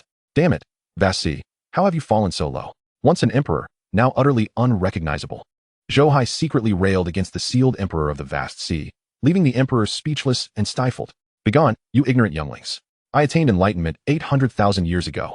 What could these ants, who live for less than 10,000 years, possibly know? The emperor of the vast sea roared, clearly infuriated by being berated by a throng of insignificant beings. So it is, your era has long since passed. Truly, you are of no use, even in pretense. Zhou Hai realized, his words nearly causing the emperor of the vast sea to spit blood. Such statements, though lacking in harm, were laced with profound insult. Enough, my disciple. These two insignificant ants are beyond the reach of even sages. How could you discuss emperors with them? They are not beings they could ever aspire to gaze upon. Zhou Hai's voice, tinged with resignation, resonated, bringing great joy to the academy's disciples. They recognized this as the voice of their little junior sister and little uncle. In an instant, all fell prostrate upon the ground, lying there in utter tranquility, devoid of any semblance of vigilance. It felt as if the pillar of their household had returned, relieving them of all burdens. What in the world is happening? The only one who remained standing amidst the crowd was Zhang Qianquan, who gazed at the scene in confusion, feeling distinctly out of place. After a moment's hesitation, he too chose to join the rest, lying down. Have you no shame? I arrive, and you all immediately lie down? Zhou Hai emerged from the void with a scowl. Alongside Qin Xiao, uncle, the disciples have suffered greatly. They say when the sky falls, a tall one should bear it. Where have you been, the tall one, until now? We have endured immense suffering along the way. Now that you arrive, do you not allow us a moment's respite? Chu Qin cried, tears streaming down his face, expressing his grievance. Indeed, uncle, we have suffered greatly. First, we clashed with the sword sect, and then we encountered that group of despicable individuals from Taichu. Had it not been for Elder Howren passing by, we would have met our end, the disciples lamented. Even the elders Wu Yang and others felt as if they had survived a calamity. Was it truly that dreadful? Zhou Hai paused, a tinge of sympathy washing over him. No wonder these individuals appeared so wretched. After fleeing the academy, they had encountered such life-threatening tribulations. To still be alive was indeed fortunate. Amidst the crowd, Zhang Qianquan observed his fellow disciples lamenting their woes, appearing as close to Zhou Hai as could be, while he himself could not muster a single word. A familiar pang of bitterness surged within him. He had once been the one closest to Zhou Hai. Reflecting on his prior choices, he found himself filled with regret, nearly to the point of vomiting blood. All right, enough, let us all lie down and rest. I shall seek justice for you. Zhou Hai shook his head, directing his gaze toward the two Unity Realm experts. In a flash, two streaks of light darted past as the two Unity Realm experts, without a moment's thought, fled at once. With a jest, how could this individual appear unseen by them, and on what grounds could they engage in combat? Could they possibly escape? Descend before me. Zhou Hai's eyes narrowed slightly, and with a mere utterance, the forces of nature surged violently, crashing down upon the two adversaries. Chapter 66. The Proficient Ancestors of the Great Zhou Academy. Boom. Uft. The two were struck as though by an avalanche of mountains, each spitting forth a mouthful of fresh blood. As they fell to the ground, their meridians and bones lay shattered. The onlookers from the academy, witnessing this, sat up in astonishment, their mouths agape at the scene before them. Previously, they had been oblivious to how Zhou Hai had slain that formidable Unity Realm expert. Yet this time, the truth was laid bare before their eyes. This was the genuine manifestation of the principle that words become law, with the heavens and earth responding in kind. This was the hallmark of a sage of legend. Zhou Hai was indeed a sage. Just as one wave subsided, another surged forth. The shock Zhou Hai had previously instilled had yet to fade, and now the intensity of the astonishment had escalated beyond measure. Spare us, O sage. We, who are blind to your greatness, have wronged you, beseeching your mercy. We are willing to serve you as slaves for eternity. The two Unity Realm experts, in despair, cried out for mercy. Had they been able to rise, they would have surely struck their foreheads to the ground in contrition. Serve me? Do you even deserve it? Zhou Hai's gaze remained icy as he tightened his grip. The heart-wrenching cries echoed. An invisible law of the universe locked onto the two, gradually erasing their existence. The Academy's members stood in stunned silence, witnessing the two dissolve into nothingness, their very souls extinguished.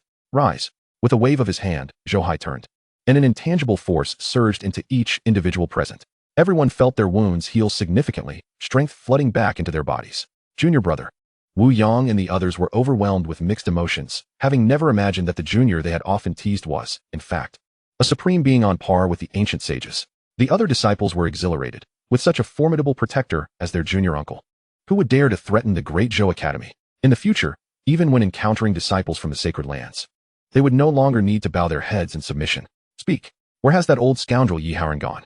Zhou Hai inquired solemnly. He held a fondness for Yi Haoren, appreciating his straightforwardness and sense of justice, never abusing his power, and exhibiting a commendable fearlessness against tyranny. Such a person would be a delightful companion to have by his side. Junior uncle, over there. Xiao Ting promptly pointed in a direction. Junior uncle, you must hurry. Elder Howren is gravely poisoned and is being besieged by 100 foes of equal standing. The situation is dire. Chu Chen added urgently. 100 foes? Zhou Hai frowned. Yes, junior uncle. Aside from that ancient monster of the Purple Mansion realm and a dozen Dao Palace elders, there are 72 Unity Realm experts forming the so-called 72 Earthly Fiends Deadly Poison Formation. Elder Howren was ambushed and poisoned by them. This coalition poses a great danger to him. Bai Shushu interjected. Upon hearing this, Zhou Hai hesitated no longer, stepping forth to cover vast distances in an instant.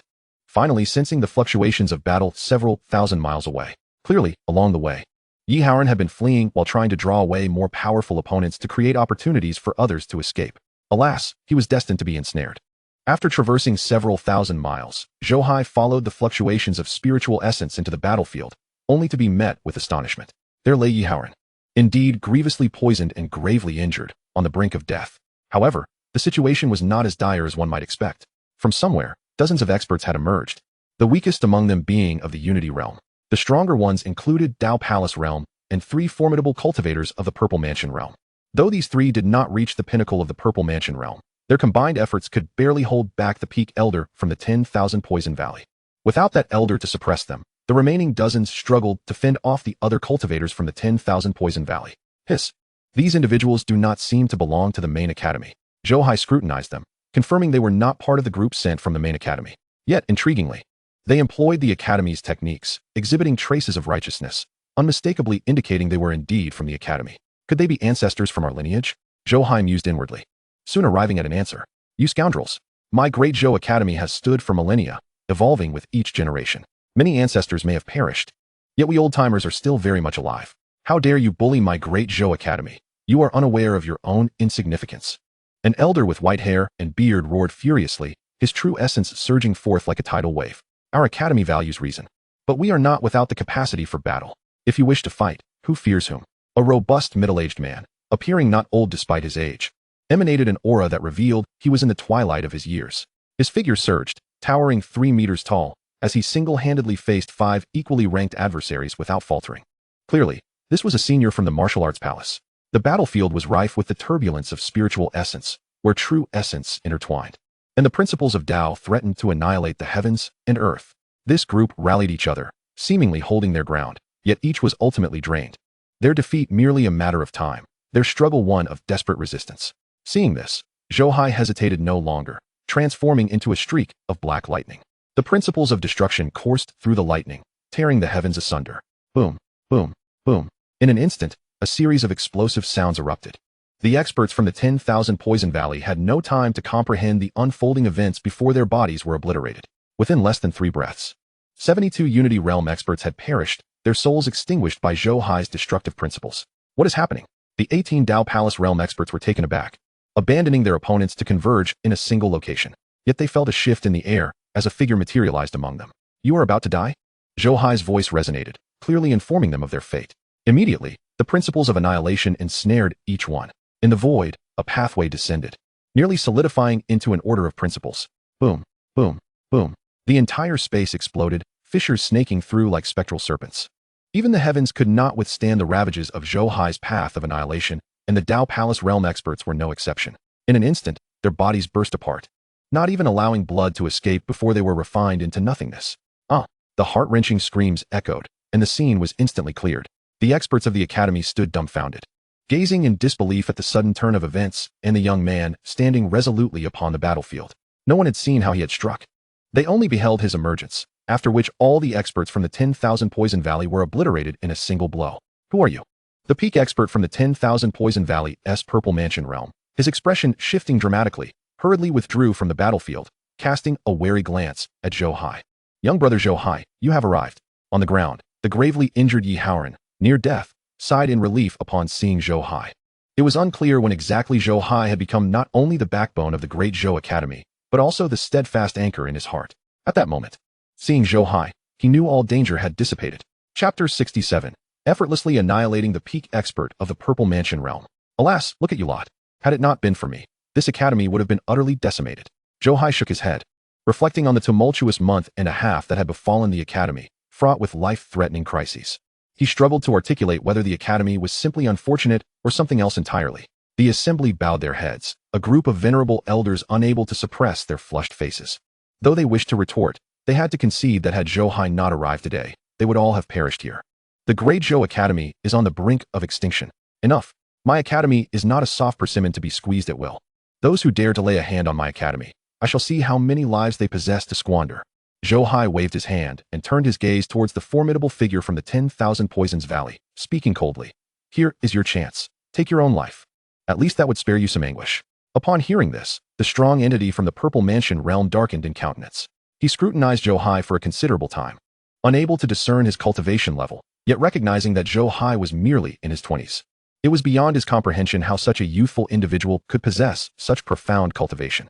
Ha ha ha, young man, if I am not mistaken, you must be the holy son of the academy. Do you truly believe that by concealing your cultivation with secret methods and utilizing treasures to slay these individuals, you can intimidate me? You underestimate me gravely. I surmise your cultivation is merely at the insight stage. Even if I stand alone today, every one of you shall perish. Suddenly, the Purple Mansion realm expert let out a roar of laughter, his true essence surging forth, an inexplicable source of power enveloping him, as if he were about to rend the heavens. Is this truly his ultimate strength? The expressions of those present shifted dramatically, apart from Yi Haoran. All others exhibited a flicker of panic in their eyes. The source power, an opportunity to open the heavens. This was the key to touching upon that supreme realm. Once the source power takes form, it can cleave the heavens and earth, achieving the status of a saint, thereby dominating a domain, unmatched by any. A being who has cultivated the source power of a saint is destined to be formidable. Under the gaze of all, the man's true essence flowed, vaguely coalescing into a phantom of a world. A colossal energy filled the air, creating a sensation as though space itself were about to rupture. You, wretched youth, shall perish. With a thunderous roar, the world phantom spun violently, the force of annihilation radiating across thousands of miles. In an instant, all flora and fauna on the ground were mercilessly obliterated. The crowd hastily summoned their artifacts, barely managing to stabilize themselves, yet some still coughed blood, their faces etched with despair. Under such overwhelming murderous intent, all felt the impending arrival of death. You foolish creature. Do you truly believe that by merging with your artifacts you have become a demigod? Since you wish to die with your eyes wide open, I shall grant you that. Zhou Hai's icy voice rang out as he flicked a grain of sand. Buzz. Boom, boom, boom. In an instant, the heavens and earth trembled. The very laws of nature were shattering. A gigantic spatial black hole emerged, and that grain of sand surged forward, racing towards the peak Purple Mansion expert. The world before him crushed everything in its path, seemingly intent on annihilating heaven and earth. Yet, at the moment it made contact with the grain of sand, the world phantom disintegrated. Before the backlash could strike, the sand pierced through his brow. His consciousness shattered instantly. His Purple Mansion crumbled on the spot. In a heartbeat, his body was reduced to ashes, with only his primordial spirit being drawn into that grain of dust, though it was merely a grain of sand. At the moment the Purple Mansion expert's spirit entered it, it felt as though he had plunged into an endless ocean, rising and falling. Excruciating pain surged through him, as that grain of dust relentlessly eroded his primordial spirit. The torment was so profound that he wished for his spirit to disintegrate immediately. What on earth is happening? Everyone's minds buzzed. Just a moment ago, they believed their demise was imminent, yet they could hardly fathom that the peak Purple Mansion expert, in a fit of bravado, was ultimately obliterated by a grain of sand. Was the world truly mad, or were they simply fools? For a moment, everyone was at a loss for words. Only Zhou Hai, retrieving the grain of dust, appeared thoroughly satisfied.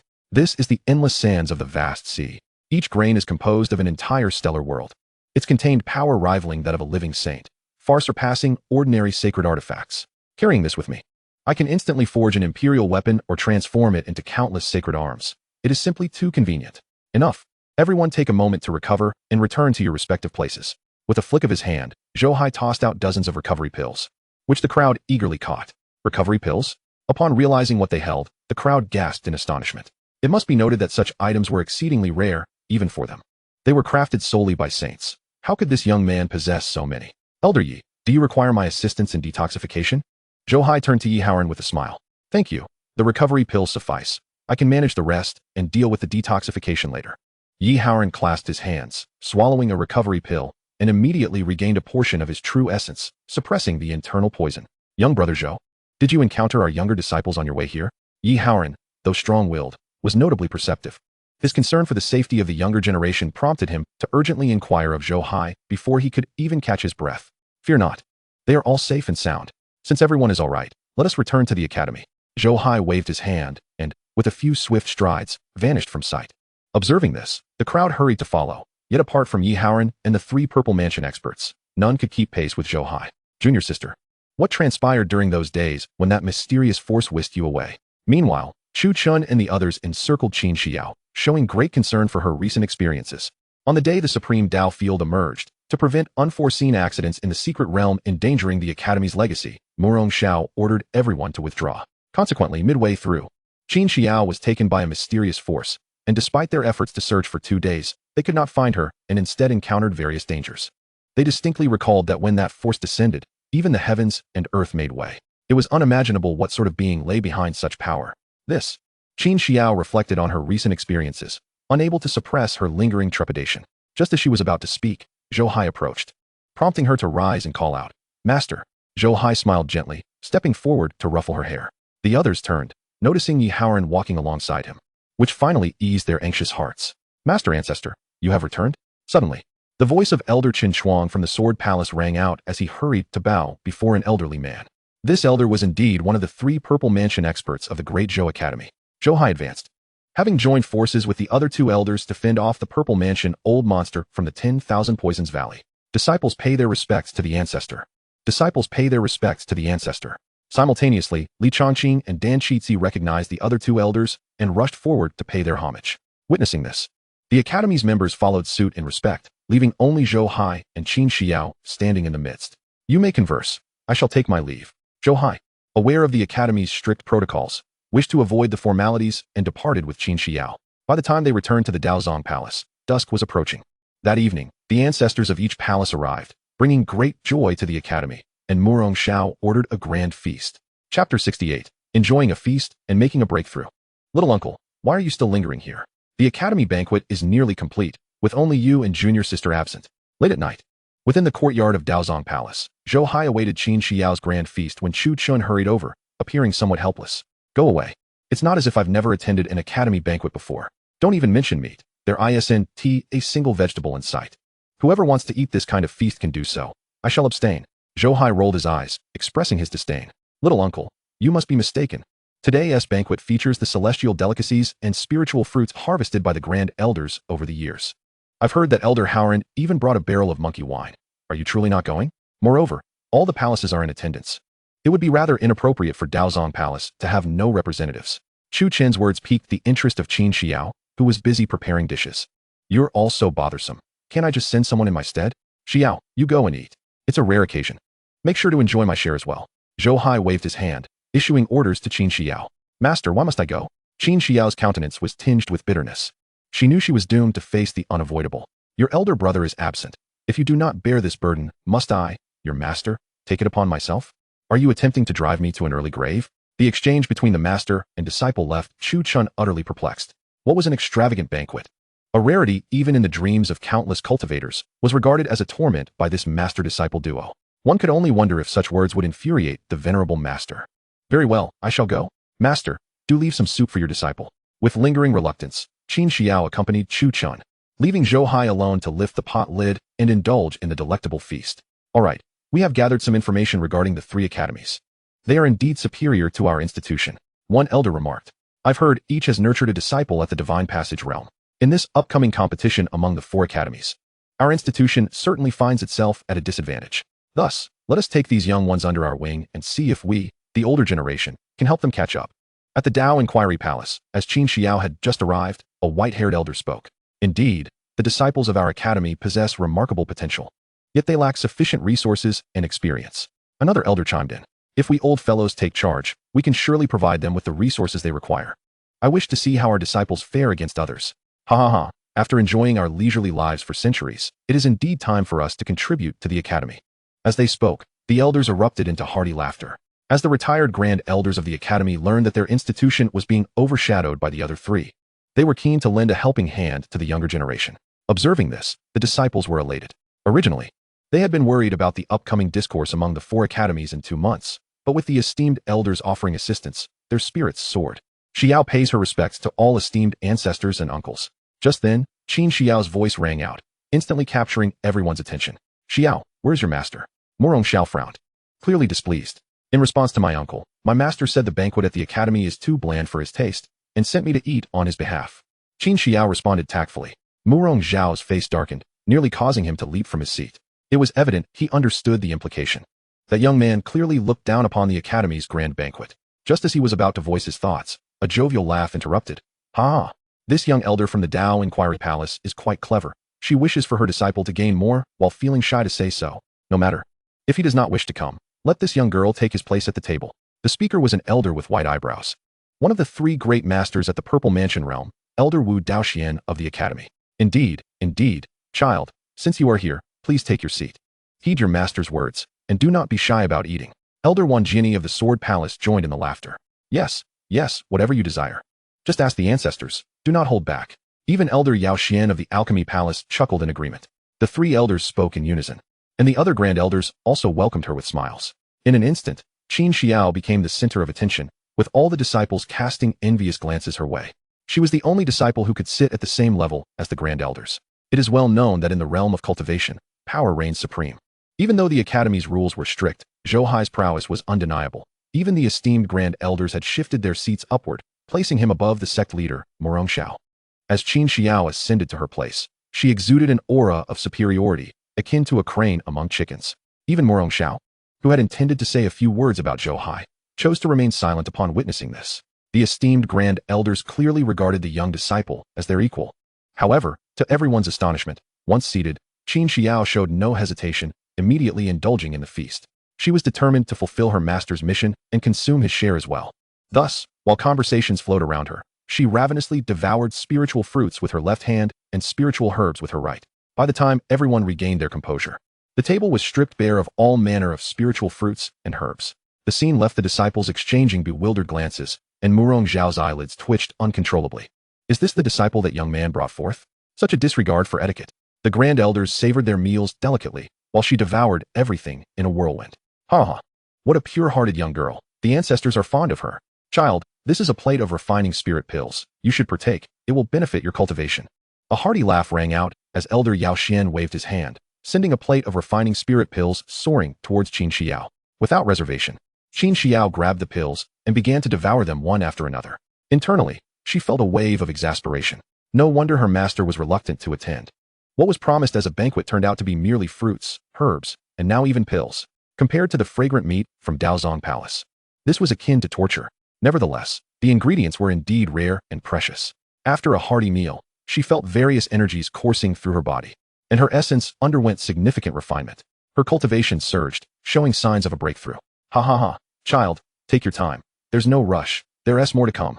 Yi Haoran laughed heartily, sending forth 2 jars of monkey wine with a wave of his hand. Indeed, there are plenty of spiritual fruits. Savor them at your leisure. The other esteemed elders nodded in agreement, each producing their cherished treasures to offer to Qin Xiao. They understood that Zhou Hai's cultivation was profound and that he had once saved them. Though she was a junior, no one regarded her as such. As his only disciple, it was only natural for them to take good care of her. Thank you. Qin Xiao expressed her gratitude before continuing to eat. The other disciples, filled with envy, could no longer afford to savor their meals and hastily gulped down their portions, glancing longingly at the esteemed elders, yet none paid them any mind. After a considerable time, Qin Xiao could no longer bear the fullness and let out a loud belch, feeling as if her body had become a vast ocean, with various powers converging within. Her cultivation finally reached a bottleneck. Without a moment's hesitation, she sat cross-legged and initiated her breakthrough. Initially, the grand elders had been entertained by her exuberant eating. Gradually, however, their expressions turned serious. This girl, at merely the 8th level of foundation establishment, should have been overwhelmed by a banquet of this magnitude. After consuming 2 tables worth of heavenly treasures, she should have certainly broken through. Yet, she managed to consume 7 tables before commencing her breakthrough. What sort of foundation must she possess to endure such an influx of medicinal and spiritual energy? Her solid foundation was indeed rare throughout the ages. Chapter 69. A breakthrough invites enlightenment from all. Buzz. At the moment of Qin Xiao's breakthrough, under the gaze of all, the night sky appeared even darker. Even the surrounding lights seemed to extinguish in an instant. To the naked eye, not a glimmer of light could be seen. A collective shock rippled through the hearts of all as they hurriedly circulated their true essence, only to discover that the lights were still alight. Yet, a mysterious force seemed to veil the secrets of heaven and obscure the cosmos itself. This place felt as if it had transformed into an entirely different realm. What is happening? The disciples of the academy trembled internally, feeling an immense aura of death enveloping them, as if they had become corpses sealed within coffins, buried in a grand tomb. Even the esteemed grand elders wore grave expressions.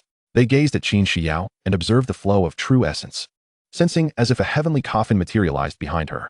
Be cautious. Murong Zhao's complexion changed drastically, He reacted instantly, raising a hand to create a barrier to protect all disciples. The deathly aura emanating from Qin Xiao was too pure. While it was not overwhelmingly powerful, it would affect anyone, especially the younger disciples. If they were overly eroded by the deathly energy, the consequences would be dire. No. However, the moment the barrier manifested, it was shattered by Yi Haoran with a single strike. All disciples were commanded to immediately engage in cultivation and comprehend the path of life and death.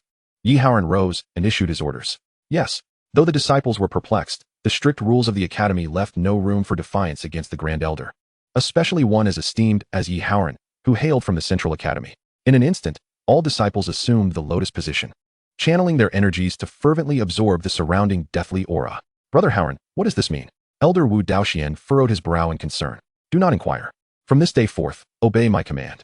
Unless it is Elder Zhou from the Daozong Palace who requires it, no one is permitted to step foot in the rear courtyard of the Daozong Palace. This includes all of you, myself included. Do not attempt to understand the disciples of Elder Zhou from the Daozong Palace. Should there be any need, all resources of the academy shall be at the disposal of the Daozong Palace. Yi Haoran's expression was grave, causing astonishment among the other Grand Elders. Everyone was well aware of Yi Haoran's character. Despite his impulsive actions, he was upright and never jested. His words were akin to divine truth, and there were undoubtedly profound reasons behind his actions. Now, let us not remain idle. This is a rare opportunity bestowed upon us. It is the perfect moment for us to grasp the essence of life and death. Standing at the pinnacle, whether we can advance further will depend on tonight.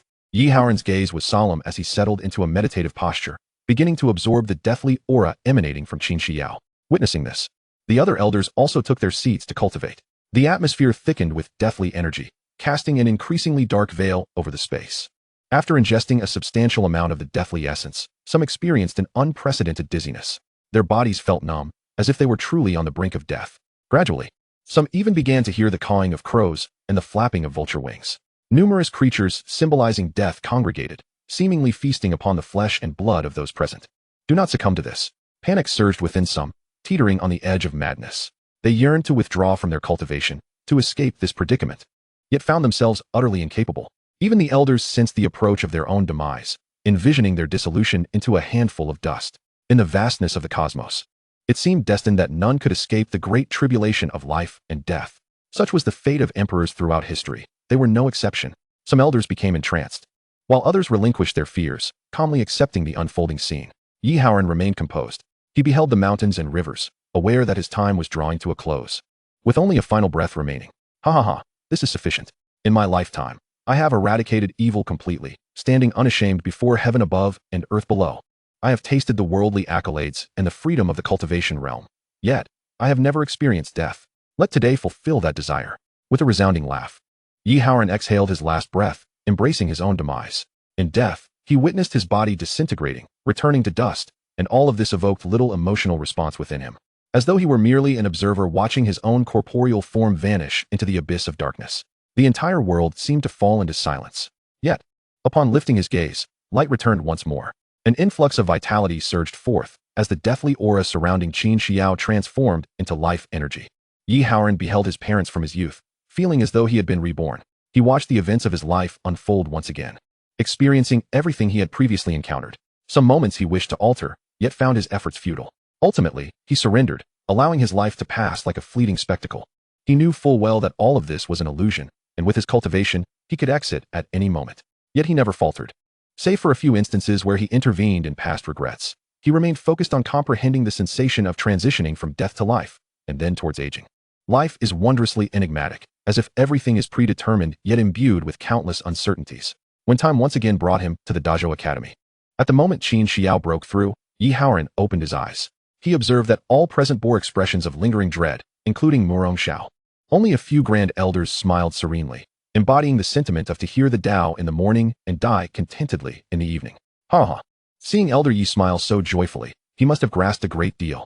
Elder Wu Daoxian exclaimed, his gaze aflame with enthusiasm. I have perceived the Tao. This is the true essence of life and death. I have finally surmounted that layer of fear. It appears that the next step is within reach. A grand elder of the Tao Palace chuckled. Oh dear, Su Yazi has attained enlightenment. It seems that before long, our Dazhou Academy will gain another formidable expert in the Purple Mansion realm. Elder Yaoxian laughed heartily. Elder Yaoxian, are you so delighted? Did you not gain any insights yourself? Su Yazi inquired with a smile. Indeed, there must be something. It seems that both elders Wu Daoxian and Yi Haoran have also reaped significant rewards. Elder Yao Xian nodded with mirth, turning his gaze toward elders Wu Daoxian and Yi Haoran. Not at all. Merely a sense of ease has washed over me. The path ahead appears much smoother. Elder Wu Daoxian waved his hands modestly. Within 3 years, I shall attain sanctity. Yet Yi Haoran was far from modest. His proclamation rendered the assembly instantly silent, with all eyes fixed upon him. Brother Haoran, are you so confident? Elder Wu Daoxian asked incredulously. Hee, do you not know what profound technique this girl practices? Yi Haoran laughed heartily. What technique? The crowd looked on with curiosity. 30,000 years ago, there was a woman named Qin Yan. Her fate was fraught with tribulations. And amidst a calamity destined for death, she acquired the legacy of an ancient emperor. From then on, she reversed life and death, manipulated yin and yang, ultimately becoming a supreme being. Yet, shortly after the last emperor's fall, the opportunity for enlightenment vanished, and her fate was sealed. She could not become an emperor in this life. That year, amidst the chaos of darkness, as half of the myriad worlds were annihilated, she sacrificed herself to save all living beings, offering her essence to the heavenly Tao, momentarily gaining the power of an emperor to repel all foes. Yi Haoran began to speak, drawing everyone's thoughts back to that long-buried ancient history. In a daze, they seemed to glimpse a peerless woman sweeping across the heavens, safeguarding the myriad realms. Her name was destined to be celebrated for generations. Now, as Yi Haoran mentioned her, they finally recalled her existence. As a symbol of an era, she had been revered as the uncrowned empress. And what transpired thereafter? Elder Yi inquired, curiosity etched upon the faces of the crowd as they turned to Yi Haoran, eager to know if there was more. Afterward, she interred her imperial body, nourishing the beings of the myriad realms. Millennia ago, a sage from our central academy, Haoran Palace, came to Dazhou to impart the Tao and discovered a jade slip, unveiling the truth. Thus, he established the Dazhou Academy here. Do you see? That secret realm is the passage to the myriad realms. It is the tomb of the supreme Qin Yan, and it is where the revival of the myriad realms began. Morong Xiao pointed toward the direction of the Martial Dao Palace, his words igniting a sense of profound regret in all present. What? Are you saying that the secret realm is the domain of the supreme Qin Yan? The crowd's expressions shifted dramatically, having long been curious about the identity of that domain. They finally found their answer. But Elder Yi, what does this have to do with Xiao? Morong Xiao furrowed his brow in confusion. Indeed. What connection does this have with Xiao? The crowd looked at Yi Haoran, puzzled. Do you not see? Xiao, this child, possesses merely foundational cultivation. How could she possibly influence us old fellows? Yet, the technique she cultivates is extraordinarily profound. Merely through the flow of Tao rhythm, it grants us enlightenment. This is the technique practiced by the supreme Qin Yan. Yi Haoran shook his head with a smile, and the crowd's pupils widened in astonishment. Does this not imply that the child has already obtained the legacy of the supreme? No, that legacy is merely a continuation of the emperor's essence. Does this not signify an imperial inheritance? Including Wu Daoxian and others, they were all utterly astonished, their eyes nearly popping out of their sockets. Their expressions were infused with ecstasy, yet disbelief rendered them somewhat dazed. It was inevitable. The title of the emperor's legacy was simply too staggering. Little girl, have you truly received the recognition of the supreme Qin Yan and obtained that legacy? Yao Xian was the first to glance at Qin Xiao, unable to suppress his inquiry. At this moment, Qin Xiao had successfully broken through, her cultivation soaring to the 9th level of foundation establishment. Just as she was about to respond, Zhou Hai's voice rang out in the air. Why are you asking? Didn't Elder Yi say to refrain from prying into others' affairs? She is still just a child. If this matter leaks out, what trouble will it bring her? Not just her, but you all are at risk. From this day forth, should anyone dare to divulge this matter, I will ensure they suffer a fate worse than death. Upon hearing Zhou Hai's declaration, not only the disciples, but even a group of elders couldn't help but feel a chill run down their spines. There was no doubt that Zhou Hai possessed the strength to eliminate everyone present, although none knew the limits of his power. The profundity of it instilled fear even in the esteemed elders. I already told you to ask less. Why are you so fond of questioning? Yi Haoran chuckled sheepishly, prompting a collective eye roll from the elders. Wasn't he this fellow the one who leaked the information? Initially, they had no intention of prying. Ahem, I too am at fault. Everyone knows our Haoran lineage enjoys teaching others and answering their questions. I simply couldn't help myself. Yi Haoran scratched his head, once more inciting the ire of the onlookers. Goodness, after the leak, you don't blame your big mouth, but instead blame the listeners? Enough, enough. We are all of the same family. Knowing is knowing. This is the temple of the supreme Qin Yan, established in Dinghai City from today, welcoming worshippers from all directions. Zhou Hai's voice resonated, and the crowd witnessed a golden light emerging from the Wendae Gong, descending upon a peak outside Dinghai City. In an instant, the golden light illuminated the surroundings. A purple aura rising from the east, and the heavens truly brightened. Everyone's countenance shifted dramatically. This was not merely an anomaly. It was as if the very heavens had flipped, the sky was genuinely alight. It was known that the current hour was but the hour of the ugly. With the emergence of the temple, it could invert the yin and yang, illustrating the sheer magnitude of its divine might. The temple has been established. As for how to erect a monument and record its legacy, my cultural knowledge is limited, so I kindly ask you all to exercise your minds. Zhou Hai chuckled lightly, for he had refrained from halting Yi Haoran's words, secretly listening to the tale. Ultimately, he yearned to uncover the true name of the supreme Qing Yin to pave the way for her revival. With the temple established, it awaited the day of her resurrection, thus repaying a debt of gratitude. I understand now. The one who received the emperor's legacy is not this little girl, but rather our junior brother, exclaimed a voice, filled with realization. I knew it. Our junior brother clearly cannot cultivate. How could he possess such prowess? It turns out this is due to the emperor's legacy. Even the temple of the Supreme has fallen into the hands of our junior brother. Disciples, heed my command. From today forth, you shall take turns to maintain and worship at the temple. Do not grow complacent. Suddenly, Murong Xiao burst into laughter, issuing his command. Yes, the disciples responded eagerly, their eyes alight with enthusiasm. The temple of the Supreme, though it was merely a structure, being in the presence of the Supreme was a privilege they did not need Murong Xiao to order. They all yearned for it. Who knows what opportunities might arise over time? At this moment, everyone at the academy was elated. They had not anticipated that the so-called emperor's legacy had already blossomed within the academy. The various factions were destined to be unable to contend with the academy, and the test in a few months would merely be a formality. Only Zheng Qianquan felt a pang of anguish each time he discovered favorable circumstances at the Wendiagong. He wished he could slap himself. The emperor's legacy was indeed within the Wendiagong, and he had missed it due to his previous ignorance. He had missed the opportunity for the emperor's legacy. Had he not stubbornly refused, the emperor's legacy would not have fallen into Qin Shiyao's hands, nor into Chen Bei's, but rather into his own. To this day, he still believed that Zhou Hai took Chen Bei as a disciple merely to retaliate against him for his earlier rejection. Yet by sheer coincidence, he acquired Chen Bei. Little did he know, even without Chen Bei, Zhou Hai would never have chosen him. All right, in half a month, our academy's discussions will commence. You disciples shall take turns overseeing the temple and must not neglect your cultivation. The esteemed elders have intentions to nurture you. You must exert your utmost effort and not let them down. Murong Xiao declared once more, heralding the commencement of the discussions in half a month. From this day forth, the academy embarked on an unprecedented wave of cultivation, under the dedicated guidance of the esteemed elders and the unprecedented resources available to the academy. The disciples' cultivation progressed by leaps and bounds.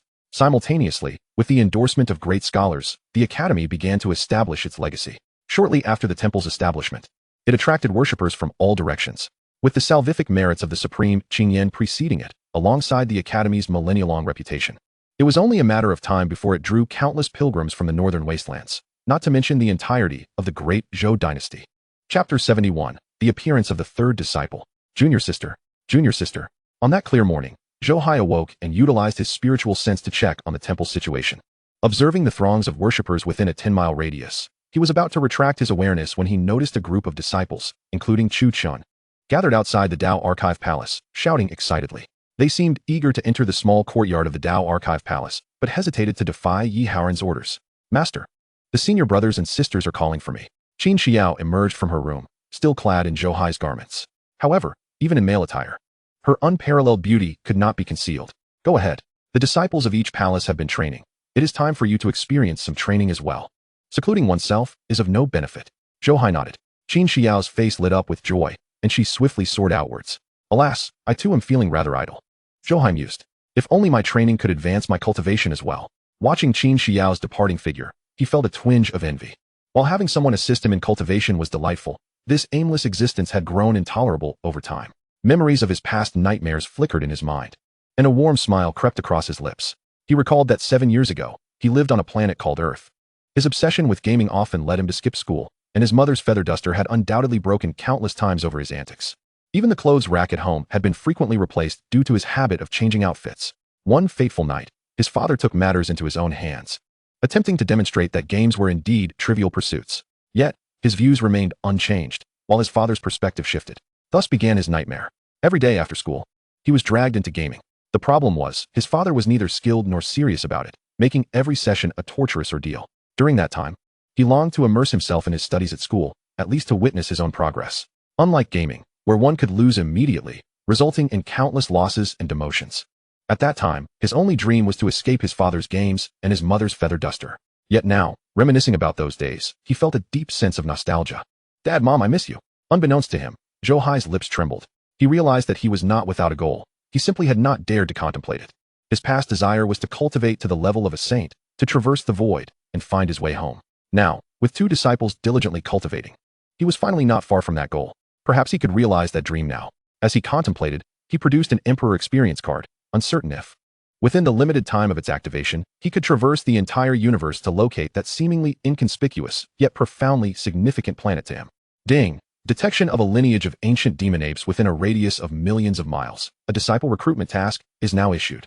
Ding! Detection of a life-threatening situation for the 3rd disciple. A protective mission is now issued. Please execute together.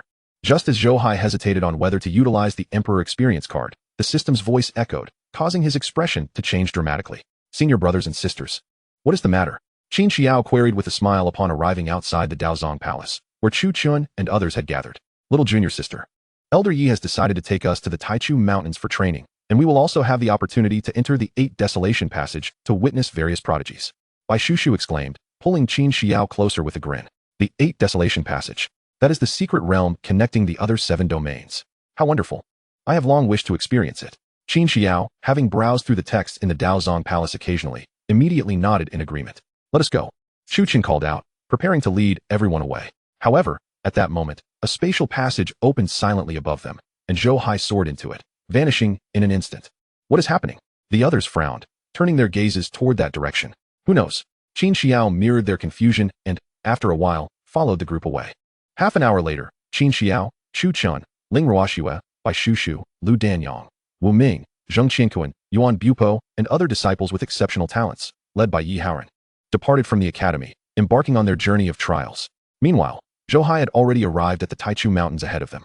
The Taichu Mountains stretched across hundreds of thousands of miles, with the grand sect known as the Taichu Holy Land situated atop the central Taichu Dragon Vein, a veritable forbidden zone within the entire mountain range.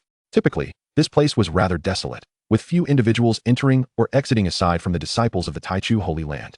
Yet today, it buzzed with activity, throngs of people nearly trampling the mountain gate. At this moment, the entrances to the Taichu Mountains, serving as the testing ground for the northern wasteland, were even more bustling than this location. Who are you? As Zhou Hai approached one of the mountain entrances to enter the Taichu Mountains, he was obstructed by a group of individuals clad in white, each wielding long swords. Their bodies enveloped in a palpable sword aura, clearly a gathering of sword cultivators. Is there something amiss? Zhou Hai frowned. Although the Taichu Mountains spanned vast distances, it was said that a forbidden technique had been placed here by an emperor, prohibiting unauthorized entry. Violators would meet their demise, even sovereigns. There were only 18 entrances, and this was one of them. He had to proceed through the passage. This path is closed today. I kindly ask you to take another route. A haughty young man in white stepped forward to confront Zhou Hai, looking down on him as he sensed no fluctuation of cultivation from him, dismissing him as too young to possess any significant power. Huh, is this passage owned by your family? Zhou Hai chuckled. Typically, these entrances belonged to various sects of the northern wasteland, yet today, it seemed as though they had been monopolized, which was utterly ridiculous. Normally, it is not. But for the duration of this period, it is indeed. The young man replied disdainfully. And what if I insist on proceeding? Zhou Hai's gaze grew increasingly cold. The Taichu Mountains were steeped in chaotic secrets, and even the system could not deduce his little disciple's whereabouts. In such a critical moment, he needed to enter. Every second wasted was another second of danger for his disciple. Do you know who we are? The young man's demeanor shifted, ready to invoke their background to intimidate him. Kaishidi, why are you wasting words with him? Just eliminate him. A chilling voice rang out, and a beam of sword light surged forth, hurtling towards Zhou Hai. This was a sword cultivator at the life-ending realm, his sword intent fierce and relentless, brimming with a murderous aura. Yet, at the moment the sword light approached Zhou Hai, it became ensnared as if caught in a quagmire. The cultivator's complexion changed dramatically as he felt his sword slip from his control, seized by an unseen force. In the next instant, with a tremor of his arm, he witnessed his sword shatter into fragments, disintegrating like dust. How could this be? Fear etched across the cultivator's face as he turned to flee, realizing he had provoked a grave trouble. Chapter 72. The Demon King Chun Bei, merciless in his slaughter. Humph. If you wish to learn the ways of a thief, you must also learn to endure the consequences. Thinking you can escape after failing to overpower me? It is not that simple. Zhou Hai's eyes turned fierce, and with a swift motion, he struck out his palm, instantly freezing the cultivator in midair. Boom. In the next moment, the cultivator's body exploded, bursting into a cloud of blood mist. Senior Brother Gao. The expressions of the surrounding youths changed drastically as they cried out in horror. How dare you? We are disciples of the sword sect. How dare you lay a hand on us? The youth referred to as Kai Shidi turned pale, retreating warily while casting a guarded gaze at Zhou Hai. Humph. So you are from the sword sect. I care not who you are. I intend to enter here, and today, should anyone dare obstruct me, I shall not hesitate to slay even the mightiest of the sword sect. Zhou Hai scoffed. The name of the sword sect sounded imposing. Yet there were at least 100 sects bearing that name throughout the northern wasteland. Their influence spanned the region, ultimately tracing back to one of the Holy Lands, the 10,000 Sword Sect. As a fellow Holy Land, Zhou Hai had no qualms about taking on the Qiong Holy Land, much less a minor sword sect under the 10,000 Sword Sect's dominion. The foundation of these sword sects paled in comparison to any of the 4 major academies. With Zhou Hai's strength, exterminating them would be a trivial endeavor. Impudent. Fellow disciples of the various sword sects, this individual is far too arrogant. Seize him. Kaishidi bellowed, causing the surrounding hundreds to converge swiftly. Simultaneously, thousands of sword lights surged from all directions, all belonging to disciples of the sword sect, the weakest among them being at the foundation establishment realm. Humph, with so many gathered, it seems I must annihilate 100 sword sects before they are satisfied. Zhou Hai's gaze turned cold. He understood that no single sword sect could possibly amass such a multitude of disciples at the foundation establishment realm or above. Given the current situation, it appeared that all the sword sects had assembled. As he prepared to unleash his wrath upon this ignorant assembly, a thunderous voice rang out. How dare you lowly creatures attempt to engage my master in battle? As the words fell, the heavens trembled, and a dark cloud descended, carrying an overwhelming force of annihilation, sweeping towards them from miles away. Zhou Hai's heart stirred as he sensed that familiar power of annihilation. He turned to gaze at the approaching darkness. Where the cloud passed, the world darkened, filled with an endless aura of slaughter. This is not good. The demon has appeared. The disciples of the various sword sects paled, terror-stricken. First, eliminate him. A voice bellowed, igniting the fervor among the crowd. Thousands of sword lights surged toward that direction. The torrent of energy, capable of devastating the heavens, collided with a figure shrouded in dark clouds. Boom, boom, boom. Instantly, the world erupted in chaos. As the gathered disciples of the sword sect struggled to withstand the cataclysmic forces unleashed, a swarm of ants, unaware of their impending doom. The figure within the dark cloud scoffed, an eye opening upon his brow. In an instant, the myriad phenomena transformed into a colossal hand that descended. It seemed he could perceive the flaws in their sword formation, and as the shadow of that hand descended, the river of sword energy formed by thousands of disciples shattered, their cries of anguish filling the air as they spewed blood.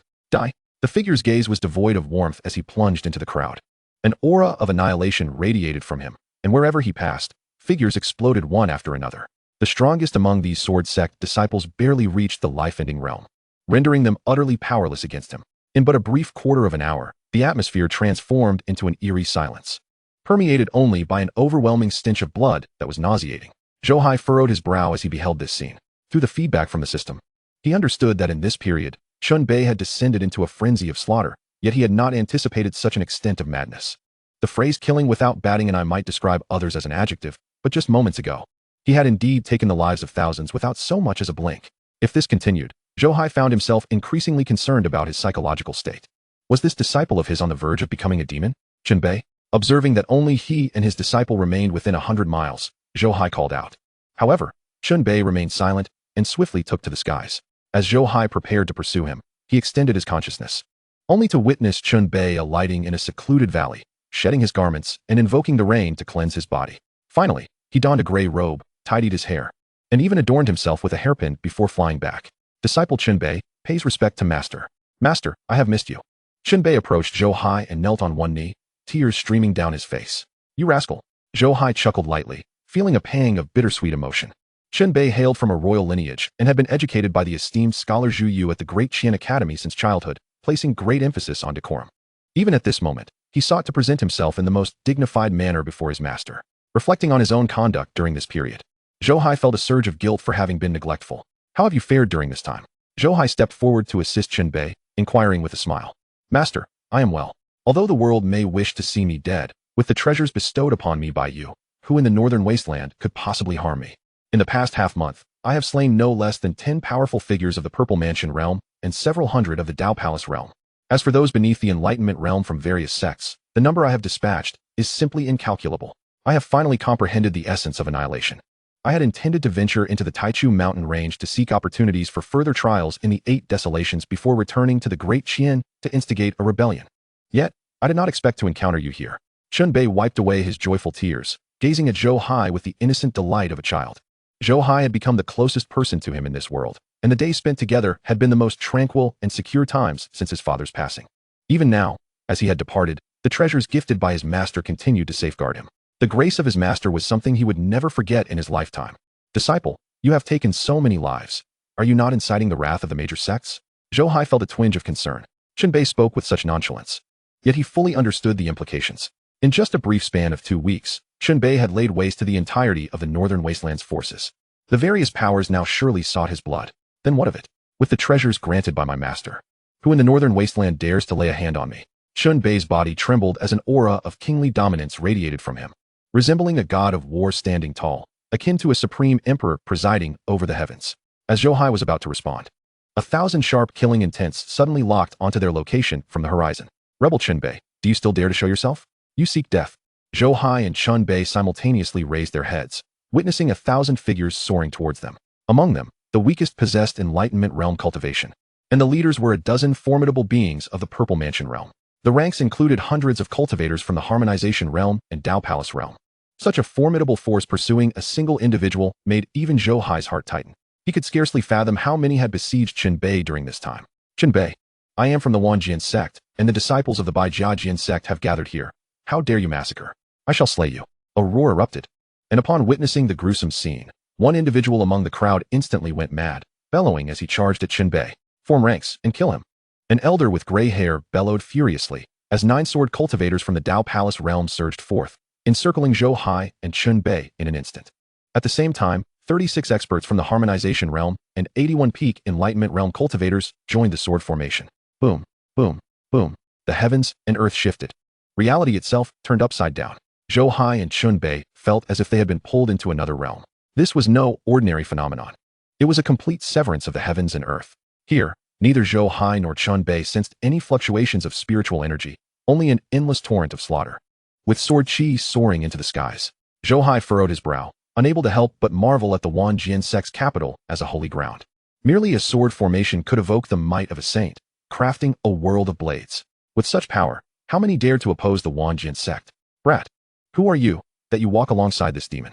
A chilling voice rang out, as countless beams of sword light descended from the heavens, transforming into figures that surrounded Zhou Hai and his disciple. The purple-haired elder was among them, his aura interlinked with the others, exuding an undeniable saintly presence. Heh, what issue is it if my disciple walks with me? It is you who have brought such a multitude to slay my disciple. Do you not hold me in regard? Zhou Hai retorted with a cold smile. Master. Qianbei's expression shifted as he did not wish for his affairs to disturb his master's tranquility. Yet, seeing Zhou Hai take a stand for him, his eyes turned red with emotion. What? You are Qianbei's master? At this revelation, all the sword cultivators present, including the purple-haired elder, could not help but pale, their expressions turning strange. This individual appeared quite youthful, seemingly not much older than Qianbei. How could he be the master of this demon? Old fool of the purple sun, this matter has nothing to do with my master. I do not wish for anyone to disturb my master's seclusion. You would do well to be sensible and refrain from seeking death before him. Any grievances can be settled later. Qianbei's gaze turned frigid, his words quelling all doubts, firmly establishing their master-disciple relationship. Heh, grievances can be settled later?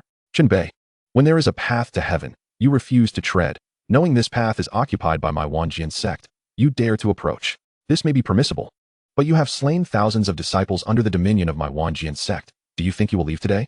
I know you possess a sacred artifact for protection, but you must die today. Since he is your master, then let us send you both on your way. The purple-haired elder's eyes glinted with murderous intent, and as he spoke, a tempest surged forth. This was a world of swords, shrouded in a gray haze. The tempest was laced with countless sword energies, sweeping mercilessly towards Qianbei and Zhou Hai. You seek death. Qianbei raised his hand, ready to summon his sacred artifact. Faced with such an insurmountable ambush, he could not foolishly rely solely on his strength to fight. Disciple, leave this to your master. At that moment, Zhou Hai placed a hand on his shoulder, firmly pressing him back. Master. Qianbei turned back, unable to suppress his cry.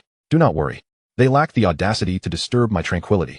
My disciple must undergo trials, yet it is not their place to oppress him at will. Today, I shall stand for you. Zhou Hai smiled slightly, and under Qianbei's reddening gaze, a sacred aura enveloped him. As a saintly experience card activated, his cultivation instantaneously ascended to the saintly realm. Do you truly believe that by constructing a world with your sword formation, you are akin to a saint? Do you think you can keep me here? Even if the saints of your Wanjian sect were present today, they would still perish. Zhou Hai's icy voice resounded. The pressure of the saint expanded, and the winds colliding towards him were instantly extinguished, as if the myriad sword energies had never existed. This is bad. The expressions of the Wanjian sect members shifted drastically. In an instant, they felt as though their entire beings had been immobilized by some unseen force. This world, which they had constructed with the sword formation, was now completely beyond their control. It seemed as though Zhou Hai was the sovereign of this world. Are you a sage? How could this be? The elderly man with violet hair trembled, utterly bewildered. Huh.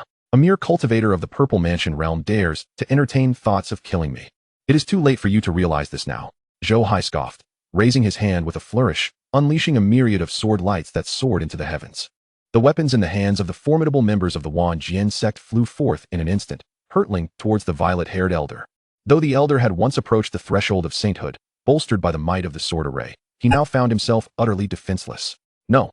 Faced with the overwhelming tide of sword radiance, he could only emit a heart-wrenching scream before being engulfed entirely.